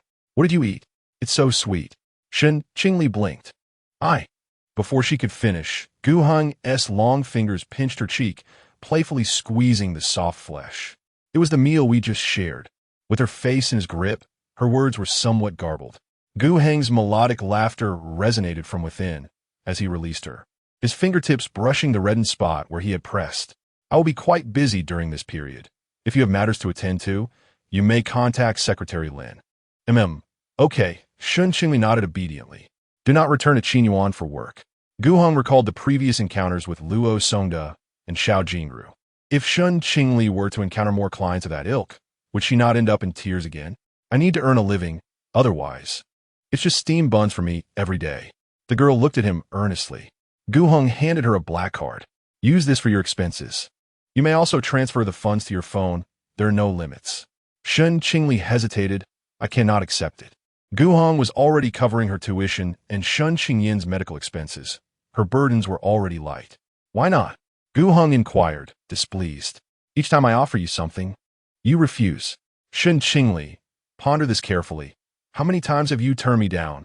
Shen Qingli pondered for a moment, reflecting on the charitable donations from Country F that she had declined, along with the fact that this would be only the second occasion. The 50,000 for your first night was also refused. Gu Cheng reminded her with a hint of indifference. Shen Qingli shot him an embarrassed and irritated glance, placing the card on his thigh, asserting that she did not wish to owe him any more. The man's dark, silent gaze lingered on her, and Shen Qingli, taking the initiative, wrapped her arms around his neck and planted a kiss on his cheek. Gu Cheng, I wish to work at Qinyuan, she expressed earnestly. An inexplicable softness enveloped Gu Cheng's heart. The cheek that had just been kissed felt somewhat warm. If you are bullied, do not cry, he cautioned. I won't, Shen Qingli replied, offering him a radiant smile. After exiting the vehicle, she stood by the roadside, watching him depart. The cool autumn breeze stirred her white dress. In Gu Cheng's dark eyes, the silhouette of the girl remained etched. Mr. Gu? The driver inquired, awaiting his direction. Gu Cheng withdrew his gaze, his tone indifferent. Drive on. Chapter 64. I have a boyfriend in November. The capital entered the winter season. The assignments for hand-drawn and computer-aided designs due at the end of the semester had already been assigned by the teacher. This weekend, Yu Yuan chose not to return home, instead lounging in her dormitory, scrolling through short videos while lamenting her fate. Next semester, There would be opportunities for internships, yet she felt no inclination to pursue this career, burdened by endless drawings, demanding clients, and ceaseless overtime. After finishing her meal packed from the cafeteria, Shen Qingli tossed an apple to Yu Yuan. Lili, do you have a part-time job today as well? Yes, the weekends tend to be busy in the afternoons, and my supervisor has asked me to come in early. Shen Qingli, munching on her apple, took the bus from the school gate to Qinyuan. In the afternoon, Qinyuan was largely frequented by the affluent ladies of the capital. Seeking leisure, they engaged in afternoon tea, gossip, and played mahjong or card while enjoying kunku opera, maintaining their social connections. Today, Shen Qingli was assigned to a private room closest to the stage. As she entered, the sounds of mahjong clattering echoed within the room. Is Lulu going to find it boring playing mahjong with us? The voice of Song Jingyun reached Shen Qingli's ears. She arranged the tea snacks on the low table and glanced towards a mahjong table. Song Jingyun donned a high-neck coat in black and gold, her long hair elegantly pinned up with a jade hairpin, exuding a regal grace from behind. Beside her, Jiang Lu sat nestled between her and Madame Jiang, affectionately linking arms with Song Jingyun. Not at all. I can play both cards and mahjong. It's not only enjoyable, but also quite entertaining, Jiang Madame chuckled, her eyes curving like crescent moons, mirroring Jiang Lu's smile. Lulu has been spoiled by her family since childhood. Her academic performance pales in comparison to a Heng's. Yet she has certainly mastered a variety of social skills. What variety of skills? Madame Su, sitting opposite Song Jingyun, praised Jiang Lu. These will aid her in socializing. If Lulu were to marry into the Gu family, she would certainly need to engage with the esteemed ladies regularly. Jiang Lu blushed and Su. Until Gu Heng makes a commitment, please refrain from saying such things. Song Jingyun interjected warmly. It is merely a matter of time before your union is formalized. When a Heng arrives later, you two should have a good conversation. Madame Jiang smirked, feeding Song Jingyun a tile, and inquired tentatively. My father-in-law has already brought Hongsher back from abroad. Without this obstacle, what of the engagement? Feigning ignorance, Song Jingyun replied. As long as old Master Jiang remains non-committal, we of the Gu family cannot take the initiative. After all, Lulu is a girl. If the families have not reached an agreement, it would tarnish her reputation. The union between the two families had been decided years ago. You are well aware that Lulu has feelings for a Heng. Old Master dotes on her.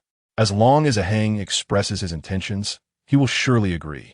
With a gentle smile, Song Jingyun turned towards Madame Jiang, feeling reassured by her words. With that assurance, my heart finds peace. Oh dear, I've lost. Madame Gu is quite lucky today.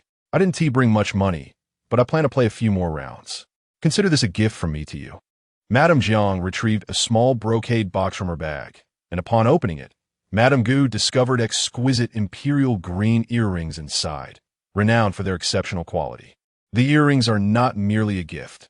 They signify the Jiang family's stance on the union.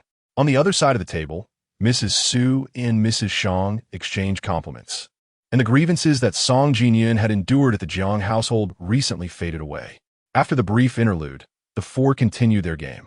By the way, has a Heng mentioned his impression of Lulu? Inquired Mrs. Jiang. Yes, earlier this year, I had a conversation with him. He remarked that Lulu is very sensible, strikingly beautiful, and articulate, exactly his type. Hearing this, Mrs. Jiang felt reassured. A Heng is a child of a cooler temperament than Yuan. He has had a few romantic encounters in his youth, but lacks the finesse to care for a girl or to whisper sweet nothings. Song Jingyun glanced at Jiang Lu. Do not take these matters to heart. What truly matters is that a Heng sees you as his partner, his wife. I understand, Aunt Gu, Jiang Lu replied obediently. After observing them play for a couple of rounds, Jiang Lu felt a twinge of boredom and rose to fetch some snacks from the low table. The wooden door creaked, drawing her attention. The gazes of the several ladies turned toward the entrance. Eldest sister-in-law, so you are indeed here. Upon seeing the visitor, both Mrs. Jiang and Jiang Lu's expression shifted. Hongsher, what brings you here? Jiang Lu called out to him. Standing at the door was Shen Qingli, who clearly noted the conspicuous needle marks on Jiang Hongsher's hand. His sun-kissed skin gleamed darkly, and he appeared gaunt, as if merely a skeleton remained. Years prior, the news had reported that Jiang Hongsher had caused a ruckus in a nightclub, resulting in 2 fatalities. Thereafter, the story vanished from public view. It was likely that old Master Jiang had intervened, compensating the victims before sending Jiang Hongshi abroad. Now, years later, the storm had passed. Yet his criminal past remained a reality, and Shen Qingli was left wondering how Jiang Hongshi had returned to the capital unscathed. As Jiang Hongshi approached Mrs. Jiang, he slightly bowed and requested, "Please give me some money. 100,000 will suffice." Disdain flickered in Mrs. Jiang's eyes, yet for the sake of appearances, she took out her phone to transfer the funds. "You may leave now. There are only female guests present, and your presence is inappropriate." After receiving the money, Jiang Hongshi shed his previous humble demeanor and settled beside Jiang Lu. "I haven't had lunch. Let's have some snacks." He seized a pastry and devoured it voraciously. Jiang Lu shifted slightly away in distaste, observing the way he choked, her own throat parched in sympathy. "What tea do you recommend?" she casually asked Shen Qingli, who stood by the door. Shen Qingli softly replied, "Yangxian Shuya tea." It boasts a delicate aroma and a clear, bright brew. It was a renowned tribute tea during the Tang dynasty. Jiang Lu turned to her, "Yes, please brew me some." Shen Qingli moved to the tea table to prepare the tea. "Qingli?" Despite Shen Qingli's quiet voice, it reached Song Jinyun at the card table. Shen Qingli nodded at her. "Madame Gu." Song Jinyun's eyes brightened upon seeing her. Shen Qingli looked exquisite in her qipao, with a cotton jacket layered over it for winter, adorned with white fluff at the cuffs and collar. In that moment, she resembled an innocuous little rabbit. Song Jinyun had always possessed an affinity for traditional Chinese attire and accessories, and now, witnessing Shen Qingli donning such garments only deepened her admiration. Lady Jiang scrutinized Shen Qingli with a disapproving gaze. "Madame Gu, may I inquire who this is?" Song Jinyun rose, grasping Shen Qingli's hand. "This is Lin Chuan's distant niece, currently attending Jingnan University." Upon hearing this, Lady Jiang silently exhaled, relieved. A secretary's distant niece, no matter how exquisite in appearance, could hardly capture the attention of the Gu family. "Since you are already acquainted, please do not stand. Join us and converse with Lulu, as you are of similar age." Jiang Lu's eyes brimmed with disdain. How could a mere waitress from Qinyuan sit alongside her? "I graduated from university 3 years ago. I doubt I have much to discuss with Miss Shen." Shen Qingli politely declined. "I'm still working, Madame Gu. You need not concern yourself with me." Over the past fortnight, Song Jinyun had visited Qinyuan multiple times and had observed the waitstaff, yet she had never encountered Shen Qingli. Today, fate had presented her with the opportunity to see this familiar young lady, and it would be both courteous and reasonable to ensure she did not remain standing while serving them. "Since we have met, do not hesitate. Sit down and chat with me. Regarding work, I shall have someone notify Qinyuan." With Song Jinyun's encouragement, the other ladies joined in, urging Shen Qingli to take a seat. Left with no alternative, Shen Qingli acquiesced, saying, "I will first prepare tea for Miss Jiang." Once she had brewed the tea, she served it to Jiang Lu, also offering a cup to Jiang Hongshi. "Thank you, you have worked hard. Please sit down and have something to eat." Jiang Lu, mindful of her elders, maintained a polite demeanor. Shen Qingli responded courteously, neatly arranging the refreshments on the table. The young lady was undeniably beautiful, yet in a refined manner, evoking a sense of comfort. Madame Shang did not hesitate to shower her with compliments. Song Jinyun, pleased by the praise, shared her thoughts candidly. "Were it not for Qingli's familial background, I would gladly adopt her as my goddaughter. Family background is of little consequence.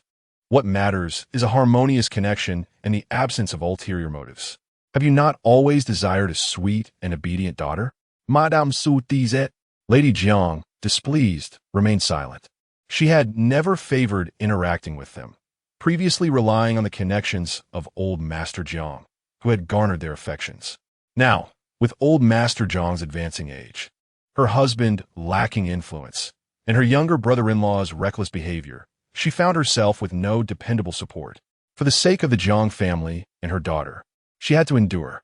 "Well, the girl has grown. Had she been younger, I would have definitely taken her in," Song Jinyun concluded, shifting the topic. The private room was filled only with the sounds of mahjong tiles clashing.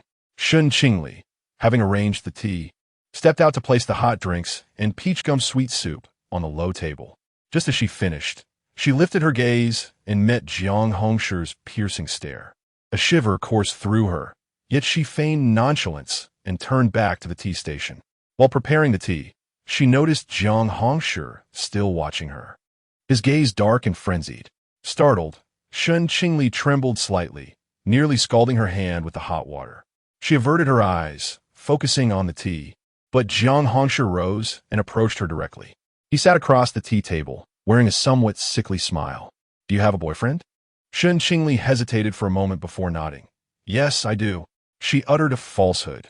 Gu Cheng was not her boyfriend, yet under the circumstances, she felt compelled to affirm otherwise. She had anticipated that upon receiving his answer, Jiang Hongshi would take his leave. To her surprise, he instead broke into a chilling laugh. His amusement laced with an unsettling coldness. "Having a boyfriend is of no consequence. How about we have some fun together?" Chapter 65. The irresistible temptation to bully. Shen Qingli felt a wave of psychological discomfort as she gazed upon Jiang Hongshi's smile. "My boyfriend will be angry. I'm sorry." She declined. Jiang Hongshi leaned closer, his voice low. "If he dares to trouble me, I'll have someone deal with him." With a sudden clatter, Shen Qingli's teacup fell onto the table, spilling its contents. As she reached for a cloth, Jiang Hongshi seized her wrist. Startled, she looked up in fear. He observed her with keen interest. "I'm not trying to scare you. I never lie or joke." Struggling to break free, Shen Qingli felt his grip tighten. Tears welled in her eyes from the pain. "Let go of me. Play with me for a while, and I'll release you." "Play? What kind of game?" Jiang Hongshi's eyes roamed over her upper body. "Of course, the game of undressing. Haven't you played it with your boyfriend?" With each struggle, he tightened his hold, making her gasp in pain. Nearby, the affluent ladies at the card table chatted animatedly, while Jiang Lu remained engrossed in her phone, oblivious to the unfolding scene. "Let go, or I'll call the police." Jiang Hongshi chuckled darkly. "I haven't done anything to you. What good would calling the police do? If you refuse me, I could easily break your delicate wrist." As his words left his lips, Shen Qingli fought back with renewed vigor, nearly crying out from the agony. Just then, a shadow fell over them. A man's hand rested on Jiang Hongshi's arm, his tone icy. "Release her." Jiang Hongshi paused, hesitated, and then sheepishly let go, forcing a smile at the man. "Nephew-in-law, I was just joking with her." "There is a time and place for jokes," Gu Cheng replied, his eyes brimming with an imposing pressure, his voice laced with warning. "Old Master Jiang went to great lengths to bring you back to the country. Do not disappoint him again." Understanding Gu Cheng's formidable nature, Jiang Hongshi quickly turned to Shen Qingli, apologizing. "I'm sorry, I didn't mean to hurt you." Shen Qingli cradled her bruised wrist, her head bowed, tears shimmering in her eyes. "Ah Cheng, why didn't you announce your arrival?" Song Jinyun interjected. Jiang Lu glanced up from her phone, and upon seeing Gu Cheng, rose to approach him. "Ah Cheng, you're here." Her voice radiated uncontainable joy. Gu Cheng looked at her, his tone gentle. "I promised your mother I would take you home. I came right after the meeting." "Hongshi, have you been bullying this young lady again?" Mrs. Jiang sensed the tension and immediately chastised Jiang Hongshi. He shrugged. "We were just chatting." "Chatting to the point of nearly breaking her hand. After all these years, you remain the same," Gu Cheng remarked coolly, "having been accustomed to freedom abroad. Perhaps a few years back at home will teach you some discipline." Mrs. Jiang attempted to mediate, glancing at Jiang Hongshi. "You should go wherever you need. We have serious matters to discuss." Reluctantly, Jiang Hongshi cast a lingering glance at Shen Qingli before departing the private room. As soon as he left, Gu Cheng let out a cold laugh. "Mrs. Jiang, is this how your family resolves matters concerning Jiang Hongshi? I find myself in a predicament. Lulu's grandfather has always been concerned about her younger uncle, and the previous alliance between the two families was postponed due to his affairs. I do not wish for Lulu's lifelong happiness to be jeopardized by the inept Jiang Hongshi." Mrs. Jiang lamented. "Half a month ago, I caused quite a commotion at home, which finally prompted them to relent, stating that the old man would find a way to resolve the issue. I am unclear about how they managed to bring Jiang Hongshi back. She now disregards her dignity, merely wishing to expedite Jiang Lu's marriage. In recent years, she has desperately sought to conceive, yet to no avail, enduring the mockery of the Jiang family, both overtly and covertly. Once Jiang Lu marries into the Gu family, she will stand tall, no longer subjected to the disdain of the Jiang clan. Mother, please stop, Jiang Lu comforted softly. During the past fortnight, Song Jinyun had observed the chill in Gu Heng's demeanor towards Mrs. Jiang, and indeed, her attitude towards him had transformed significantly. Moreover, she insisted that the Jiang family resolve their issues with Jiang Hongshi independently. With this new explanation, the previous tension dissipated. Ultimately, the alliance must proceed. She glanced at Gu Heng. Aheng, it is still early. Take Lulu out for a stroll. She has accompanied us for an entire afternoon and must be restless. Gu Heng approached Jiang Lu, suggesting, there is a stage to the south of the garden where a Peking opera is being performed. Would you care to see it? But with my mother and the others here, I believe it is better for me to stay, Jiang Lu replied gently. Let the elders converse among themselves while we attend to our own discussions, Gu Heng stated, his tone devoid of the usual frostiness. Jiang Lu smiled and nodded. Following him out of the private room, Song Jinyun watched the pair with satisfaction, only then noticing Shen Qingli. Qingli, you should tend to your wrist. Mrs. Jiang cast a scornful glance at Shen Qingli, dismissing her injury as merely a bruise that would heal in a few days. Shen Qingli rose, assuring, I am fine, Mrs. Gu. Please continue your game. After her departure, the atmosphere in the room returned to one of camaraderie. The earlier incident was but a minor interruption for them. Shen Qingli made her way to the restroom, and the cold water washed over her bruised wrist until the nausea within her subsided. Song Jinyun's assistant had prearranged with the supervisor, and after a brief explanation, the supervisor permitted her to rest. Upon returning to the staff lounge, Shen Qingli entered a cubicle to change, only to find a figure intruding as she attempted to lock the door. The changing room was cramped. Once the man entered, she found herself cornered between the wall and him, with no retreat possible. You should leave, Shen Qingli said, lowering her gaze, pressing her back firmly against the wall to maintain distance. Had he not gone out with Jiang Lu? How could he be here? Gu Heng's dark eyes bore into her, a profound mist lurking deep within their depths. Without uttering a word, he grasped Shen Qingli's arm, revealing the bruised wrist she had concealed within her sleeve. Does it hurt? He inquired. Shen Qingli bit her lip, replying, It does not hurt. If it does not hurt, then why are you crying? His cool fingertips brushed against the redness at the corners of her eyes. I'm not crying. Shen Qingli struggled to suppress the grievances swelling within her. Jiang Hongshi's actions towards her pale in comparison to the inferiority complex stemming from her identity and social class. Had it not been for Gu Cheng's timely arrival today, she would have been oblivious to what Jiang Hongshi might have done to her. With a defiant demeanor, Gu Cheng's fingers grazed her wrist, questioning how Jiang Hongshi could possibly notice her. When Madame Gu saw me, she began conversing about me with them. It was only after Song Jinyun recognized her that Jiang Hongshi began to fixate on her. Gu Cheng reached out to unfasten the buttons of her uniform, to which Shen Qingli hurriedly intervened. What are you doing? Gu Cheng raised an eyebrow. The girl was clad in a fluffy coat today, appearing soft and delicate, with her eyes now reddened, resembling a little white rabbit, prompting an irresistible urge in him to tease her. Change your clothes. Weren't you here to change? Someone will come. Gu Cheng smirked, wickedly stating, Isn't it more exhilarating if someone arrives?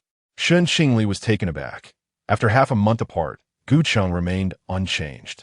A gentleman in public, a rogue in private. Her outer garment had already been removed by Gu Cheng, and he reached for the clasp at her collar. Shen Qingli quickly covered it. Gu Cheng, without the concealment of her coat sleeves, the bruises on the girl's wrist were strikingly apparent. Gu Cheng's gaze turned icy. We'll leave together later. I'll take you to the hospital. Before Shen Qingli could utter a refusal, the man captured her lips in a kiss. Chapter 66. Exercising power as Gu Heng gazed at the girl in his arms, her cheeks flushed from his kiss, he could not help but tighten his embrace. After a fortnight apart, he believed he had gained control over his desires. However, upon nearing Shen Qingli, the urge to possess her entirely surged once more. Wait for me. I shall escort you to the hospital. Before Shen Qingli could respond, Gu Heng continued, If you do not agree, we shall do it here. Shen Qingli stiffened, exclaiming, No, That is unacceptable. The man chuckled softly, asserting, I am at your beck and call. If I need it, it must be done. Shen Qingli, feeling both embarrassed and furious, retorted you. How shameless. Is it not so? Did someone not assure me otherwise in the past? She pushed him away in indignation. What of Miss Jiang? Did you not come out with her? Are you not concerned about being discovered? Gu Heng smirked, his gaze burning into her enchanting apricot eyes. She will not find out. I'm not that foolish. Unlike Gu Heng, who was unabashed, Shen Qingli declared, I will wait for you. You may leave now.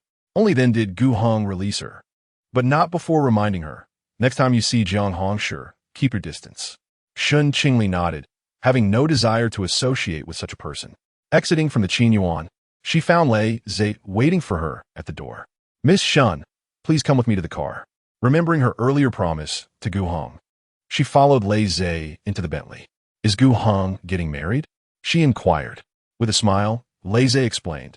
The formalities of a marriage in a wealthy family are quite intricate, even if we were to count from this moment. The wedding would not take place until this time next year. Shen Qingli contemplated this information. She needed to find an opportunity to discuss the matter with Gu Heng. He had previously assured her that if he were to have a formal girlfriend or betrothed, he would allow her to depart. You have been with Gu Heng for quite some time. What have you discussed? From the side of the car, Madame Jiang and Jiang Lu approached. Jiang Lu lifted a box of Qinyuan pastries, commenting, We spoke of Ah Heng's work abroad over the past month. He even personally bought me some pastries. Madame Jiang expressed her satisfaction, saying, His attitude toward you has improved considerably. Jiang Lu chuckled softly, I am not lacking. It is only natural for Ah Heng to have a good impression of me. As they walked, they seemed to spot Gu Heng's car approaching. Shen Qingli hastily ducked down in the back seat. Ah Heng, will you not stay a while longer with Annie? Xiao Yu has matters to attend to. The man's clear, magnetic voice resonated, revealing that Madame Jiang had indeed seen Gu Heng. After exchanging a few pleasantries, Gu Heng opened the back door. There lay the girl, motionless on the seat. Sit up. At his command, Shen Qingli straightened, and Gu Heng took a seat beside her. A silence enveloped them. After 10 minutes, Shen Qingli broke the stillness, asking, Are you with Miss Jiang? Does this mean what? Is our relationship coming to an end? Shen Qingli inquired softly, her gaze fixated on her hands. After a moment of contemplation, the man replied, The engagement has yet to be finalized. I am not even friends with her. Are you so eager to conclude things? Shen Qingli wished to express her weariness, yet she felt unqualified to complain. What do you think of Jiang Lu? Gu Chen inquired. Shen Qingli furrowed her brows and echoed Song Jinyin's words. A match in social standing, or perhaps a type you prefer. Gu Chen let out a cold chuckle. You know me well? You are aware of my preferences? Madame Gu mentioned it. Indeed, I find her quite appealing, he replied, casting a sidelong glance at her. Will you feel jealous? Shen Qingli maintained her composure, responding, Not at all. I do not harbor feelings for you. Why not? You're not my type, as you know. I prefer someone like you, Zhe. Shen Qingli possessed a knack for provoking others. After we part ways, will you seek him out? Gu Chen pressed, suppressing his rising anger. Once our relationship concludes, Mr. Gu should no longer concern himself with my affairs, Shen Qingli replied coolly. So you will indeed seek him out? Gu Chen remarked with a hint of amusement. Shen Qingli looked at him in confusion, questioning his laughter. She believed he was indifferent to whom she pursued after their separation. She adopted a more serious tone and continued, Yuze is likely still upset with me. He hasn't reached out during this time. After our breakup, I felt too embarrassed to contact him. I encountered him at a business event during my recent trip to Country C. He even inquired about you. Shen Qingli's eyes lit up. Really? How is he? The man's expression had inexplicably turned cold, emanating a chilling aura.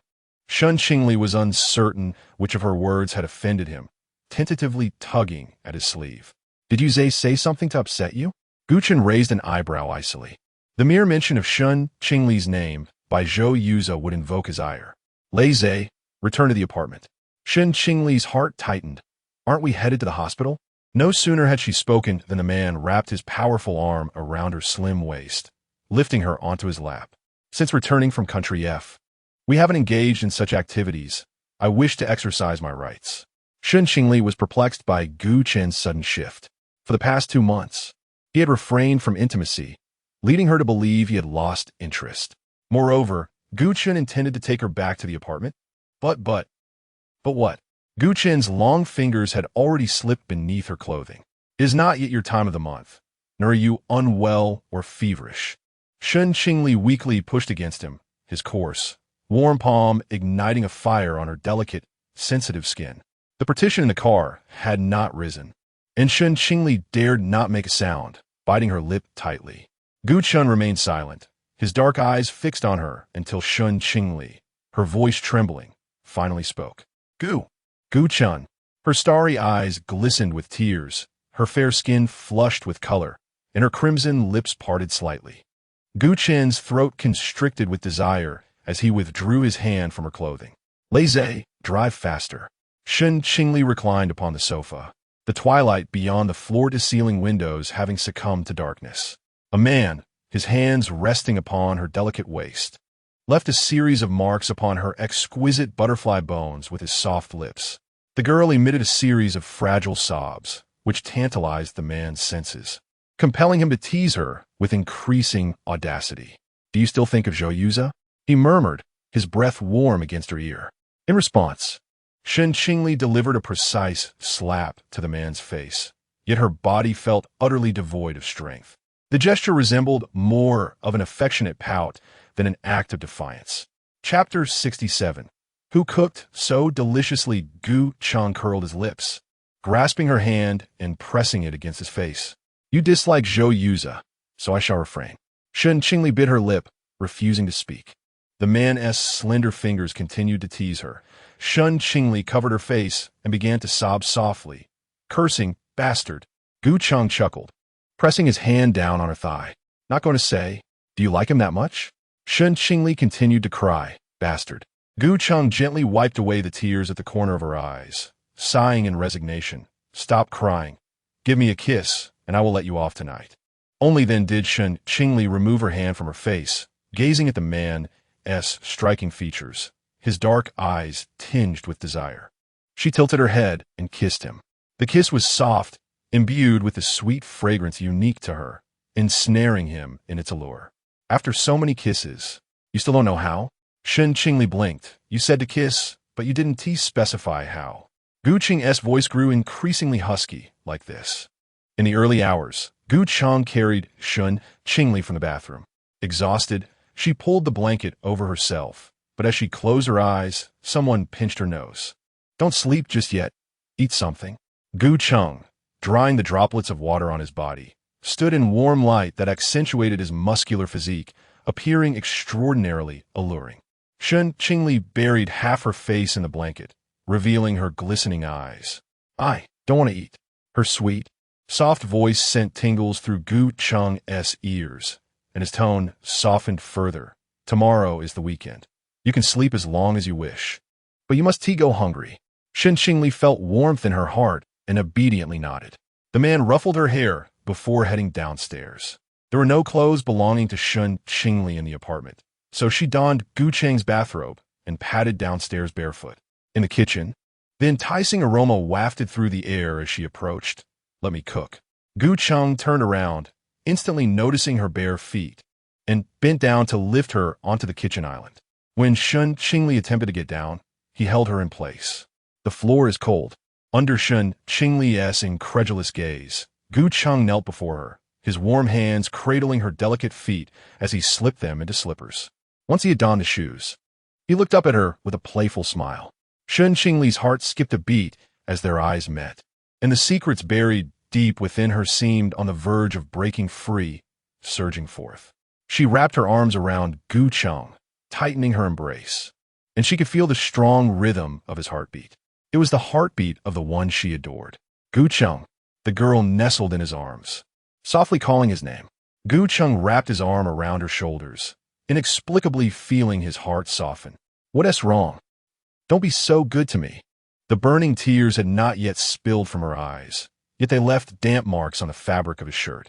Is it not good for me to treat you well? The man's lips brushed against her hair. It's not. Such kindness only made her more reluctant to let him go. If only this moment could last forever, where she was merely Shen Qingli, and he was solely Gu Cheng. devoid of the disparities of family and status, just the two of them. Could she also make him belong to her? The pot on the stove began to boil, urging Shen Qingli to awaken from this reverie, yet she was reluctant to end it. She seized the man's collar, her crimson lips brushing against his Adam's apple. At least this time, she wished to indulge herself. The man's breathing grew heavier. In the next moment, Shen Qingli found herself pressed against the cabinet, kissing him. Half an hour later, the noodles in the pot had become inedible, prompting Gu Heng to prepare another batch. "I can't believe you can cook," Shen Qingli remarked, staring incredulously at the fragrant noodles placed before her. "Is it so strange to know how to cook? In light of your status, it is indeed a bit unusual." As she lowered her head to take a bite, Gu Heng playfully tapped her forehead. "I was worried you wouldn't eat, and you'd end up with a fever and stomachache again. I learned this just for you." The noodles were cooked to perfection, seasoned exquisitely. You have quite a talent for cooking." Gu Heng smirked. "How does my cooking compare to Shen Qingli's? Who is the better cook, me or him?" Shen Qingli frowned in annoyance. "Why are you so obsessed with comparisons? You compare yourself to Zhou Yuze. You compare yourself to Shen Qingli." Gu Heng hesitated. He was not one to indulge in such trivialities. Yet, he yearned to hear Shen Qingli declare that he was superior to others. He lifted his gaze to meet hers, asking casually, "Who cooks better?" Shen Qingli answered candidly, "My brother." Gu Heng looked at her with dissatisfaction, prompting her for an explanation. "My brother loves cooking. When we were in Country F, his meals surpassed those of any restaurant, be it Chinese or Western cuisine. No wonder Shen Qingli is so discerning." It seems her tastes were spoiled by Shen Qingli. Noticing Gu Heng's silence, Shen Qingli assumed he did not believe her and added, "My brother's cooking is truly delightful. Back then, I hardly wanted to eat out. So, is your daily diet of steamed buns due to the unpalatable food outside?" Gu Heng raised an eyebrow at her. Shen Qingli, engrossed in her noodles, chose not to respond, and Gu Heng respected her silence. Soon, Shen Qingli finished her meal, and Gu Heng rose to wash the dishes, casually remarking, "It seems my culinary skills are quite commendable." Shen Qingli gazed at his back as he washed the dishes, momentarily lost in thought. Aside from her brother, Gu Heng was the only one who had cooked for her, yet now she dared not initiate any flirtation. After washing the dishes, Gu Heng noticed Shen Qingli was no longer in the dining room.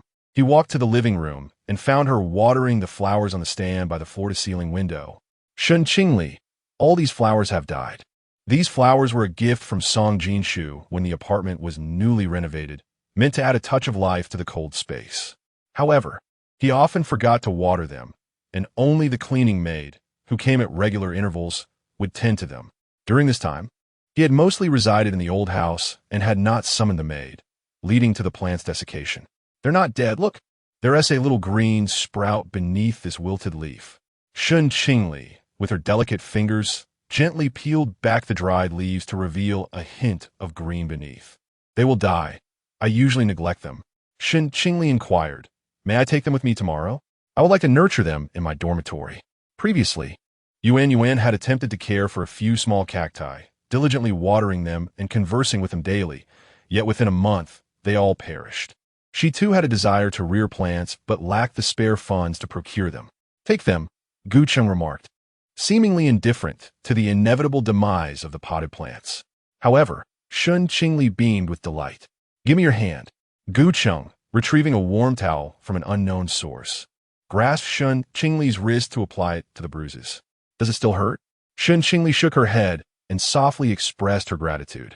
Gazing upon her untainted visage, Gu Heng's thoughts wandered back to the moment Jiang Hongshi had clutched her, a fleeting shadow of gloom flickering in his eyes.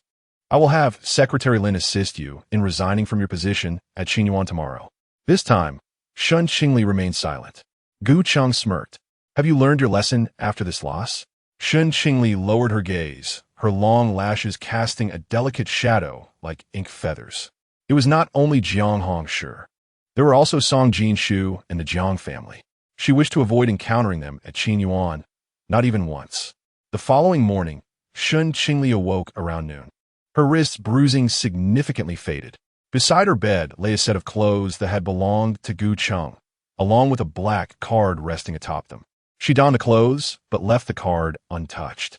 After spending the night with Gu Cheng, she always needed time to conceal the mark of their intimacy. After much ado, it was already 2 in the afternoon. Hearing some commotion downstairs, she tidied herself and descended to discover a servant preparing a meal in the kitchen. Upon seeing her, the servant respectfully stated, "Miss Shen, I intended to come upstairs to call for you. Mr. Gu instructed that if you had not risen by 2, I should wake you for lunch." The dining table was adorned with 5 refreshing dishes, and upon tasting one, Shen Qingli found it delectable. Once she finished her meal, the servant tidied up and departed the apartment. Gu Cheng's apartment felt rather sparse, with minimal furniture and nearly devoid of decorative items. Remembering that she had left her phone on the 2nd floor, she returned to retrieve it, finding that the servant had cleaned the area to perfection, erasing all traces of their previous night's intimacy. Yet, the memory of the 2 boxes of protection Gu Cheng had hastily purchased last night made her ears flush. Shen Qingli located her phone atop the nightstand and inadvertently noticed 2 photographs on a nearby decorative bookshelf. One was a family portrait of the Gu family, while the other depicted Gu Cheng alongside Xu Haoyin and others. In the photograph, Gu Cheng's youthful exuberance shone through, his lips curled into a rebellious grin, and wisps of hair casually fell across his forehead. Behind the young man, verdant trees stood tall, basking in the resplendent sunshine. Chapter 68. A gift for those who capture one's heart. Shen Qingli found herself entranced, her heartbeat gradually quickening. Her fingertips gently caressed the young man's face, his features and contours etched deeply in her mind. Setting the photograph aside, she cautiously retrieved her phone, as if fearing the exposure of her secret, and captured a quick image. After tidying her belongings, she descended the stairs, only to find Secretary Lin unexpectedly waiting in the living room. "Miss Shen, Mr. Gu has requested that I escort you to the jewelry exhibition," he announced. Shen Qingli hesitated, asserting, "I shall not go. I need to return to school." Secretary Lin maintained a cordial smile, responding, "Mr. Gu stated that after the exhibition, he would ensure your return to school. Is there no option to refuse?" Shen Qingli queried. With a smile, Secretary Lin replied, "Not really." Half an hour later, Shen Qingli alighted from the vehicle at the entrance of the exhibition hall in the northern district of the capital. Secretary Lin presented a handwritten invitation adorned with elegant calligraphy and guided her inside.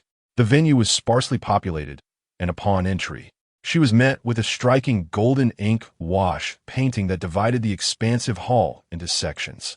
Standing amidst this ethereal setting, she felt an otherworldly sensation envelop her. Lost in thought, her cool hand was suddenly enveloped by a warm one. Startled, she turned to face a pair of dark eyes, immediately breaking free and retreating a couple of steps. Gu Heng regarded her with confusion. What was wrong with her? Gu Heng asked Secretary Lin. Secretary Lin, equally baffled, replied, "I am uncertain." Irritated, Gu Heng approached and attempted to grasp Shen Qingli's hand once more. This time, not only did she evade him, but she also shot him a fierce glare. "Have I offended you, Shen Qingli?" Gu Heng questioned, his tongue pressing against his back teeth. Cautiously glancing around, Shen Qingli whispered, "This is a public place. Our relationship is not suitable for such displays." "Our relationship? What relationship do we have?" Gu Heng inquired, arms crossed as he scrutinized her. Feeling guilty, Shen Qingli muttered, "A clandestine affair." No sooner had the words left her lips than Gu Heng playfully tapped her forehead. "Where did you learn such terms?" As 2 individuals rounded the corner, Shen Qingli immediately activated her avoidance mode, ignoring Gu Heng and moving ahead. Frustrated, Gu Heng seized her arm and led her to the stairwell of the exhibition hall. Before she could speak, he captured her lips with his own. Shen Qingli pounded her small fists against him, but he remained steadfast, only releasing her once he had indulged enough. "Gu Heng," she glared at him, a mix of embarrassment and irritation flooding her features. "I should not have come today." He lingered near her lips, teasing, "What is there to be upset about? Shouldn't an affair be conducted in this manner?" "Release me. Someone may come soon," she insisted. With a smirk, Gu Heng replied, "An affair must have the appearance of one. If it goes unnoticed, does it not become mere infidelity?" Grinding her teeth, Shen Qingli retorted, I misspoke. It is not an affair. What then is it? He pressed. It is a bed companion, she confessed. Gu Heng chuckled lightly. Is it so shameful to have shared a few intimate moments? Why the guilt? With a sigh of resignation, Shen Qingli admitted, I am concerned for you. Gu Heng took hold of her hand, intertwining their fingers. You need not worry. I am Gu Heng. Finally, they exited the stairwell, and Shen Qingli did not resist any longer, allowing Gu Heng to lead her. My mother has a fondness for jade. Could you assist me in selecting some? In the exhibition hall's jade section, the glass display cases were filled with exquisite yet exorbitantly priced jade jewelry. I am not well versed in jade. You may choose for yourself, Shen Qingli replied. Indeed, she had little knowledge of jade. Her mother possessed a few pieces during her childhood, but she had not encountered it since. Nevertheless, Song Jinyun was remarkably suited to jade. Her elegant and dignified demeanor was accentuated by the opulence of jade. Secretary Lin approached a sales representative, and upon noticing Shen Qingli's lack of interest in jade, Gu Heng selected items that were notably expensive. This one and this one, he said. Shen Qingli furrowed her brow at his casualness. Is this how you choose for Madame Gu? What else should I do? I am equally uninformed about jade. Gu Heng replied in a nonchalant tone. To him, these greenstone adornments bore no distinctiveness. Shen Qingli tugged at him, pointing out that the jade embedded in one necklace was excessively green and overly abundant, suitable for a woman of greater age. Madame Gu is merely in her 50s. I believe this one is more appropriate. Gu Heng glanced at the jade strand she indicated. Madame Gu practices Buddhism. I noticed her holding prayer beads before. Perhaps she would appreciate this. It can complement traditional attire and serve as a decorative piece in hand. Let us go with this one, he instructed the sales representative. Shen Qingli pulled at him again. I am merely offering a suggestion. Do you not consider your choices? Gu Heng gazed into her shimmering almond eyes and softly remarked, I find your perspective quite sensible. Observing my mother so closely, do you aspire to be her daughter-in-law? Shen Qingli's cheeks flushed, and irritation flickered in her eyes. I do not. Gu Heng ceased to tease her, having selected the jewelry and now guiding her toward another exhibition area. This section showcased jewelry with a distinctly European and modern aesthetic. Does Madame Gu still desire jewelry? Did she not express fondness for the velvet box in my car? Shen Qingli blinked in surprise. Gu Heng referred to the set of jewelry he had given to Shen Miaoyin a long past event. It was not a matter of preference. I merely saw Shen Miaoyin post several photos on Weibo that resembled that box and felt curious. The one in my car is indeed the same as the one she possesses. Gu Heng's expression grew solemn. The gift from his mother had been taken back by Shen Miaoyin without permission. The jewelry was of significant value, and he had instructed Secretary Lin to retrieve it. He had arranged for Shen Miaoyin to appease Song Jinyun, having already compensated her. The jewelry, cherished by Song Jinyun for years, would not genuinely be gifted to Shen Miaoyin. Ah, so that is the case. Gu Heng gently squeezed her fingertips, a smile gracing his features. Had I not retrieved it in time? If my mother had discerned the truth and demanded the jewelry back, I would have found myself in a predicament. It was precisely due to Shen Miaoyin's Weibo post that the people at school truly believed in their connection. Even she had believed it then, secretly chastising Gu Heng. Gu Heng's expression darkened as he narrowed his black eyes at her. So, is that why you suggested I should investigate? Shen Qingli averted her gaze, turning her head to observe a solitary blue diamond on the table beside her. At that moment, I was oblivious, mistakenly believing you were searching for pristine female university students. Her voice dwindled, and, as Gu Cheng inched closer, she instinctively leaned towards the glass display. Gu Cheng placed his hand gently on her shoulder and spoke in a low tone. Shen Qingli, is this the impression I leave you with? I misunderstood before. As the man leaned in, she instinctively recoiled further, her footing faltering. Shen Qingli gasped lightly as her shoulder fell into the man's steady grasp. Gu Cheng steadied her, his dark eyes glinting with amusement as he regarded her. Shen Qingli exhaled in relief and playfully punched his chest. Please, not here. If these display cases were to topple, I can't imagine the cost of the damages. Gu Cheng withdrew his hand but continued to hold hers, his gaze lingering on her innocent face. After a moment, He inquired, "Is there anything you fancy?" "What?" Shen Qingli responded, puzzled. "Among these jewels, if you find something you like, I shall gift it to you." The next chapter begins to unfold the plot. Chapter 69.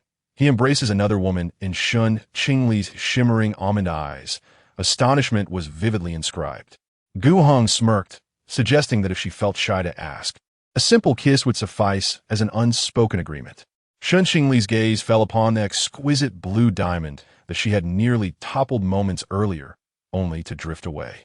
It was far too precious. Even if gifted to her, she would have no opportunity to wear it.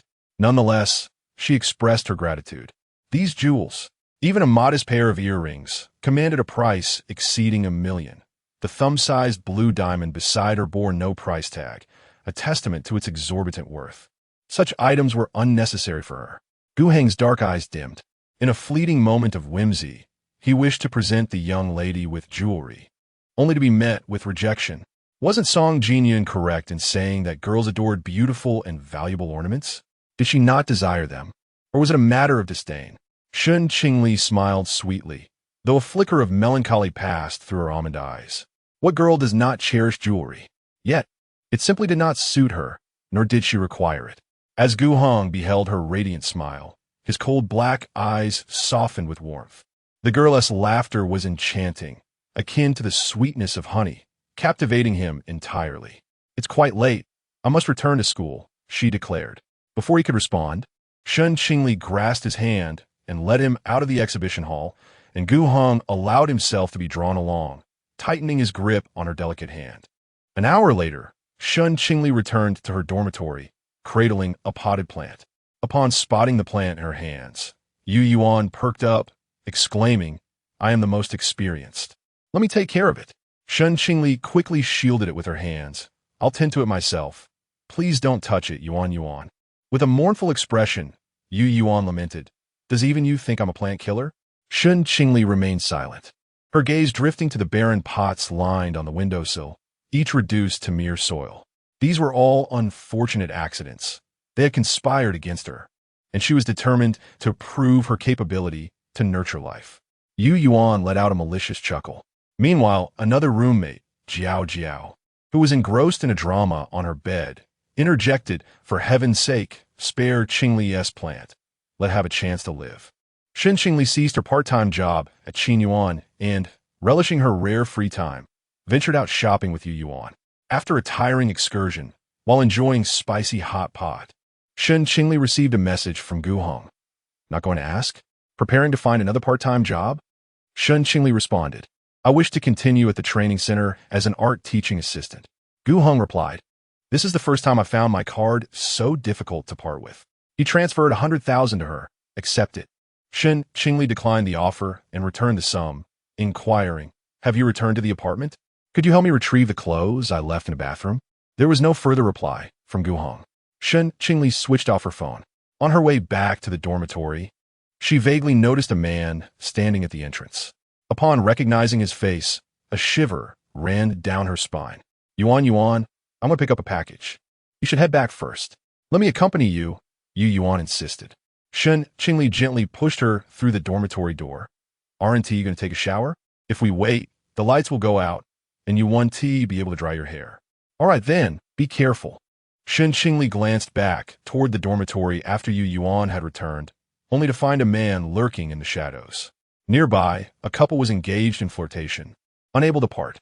"What brings you here?"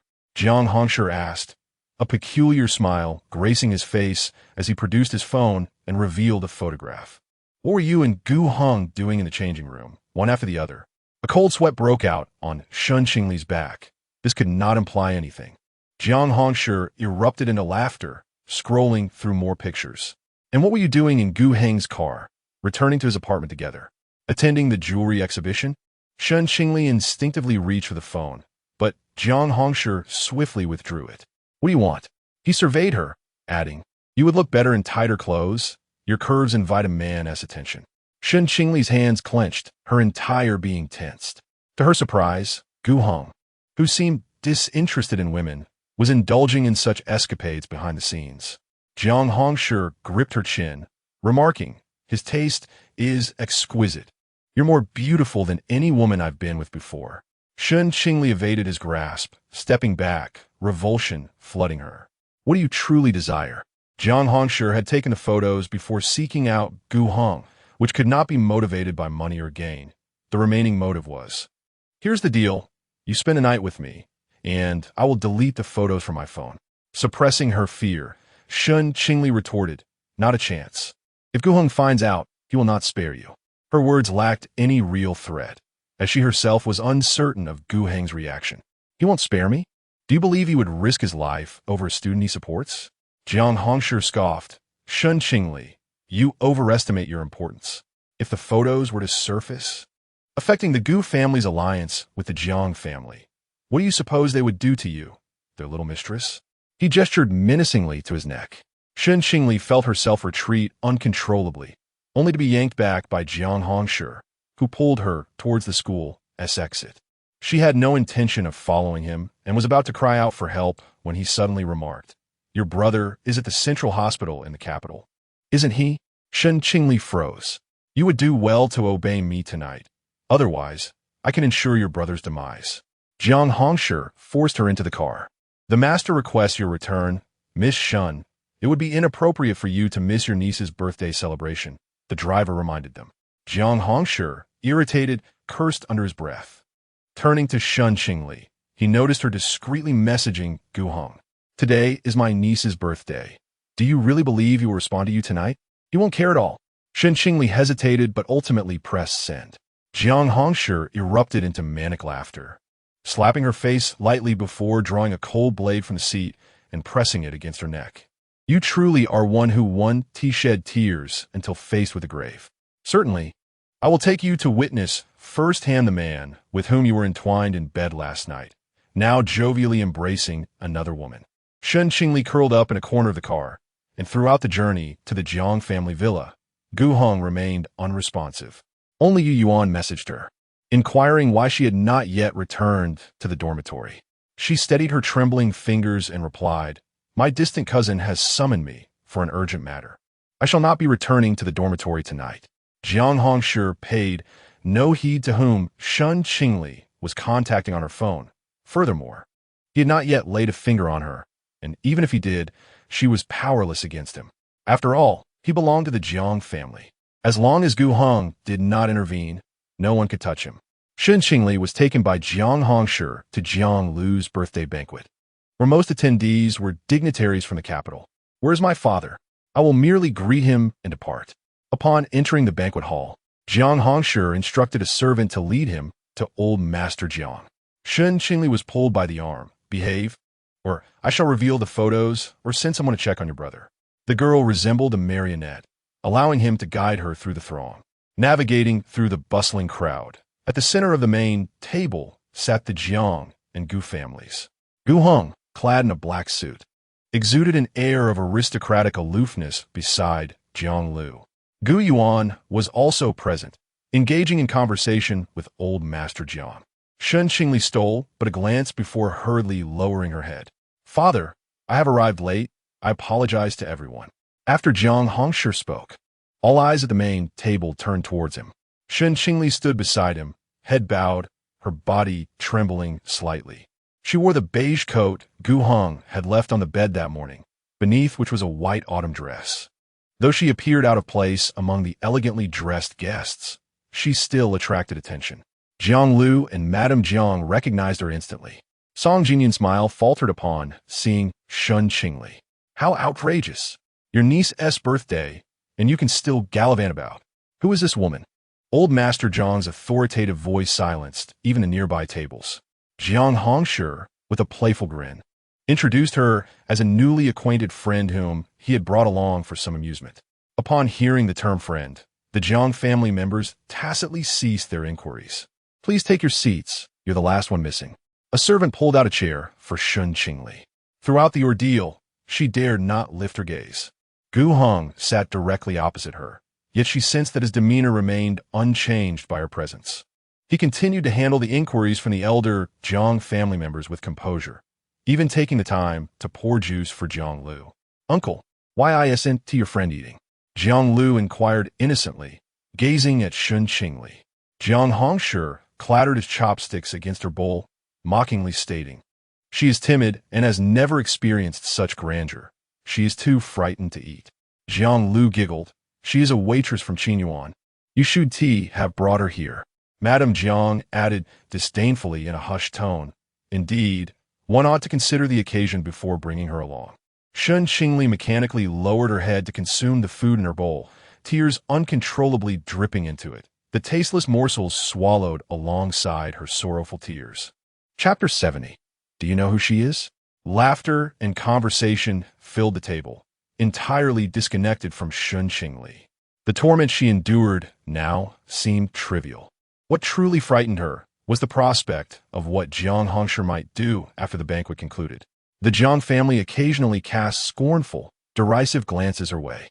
For a moment, she felt as though she were submerged beneath the ocean, suffocated and constrained, struggling to breathe. Gu Heng, how could Qingli be with him? Did Secretary Lin know? Gu Heng's gaze swept over the girl across from him, his icy eyes brimming with hostility. Noticing Gu Heng's silence, Song Jinyan refrained from pressing further. We've chosen a date. March next year would be ideal for the engagement. I wonder if the Gu family has any taboos? Mrs. Jiang beamed broadly. None at all. In fact, these next few months are perfect for Lulu to frequent the Gu household and become acquainted. Song Jinyan, satisfied with her future daughter-in-law, added, Gu Heng, do take some time to take Lulu out for a change of scenery. Gu Heng smiled faintly. I could take her out, but will Aunt Jiang be comfortable allowing Lulu to be alone with me?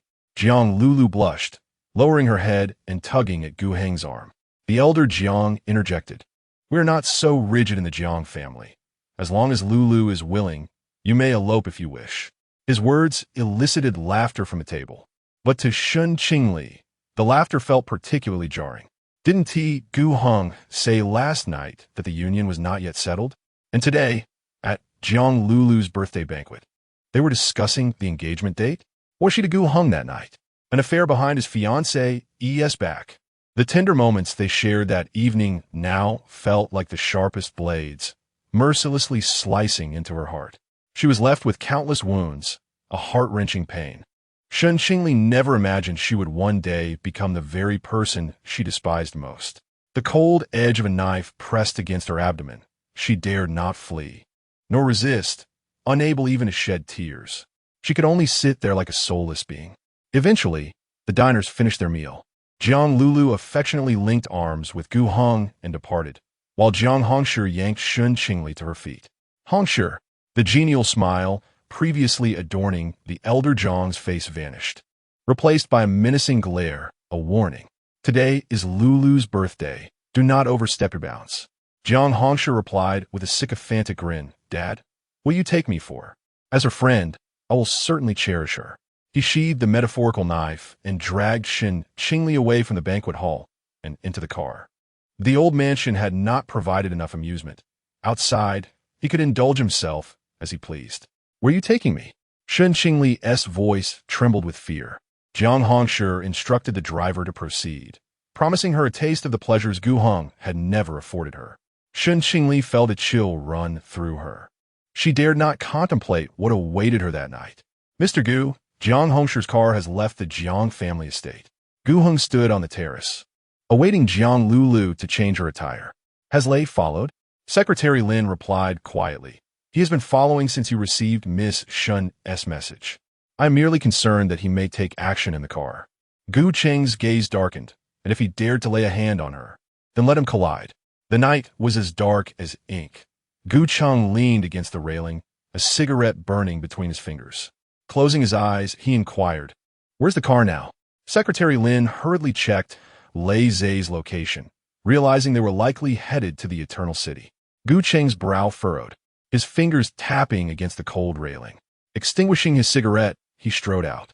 Secretary Lin hastily followed. President Gu, what shall we do about the Jiang family if you leave? As his words fell, he noticed Gu Yuan approaching. He intercepted Gu Cheng, lowering his voice. I will have someone handle the situation with Miss Shen.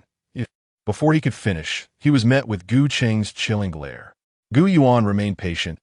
Cheng, please remain calm. Was I not calm enough at the dinner table? Gu Cheng's voice dripped with an unsettling frost. The marriage alliance has been established. There is nothing to worry about. 10 minutes later, Jiang Lu emerged in an evening gown, but only encountered Gu Yuan. Brother Gu Yuan, where is it Cheng? Gu Yuan composedly replied. Xiao Yu had an urgent matter. He left first. Gu Cheng sped through the streets, reaching the Eternal City in less than half an hour. President Gu, we have located the individual you mentioned. He is in a suite on the 3rd floor. Lei had lost contact with him 10 minutes prior. Secretary Lin had preemptively contacted the manager of the Eternal City to find the person.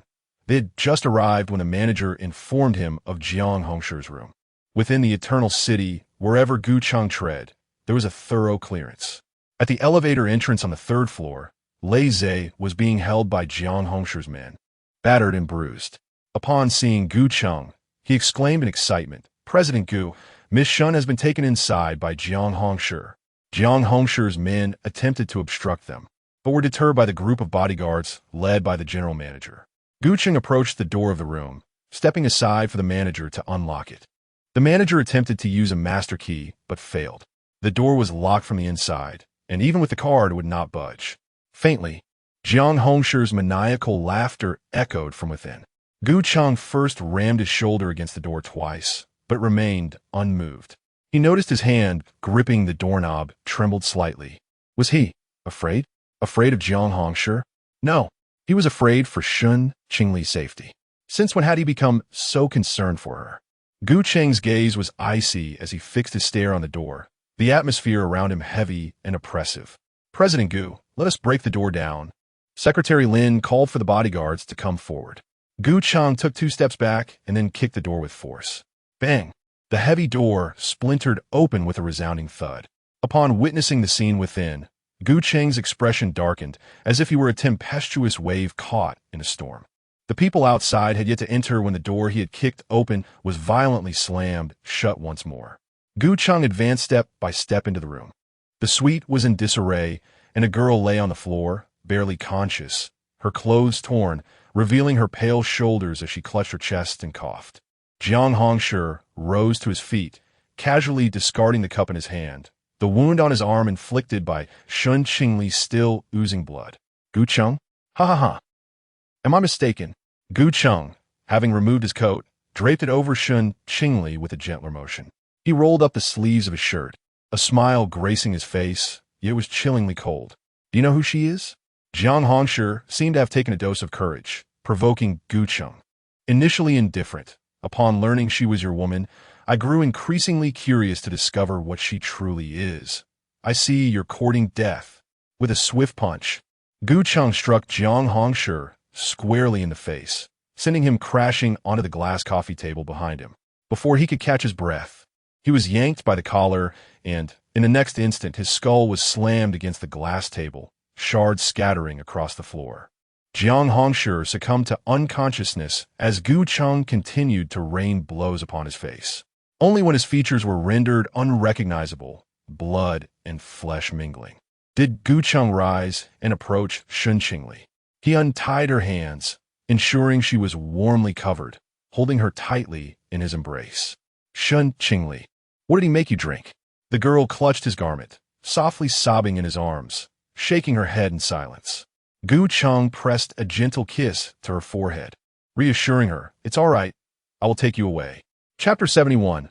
I want Jiang Hongshi's Li-Fi. Want to return to school. The girl in my arms spoke weakly, struggling to free herself from Gu Cheng's embrace, but it was of no avail. Come back to the apartment with me. A doctor is there. Shen Qingli shook her head vigorously, tears streaming down her cheeks. I want to go with you. Please take me to the hospital. I beg you. She fought to maintain her consciousness, her body instinctively yearning to draw closer to the man, though she wished to refrain from doing so, especially upon witnessing his closeness to Jiang Lu. Shen Qingli, that medication is perilous. Do not be so reckless.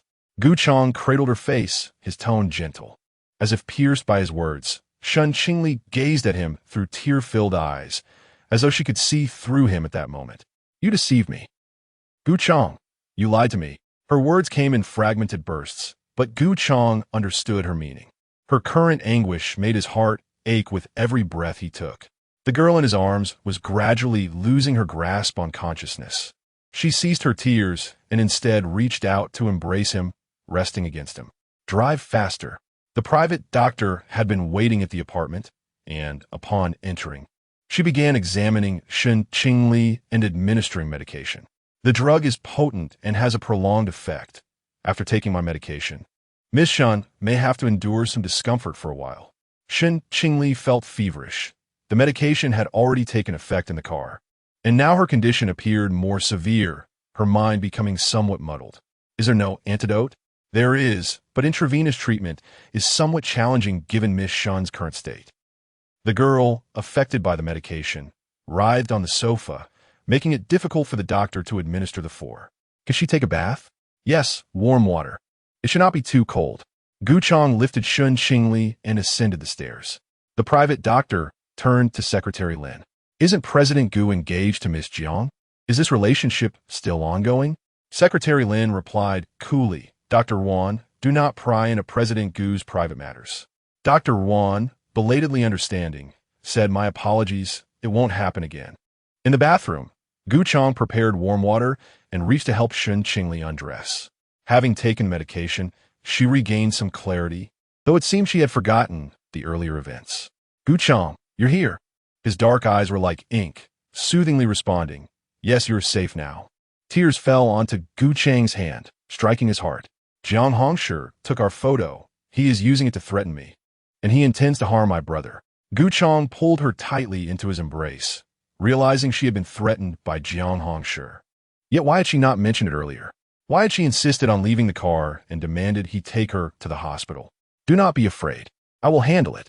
But the Gu family and Jiang family are to be united. Seeing the photo, it will ruin the engagement. Shen Qingli spoke in fragments, and Gu Chang felt as though his throat was constricted. Are you not angry seeing me with Jiang Lu? Shen Qingli furrowed her brows. Her medication had not yet worn off, rendering her incapable of calm contemplation. She even forgot the sight of Gu Chang and his fiancée, that she had just witnessed. Noticing her discomfort, Gu Chang continued to assist her in shedding her garments. To his surprise, Shen Qingli complied, revealing her fair skin in no time. Gu Chang endeavored to suppress his physical reaction towards Shen Qingli's body as he lifted her into the bathtub. After ensuring her comfort, he stood up to take a cold shower, only to have his arm grasped by the girl in the tub. She pressed her face into his palm, her enchanting almond eyes gazing up at him. Gu Chang. A wave of tension coursed through Gu Chang, a heat threatening to engulf him. He crouched down to behold Shen Qingli's unprecedented allure. Her crimson lips parted as she softly uttered his name, Gu Chang. A jolt akin to electric shock surged through him, from his heart to every inch of his being, leaving him tingling. Shen Qingli released her grip, yet instead of letting go, she drew herself up and wrapped her arms around his. The softness of her touch obliterated his psychological defenses. Did Shen Qingli desire this? She extended her other hand, her slender fingers brushing against the girl's luscious lips. Shen Qingli looked at him with discomfort, gently nibbling on his fingertips, murmuring, Gu Chang. I feel unwell, so unwell. Gu Chang silenced her lips with his, breathing heavily. Tomorrow, when you awaken, do not throw a tantrum. This was your desire. At that moment, Shen Qingli was incapable of processing his words. She entwined her arms around his neck, kissing his Adam's apple. Water from the bathtub splashed onto the floor, and the girl's alluring voice traveled downstairs. Dr. Wan and Secretary Lin, ever the professionals, donned their headphones. Shen Qingli, under the influence of medication, was to be monitored by her physician. By morning, when Gu Chang instructed Dr. Wan to examine Shen Qingli, she remained in a deep slumber. After a brief examination, her brows furrowed. It appeared she would require external medication. How is she? The medication has worn off, but Mr. Gu. Gu Chang sipped ice water, casting a sidelong glance at her. You should be more restrained. Miss Shen is fragile and cannot endure your attentions. Dr. Wan managed to articulate, offering an awkward smile. Gu Chang frowned. Is she swollen? Yes. Last night, Shen Qingli had clung to him. In recalling her helplessness when taken to the banquet by Jiang Hongshi, alongside her bullied demeanor, he lost control. He wished for her to remain exclusively his. He harbored no desire for her to suffer any harm. Furthermore, When faced with Shen Qingli's provocations, he found himself utterly unable to resist. I understand. He drained the cup of water and instructed Secretary Lin to find 2 reliable individuals to attend to Shen Qingli's gathering. Yes, Mr. Gu. Gu Cheng lay beside the girl, pulling her into his embrace, inhaling the sweet fragrance that enveloped her. I'm sorry, Shen Qingli, please do not resent me. He closed his eyes, savoring this moment of tranquility. When he awakened again, it was to the sound of his phone ringing. He rose and walked to the bathroom to answer the call. Cancel all of today's appointments. Mr. Gu, however, General Gu has just arrived at Xiaoyu, waiting for you at the apartment. Gu Cheng ended the call, changed his clothes, and measured Shen Qingli's temperature once more. Upon confirming it was normal, he descended the stairs to await his guest. Within 5 minutes, the doorbell rang. Gu Yuan, upon noticing the mark on Gu Cheng's neck, furrowed his brows deeply. He entered silently, glancing around the apartment. Where's Miss Shen? Gu Cheng raised his eyes. Upstairs. He added, in bed, still asleep. Gu Yuan took a deep breath and settled onto the sofa. Jiang Hongshi remained in the intensive care unit, and the Jiang family was only aware that he had been involved in a fight in the city, resulting in his current state. I've kept the information under wraps. As long as he doesn't speak, no one will know it was you. Gu Cheng stood before the liquor cabinet, swirling the glass in his hand. Have you erased everything from his phone? It's with me. But once he regains consciousness, he will undoubtedly speak. Gu Cheng scoffed, without evidence. Let him say whatever he wishes. The alliance with the Jiang family is already solidified. One Jiang Hongshi cannot disrupt this arrangement.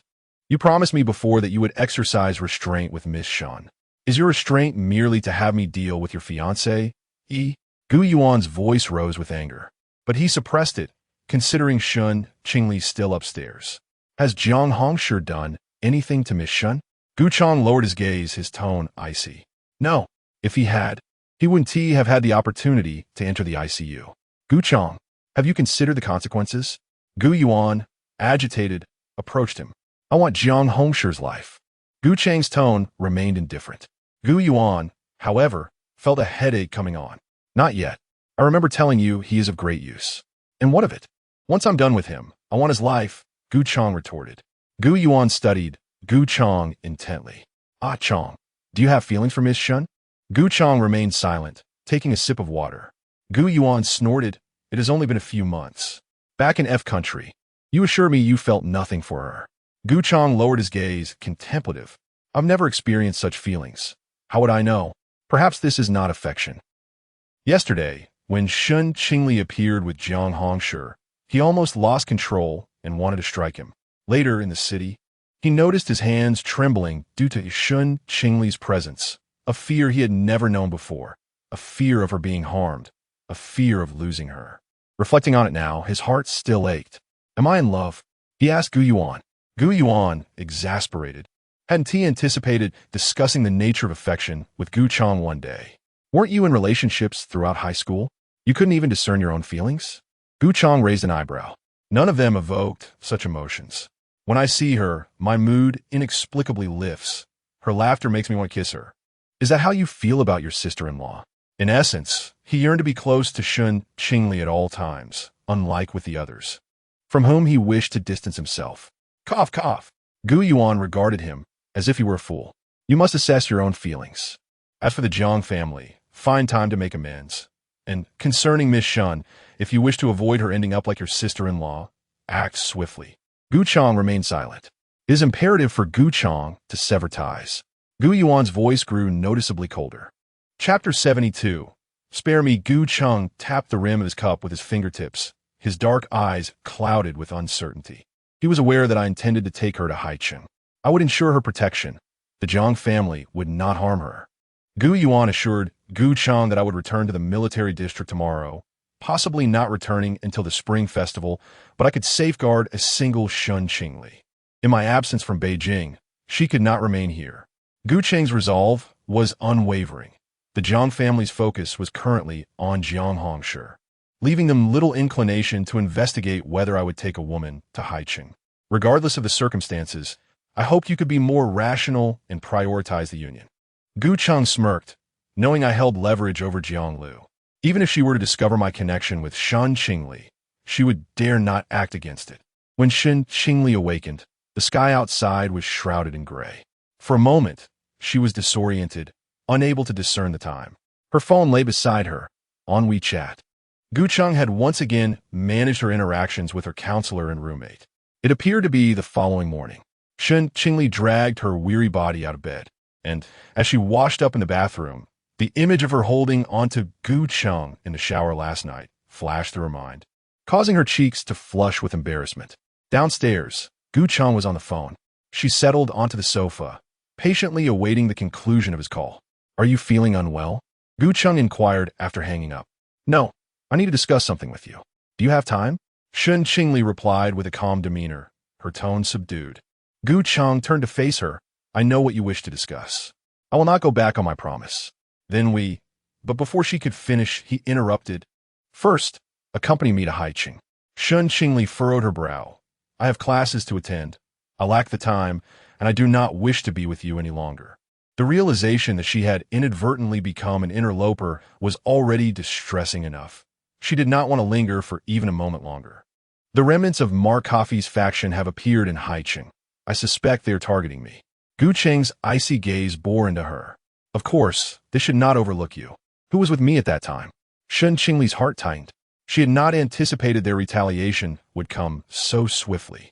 "Can't Gu Yuan handle those people? He is military. Isn't it easier for him than you?" Gu Cheng toyed with his phone. "Are you worried about me?" "No." Shen Qingli concealed her emotions. "I am concerned for my own safety. In order to avoid alerting the enemy, the military will not intervene this time." Shen Qingli panicked. "Isn't this, just like last time, using you as bait to draw them out? How many more times must you undertake such perilous endeavors?" Gu Cheng approached her, sitting down on the coffee table, observing the pallor of her face. He spoke gently. "If you come with me, it will provide some focus. Otherwise, in Beijing, I cannot guarantee your safety. You need not do anything. Simply remain at the hotel." Shen Qingli's tone turned icy. "Aren't you afraid of the Jiang family discovering our whereabouts?" Gu Cheng scoffed, reaching out to pinch Shen Qingli's cheek. She was merely a little girl, not worth the Jiang family's uproar. They would simply turn a blind eye. He would ensure they did. "I'm no longer your lover," Shen Qingli said, her tone stiff as she turned her face away, only to be forcefully pulled back into his embrace. "So eager?" "Not yet. After the matters in Haiqing are resolved, I shall let you go." She struggled, and Gu Cheng released her. "I could go to Haiqing, but during that time, please refrain from touching me, Mr. Gu." With an empty embrace, Gu Cheng felt a void within himself. He spoke softly. "What are you angry about?" "Last night, it was you who held on to me tightly." Shen Qingli clenched her fists, her tone icy and detached. "Last night, I was drugged by Jiang Hongshi. Under any other man, I would have clung on as well." At her words, an inexplicable irritation surged within Gu Cheng, realizing that Shen Qingli viewed him merely as a means of relief. "Do you recall being drugged? Did I not advise you to keep your distance from Jiang Hongshi?" "You did, but he threatened me. If you had informed me sooner that you were already engaged, we would not have been photographed together." Shen Qingli glared at Gu Cheng with anger, adding, "And Jiang Hongshi's fixation on me is also due to you. Were you planning to wait until the wedding day to sever ties with me? To let me see your wedding photos with Jiang Lu circulating everywhere before telling me you are married and cannot be with me anymore?" Each thought of Gu Cheng with Jiang Lu from the previous night tore at her heart. Yet, she felt powerless to act, and even more so to reveal her feelings. Given her status, if Gu Cheng discovered her affections, she would only be seen as a foolish jester. Gu Cheng stood there, his gaze devoid of emotion, quietly acknowledging, "It was my fault for not informing you about the arranged marriage in advance." The girl stifled her tears, expressing her grievances. "Your families are affectionate. You and Miss Jiang are a perfect match. You sit at the main table, basking in the blessings of your elders, while I am left to face the harsh truth. Ridiculed by the Jiang family. Gu Cheng, you have toyed with me long enough. Please let me go." The tenderness he showed her that night had intoxicated her, leading her to fantasize about their future, but last night made her realize it was time to awaken from that dream. "I will let you go, but not now. After resolving the issues with the Coffee family in 3 days, I shall not entangle you any further." It would be best this way. Watching the girl who seemed eager to escape from him, Gu Cheng felt a tightening in his chest, as if suffocating. The following morning, Shen Qingli boarded Gu Cheng's private jet. Throughout the journey, Gu Cheng was preoccupied, either listening to Secretary Lin report on the progress of the Qiao Yu collaboration or reviewing documents. At school, Secretary Lin had arranged for her leave under the name of a distant relative. By now, Shen Qingli's heart had calmed considerably. In her despair last night, Gu Cheng had appeared. She originally thought he would not care for her, but to her surprise, he truly did come. Though she resented him for not clarifying the established marriage between their families, these concerns now seemed trivial. Her greater worry lay with the presence of the Coffee family's affiliates in Haiqing. 3 hours later, the airplane landed in Haiqing. Nestled by the sea, Haiqing enjoys a summer-like climate year-round, characterized by warmth and humidity. Upon disembarking, she and Gu Cheng parted ways, as Lei Zhe escorted her to a seaside resort hotel. "How is Jiang Hongshu?" Lei Zhe was taken aback by Shen Qingli's inquiry. He had just emerged from the intensive care unit that morning and was no longer in critical condition. The Jiang family remained unaware of the circumstances surrounding his assault, so Miss Shen need not worry. Reflecting on the previous night, Shen Qingli recalled how Jiang Hongshu had taken her to the city that never sleeps, where he had coerced her into a room at knife point while binding her hands. After consuming 2 pills, he began to force-feed her. In her struggle, she shattered a glass and used the shards to inflict a wound upon his arm. Yet such superficial injuries only served to incite Jiang Hongshu's fury further. Subsequently, she found herself devoid of any means to resist. Had it not been for Gu Cheng's timely arrival, she might have fallen victim to Jiang Hongshu's malevolence. Upon reaching the hotel, Shen Qingli entered her room and did not emerge again. That evening, Lei Zhe knocked on her door.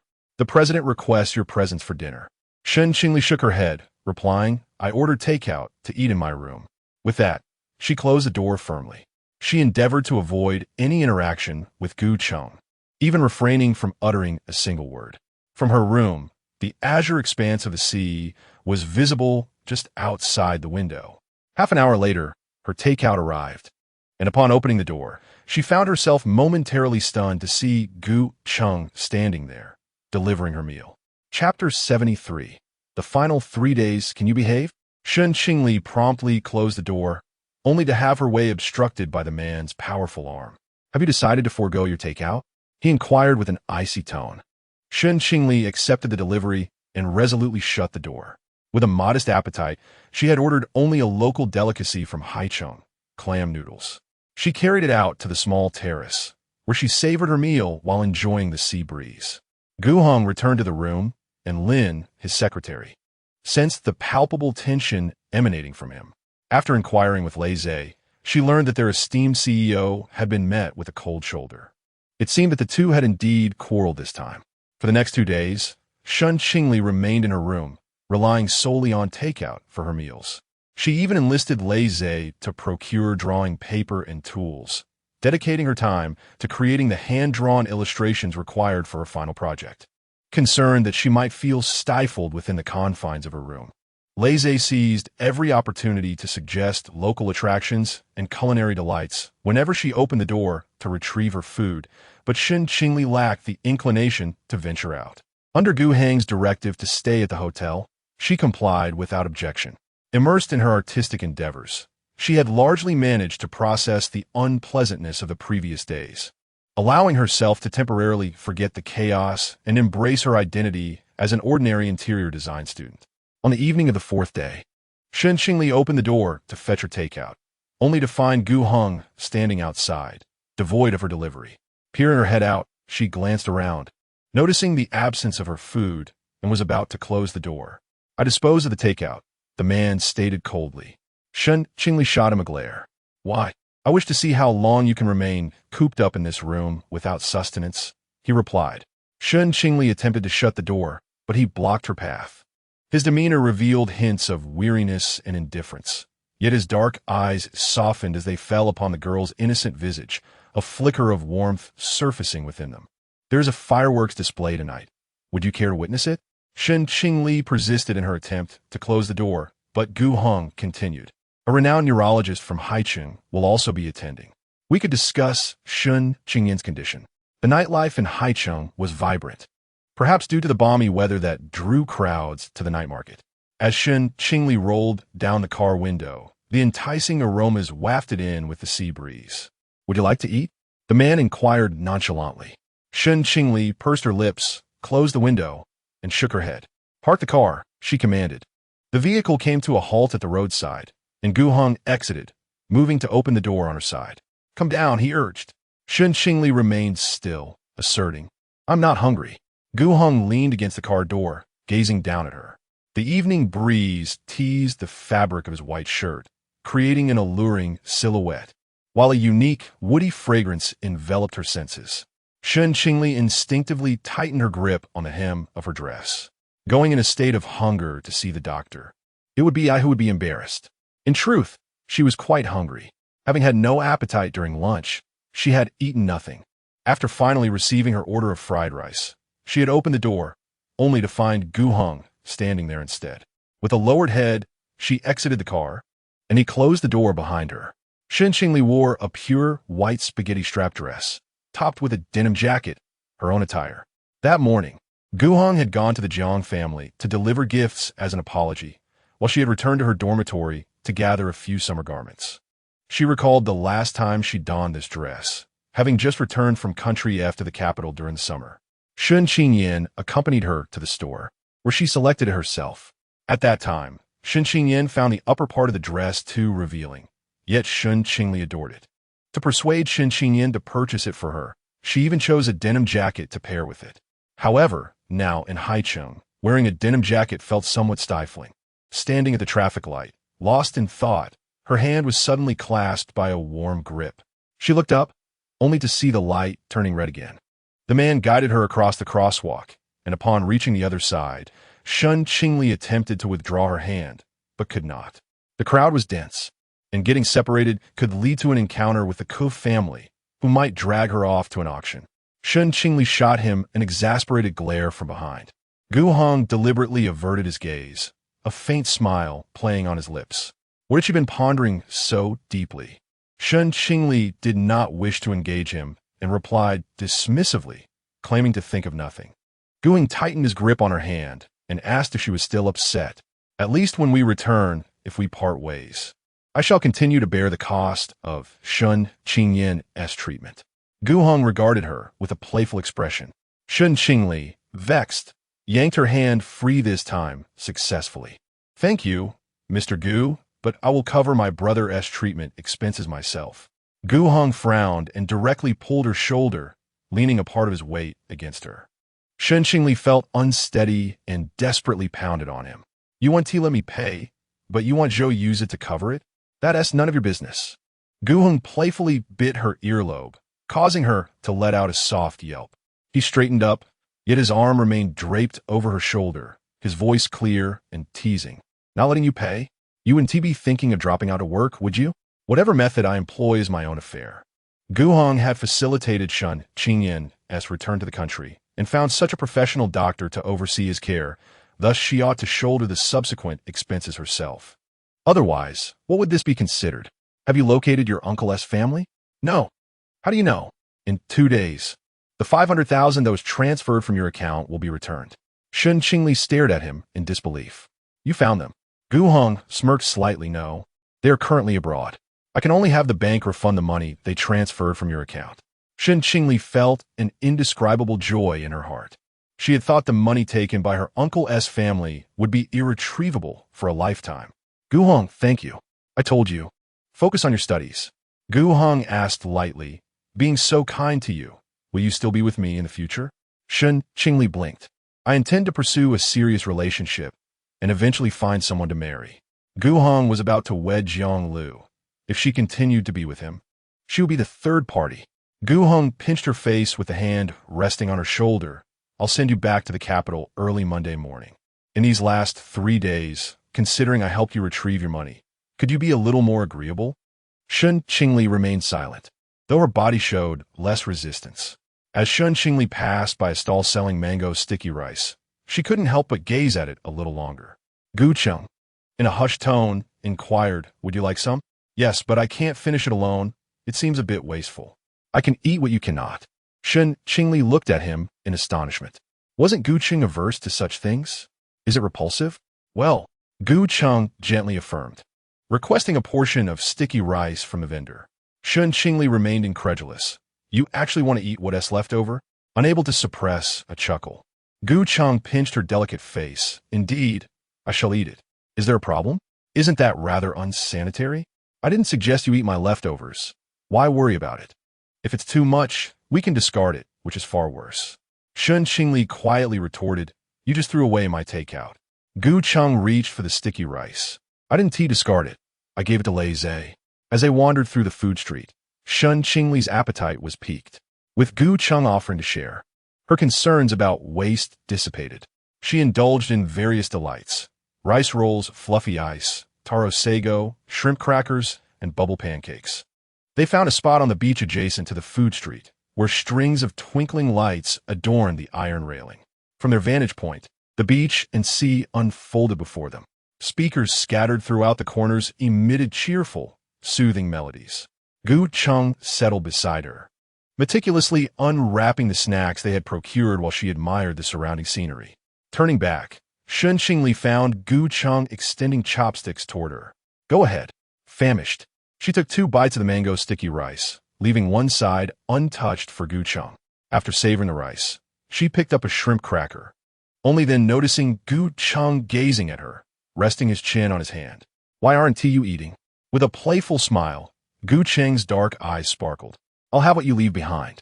Shen Qingli looked for a pair of chopsticks, but found none on the table. They had purchased so many snacks. It was implausible they possessed only one set of utensils. She offered her chopsticks to Gu Cheng. "Use mine." Gu Cheng leaned in slightly, gesturing with his chin towards the shrimp cracker in her hand. "Let me taste what you're having." Chapter 74. Beauty is beautiful, but too eye-catching. Shen Qingli paused for a moment, holding her shrimp cracker, and attempted to pick up another with her chopsticks. Before she could manage it, Gu Heng leaned in, taking a bite from the shrimp cracker in her hand, his lips brushing against her fingers. Startled, she quickly withdrew her hand, her heart racing as she gazed at his face so close. "Why are you eating mine?" she stammered. Gu Heng swallowed the bite and replied, "I haven't had dinner either. How about you feed me a bite?" Blushing, Shen Qingli handed him her chopsticks and stood up to fetch a pair from the nearby rice roll stall. Upon her return, she found Gu Heng had already finished the shrimp cracker she had set down earlier. She feigned nonchalance, lowering her head to indulge in her dessert. "Why didn't you have dinner?" she inquired, recalling that the takeout had arrived at the hotel around 8:30. Yet Gu Heng had still not eaten. "I was a bit busy with the mango sticky rice," he admitted, "and, to be honest, I haven't had much of an appetite. Ever since that day in Haicheng when you locked yourself away in your room, I've felt rather unwell." "Did you find them?" "Yes, they were at the casino, but approaching them is tricky. There are quite a few of them." Gu Heng picked up a piece of mango and offered it to Shen Qingli. She was taken aback. "It's a matter of reciprocity," he stated. Reluctantly, she took a bite. "I've adjusted our personnel, but it will take another 2 days," he continued. Shen Qingli poked at her rice roll. "Will there be danger?" "They came prepared this time, intent on my life. If something were to happen to me, would you be saddened?" Gu Heng regarded her with a glimmer of anticipation in his dark eyes. Shen Qingli averted her gaze. "Just be cautious." Gu Heng let out a resigned chuckle. "You're heartless." The table was nearly cleared. Shen Qingli had only eaten a small portion, while Gu Heng polished off the remainder. As they got into the car, the tension between them eased, and the atmosphere was less frigid than before.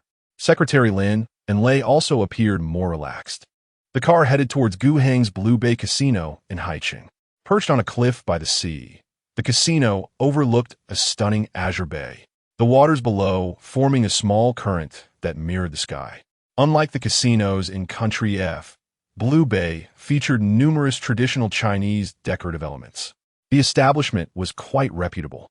Despite its opulent appearance, it lacked any sordid dealings. Upon exiting the vehicle, Shen Qingli followed closely behind Gu Heng. As they entered the elevator, he instinctively reached for her hand, only to have her reflexively pull away. Frowning, he tried again, but she tucked her hand behind her back, her almond-shaped eyes reflecting confusion. "There are people here who know you. If someone sees us, it could lead to misunderstandings, she explained. Do I have thorns on my hand? Gu Heng asked coldly. Shen Qingli replied defiantly. Our relationship is not one that can be publicly acknowledged. Gu Cheng was both amused and exasperated. As the elevator reached the 3rd floor, he pulled the girl into his embrace. Who said that? Shen Qingli struggled slightly in his arms, but the man threatened, if you move again, I shall kiss you in public. Shen Qingli ceased her movements. The 3rd floor housed a restaurant with a panoramic floor-to-ceiling window overlooking the cliff, presenting a breathtaking view by day. At night, however, all that could be seen was the oppressive darkness of the cliff, accompanied by the haunting sound of waves crashing in the cove below, a combination both mysterious and beautiful. Where is the doctor you mentioned? Gu Cheng gestured with his chin toward the table near the window. There, beside Xu Haoyan, sat a strikingly beautiful woman. Upon recognizing someone she knew, Shen Qingli seized the opportunity to slip from Gu Cheng's grasp while he was momentarily distracted. Noticing the man's frosty gaze, she feigned nonchalance and gazed out the window. Do you remember Xu Haoyan? Gu Cheng inquired. Shen Qingli nodded. You two fought with my brother back in high school. Gu Cheng raised an eyebrow. You remember the fight, but do you recall the time you brought me water? Shen Qingli's heart skipped a beat, and she averted her eyes. I don't remember. Gu Cheng scoffed and strode toward the dining table. Xu Haoyan, who had been conversing with the woman beside him, stood to make introductions. Shui, this is Gu Cheng, the person I mentioned. Ying Shui extended her hand to shake Gu Cheng's. Hello, Mr. Gu. Gu Cheng replied, This is Ying Shui. She has just returned from abroad and has recently taken a position as the director of neurology in Haicheng. Xu Haoyan had initially brought Ying Shui out for dinner, unaware of Gu Cheng's intentions to keep her there for a private discussion. This was the girl he had pursued for 2 years. What scheme was Gu Cheng concocting? Lost in thought, Xu Haoyan failed to notice the girl following Gu Cheng. It was only when Gu Cheng pulled out the chair opposite Ying Shui and addressed the petite figure behind him, saying, Should I formally invite you? That she approached, politely greeting Ying Shui before turning to Xu Haoyan. Hello, President Xu. Xu Haoyan was already astonished that Gu Cheng had brought a young girl along. But as he looked closer, Shen Qingli's face struck a familiar chord, prompting him to furrow his brow. Aren't you the waitress who served wine at Qinyuan? Gu Cheng let out a cold laugh. You seem to remember quite well. It dawned on him then. No wonder Gu Cheng had acted strangely. He was smitten with her. His curiosity piqued. He asked, Gu Cheng, is this for real? His implication was whether Gu Cheng was merely playing around like in high school, or if he had genuinely developed feelings. Gu Cheng offered no reply, instead glancing at the girl with a smirk. Shen Qingli. Xu Haoyan nearly choked on his drink, regaining his composure as he excitedly looked at Shen Qingli. I knew you looked familiar. Do you remember me? Shen Qingli nodded. Yes, I remember. And your brother? Shen Qingyan, who excelled in his studies. He must be doing quite well now, right? Xu Haoyan inquired, curiosity evident in his gaze. My brother. He had a car accident 2 years ago and is now in a vegetative state. Xu Haoyan was taken aback by the turn of events, feeling somewhat awkward. What a pity. Which hospital is he in? I shall visit him when I have the time. In the capital city. Shen Qingli mentioned the hospital and the ward. The dining table fell silent as Xu Haoyan sought to change the subject. Have you all had dinner? Yes. We dined at the night market, they replied. The night market? Xu Haoyan gazed at Gu Cheng in disbelief. Gu Cheng shot him a cold glance. Is there a problem?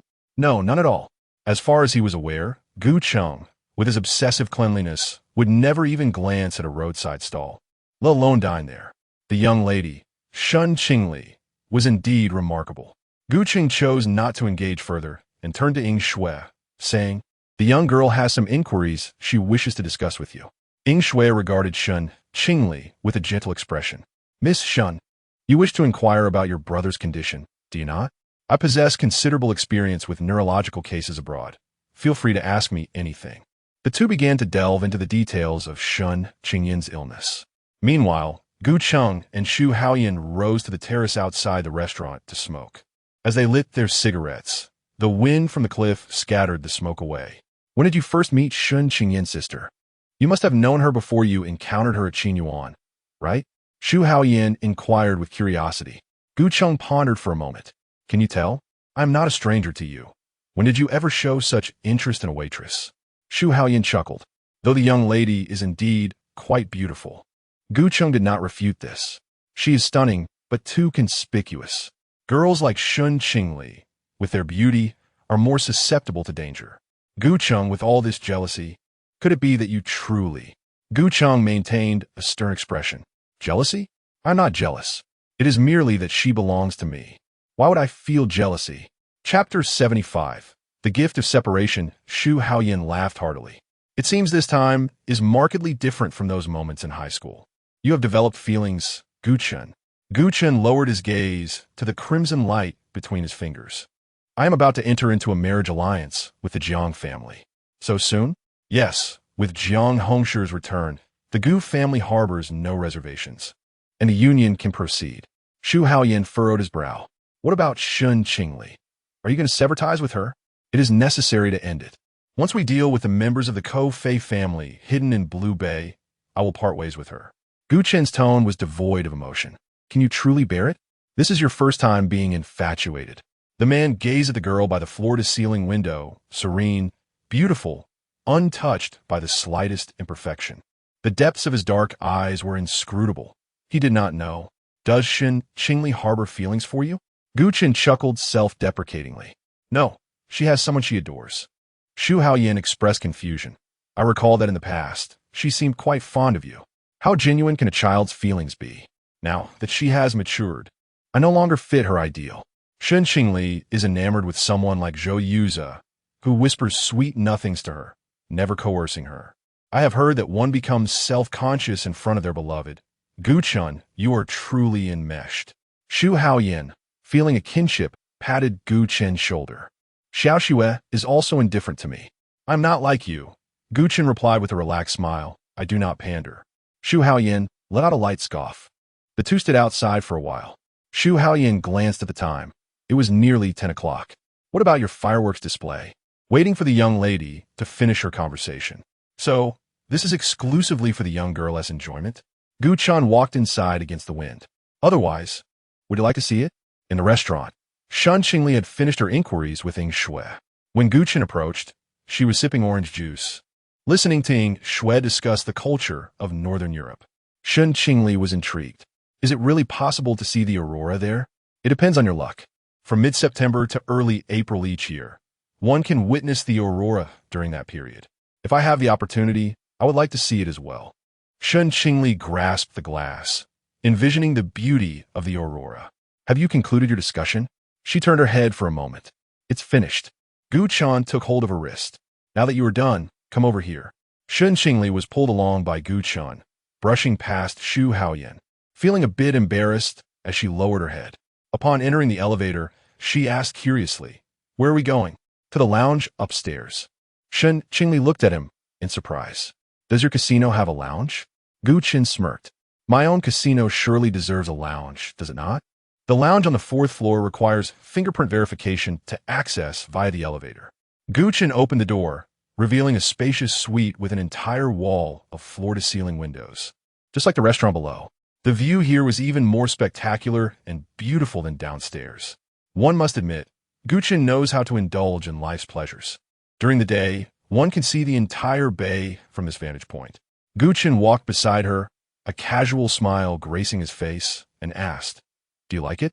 Yes, it is truly beautiful. When the casino was still under the control of Luo Zhengde, the 4th floor served as a venue for illicit transactions. The state of affairs in the downstairs casino was akin to that of Oz Casino, managed by Mark. Shen Qingli raised her gaze to him, inquiring, How did you come to possess the management rights of the casino? He replied, The government cannot intervene directly. My brother and I devised a strategy to drain Luo Zhengde's finances. With the government's cooperation, the management rights naturally fell into my hands. Shen Qingli's apricot eyes were filled with concern. Perhaps Gu Cheng's venture into business was not mere coincidence, but rather part of the Gu family's plan, intended to enable Gu Cheng to act when military and political interventions were unfeasible. Gu Cheng extended his hand towards Shen Qingli, urging her to come closer. She blinked in surprise. He reiterated, I've already said that it will only conclude once we return. For now, you must behave. Shen Qingli stepped forward, and Gu Cheng took her hand, guiding her to the corner nearest the precipice, lifting his chin toward the sky. Will there be a countdown? She asked. Countdown? Gu Cheng pinched her cheek and began counting down from 10. Shen Qingli was uncertain of his intentions, but complied and began the countdown, gazing at the darkened sky. 10, 9, 8, 3, 2, 1. Bang, bang, bang. Brilliant blue fireworks erupted in the sky, illuminating the dark night with sparkling blue dots. Shen Qingli's breath hitched, her enchanting apricot eyes reflecting the blue lights. Is it beautiful? She asked, smiling with her eyes crescent-shaped. Indeed, it is stunning, he replied. As the fireworks continued to dazzle the night sky, Shen Qingli became entranced, only to suddenly feel a chill around her neck. Looking down, she discovered a pendant adorning her neck. A silver necklace bore a thumb-sized blue square gemstone that shimmered between her collarbones in the dim light.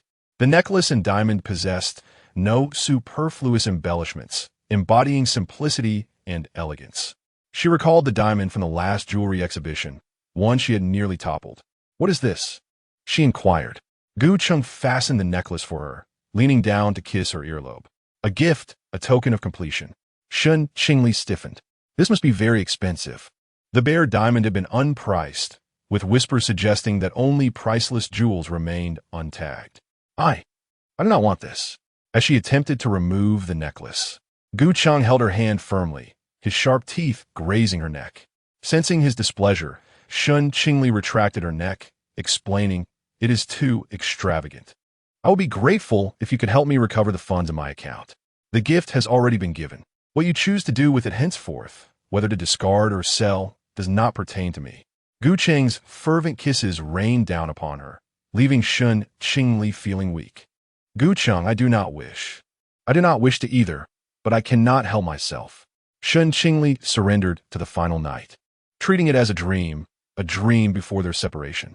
The man lingered at her neck, his strong arms encircling her slender waist, as if ensnared by the allure of the girl, wishing to drown in her presence. Shen Qingli turned to push him away, but he effortlessly pinned her against the floor-to-ceiling window, his long fingers caressing her chin, his dark eyes glimmering with longing.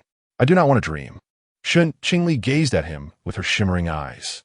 She had already dreamt enough. This time, she yearned for clarity. She raised her hand to touch Gu Cheng's nose, then his eyes and finally his lips. Gu Cheng closed his eyes and grasped her hand, bestowing a kiss upon her palm. A tingling sensation coursed through Shen Qingli's hand as she clenched it, and the man lifted his gaze to meet hers. In that moment, her heartbeat spiraled out of control, and she leaned in to kiss him, filled with reverence and the most genuine, fervent feelings for the boy.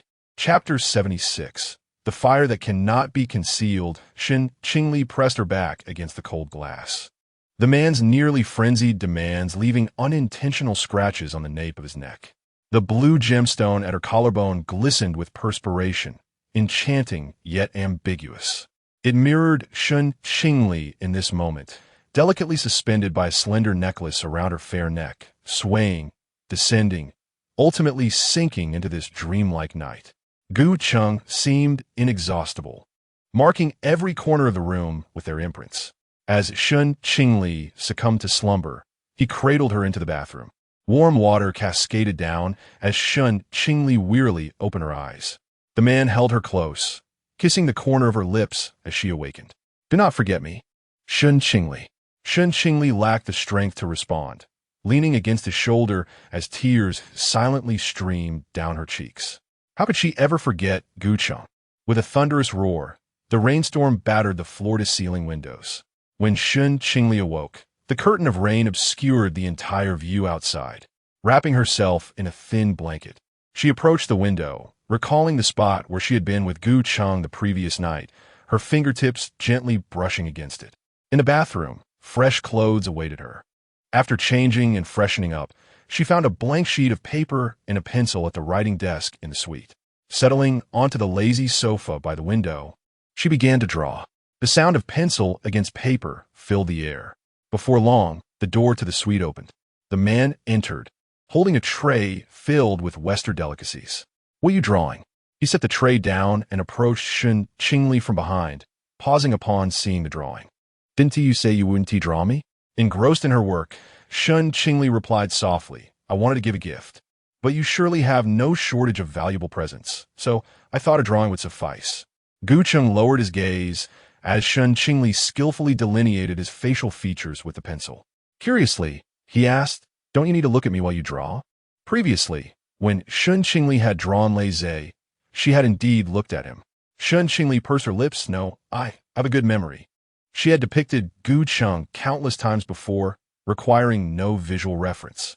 She worked swiftly, needing little revision, completing the main figure before casually sketching the background.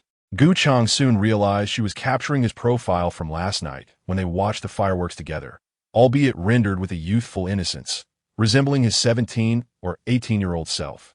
"Weren't we watching the fireworks together? Why do you only draw on me?" Gu Heng inquired. Shen Qingli paused her hand, replying, "Drawing two people holds no significance.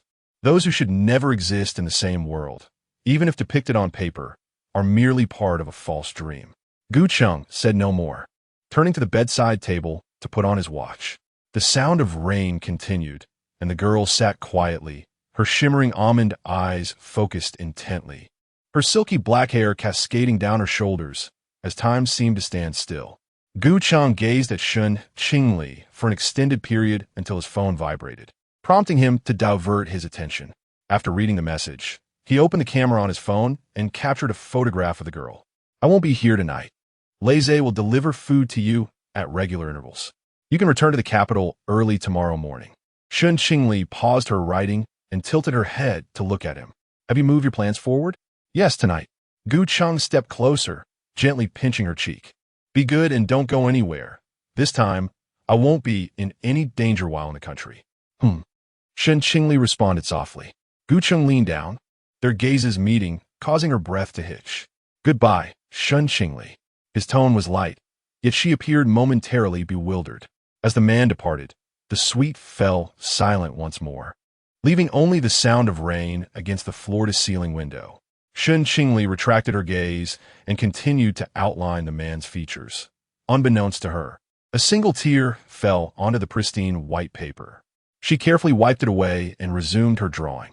A day later, Gu Heng returned to the suite.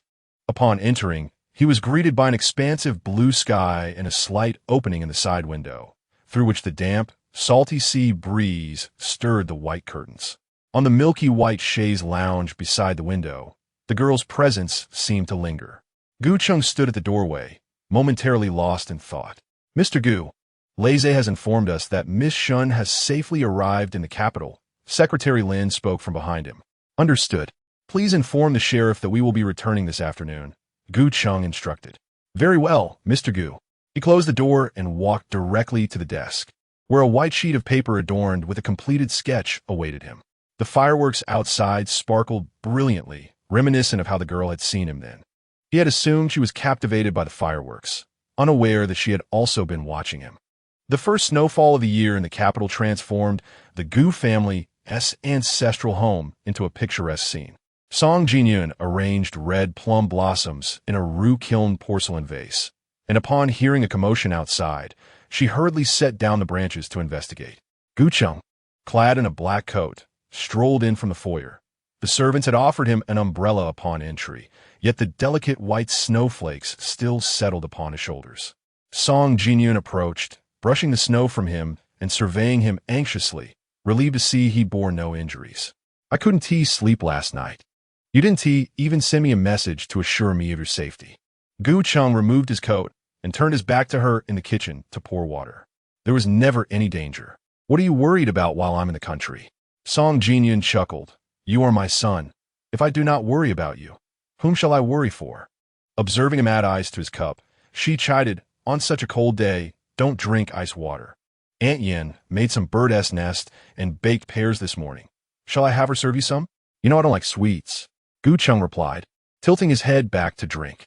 As Song Jinyun stood behind him, about to speak, she noticed the marks on the back of his neck. She reached out to pull down his collar, her expression darkening. "You went to Haicheng and brought a woman with you?" Gu Heng touched the back of his neck, raising an eyebrow, contemplating the impending union. Should the Jiang family become aware, the Gu family would undoubtedly have to exert considerable effort to make amends. Ah Cheng, if you cannot sever this connection, I shall do it for you. Gu Cheng's obsidian eyes were devoid of warmth as he turned and exited the kitchen. Do you know who it is? You would act on my behalf. Song Jingyun felt a surge of anxiety. She had been investigating this enigmatic woman for some time, yet had uncovered not a single clue.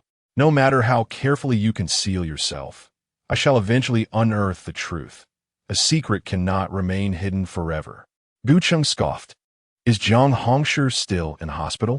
I visited just yesterday. His face is disfigured, with the most severe damage to the back of his head. Song Jingyun recalled yesterday's events, feeling a surge of indignation. When I arrived, the Jiang family was all politeness, yet Jiang Hongshi was curiously sardonic, as if I were the cause of his condition. I shall pay him another visit shortly, he stated as he ascended the staircase. Song Jingyun followed to the stairway, urging, "Let Lulu accompany you. Give her a call." Gu Cheng remained silent, continuing up the stairs, pursued to the threshold of his room. "Ah Cheng, did you hear me?" Gu Cheng lazily cast her a glance before lowering his gaze to dial Jiang Lu. Chapter 77. Gradual Adaptation at the Central Hospital of the Capital. Jiang Lu escorted Gu Cheng into Jiang Hongshi's hospital room. "Uncle, Gu Cheng has come to see you." Jiang Hongshi, who had been engrossed in a game, froze momentarily upon seeing them. Jiang Lu offered Gu Cheng a gentle smile, explaining, "The doctor said he sustained an injury to the back of his head, which may affect the transmission of information in his brain during the recovery period." Gu Cheng's lips curled slightly. "Have you discovered who was responsible for this?"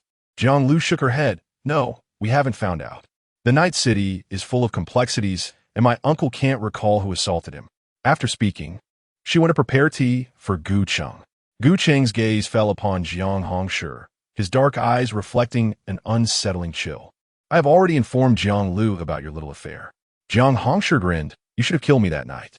He dared not disclose to old Master Jiang that he had been beaten by Gu Cheng, but he certainly would not let Shen Qingli off easily. "You are so filthy. Dying in my hands would be repugnant." Gu Cheng regarded him with an unruffled demeanor. "The Jiang family dared to lay hands on her, and I will retaliate in kind." Jiang Hongshi laughed mockingly. "On what grounds?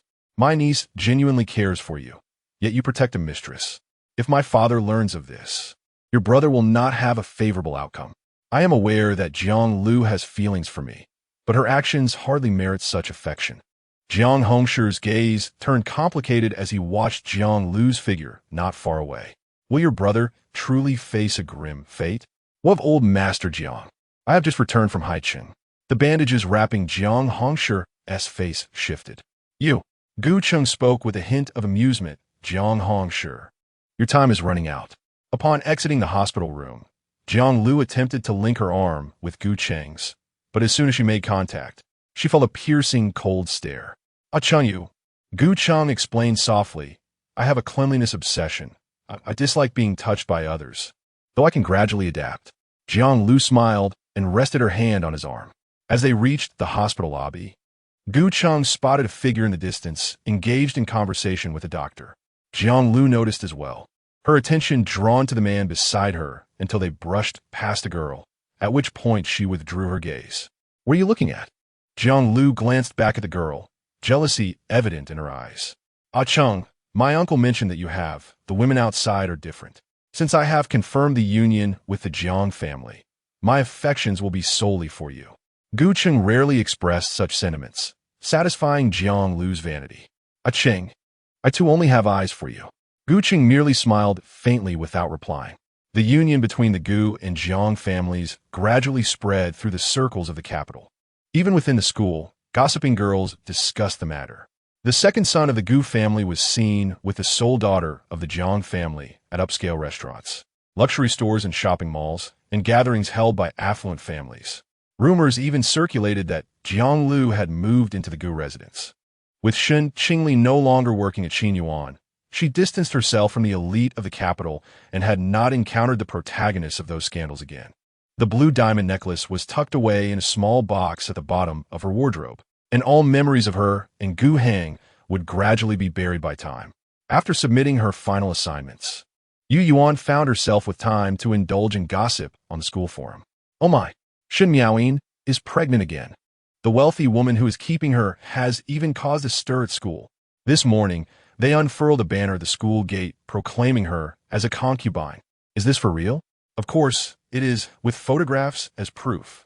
Yu Yuan showcased the pictures in the dormitory.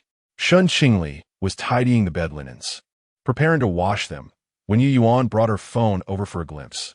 Qingli, you must join in on the gossip. Why are you washing bed linens? Aren't you staying in the dorm during the winter break? I'm not sure yet. I want to find an internship with a decoration company. If it's far from school, I'll rent a place nearby. Yu Yuan helped her with the basin, and they made their way to the laundry room at the end of the dormitory corridor. Are you going to the dorm dinner tonight? Jiao Jiao snagged 2 discount coupons worth 19. 9 for 100. Shen Qingli placed the laundry detergent down.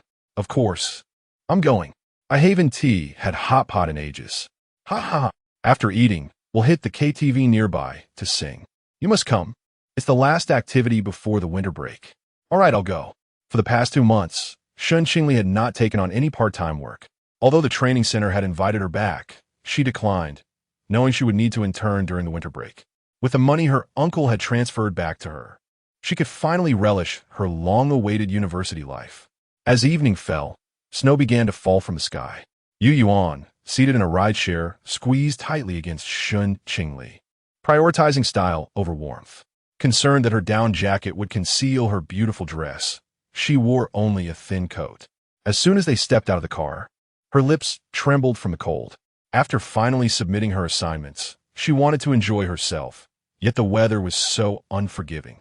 Shen Qingli, clad in a white down jacket, felt no chill.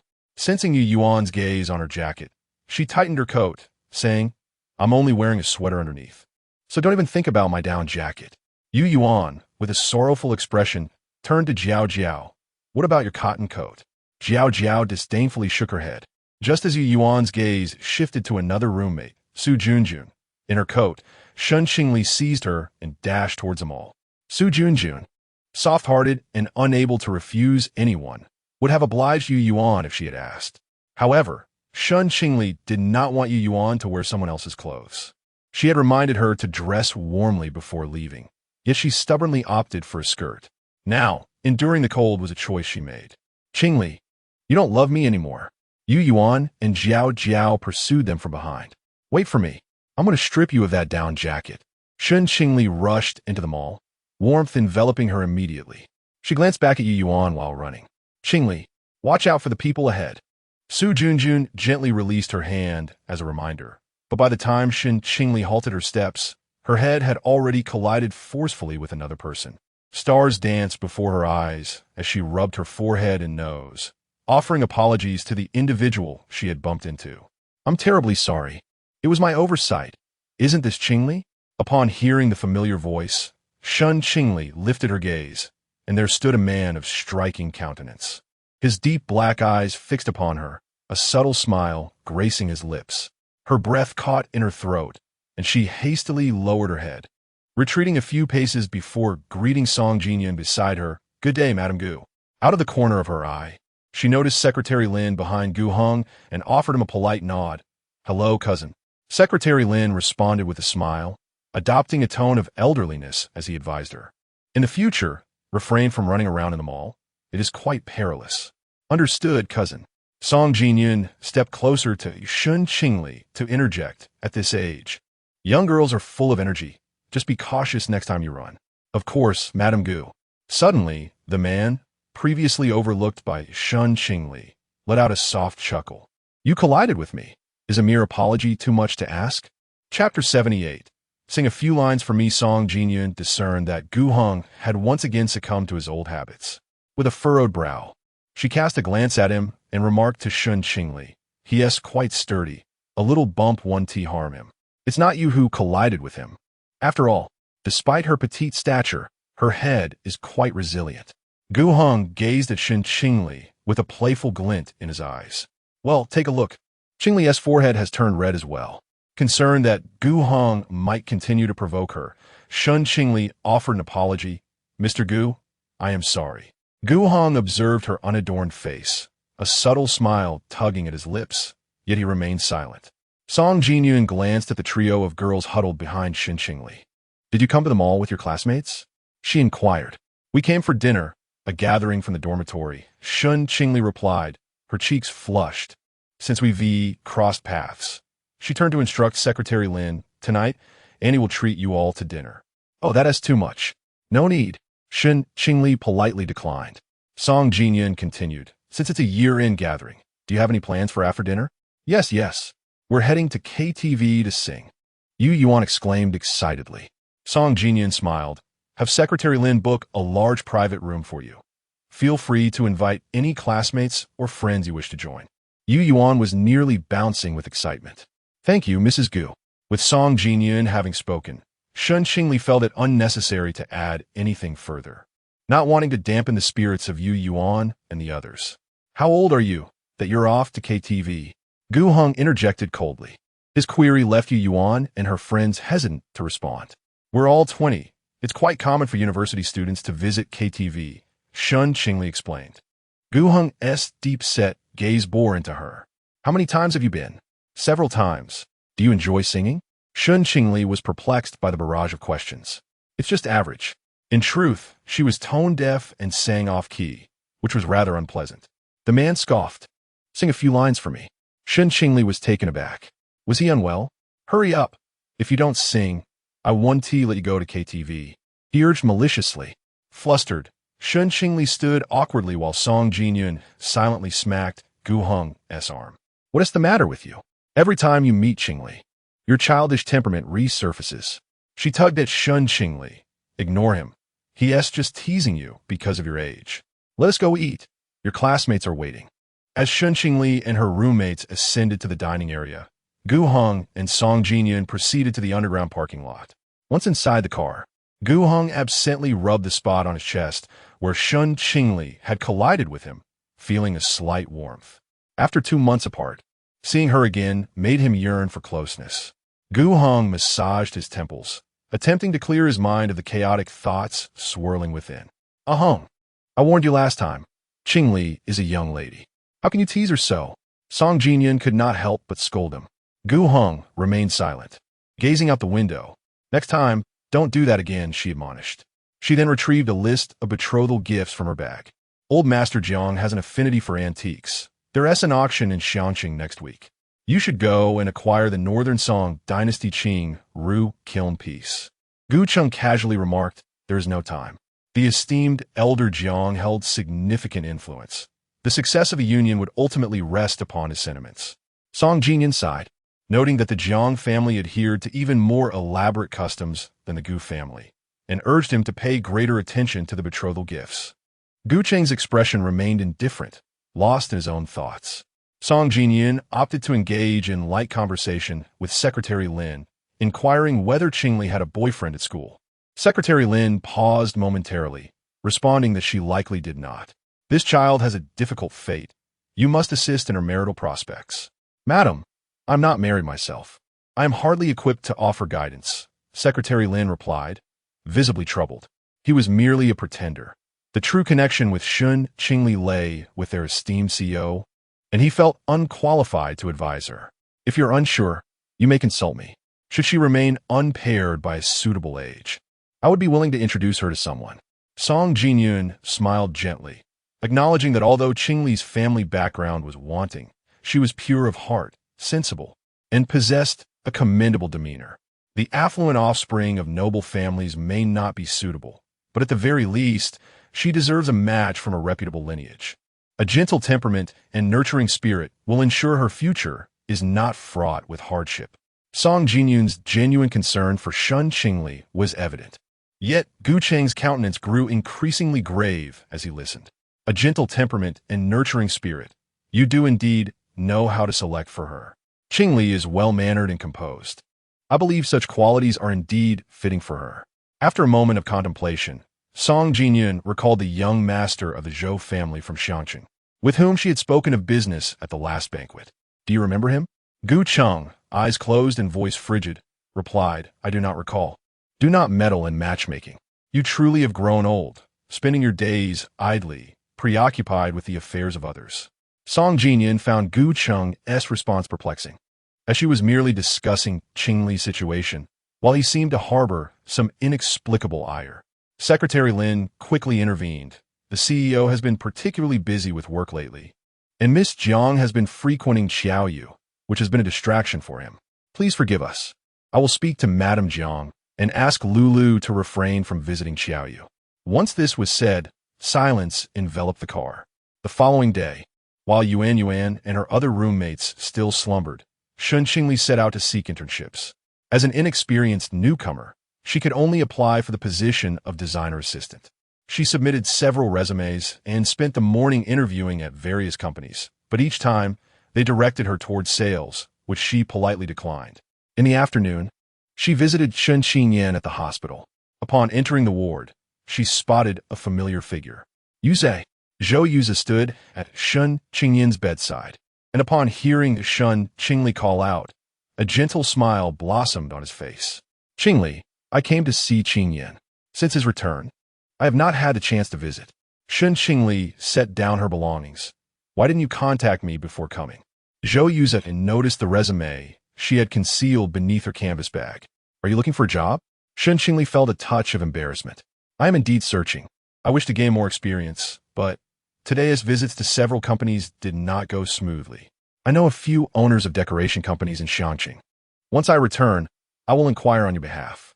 Zhou Yuza casually picked up her resume and remarked with a smile, you have won design awards at school. And not just once. Shen Qingli's cheeks flushed. She had participated during her freshman and sophomore years, primarily for the monetary rewards. Zhou Yuza's tea-colored eyes sparkled with a gentle mist of mirth, as if he were soothing a child, softly stating, these are accolades earned through Qingli's hard work. You should take pride in them. Shen Qingli nodded, acknowledging, you are right. Yuza brother. Leave the work matters to me, he said, his tone laced with profound remorse. I truly regret not being able to assist you last time in F country. So Qingli, please do not refuse my help. If he believed in Shen Qingli and facilitated Shen Qingli's transfer, she would not have been rescued by Gu Cheng. Yuza brother, what happened last time is in the past. Shen Qingli said, deftly shifting the conversation to the funds her uncle had transferred and the efforts to reclaim them. Over these past few days, I can concentrate on my studies without worrying about my brother's medical expenses. However, Zhou Yuza did not share her anticipated joy. A hint of melancholy seemed to cloud his warm gaze. Qingli, I hope you can rely on me more, he said, gently grasping Shen Qingli's wrist, his eyes burning with earnestness. I like you, not in a sibling way, but as a man loves a woman. Chapter 79. My feelings for you are sincere. Shen Qingli was momentarily taken aback, retracting her hand. You, brother Yuza, do you mean? Zhou Yuza, with an empty hand and a countenance as gentle as water, replied, I merely wish for you to understand that I truly cherish you, and my desire extends beyond maintaining merely this sort of relationship. His eyes, brimming with affection, conveyed a tone imbued with joy and sincerity. Since my return from Country F, I have pondered deeply. In your eyes, I have always been akin to an elder brother. If I do not express my feelings, how would you ever grasp my intentions? How could your perception and emotions towards me ever transform? The affection lingering in Zhou Yuza's gaze was palpable. Thus, this time, I must convey my feelings for you. Shen Qingli's almond-shaped eyes quivered slightly, her expression one of bewilderment. Observing her demeanor, Zhou Yuza smiled indulgently. Do not feel burdened. Tonight, Brother Yuza will treat you to dinner.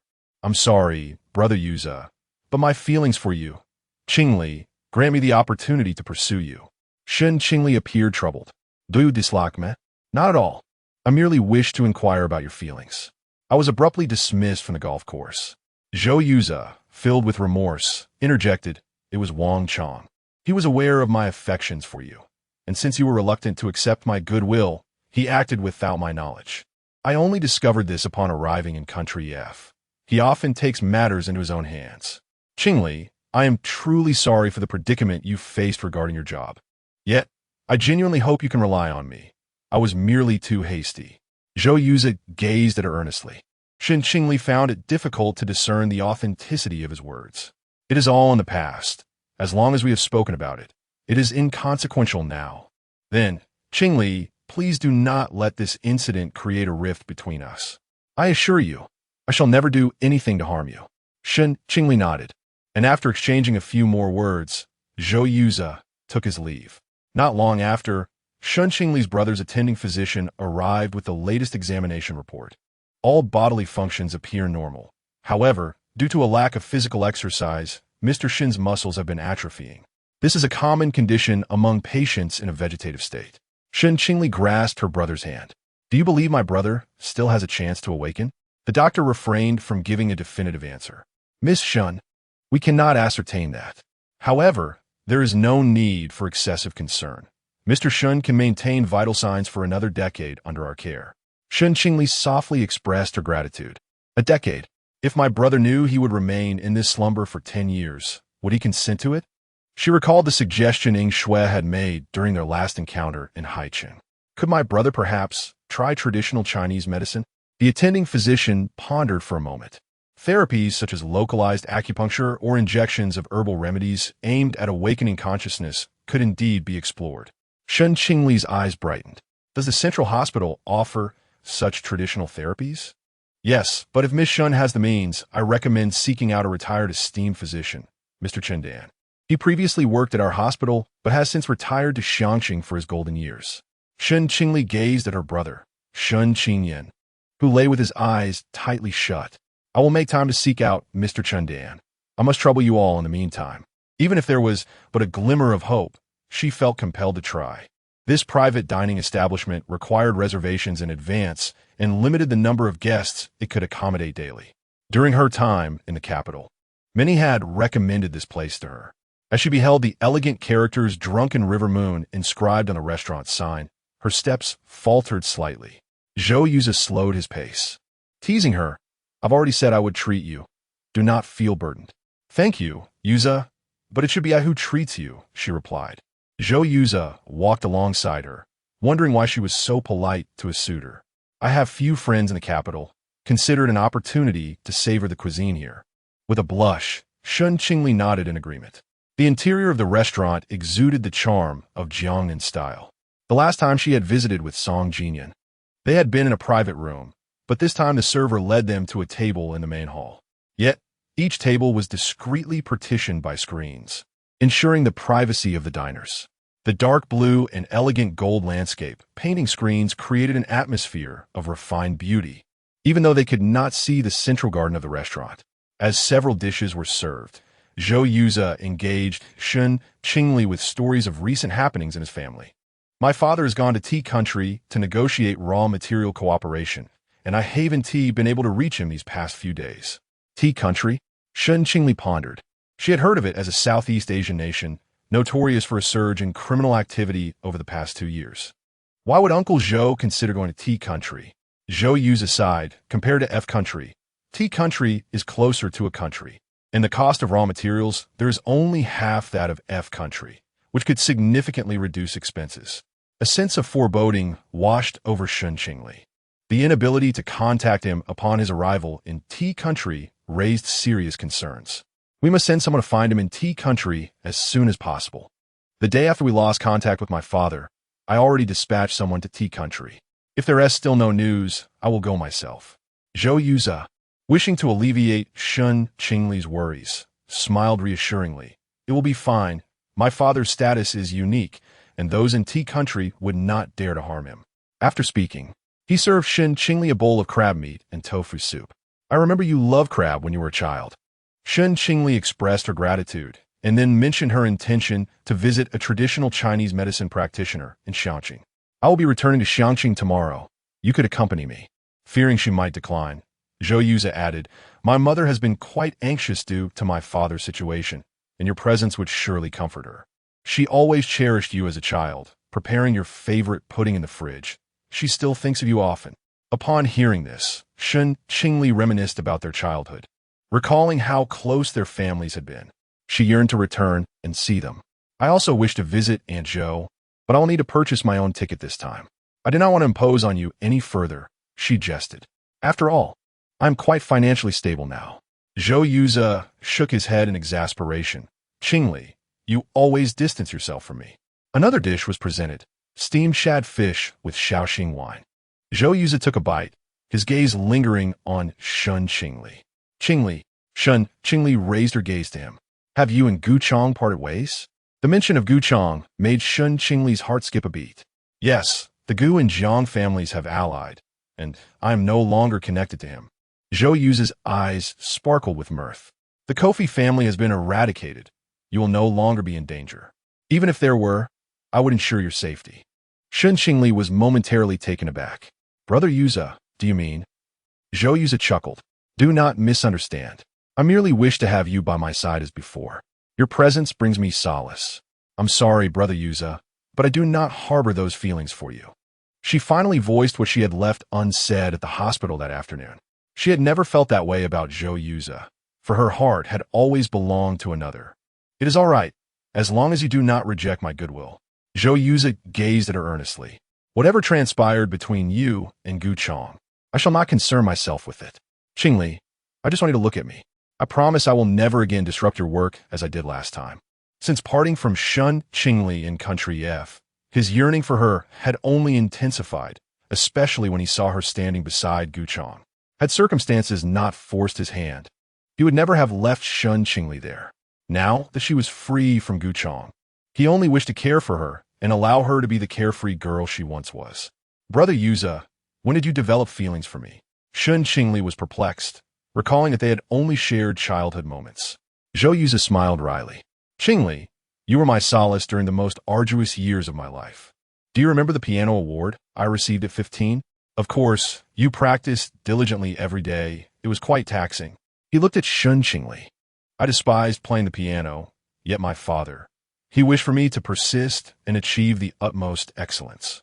There was one time, overwhelmed with frustration, I ran out to play, only to return and be met with his wrath. Shen Qingli found it hard to believe.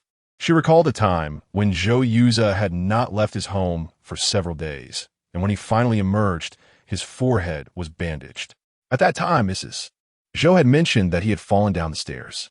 My father appears to be a gentleman, yet he is quite obsessive.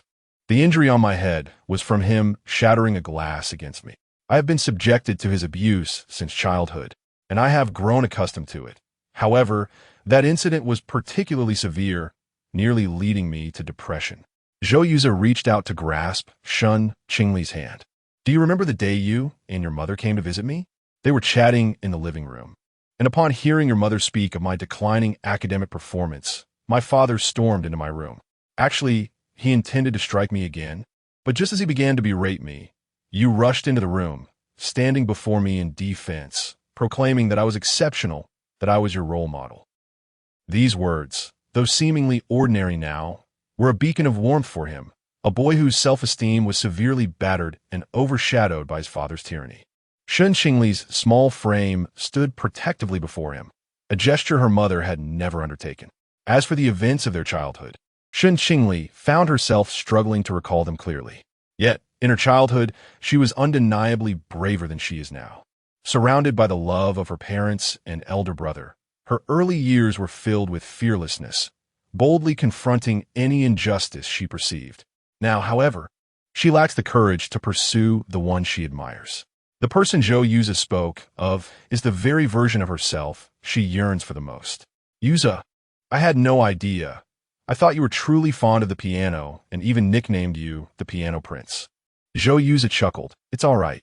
You were young back then, unaware of such things. However, Qingli, you must believe that my feelings for you are genuine.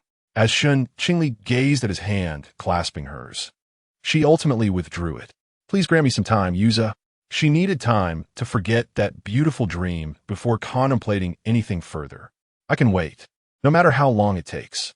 As long as Shen Qingli does not fall for another, as long as she ultimately belongs to him, he is willing to wait. Gu Heng, why are you standing here? A voice from the corridor drew their attention, and, as Shen Qingli turned her head, she found herself rigid at the sight of that figure.